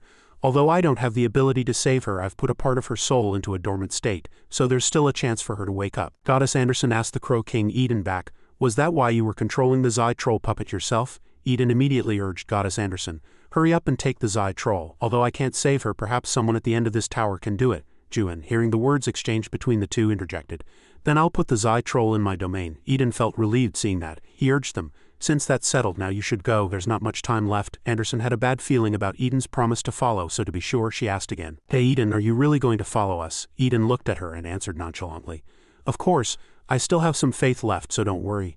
A notification appeared on the system. "The gate to the 7th floor has opened." The gate to the 7th floor opened. Lynott excitedly ran inside. He turned his head to bid farewell to the god. "We'll see you again on the 7th floor." Anderson also said her goodbyes to him. "You promised you'd definitely come." Only Juan seemed to have noticed Eden's true intentions but said nothing. He just glanced at the body Eden had chosen. It didn't look very intact. It was a corpse from the battlefield after all. The flow of the Crow King's energy could be seen through the wounds on his body. He stood there and called out to Juan for one last word. "Hey, don't forget our promise." Juan looked at him without a word and nodded. The Crow King Eden smiled. He said softly to Anderson, "Goodbye, Anderson, my comrade." But that farewell was surely not heard by anyone. And after promising them that he would meet them again on the 7th floor, Eden was now sitting there alone waiting for the final moment. He had lied. There were no puppets to gather here. The system also kept notifying insufficient faith, insufficient faith, insufficient faith. Clearly, Eden didn't even have enough faith left to leave. The Crow King could only sit quietly and think to himself, 500 years was a really long fight. I gathered faith for a long time and held on with the puppets. Although I've used up all that faith thanks to it, I was able to witness the end of this battle. Damn it, this was a really expensive price to pay to see this sight. Before him was a sky of fire. The volcano was erupting straight into the sky and it was terrifying but magnificent. Just when he thought he was alone here, another guy disturbed his private space and opened his mouth. He said, "This place is too shabby. How can it be called a crow's grave?" Eden looked at him and asked, "You survived in this chaos and you waited to come and devour me now, Jihan?" At this time, Jihan's 2 arms were not intact from the chaos. He approached Eden and spoke. Jihan looked at Eden and confessed seriously, "Even if I were to devour you now, I wouldn't be able to survive and both my hands are broken, so I can't use my summoning technique. This body is finished. That damn Jakers took my faith. Even if I'm lucky enough to survive, I'll become a dark soul sooner or later at this rate." After stating his situation, Jihan went over and plopped down next to Eden. Eden seemed to dislike him quite a bit. "Can't I even die in peace when I'm on the verge of death?" Eden shooed him away. "Get lost right now. I was in a good mood until now, but you came and ruined my vibe." Jihan didn't care about the curses Eden was pouring on him. He looked up at the sky and asked, "Eden, are you really satisfied with it ending like this?" As Eden was about to open his mouth to scold him, Jihan continued, In fact you wanted to see the world after the world was destroyed, didn't you?" Jihan smiled and glanced at Eden. "It seems you haven't flown enough, you crow." Then he suddenly suggested, "Make me your puppet, Eden. I still have some divine power and faith left. If you make me a puppet, you can continue to live." Eden was angry at this guy. He shouted at him, "Stop talking nonsense. Use the gate and go to the next floor. Your injuries are severe, but if you're lucky, you might survive." Jihan replied to his words, "I know my own body well. There's no time. I won't last long. Decide quickly. A god without a manifestation can only make a dying disciple into a puppet. Is there anything wrong with that rumor?" Eden could no longer force him. He sat in silence. "What a damn bastard. Why did he show up and change all my plans?" he said to Jihan. "Don't regret it. There won't be such a thing." Jihan looked up at the sky. He looked calm. "It's a relief that I can pray without using my hands. Anyway, you're not a god who cares about such useless rituals." Eden was silent. Eden, in fact, something like wanting gods and humans to be equal, that kind of big dream. "I forgot about it a long time ago, but that's not important. Our era has already become the past. Our passion also disappeared long ago. Everyone who shared this life with us is dead, and nothing we cherished is left either." I wandered for a very long time looking for a god who could give me the world I wanted, and after searching, the world I saw at the very end was right here. I saw myself with you, O Crow King. Only after hearing Jihan's confession did Eden understand. As he said, "Dying like this is not satisfying, but looking back it wasn't all that bad." The volcano began to erupt more fiercely and then exploded, and lava poured down like a waterfall. This was a wave of lava. "Even the world you saw." At this time Jihan stood up, and behind him the lava was rushing in. Jihan closed his eyes with Eden's familiar energy. The lava rushed towards the two of them faster and faster. "This will be my last prayer." Then Eden transferred into Jihan's body. The body Eden had previously entered finally collapsed. Jihan spread his wings and flew high into the sky, saying, "Rather, this moment it's Eden who is doing it." He wanted to live once more. And just like Jihan's wish, he also wanted to see the day the world ended. "Please continue to survive, O God without a manifestation." Eden flew with all his might towards the gate to the 7th floor. He flew with all his might. The faith and divine power that were in Jihan's body gave him strength. This place was now like a sea of fire. Everything was lava and hot flames, just like hell. Eden flew straight towards the gate. It seemed he would be able to keep his promise to Anderson. System displayed. The worldview of 500 years ago, the era of the Great Rebellion, has been destroyed. Searching for survivors. There are no survivors in this worldview. All missions on the 6th floor of the metaverse have ended. Everything on the 6th floor ends here. After that battle, the broadcast on the 6th floor also ended. The gods and monarchs who had been watching will probably have a new perspective on Juan. A room illuminated by a light shining from above.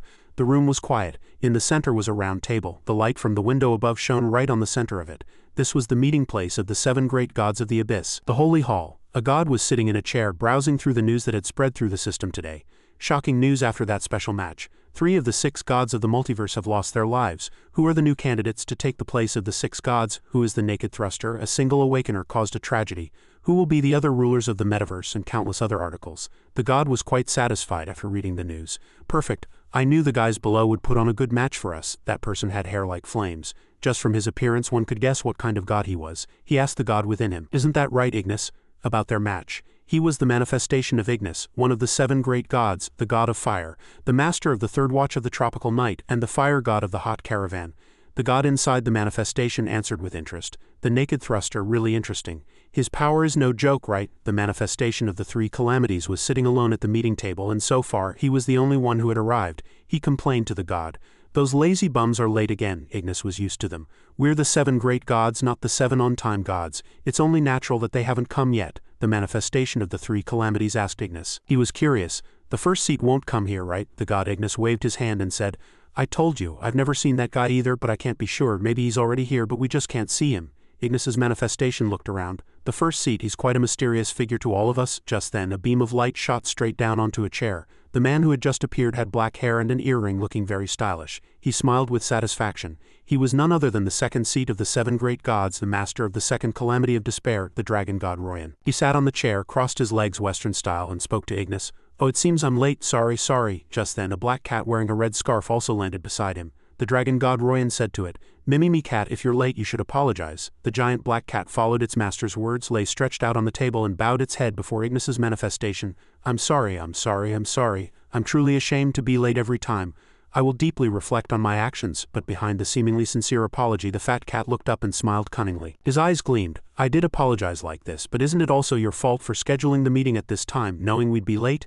This cat was the dragon god Royan's special item, the Mimimi cat of unknown grade. Ignis's manifestation found them incredibly annoying. His manifestation asked him, should I kill them? The god Ignis supported the idea. Do it now, what's there to hesitate about? Just as some friction seemed to arise between the two sides, another beam of light appeared on a nearby chair. Had another god come to the meeting? The dragon god Royan asked the Mimimi cat. It seems we're not the last ones, are we? Let's see who's coming. The one who had just appeared was another god with an imposing presence. She had long white hair and her head was bowed, and the clothes she wore were all white. She was the seventh seat of the seven great gods, the master of ages and the nameless fanatic. Now 3 people had gathered. Ignis's manifestation at this time controlled a flame, making it flicker and fly up, then entered his own manifestation to speak more easily. The eyes of the 3 calamities manifestation also gradually turned purple. He asked the other 2, so is it just the 3 of us for this meeting? The manifestation sighed and looked around. What a pathetic meeting. But everyone knew the 1st and 6th seats would never attend the meeting, so they just let it be. Ignis's manifestation once again looked around at the attendees and assessed them. Among those who came to the meeting, one guy always brought an ordinary doll with him. The Mimimi cat growled in anger at being called an ordinary doll, but the dragon god Royan soothed it. Mimimi cat, be patient. The second person was no different. One person didn't say a word, so it was impossible to know what opinion they would offer in the meeting. Ignis's manifestation ignored this boring atmosphere for the time being. In any case, the meeting had to be conducted properly. He asked the others, why didn't the 4th and 5th seats come today? Well, setting that aside, the reason I called you all, the dragon god Royan quickly interjected. You must have called us because of the multiverse in Caspian. Don't you think so, Mimimi? Of course, multiverse. The master and servant laughed with the same cheerful expression. Royan asked the cat next to him again. Mimimi cat, I heard the 3 calamities is completely obsessed with the naked thruster these days and can't get enough, cheering for every match. The 3 calamities is a pervert. The 3 calamities is truly a pervert. The dragon god Royan wanted to take the opportunity to tease Ignis's manifestation and the 3 calamities. Mimimi cat, can you tell everyone about the rare sight of Ignis supporting an awakener? The Mimimi cat played along. Ignis has had a change of heart. Ignis has had a change of heart. Poor caravan, poor caravan. Ignis's manifestation didn't care whatever games they were playing. What a talkative bunch. The 3 calamities manifestation also stepped up to defend his god. You speak as if he's really supporting him. He is merely observing him with special interest. The Mimimi cat on this side heard those words and whispered to the dragon god Royan. The 2 once again put on an act to state their intentions. Mimimi cat, what did you just say? I can't hear you well. Ahaha, he's not supporting him. In that case, why don't you ask if we can take him? Ignis's manifestation answered with a calm expression. Do as you wish, if you want to die, that is. The divine power of Ignis erupted in anger, enveloping the manifestation in the form of a still indistinct monster. The dragon god Royan and the Mimimi cat did not back down from Ignis's manifestation's threat. They were also preparing to unleash their power. Mimimi cat, tell them it seems the time has come to decide who is superior, the black dragon or the red demon. Let's see who's superior. Let's see who's superior. I'm really looking forward to it. And so the 2 monsters on both sides began to growl at each other, and it seemed another battle was about to break out. The nameless god who had been sitting quietly had not offered any opinion so far. Seeing the situation turning sour, she shouted loudly with all the strength of her life to stop these 2 fools. We came here for a meeting, not a fight. Ah, everyone be quiet, go home and fight. Both Ignis's manifestation and the dragon god Royan were greatly surprised by the nameless god. The manifestation glanced at her. Nameless, today you? Royan also glanced at the nameless god. Strange, he spoke for the first time in 2 centuries. It's truly a miracle. After shouting just one sentence, the nameless god found it difficult to continue speaking. She tried to collect herself to speak, struggling to catch her breath bit by bit. Ha ha, she opened and closed her mouth repeatedly. Even the Mimimi cat had to cheer her on. You can do it, you can do it. After struggling to overcome herself for a while, the nameless god finally opened her mouth and spoke in one go. Ha, I know you didn't call me here to have this kind of chit-chat. After barely managing to say one sentence, the nameless god immediately buried her face in her cloak and panted. She could barely manage one more request to the manifestation. Ignis, settle your childish fight somewhere else. Ignis looked at the nameless god and gave a wry smile. It seemed she really gave it her all. Then let's get to the main point. Ahem, the reason I called you is because one of the 7 great gods has violated the neutrality agreement. The dragon god Royan listened intently. He didn't answer. Violated the neutrality agreement? The neutrality agreement was explained as follows. The 7 great gods do not interfere in the matters of the scenery designated as a neutral zone. The place mentioned in the agreement is the 8th scenery, Caspian. Royan asked his pet in puzzlement. Mimimi cat, who could have done such a thing? Who could it be? Who could it be? Ignis's manifestation knew he was being asked. He was silent for a moment, then answered, It's the 5th seat. The 5th seat of the 7 great gods, the god of time, Kronos. Hearing this, Royan continued to ask. Mimimi Cat, but where's the proof? Yes, the final proof. The final proof. At this time, Ignis's manifestation snapped his fingers and created an illusion so these guys could easily understand. I'm sure you've heard of the Caspian Alliance. You must know that the Alliance has controlled the multiverse for the past 6 centuries, and that its leader is the right-hand man of the 5th seat, Kronos. What does that prove? Ignis continued. Although his skills don't match the 7 great gods, his name is always mentioned when talking about the 50 strongest gods in the abyss. That leader led the Alliance to earn over 100 billion faith in the multiverse. The nameless god also spoke at this time. The multiverse is a special tower where anyone can compete, and that Alliance is merely the private army of that leader. And that alone is not enough to prove that one of the 7 great gods has intervened. But Ignis's manifestation cut off the nameless god's words. What if the faith earned by the Alliance has been leaking somewhere else? The nameless god immediately fell silent. Leaking? Exactly. Recently we discovered that the faith from the multiverse has been continuously flowing into the 5th scenery. The multiverse is a playground for losers and a dumpster for gods. The reason the 7 great gods don't interfere in the affairs of the multiverse is because until now, the problems of the multiverse have always been resolved within the multiverse. However, if the multiverse starts to interfere with reality, that becomes a completely different story. The nameless god asked Ignis once more. Are you certain? Almost certain. We've also discovered something very strange. The manifestation continued to explain. A few days ago, Kronos' combat unit, the sleeping clock, illegally invaded the 8th scenery Caspian. From what we've heard, it seems they are heading to the multiverse. Their goal is very clear, Royan spoke up. Mimimi Cat, don't tell me they went to defeat a single ordinary awakener. Mimimi Cat, the manifestation said.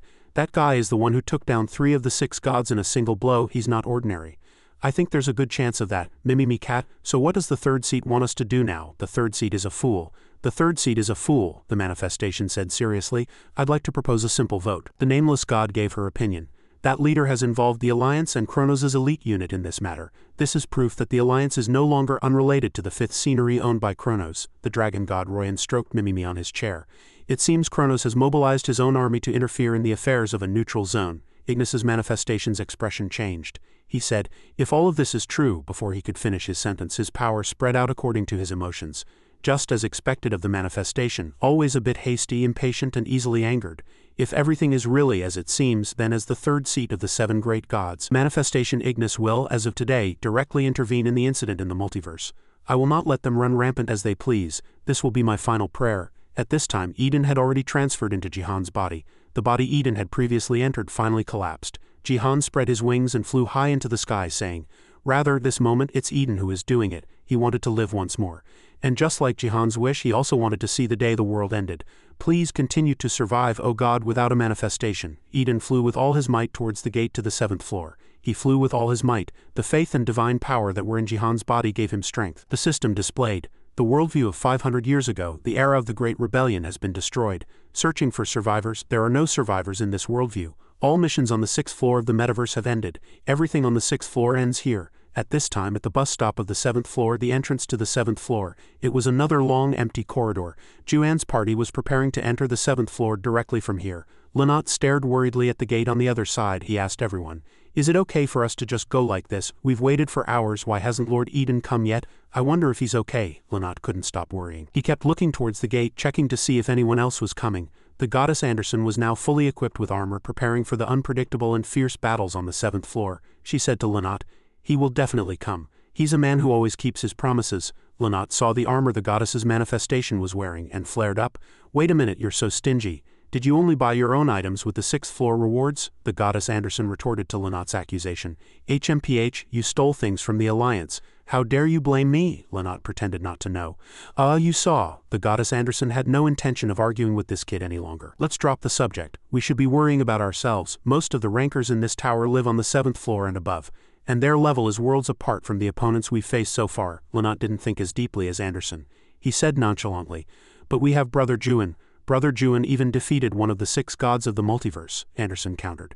It's because he defeated one of the 6 gods that things have gotten more complicated. As far as I know, we've all become enemies of the Alliance now. We'll have no choice but to fight if we run into them. There are 2 more of the 6 gods left in the Alliance, and both of them are stronger than Justice. The leader in particular will be difficult to deal with, even for Juan. Lanat asked the goddess. But if you think about it, which god is the leader? You said the revolution 500 years ago failed because of him, the goddess Anderson said with a tense and solemn expression. It's a long story, but just know one thing, we must never fight him one-on-one. As long as we are inside the multiverse, no one can fight him one-on-one. Well, that's enough talk, we should prepare to move on. Eden will take some time. So let's go up to the 7th floor first and check the situation. By the way, Jun, are you okay? Jun glanced at Anderson when she asked. I'm just a little tired. Let's go. Jun clearly looked exhausted. The goddess Anderson raised a hand to him. He never listens. It would be stranger if he weren't tired after such a big battle. Good grief, there's no need to rush, Jun. We can rest a little longer before going. Jun had business on the 7th floor, so now that he was here, he couldn't wait any longer. He walked towards the gate and said, I have to find Kim Yunwon. Jun was now standing in front of the gate to the 7th floor. He thought to himself, although Justice said before that he couldn't find any record of a soul named Kim Yunwon, it might have been missed during the search. Or Justice was lying. Nothing is certain. Not until I check with my own eyes. Lanat and Anderson also followed him to enter the 7th floor together. The system announces you have entered the 7th floor of the multiverse. At this moment, only Jun entered. It was an endless room where no special scenery had yet formed, and only the system continuously displayed notifications providing information to the player. The 7th floor of the multiverse only allows individual entry. The mission for this worldview will be announced after entry. Jun looked up as if he were inside a bottomless deep well. Only individual entry is allowed. I thought we could enter the 7th floor together. Suddenly, something appeared in front of Jun, catching his attention. It was a rather large notification message, as if asking the player to think carefully. A question at this point, the system asked. Is there something you are looking for in the multiverse? Jun read the question and fell into thought. What I'm looking for. Just as something began to form in his mind, the scenery before his eyes suddenly changed. Jun's eyes widened in surprise. What? In an instant that dark endless space transformed into a vast place with a blue sky and green leaves fluttered gently. It had now turned into fresh land. Behind Jun was a giant ancient tree, and the clothes he was wearing had also changed. Jun looked at the clothes on his body. These are the clothes and sword I wore when I was in the Tower of Chaos, and that giant ancient tree was the one from the 50th floor. Just then, someone appeared behind Jun. That person called his name. Jun, what are you doing over there? It was a young man dressed in the same clothes as Jun. Jun was startled and turned his head. He looked at the man blankly and asked, You were here, Kim Yunwon. Yunwon looked at Jun with a worried expression. What are you talking about? I have no idea. Jun immediately ran over, grabbed Kim Yunwon's shoulders and asked him all sorts of things. You were safe? No, more importantly, how do you still remember me? Jun was puzzled. They should have forgotten all their memories of the Nightmare Tower. Kim Yunwon smiled awkwardly. He told Jun, I have no idea what you're talking about. Then he said to Jun, That's enough, come here. It's time for the strategy meeting. A strategy meeting. Jun saw the familiar people behind Yunwon. He stared at them in shock. Those faces, why were they here too? They were already. A thin man with glasses looked like a scientist. He said to Jun, Hey, still not fully awake? You must have had a hot night with Seiyin. He was the science teacher who taught Jun about parallel universes. At this moment, an old lady also appeared and said to Jun, everyone is waiting for you. She was Hen, the pharmacist who always made good medicine for Jun. On this side, a sturdy man was looking at him with a refreshing smile. Stop playing around, kid. Seiyin will be here soon too. He was Day, the blacksmith who always helped Jun repair his weapons. Day shouted, Oh, here she comes. Just then, a girl surprised him from behind. She wrapped her arms around Jun's neck, causing him to stumble slightly. She was a comrade who was quite close to Jun. Besides Kim Yunwon, she jumped on his back and hugged him. She asked, Still dreaming? Was the Sackle Boost pretty last night? Jun had heard of this race.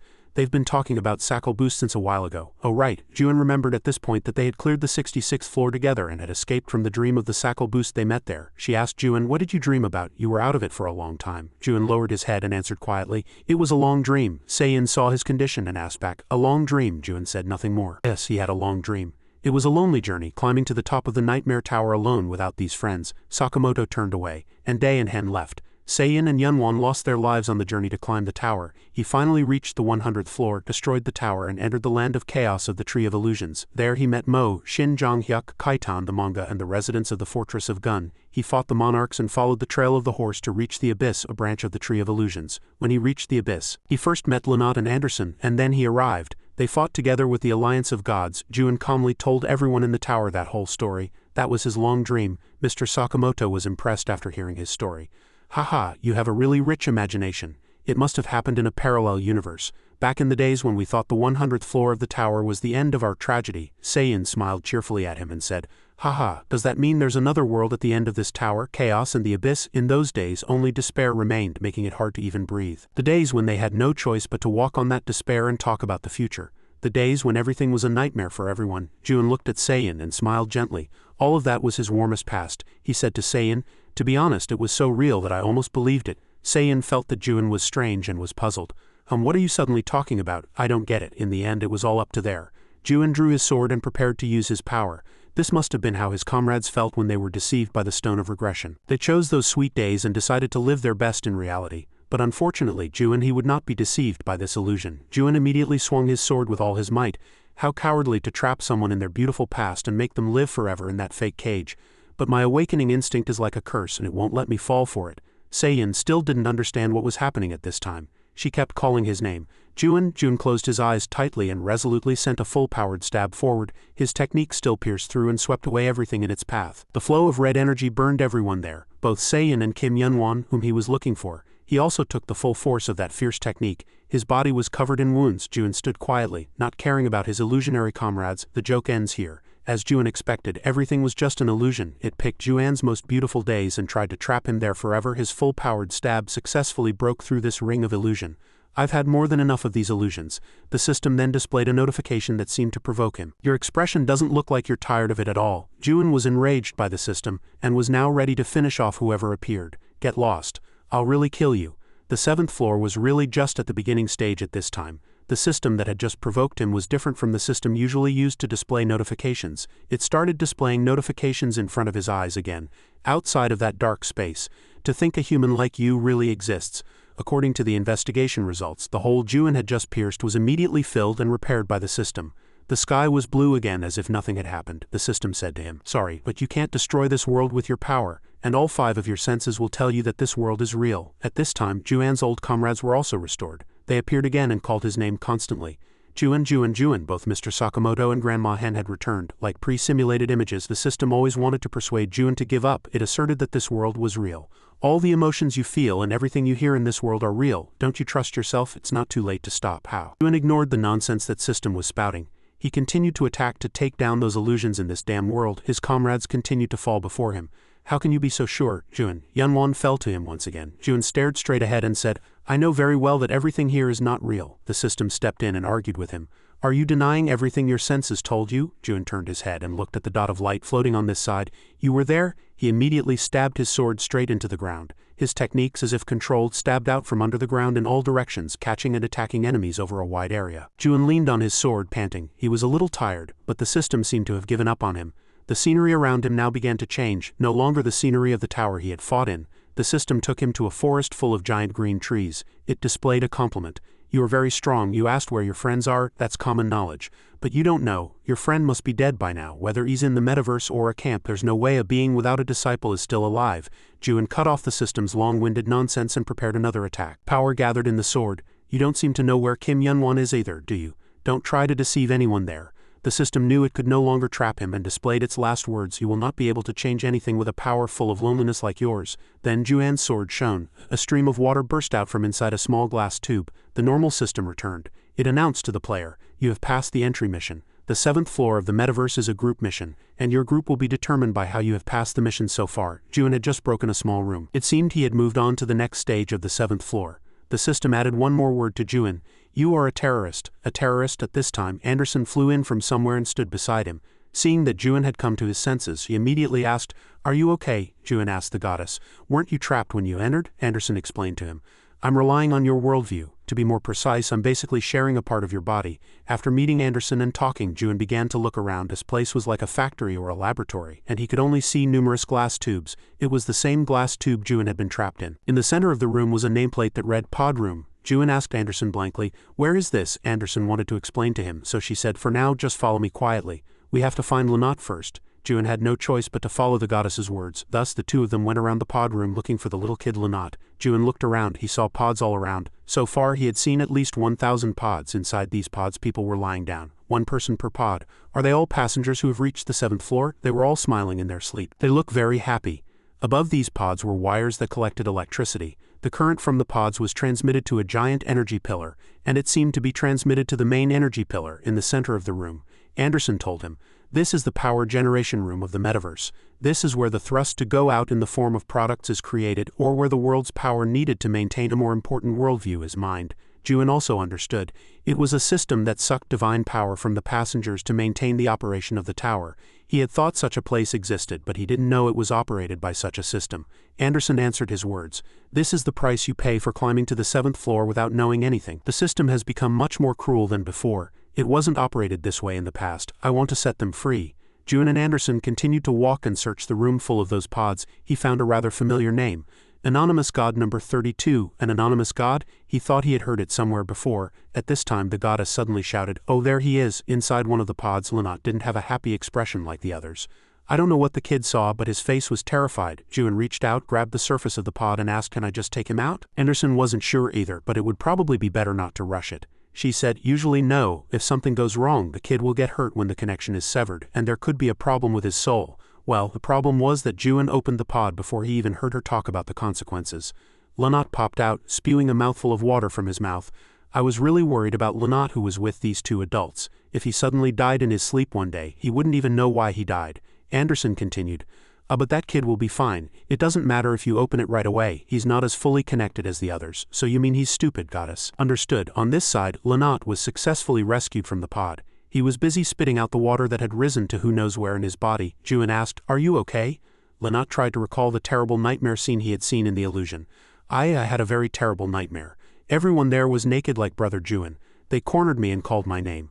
Lynott, Lynott, Lynott. Goddess Anderson seemed a little offended. What's wrong with everyone being naked? Just when it seemed there would be a moment of peace, the alarm in the pod room blared loudly, putting them all on high alert. Juan immediately sensed something and glanced over. From the door leading down to the room, small purple beams of light flew in. Following them, a large swarm of bees came in. They had stingers on their tails. Immediately, the bees began to attack Juan's party. From their stingers, energy beams, perhaps poison beams, were shot out. They quickly fled. Anderson called them. "Our position has been exposed, let's run." Lynott, who was still not in his right mind at this time, was grabbed by the collar and dragged by Juan.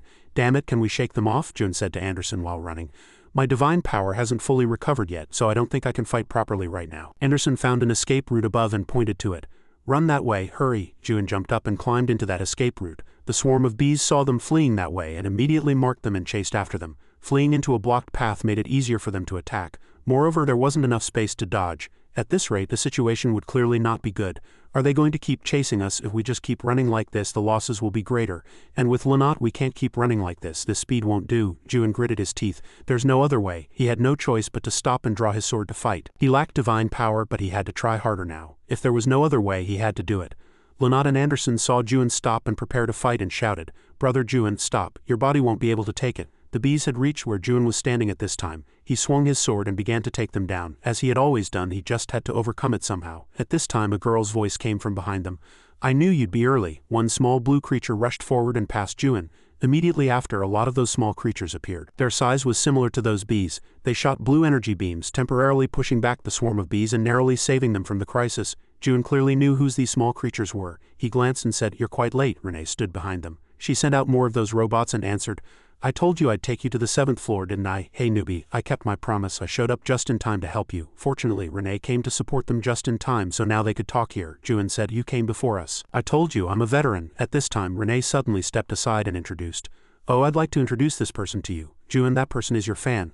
A fan? The young man had blonde hair tied back and approached. He was wearing glasses. "Nice to meet you, Naked Thruster. This is the first time I'm seeing you in person." Juan bluntly asked his fan, "Who are you?" The young man was quite small and his whole body was glowing. The system displayed, "The God of Flash Day seems a little disappointed by Juan's answer." "This is the God of Flash Day, who has been watching your matches all this time. He seems a little disappointed. He was really cheering for you." Anderson and Lynott were blinded by the light coming from the God of Flash Day's head. "Please do something about that blinding light," Renee explained on Day's behalf. "He's just shy, please understand. Even Juan was blinded by his light. Just turn that off." "Is he the god with that weird name?" The system reacted to Juan's words and displayed a notification. "The God of Flash Day is shocked and sits down ridiculously." The God of Flash Day is confused. He replied weakly, "It's my first time meeting my idol. Why do I have to be so shocked? Is my name strange? Anyway, I've watched your journey from the beginning to the end of the tower. I didn't think you'd take down 3 of the 6 in such a short time. The other travelers are also waiting for you to appear on this floor." Juan asked, puzzled. "Is there anyone else?" "This is you too," the God of Flash Day said. "There are a few more. They're the ones who want to get out of the 7th floor." After the introductions, Juan followed them. Day said, "Everyone is gathered in a safe zone called the Black Moon Tavern." "The Black Moon Tavern? What a cool name," Lynott said to Juan excitedly. "I know that place. The person from the crack who saved me told me about it. He said to go there if I made it to the 7th floor." Day said to them. Welcome, everyone. At this time, dark clouds were swirling in the sky, covering the bright moonlight. They all looked up in unison. Juin noticed that the flat surface under his feet was glowing. The plane looked like a door made of several pieces put together. At this moment it was activated and began to open. Day and Renee looked at them and smiled. We don't know when the drones will appear again, so let's start now. Let's enter the safe zone of the Black Moon Tavern. At this time they all followed the god of Flash, Day and Renee, into the safe zone. As the door opened, the people inside also noticed and turned their heads. Renee said to everyone there, Everyone, your attention please. Then she extended her hand towards Juin. He has arrived. The people seemed quite excited. They all exclaimed, oh, and murmured, is that the rumored naked thruster? We'll succeed this time. Renee turned and said to Juin, hey newbie, these people aren't as famous as you, but they're still quite well known. Say hello. She first pointed to the big man and introduced him. That big guy is Gale. He's an intermediate god and pretty good at fighting, the god of storms. Gale, he said in a loud voice. Let's have a match sometime. As you know, I'm just an intermediate god. Rankings don't matter. Renee cut him off. Just say hello to each other. It's better not to talk about your rank here. That person over there is the incarnation of Drake Pilgrim. The incarnation of the red dragon god. Drake is staring at you. His appearance was quite unique. Nice sword. Have you ever killed a dragon? He asked Juin. Juin quietly looked at them without saying much and sensed their aura. Divine power emanating from them was quite strong, especially from Pilgrim. He was not much different from the 6 gods. Renee clapped her hands once and greeted them. All right, that's enough. You've all waited a long time, she announced to everyone. The mission details will be announced soon. Anyone who hasn't read it yet, please do so. Gale and Pilgrim both opened their mission notification windows to check. The 7th floor mission appeared. Metaverse 7th floor version 3.12 mission. You can join the game as either a government soldier or a terrorist. Lead your team to victory and gain control of the 7th floor. The time limit will be announced later. Rewards: 8th floor entrance ticket, 300,000 faith points, etc. Conditional secret reward. The system informed Juin, you have become a terrorist. The following is an explanation of how the terrorists can win. Step 1. Occupy the factories and make your name known to the residents of the 7th floor. The more factories you occupy, the more notoriety you will gain. Step 2. Liberate those imprisoned in the factories and gain the support of the people. Step 3. An election will be held 24 hours after the mission begins. Final step. If you win the election, your team wins, Anderson said after reading the mission. The 7th floor is almost the same as it was 500 years ago. It'll be quite difficult to restore the 7th floor and above. Juin asked if she would help this time as well. Anderson replied, what, aren't you being too indifferent? I've already helped you a lot. Lanat wrapped his head in his hands after reading the mission. Factories, elections, there are too many difficult words in this mission. Anderson reminded them not to overthink it. Just occupy the factories, save the people, and then win the election. It's simple. She told them to look out the window. There were many factories outside and everything was a bit messy. Goddess Anderson told them. Those are the factories, the power generation room we just passed. The residents here are the travelers trapped in cocoons. Simple, right? You were trapped there too, Lanat. We're going to attack the factories and liberate the trapped people. Lanat asked, puzzled, what about the election? As the goddess was about to answer, their team's name was called. Renee's team, please move to the corridor, the system announced. The occupation battle will begin in 5 minutes. Please put on the combat suits provided to your team. Anderson stopped explaining. She said to Lanat, you'll understand faster if you experience it yourself. Renee's team finished preparing for battle. Their outfits were simple and easy to move in. The target is Factory A56. Please occupy the target and cut off the power within 30 minutes. Team members, Juin, Lanat, Renee, Day, Pilgrim. Renee was very excited. She turned on the screen again and started her daily live broadcast. Hello everyone, the live broadcast has begun.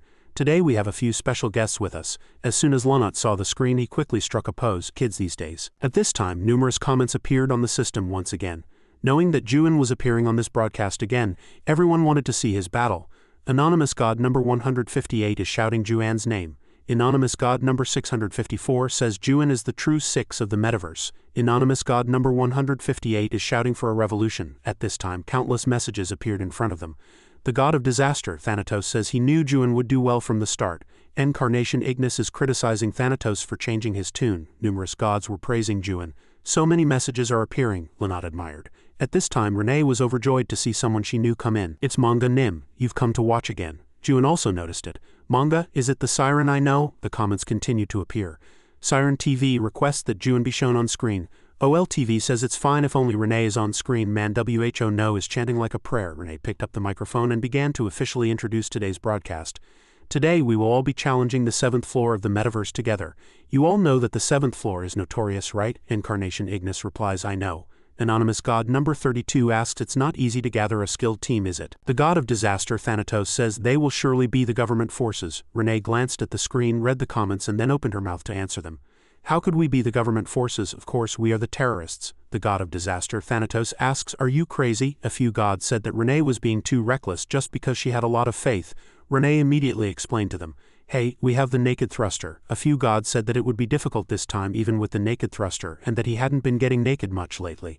Lenat saw the viewer's attitude and said, why is everyone reacting like that? Is being a terrorist that disadvantageous? Anderson told him. Not only that, it's quite a headache. A headache in what way? The goddess replied. On the 7th floor, if you choose the right team, you don't have to do the mission. The king, who is the head of the government forces team, can open the gate to the 8th floor at any time. Lenat heard that and said, what, isn't it better to change teams now? Better. Do you know who the king of the 7th floor is? It was time for battle, so Renee called everyone. Everyone, it's time to take the lead. A large door opened and their team also began to go outside with the others. Renee smiled meaningfully. She said her team's strategy was very simple. We'll occupy the factories in Gale's teams and other teams' areas. We'll start with Factory A56, where the fiercest battle is expected.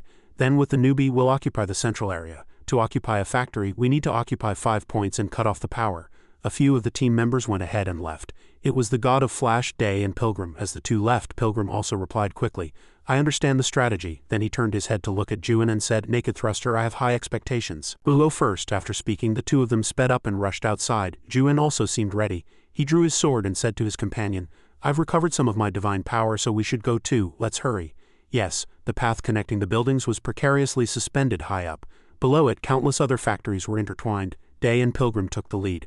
Pilgrim said to him, let's wipe them out in one go. Yeah, I want to do that too, but aren't there too many of them gathered in front of the factory? We have to break through them first. People from the government forces side were standing in front of the factory. They were happy to see the terrorist side coming. It's Day and Pilgrim. I'll take Pilgrim. I want to see if Drake is as strong as the rumors say. Then I'll choose Day. Then suddenly the two men stopped talking. They looked ahead in surprise. What's wrong? Look over there, behind them. What caught their attention was not Day and Pilgrim but the figures following right behind them. Juan's black hair fluttered in the wind. Juan had taken off all his clothes at this time. Being naked meant he was ready to fight. That's the naked thruster. Damn it, that guy took off his clothes. He's going to massacre all of us. Was the rumor that he takes off his clothes when he's serious true? As soon as they saw Juan, they all scattered and fled in all directions. Let's get out of here. No one told us the naked thruster would be here. We can't handle him, Lenat said to Anderson. Everyone ran away because they saw brother Juan naked, right? It's not because they saw him but because they know who he is. Renee also had a satisfied expression. She said, it's only natural. The newbie beat 3 of the 6 gods. He's a symbol of fear in this tower. Anonymous god number 654 shouts naked thruster. Anonymous god number 588 shouts naked thruster. The newbie's fame in the metaverse has now surpassed that of the metaverse's 6 gods. In front of him were countless supporting messages. From gods to ordinary people, everyone was waiting for him and loved him. Naked thruster. Naked thruster. Naked thruster. The shouts of his name were truly intense. People watched him as if they were cheering for their country's player in a stadium. Juan was overwhelmed and surprised. He didn't know so many people knew him. And now even his enemies fled as soon as they saw him. Because they all fled as soon as they saw Juan, the party entered the factory easily without encountering anyone. The quiet factory area was exactly the same type of factory as the one they were just trapped in. The pod room with the cocoons that trapped travelers. Those harmless-looking cocoons were still quietly sucking their divine power and sending it as energy for the metaverse tower. Lenat looked around in horror. Did all the travelers fail the entry mission? Anderson told him. At least half of them failed. What about the other half? Goddess Anderson was solemn. The other half? They are the comrades chosen by the government. The people who belong to the government forces team will become residents of the 7th floor on the condition that they provide divine power to the entire metaverse. I told you before. If you choose the government forces team, you don't have to do the mission, and you can own yesterday forever. Lenat heard this and questioned the word yesterday. Yesterday? What's that? She said it was the dream they were having. On the screen of the room's main energy pillar, the numerous dreams of the people inside the cocoons were being displayed. Anonymous God No 32's yesterday. Anonymous God No 86's yesterday. Anonymous God No 95's yesterday.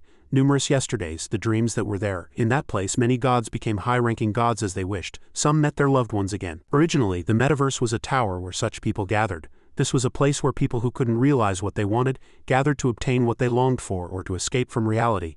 The traveler on the final floor could make one wish to the master of the metaverse, to chase a fantasy that has a possibility of being realized. That was the purpose of all the travelers who came here, and perhaps some of them found what they wanted. In their dreams, they looked very happy and satisfied. Lenat lowered his head after hearing this. That's wrong, it's all fake, Anderson asked her apostle. Then what is real, Lenat? He pondered. Things that are real, Juan on this side immediately answered for Lenat. Real things don't need to be proven. Lenat was happy to hear that reasonable answer and agreed. Right, that's the truth. Only fake things constantly try to prove that they are real. If it's real, we'll naturally know that its essence is real. That's how it is. But Anderson pointed to the happy-looking people on the screen and said, "But can you dare to say that their emotions are fake?" Lenat looked up at them and couldn't say anything. They looked so happy. Juin stood before all of this. He realized a lot for himself. There were people who, knowing that what they saw before their eyes was just an illusion, felt happy because they found what they wanted in the illusion of yesterday. Just like we used the stone of regression. On this side, Lenat was carefully observing the dreams of the travelers trapped here. He pointed at the screen and said, "Those people are having the same dream." Anderson also explained it to him in more detail. "The place you see in their dreams is called the past, a place that maintains yesterday, a place where people trapped in yesterday gather. The huge building over there is the government's castle. The person standing on the castle's podium is the king." Juin asked Anderson, "Do you know who that king is?" The goddess replied, "Of course, she was quite the center of attention 500 years ago, but now she's become like this. Now she's called the god of yesterday." The girl standing on the podium waved to everyone below. Inside the castle she looked very radiant and majestic. She had long white hair. This person was Goddess Anderson's old comrade. Her name was Athena, the god of yesterday. Athena, the leader of the Prayer Alliance and the second of the Metaverse's 6 gods. Juin stared intently at the screen. She's a god like Anderson. Eden and Justice. She was one of the 4 great hero gods who made a name for themselves 500 years ago. Juin wondered if she was the one who pushed him into the illusion during the 7th floor entry mission. Lenat noticed something strange on the screen. "Look over there, but the people in yesterday don't look very happy. They're all busy fighting each other, and it looks like they're about to bite each other's heads off. What about that person in yesterday?" Lenat saw a man frantically typing on a keyboard in the screen. "What is that person doing?" Anderson said. "He's probably in a keyboard battle on a sub-channel. There have always been many people addicted to sub-channels. In yesterday you can be anonymous." Just then another comment appeared before them.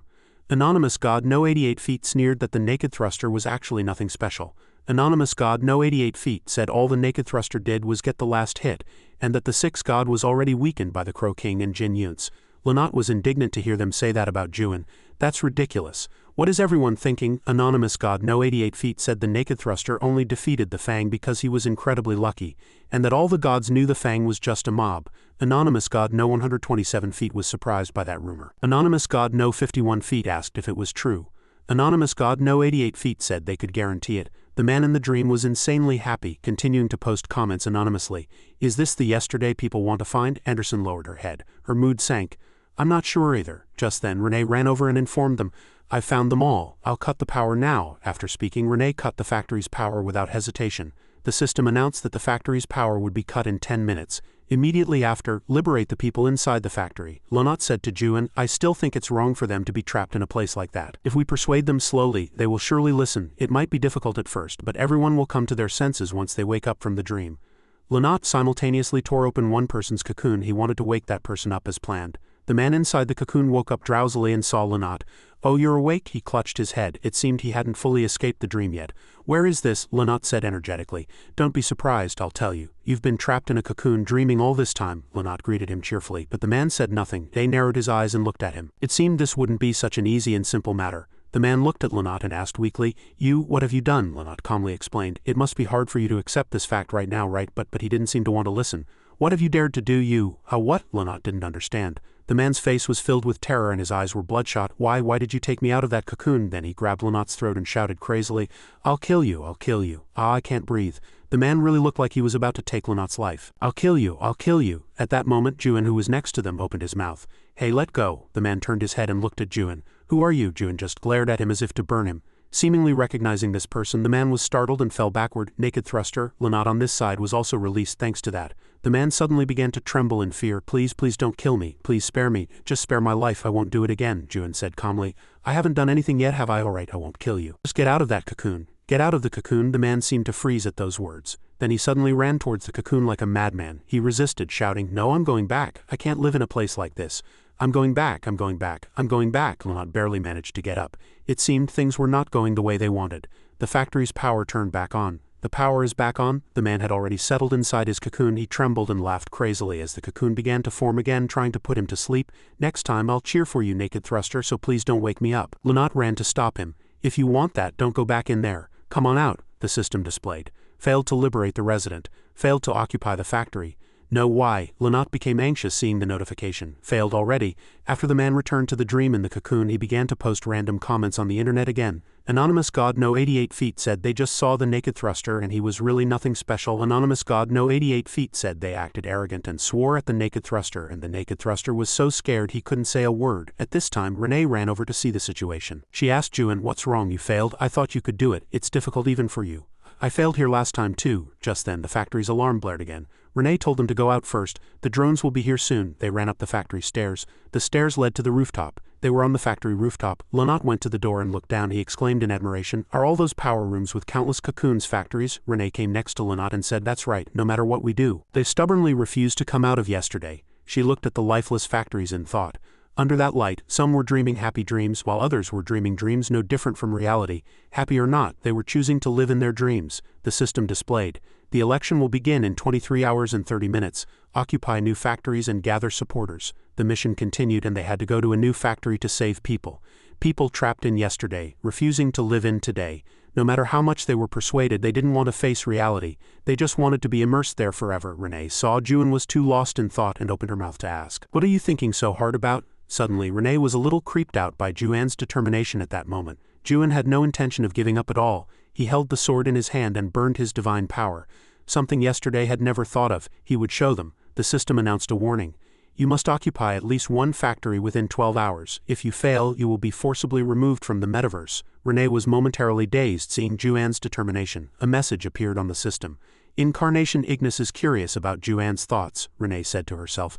Something yesterday had never thought of. Renee ran over to Lynott. "Hey kid, I don't know what you're thinking, but raise your hand if you want to smash the 7th floor. Lynott looked at her with an expression of not understanding, but raised his hand to follow. Incarnation Ignis says it's a useless question. The god of disaster Thanatos is surprised that Juan is really thinking that. Anonymous God number 48 says revolution is the way to go. Anderson asked Juan, "So what are you thinking in the end?" Juan went and sat down, answering, "I'm just a little tired." What does that mean?" Juan sat there as if meditating. He told everyone, "I will rest for 12 hours. I need to fully recover my divine power." Anderson really couldn't understand what on earth he was trying to do.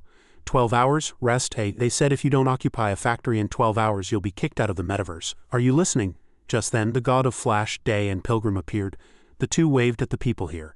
And during those 12 hours, without Juan, everyone tried to occupy the factories and wake up the people. But it was not easy at all. Renee also liberated them, but they screamed and refused. The system announced. Failed to liberate the resident. The situation on Lynott's side was no better. Anderson and he tried to hold them, but they stubbornly tried to return to the cocoons. Failed to liberate the resident. It was the same on Day and Pilgrim's side. Still only failure notifications. Failed to liberate the resident. And finally, time ran out and they failed to occupy the factory. Pilgrim crossed his arms and said, "There's not a single sane god." Anderson and Lynott on this side were just panting, exhausted. "This is a really tough mission." Lynott was still curious. "But why doesn't anyone want to wake up? I thought there would be many gods who want to fight the Alliance. It was strange." "The god of Flash, Day," answered Lynott. "It's because they've gotten too used to the current situation," Lynott said. "But it's all fake." Day fell silent and answered, "Real or fake, does that matter?" "How, what do you mean?" he told Lynott. "When you become a god, there are a lot of things to take care of. You have to strengthen your worldview, collect and manage items, buy supplies when needed, and watch a lot of sub-channels so you don't fall behind the trend. You're busy competing with other gods outside and busy taking care of your items inside. Everyone is too busy with their own lives. That continues for years, decades, and centuries. It repeats endlessly, and eventually the gods get tired of today." Lynott looked up at Anderson. "Is everyone living so busy like that?" "I don't think so." Anderson looked at the kid and asked, Why are you looking at me?" Day finished his explanation and smiled, passing the issue over.